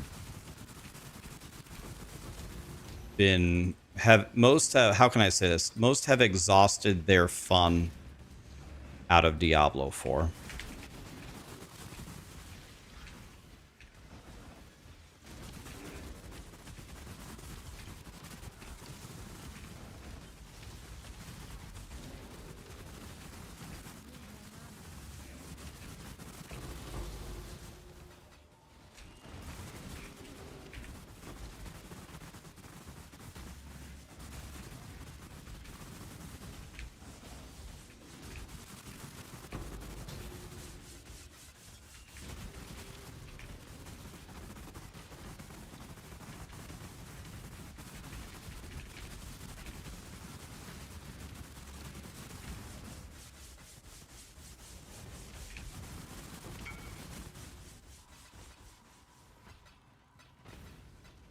Gotta figure out where that random Dunes Jim Bob is that people keep messaging me for.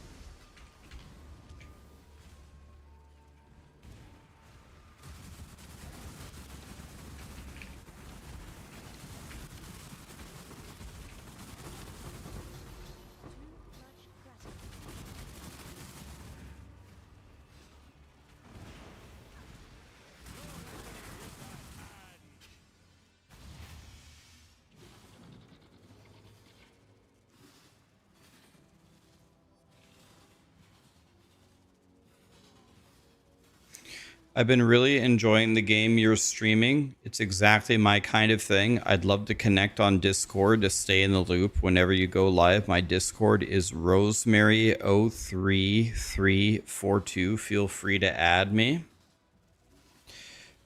This seems very, very legit. You want to know how I knew it was fake? No one in their right mind would ever enjoy my stream. That was an easy spot.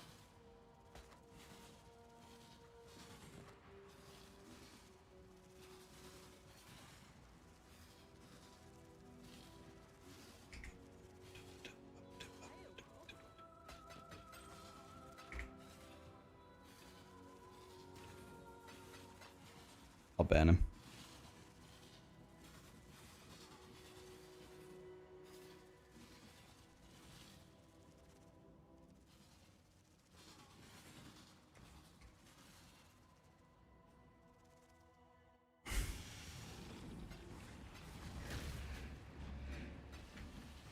Okay. And forward we go. I don't really care what happens. We already got 2 divine. So we already made money on this map.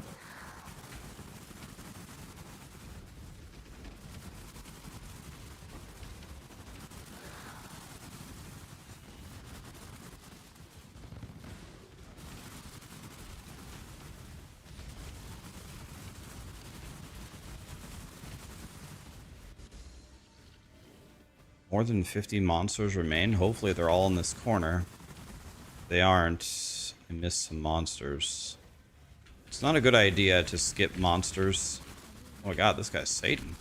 Look how tough this guy is. Jesus. This guy was a god. Oh, here's 1,000 monsters. Okay, only 25 left. That was pretty good. Pretty good clear there. Alright. Well, we did the whole T17 without dying. Beautiful. Let's try another one. This one has an even higher currency rating in it. Let's see if we can do this.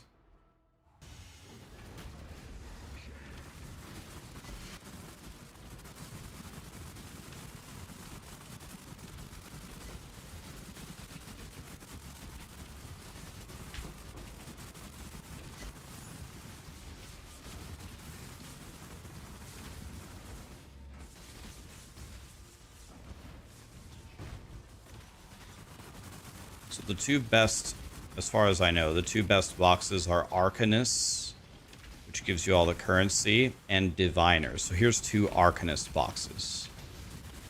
So if we could pick the boxes to be got a Divine Orb, already made money on this map, done. Because the bubblegum currency will cover the other half of the Divine Orb easily. So again, 2 maps in a row, already made money. We're good. Assuming that we can clear the map. Which I have never failed a map on Minion Jimbob. One time I didn't kill the boss, but I cleared the whole map. But I've never failed a map on Minion Jimbob yet, so.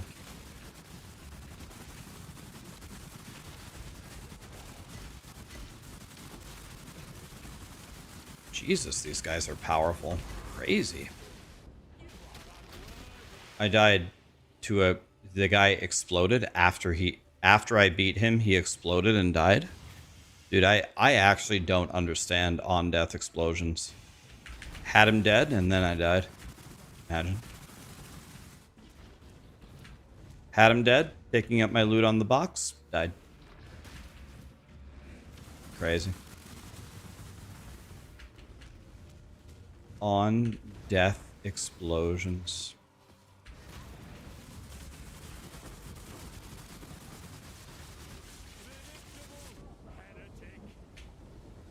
I don't understand. Monsters have 1,128 crit chance.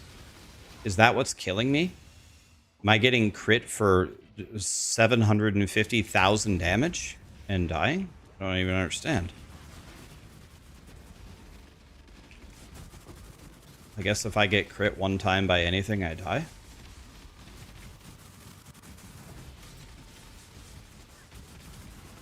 Okay, now this is starting to worry me a little bit. Yeah, I don't get it. Something, we have to understand, something is instant killing me here. Oh, I see. I know why we can't run this map. We have chance to block attack damage. You can't play the mod that has block on it. You can't play the mod with block on it. 93% of my damage doesn't even work. Oh, this map is a rip. This map is lost. I can't run that modifier.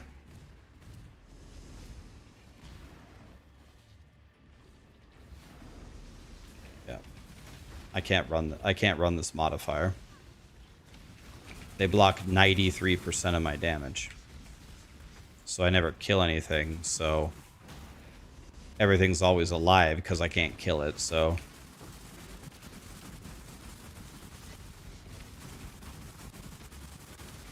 Yeah, I have to block the block mod for sure.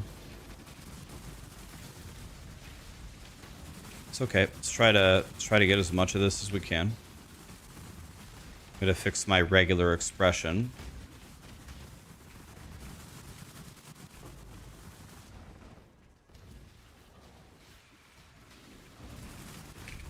Maybe the first thing that we should do here is clear the map itself. What I mean by that is not press any strong boxes. No strong boxes, just get rid of the mobs so we don't have any extra gym bobs hitting us. It's going to be my strategy here. Okay, we actually already made money here, but I'm going to take off the block modifier.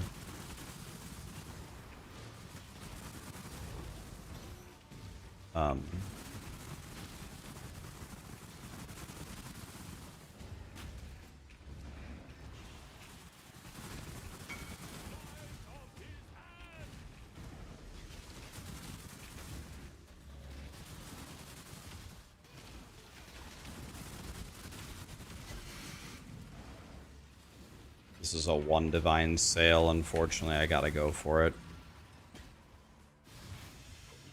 It's gonna be very, very sad if this guy doesn't come here, but he's here.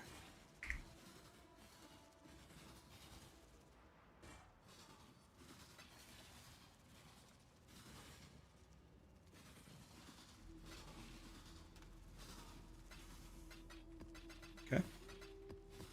All right. Now let's be very careful going through the rest of this map. Let's salvage as much of this as we can.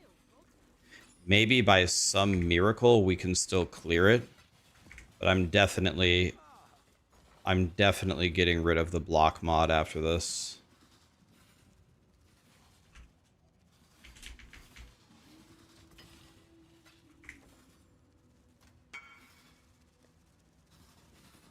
I left a tink in the back.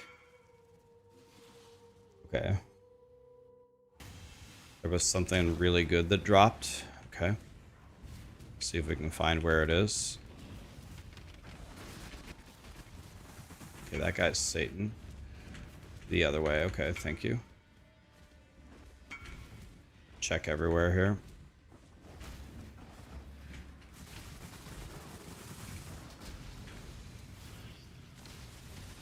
I don't want to get one-shotted here. These guys are way too strong.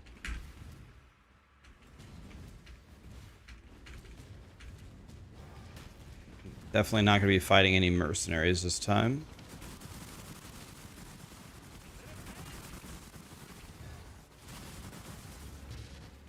Oh yeah, I see it. Thank you. Voidborn Reliquary Key. Insane. Insane, insane. Thank you. Kind sir. God, this map has been godly. Just gonna stay back here and hopefully stay away from Pumbaa over there. Pumbaa, why are you going for me when I have so many minions?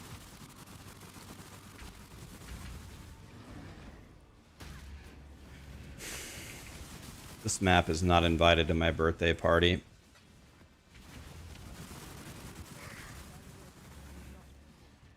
Thank you, kind sir.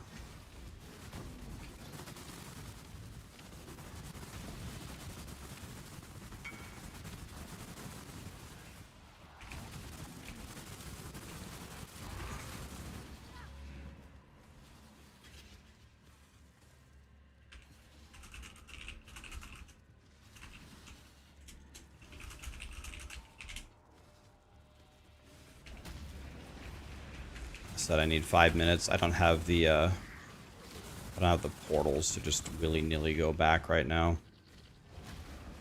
Told him I can sell it to him in 5 minutes if he wants to wait. If not, I understand. Not gonna open the Essence Jim Bob either. Okay, these are the super strong guys that murdered me once already. Would be super great if my minions could kill them.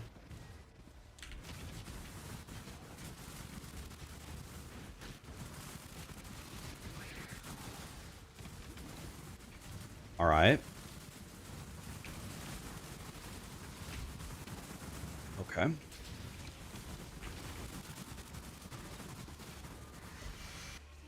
Okay.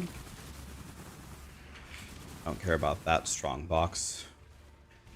After we clear the map here, our next move is going to be to open all the most valuable strong boxes, which would be the Diviners and the Arcanists. If we open all of those, then I'll probably... I don't know. I'll probably open the other strong boxes, and then we'll do the boss last. The only way the boss is going to give me a mega drop is if he drops a yoke with a 10%. Yoke at a 10% would be godly. Those don't exactly grow on trees.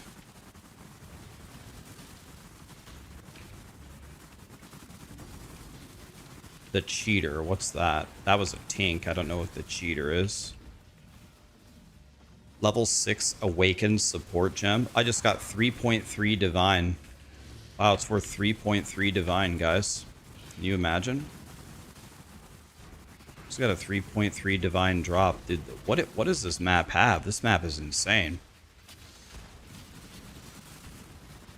This is getting close to being my most valuable map I've ran the whole league. A Voidborn Reliquary Key, a divine, 3.3 divine drop. I mean, it's close. Alright. I have cleared nearly every single monster. So now what we're going to do... I only have 2 portals left.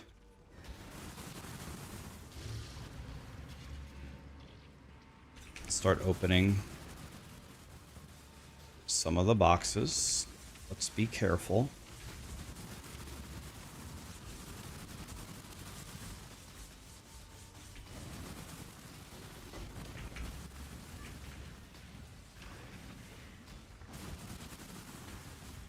Okay, 1 box successfully opened. Here's an Arcanist.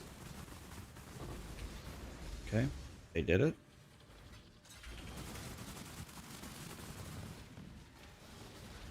Okay, with a little luck, we might be able to full clear this, maybe.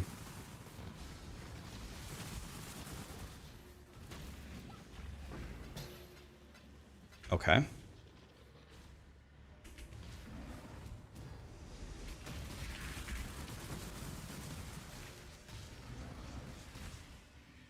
Okay, another box down.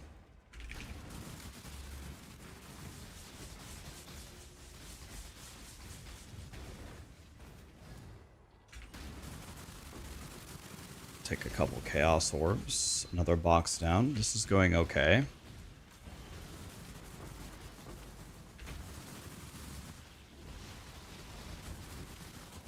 Just gonna hide over here while everybody DPS's over there.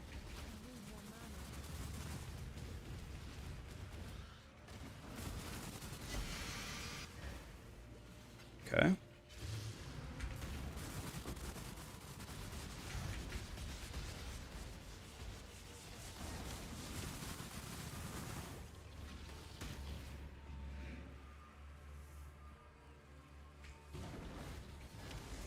Why is my chance 12%? Because you didn't click the button in the middle to switch it over to the other kind of recombinating. You want to switch it over to the other recombinator. Okay, there is a Harbinger here. Please attack him.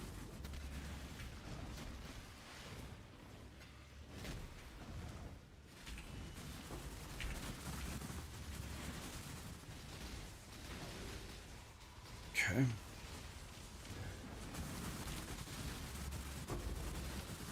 The Harbinger is still here.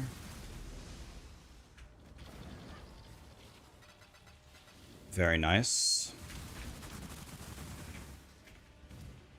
We've killed all but 19 monsters.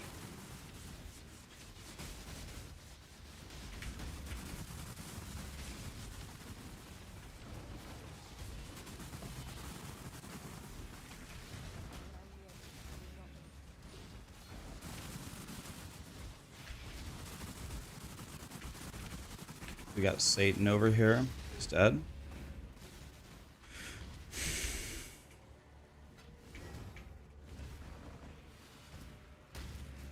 Diviners. This is very good.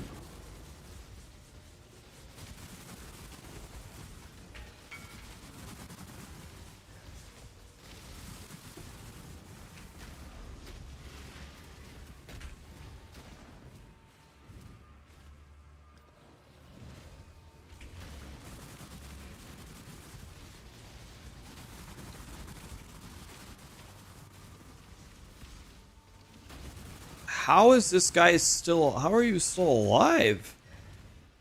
This guy is Jesus.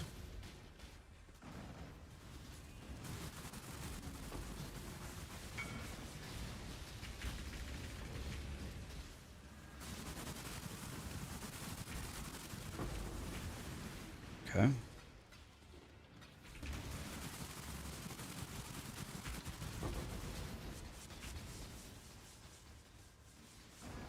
Just got 100 out again.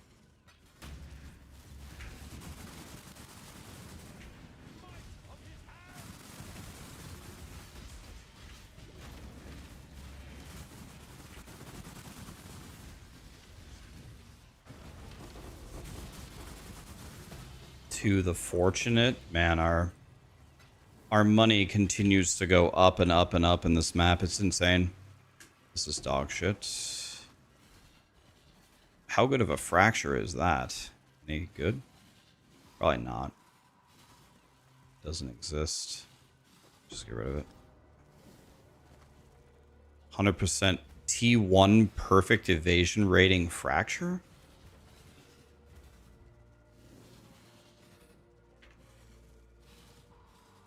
That's got to be worth something, for sure. It's garbage.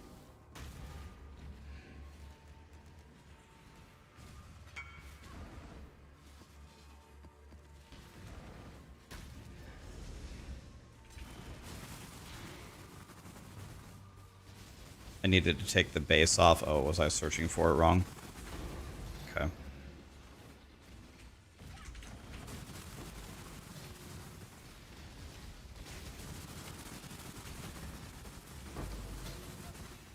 Okay, million more currency. This is getting very close to being my most valuable map I've ran the whole league. The only one that was better was the one with the divine altar, where I got 7 divines just because of the altar.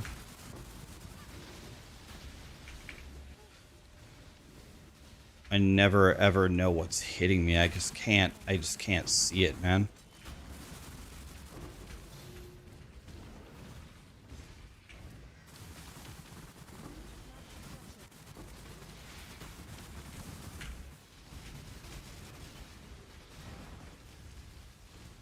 Can we go from another angle, maybe?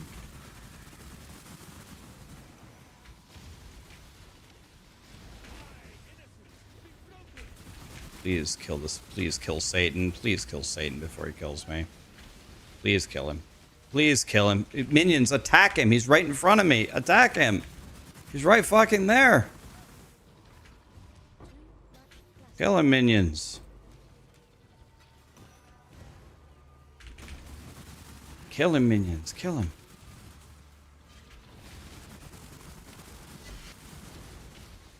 Okay, another box down.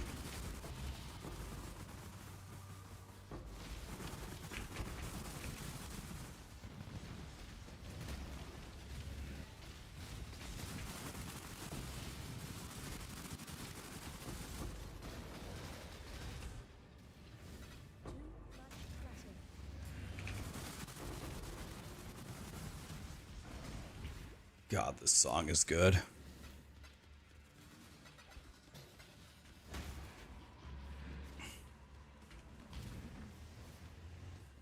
Man, the blocking stuff is...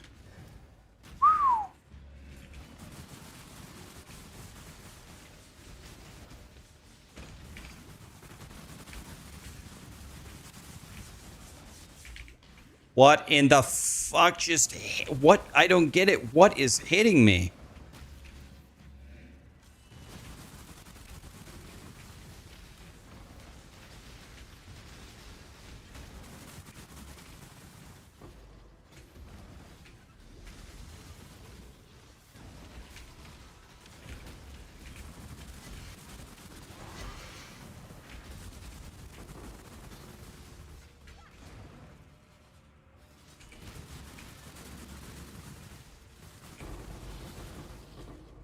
Wow. Okay. We got 4 fortunates as well. We also got 4 Fortunates.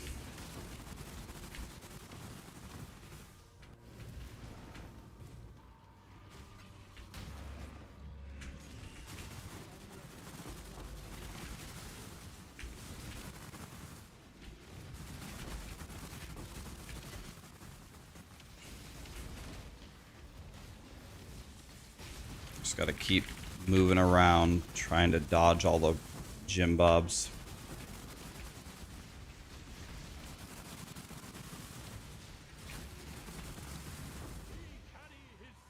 Okay. I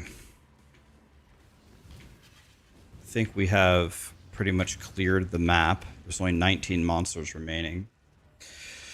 So let's go in and take a shot at the boss. This is probably not going to get... This is probably a terrible idea, but here we go. Anyway.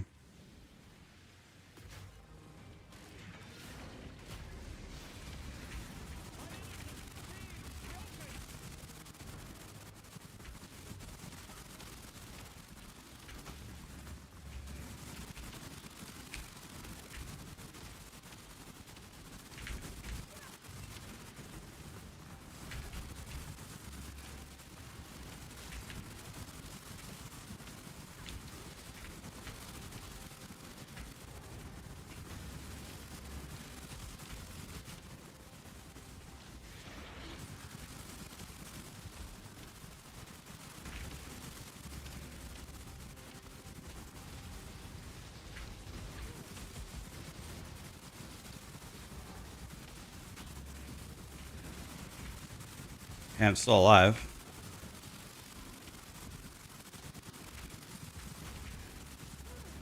Oh, you just hit me for 99% of my health.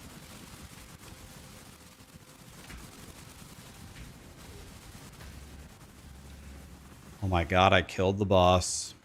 I beat the map.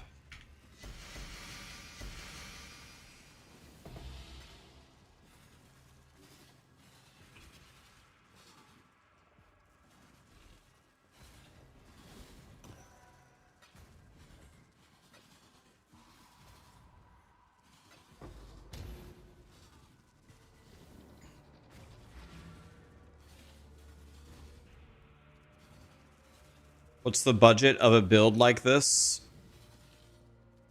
I have spent... Well, coming into today, I had spent...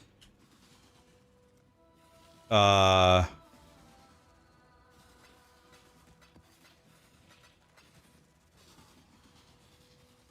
73 divine. And today...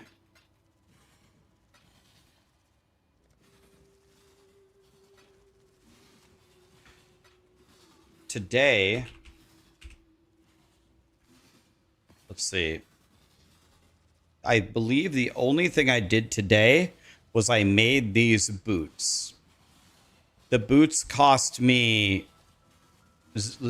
like 0 for the base boots. And then I took me about 20, not even 20, 15 fossils.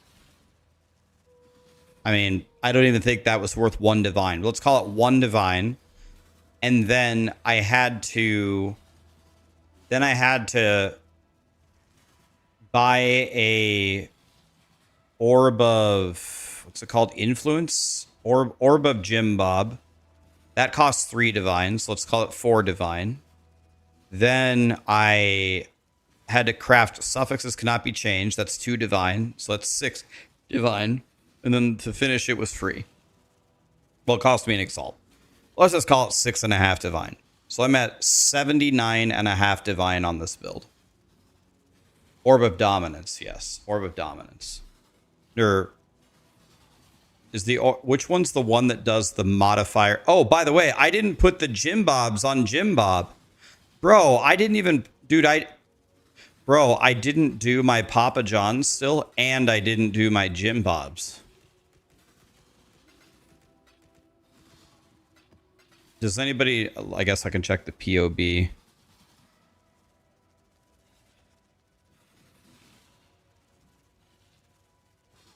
I don't have my...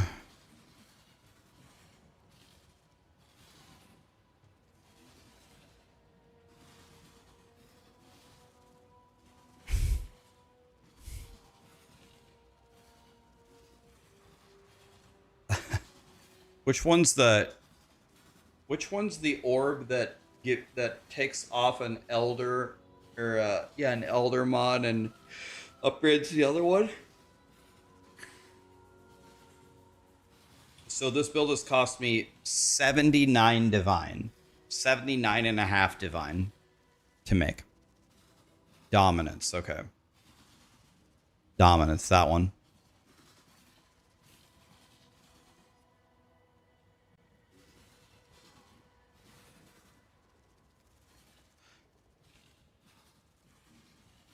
Is exclamation Spectre, glorious Spectre. How do I have so much gold? Because I don't send mappers, but I need to get my mappers going right now. I was gonna search or something. Oh yeah. I'm gonna exclamation Spectre. Right now, I need to pull it up. I need to see what Jim Bobs he puts on the Jim Bob.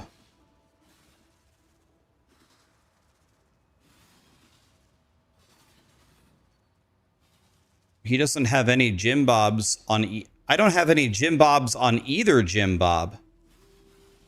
Jesus Christ.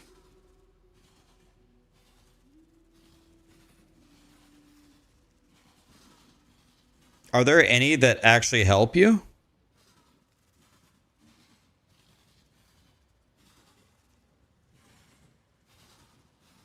Let me check the POB here. Certainly, there's got to be something we can put on them.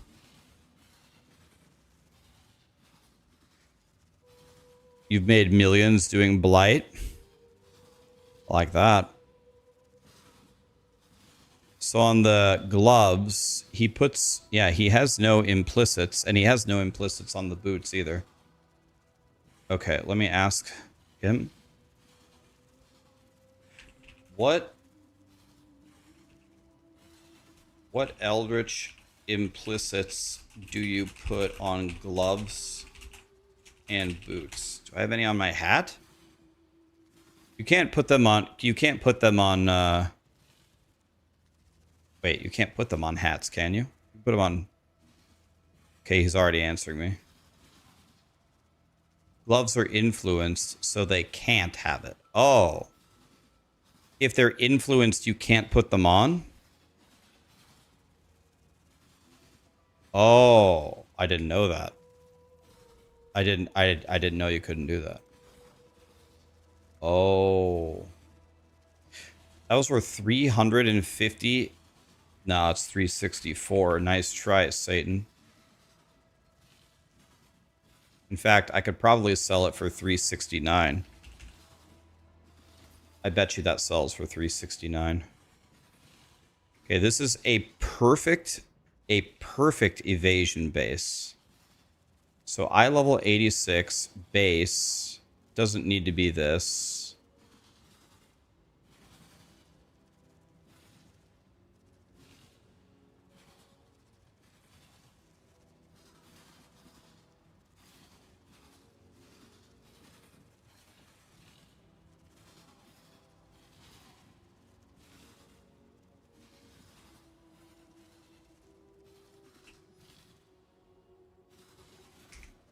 I have a feeling these are valuable. I'll sell them for 75 chows if somebody wants to buy them.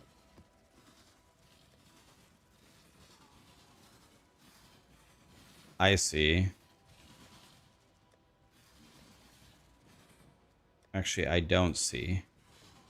Why are people asking me to buy an influenced map, but there aren't any influenced maps for sale in a sellable tab? I don't get it. I think they can just see it. Is this a public? Is this a public tab? This one? No. Don't understand. All right. Now we just pick up as much loot as we can before we get one-shotted by a random Jim Bob here. And then, yeah, we beat it. It wasn't pretty. Then again, it never really is.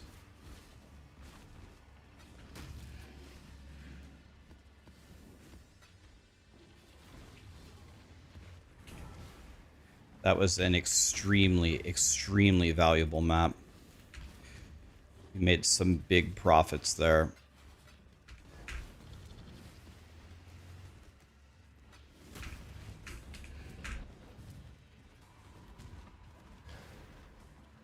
By the way, I have another box down there.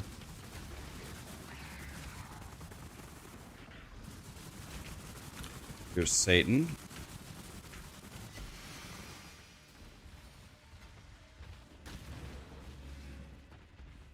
I have another box right here, too. We picked up most of the really valuable things, right?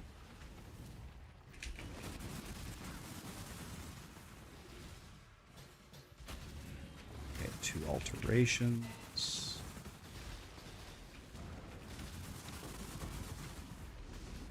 Okay, there's only 5 monsters remaining. Quick little victory lap, just making sure we didn't miss anything. Oh man, if we could also get the mercenary, imagine. Okay. It looks like we're good. Looks like I got everything. Don't want a Jim Tomei. Oh. Got a Satan Bob right there. Where did he go?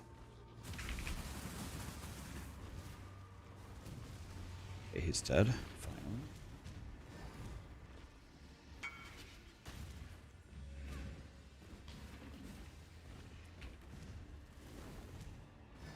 Okay, here we go. Can we finish it off by killing Jim Bob? He'll probably 100 owe me.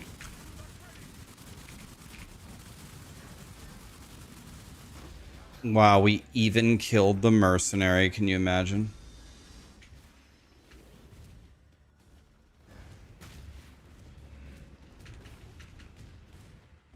Why don't we try the Blidget for fun? Let's try the Blidget. Start it. Let's go green, freeze, punch.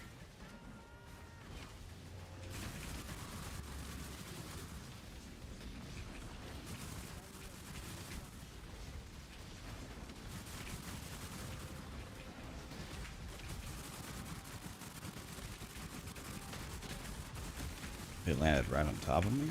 Excuse me, sir.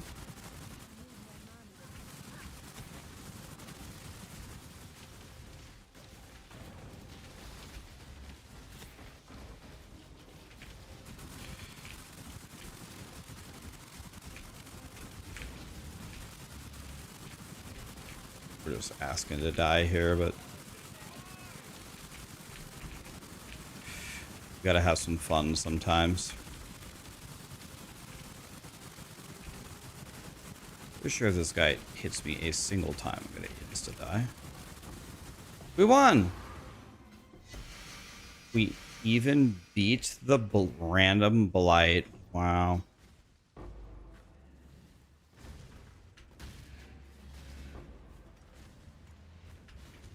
We even beat the blight. Wow. Sometimes dreams do come true.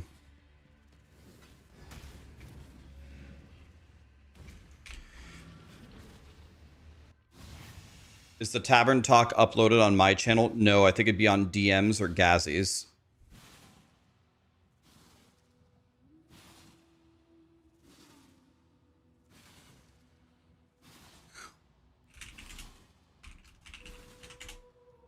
All right, let's do the Papa Johns. So for Papa John, we need 4 divine vessels. I cannot believe I don't have my Papa Johns on this guy. It's stupid. Okay, so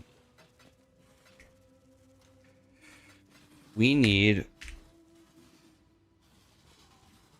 Sebert. So if I hit G and I type Sebert.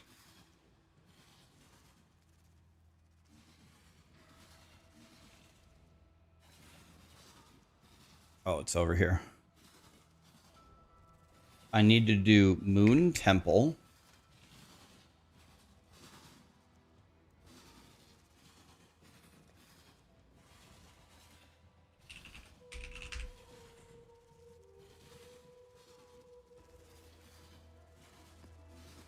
As long as it doesn't have elemental reflect.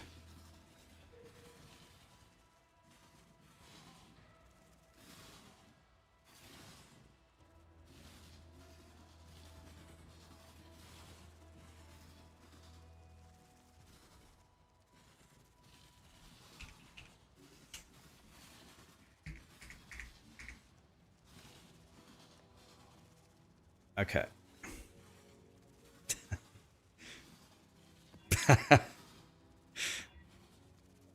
I asked Gazzy if we're going to play Fortnite, and he's already playing Fortnite. Gazzy fucking loves it, man. He's addicted.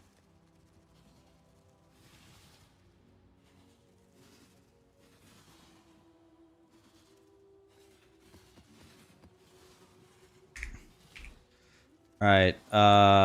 Fragment of Winter.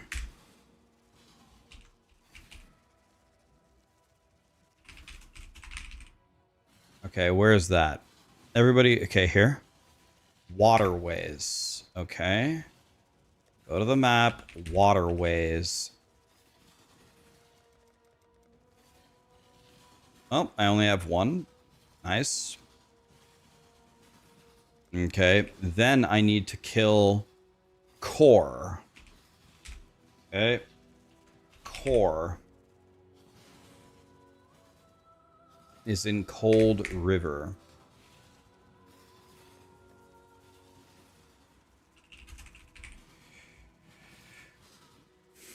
Cold River. And then the final Papa John is Arabics.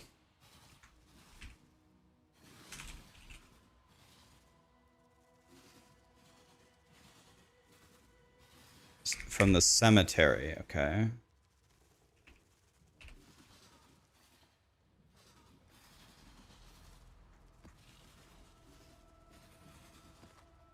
Okay, so here's what we're gonna do. We're gonna move out all of these.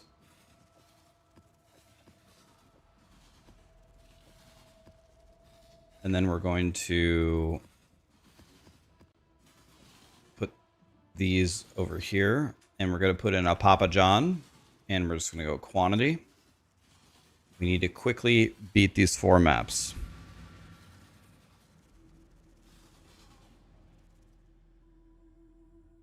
Does anyone stream the sessions? We might... The one you could maybe convince to stream them is Sarah. Sarah sometimes streams them. She's one of the best players on the team, too. So her perspective would be fun to watch.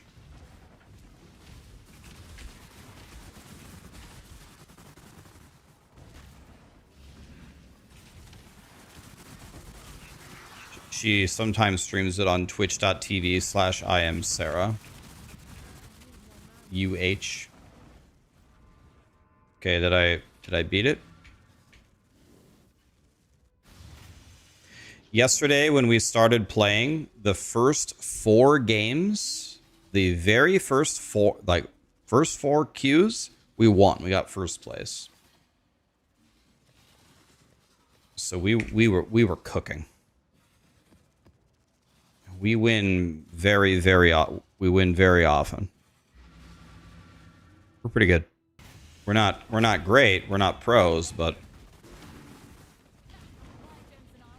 if there's no aimbot cheaters in our lobby and there's no insane pros, we have a very good chance to win the game.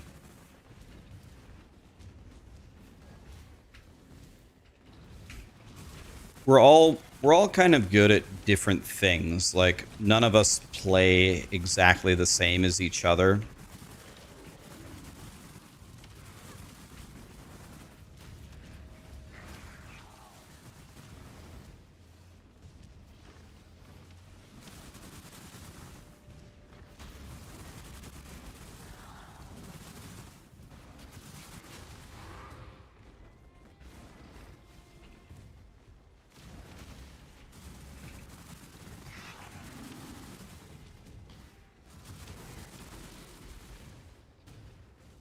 Do we do build or zero build? we always play 0 build because we don't like the idea. We don't like the idea of building. It takes more skill to build, but when you start building, you're not playing a shooting game. We're trying to play a shooting game. You know what I mean? If I wanted to play Sim City, I would play Sim City. You know?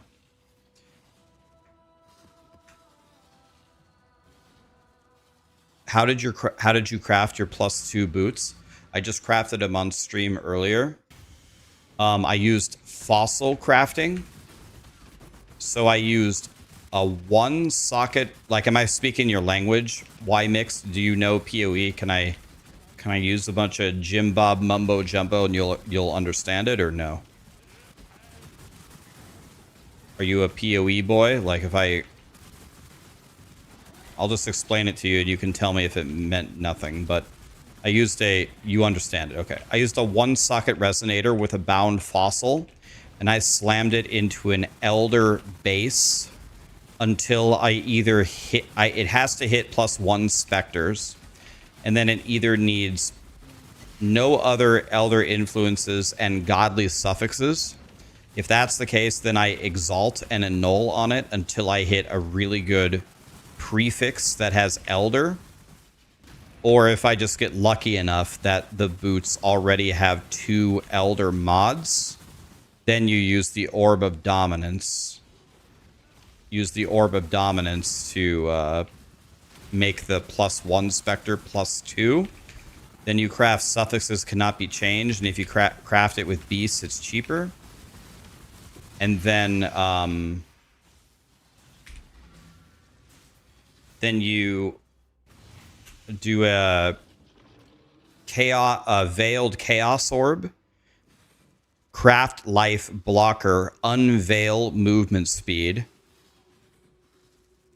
Then you, with the life block still there, then you exalt, and then you craft perfect life.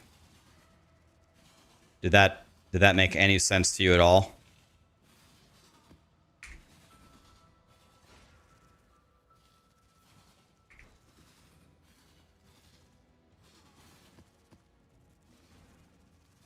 It did? Okay. Nice.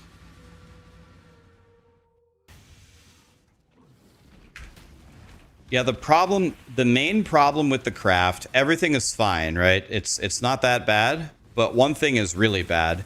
The Orb of Dominance costs exactly 3 divine.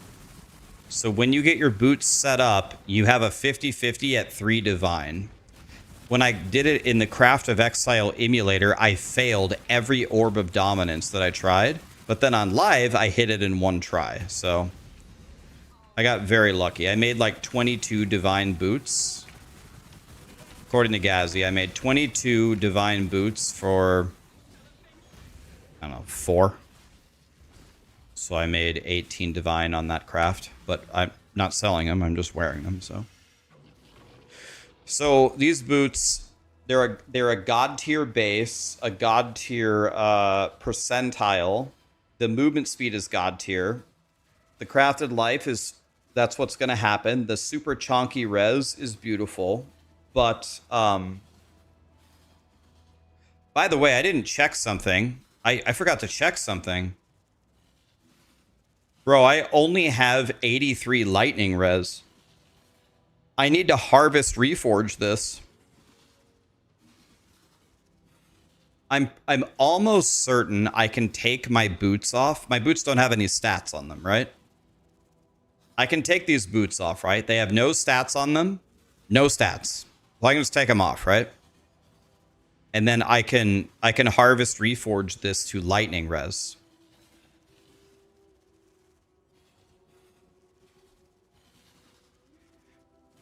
Don't do it in hideout, but there's no stats on them, right? I can take these off. It's not going to brick anything, right? You will lose 2 specters. Why?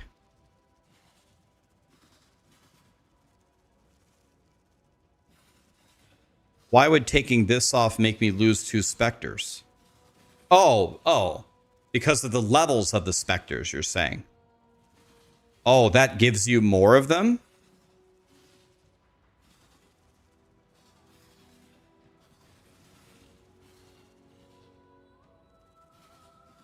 How can I harvest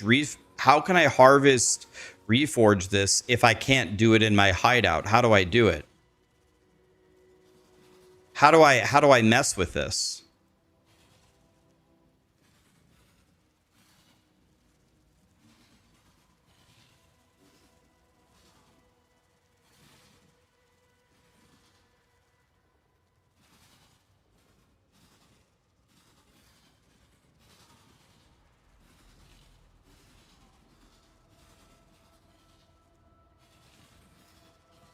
You get another +2 pair? Bro.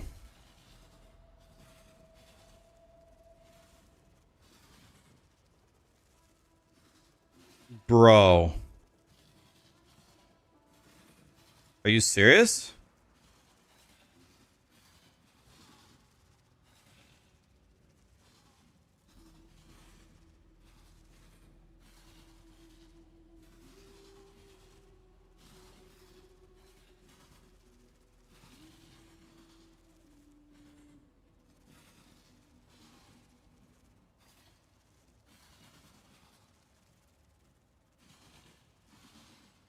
This is the only build Sionoi that has this problem. This is the only, none of the other builds have this problem.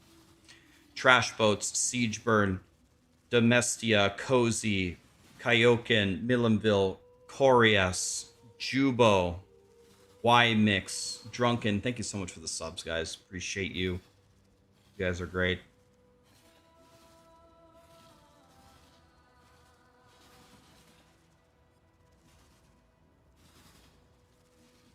There's no specters on my boots, but people are saying if I take these boots off, the +2 raise all specter gems will make me lose 2 specters. But it's not 2 specters, it's 2 levels. But people are saying the level at which the specters are at will brick it. I mean, the specters would only drop from 29 to 27.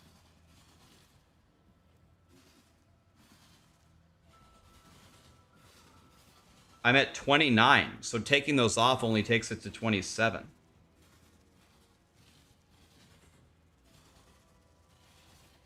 Remove the wand and then do the craft.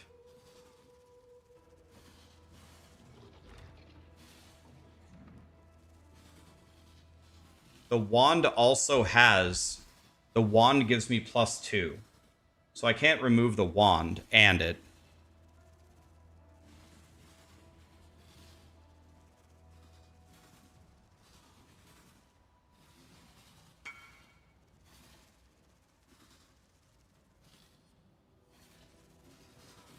You can take the boots off. You will be fine. Let me at least take these out. Let's just see what happens. I'm willing to pay the price if I'd... Okay, I didn't lose any specters taking my boots off. Okay, it's fine. Okay, so we need to reforge cold to lightning. This. Reforge a cold resistance to a lightning resistance. So.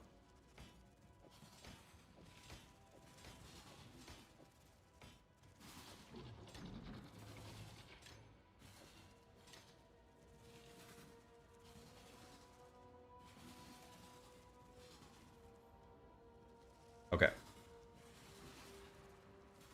So now I have 60 overcap on both of them. So that means I can click the minus resistance altars now, right? And finally, I have my Papa John's fixed.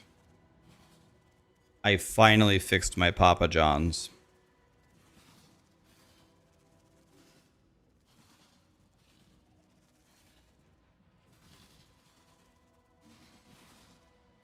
Go to town as long as you don't move the gems around.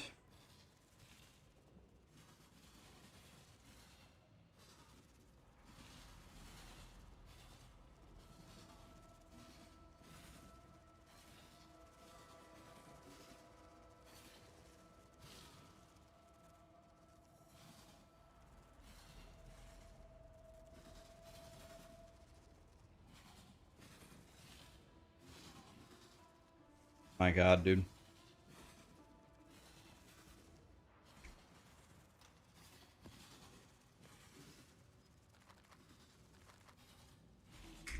Okay, now we actually have our Papa John's done. All right, let's do one more T17 map because I'm addicted to this game. And let's call it a day. Let's do one more.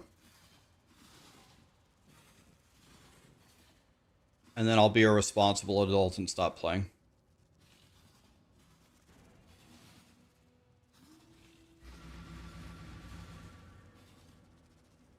Here we go. I forgot to remove the block modifier. But this one doesn't have the blocks, so I think this is gonna be alright.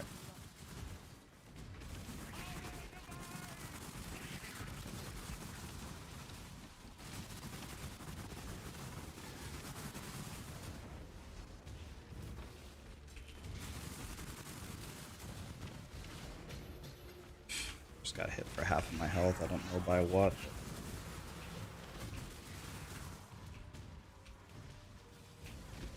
I got increased rarity.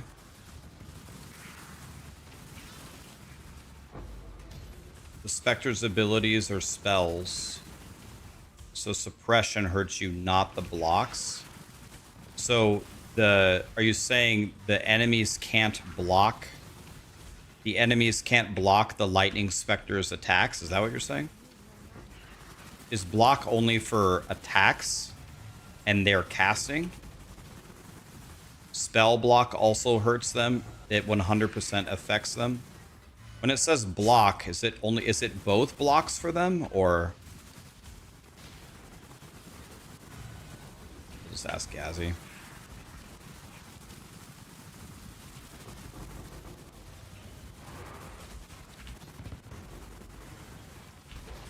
Why don't I have any mana? What the fuck? What the fuck? I can't frost blink.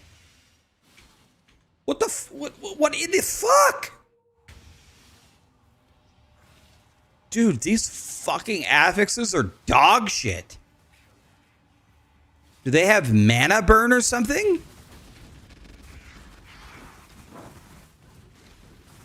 Wait, Frostblink is on life tap, isn't it? Why couldn't I Frostblink? Was I stunned or something? My Frostblink doesn't cost mana.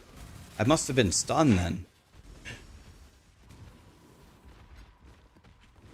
Jesus. I'm stuck. I'm stuck. I'm stuck. There's something here that's making me stuck.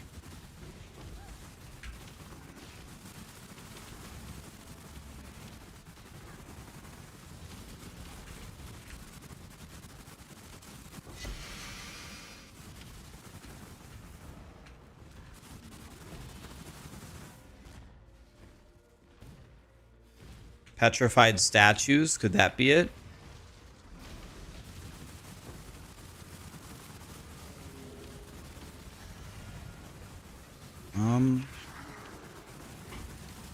Yeah, I don't know. All I know is I was spamming Frostblink and standing in place.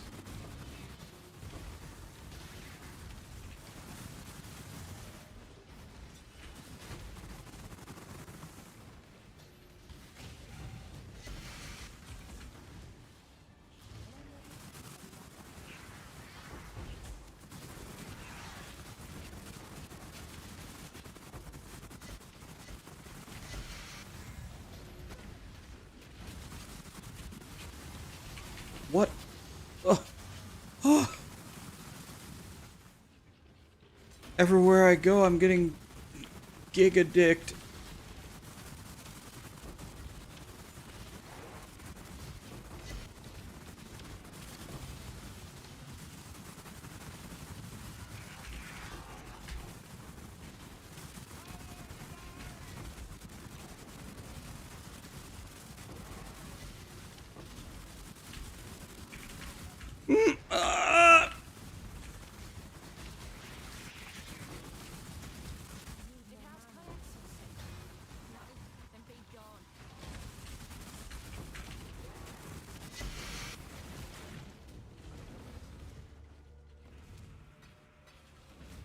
Everything is so dangerous.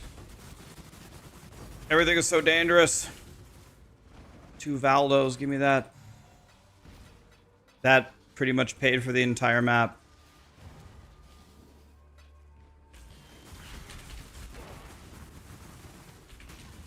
No! Fucking God.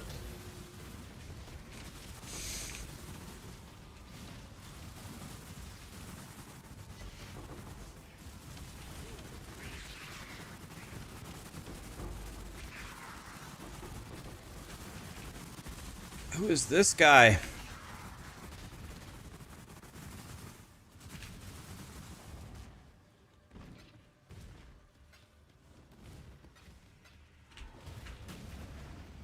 Let's go try to fight the boss with this. Get over here. Combat gate, combat gate, combat gate, combat gate. Minions, get over here. What the fuck? Press it 1,000 fucking times. What the shit was that?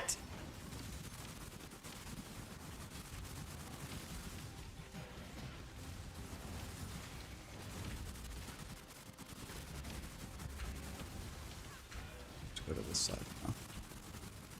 He's doing spinny Jim Bob Joe.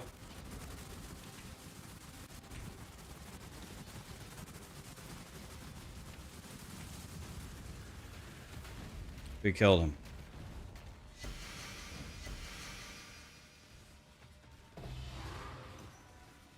A Dunes map. What a drop.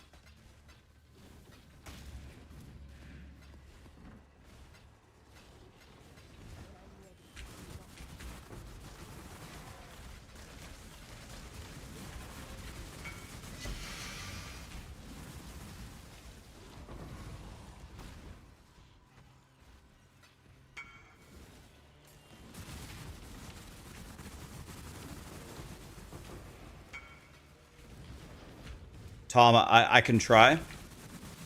I can try to kill your guy for you. Not guaranteeing you I can, but I could try.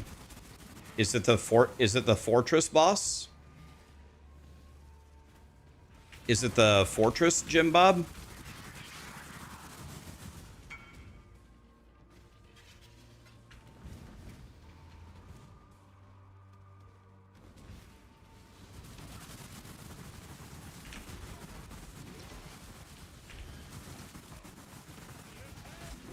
I'm stuck. Oh.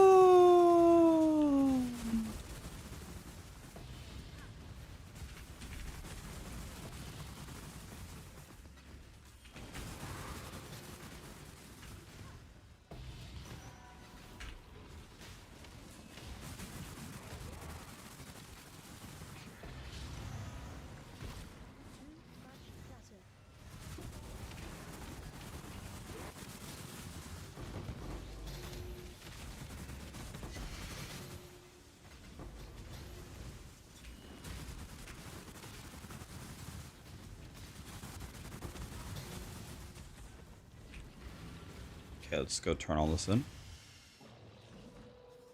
I have a massive CDR penalty on that map. That might be what it is. Man, dude, these T17s have always got something to dick you, don't they? If they aren't dicking you one way, they're dicking you the other way. One way or another, it's a giga dick.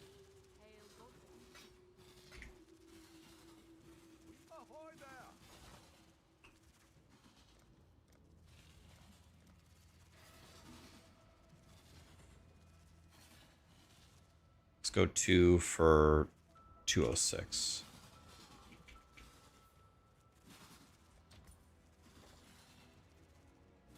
It'll sell. It'll sell, I believe.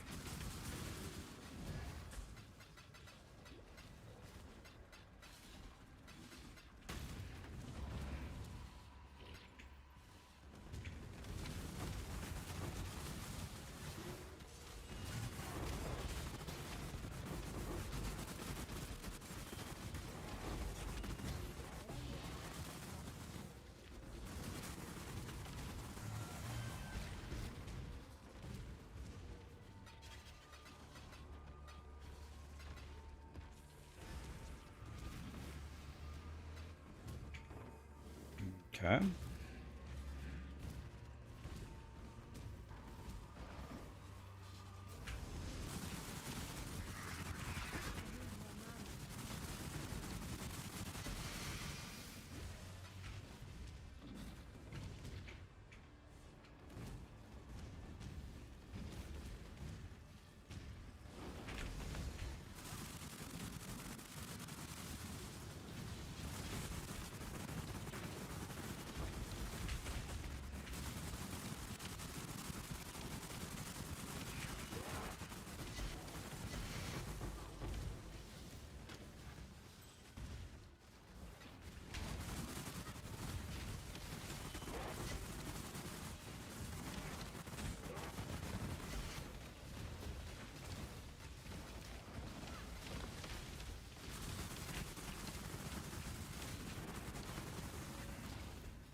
Okay, we're cooking here.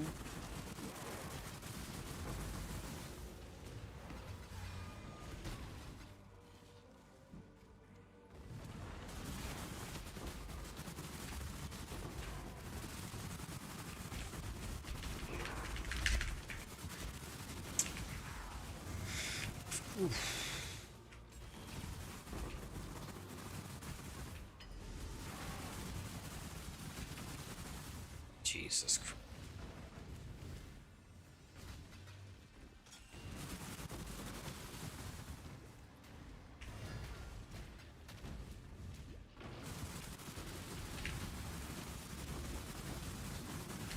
Oh, teleport! Jeez. Jesus Christ.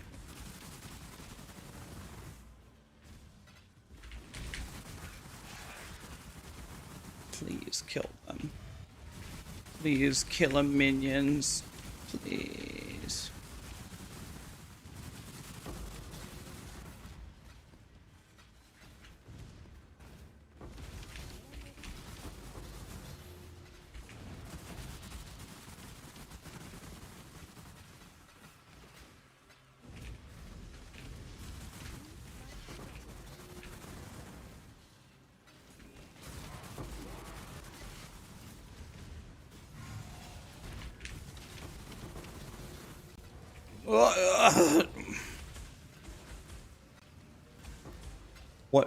What is hitting me, game? Why do you keep hitting me?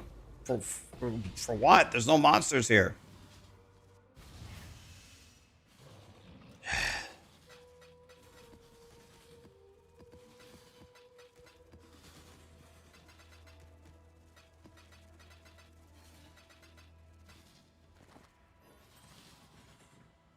Hunter's Gamble is the biggest piece of shit I've ever seen in my life.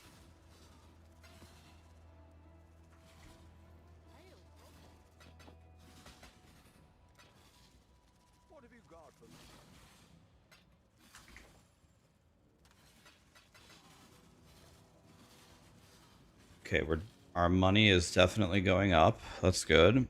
That's good because I'm a poor piece of shit. There's only 8 monsters left.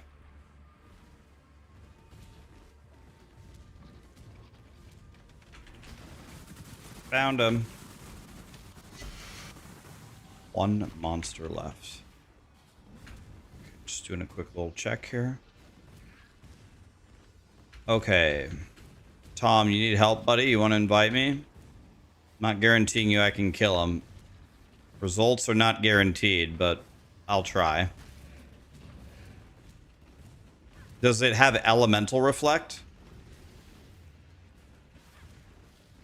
Do you have elemental reflect on the map? I cannot play elemental reflect. They'll kill me instantly. There's no reflect. All right.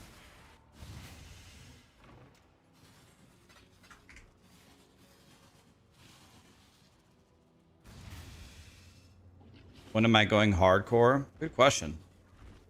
Hopefully soon. All right, here we go.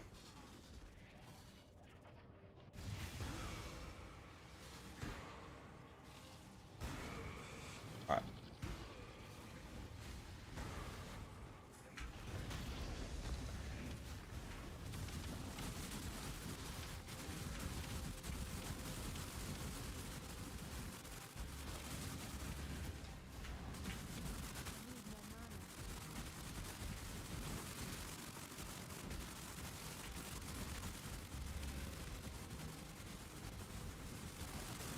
I think you might have set the world record for making the tankiest boss of all time.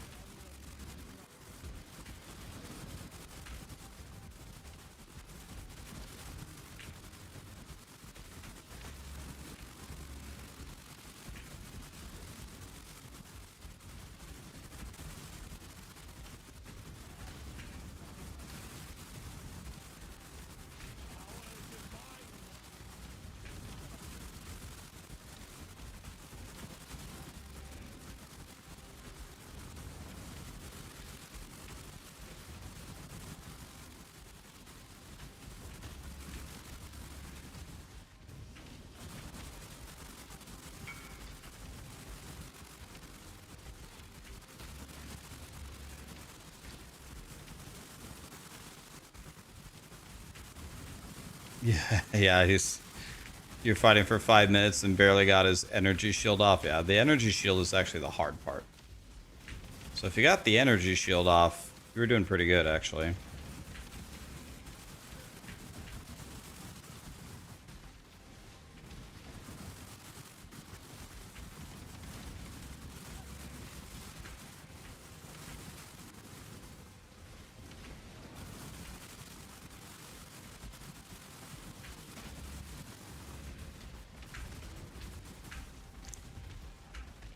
What the why am I so slow? What the I'm stuck! I can't fucking move! Oh. What the fuck, man?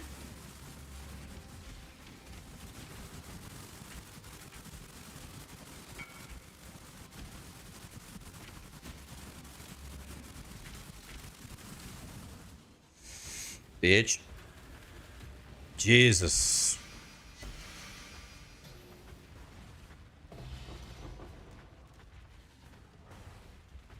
Here you go, buddy.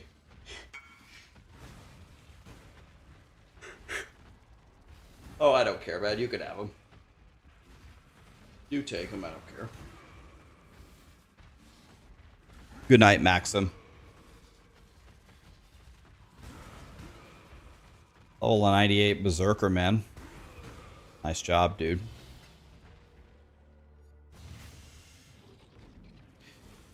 Ah, buddy, I was coming to help you for free. You keep him. You keep him. GG's. Oh.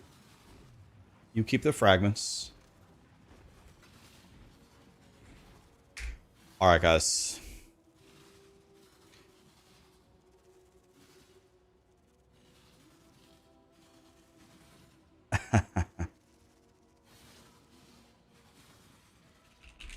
All right, guys.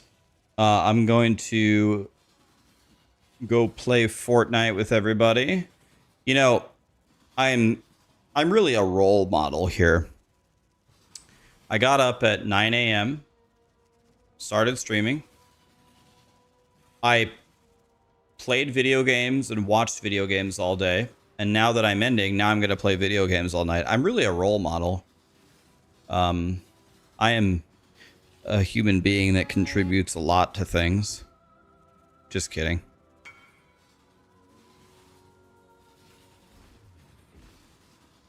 You have the coastal hideout if anybody wants it. All right, man. I want that. All I want is the primordial. Is that its name?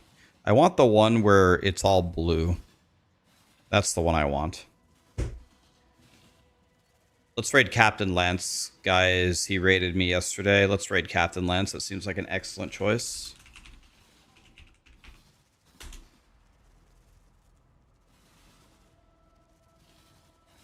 chat is proud of me, like a mom.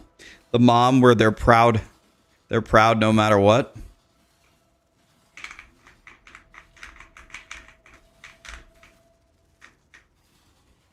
Primordial is super rare. We need to do a primordial hunting stream then. We'll find it.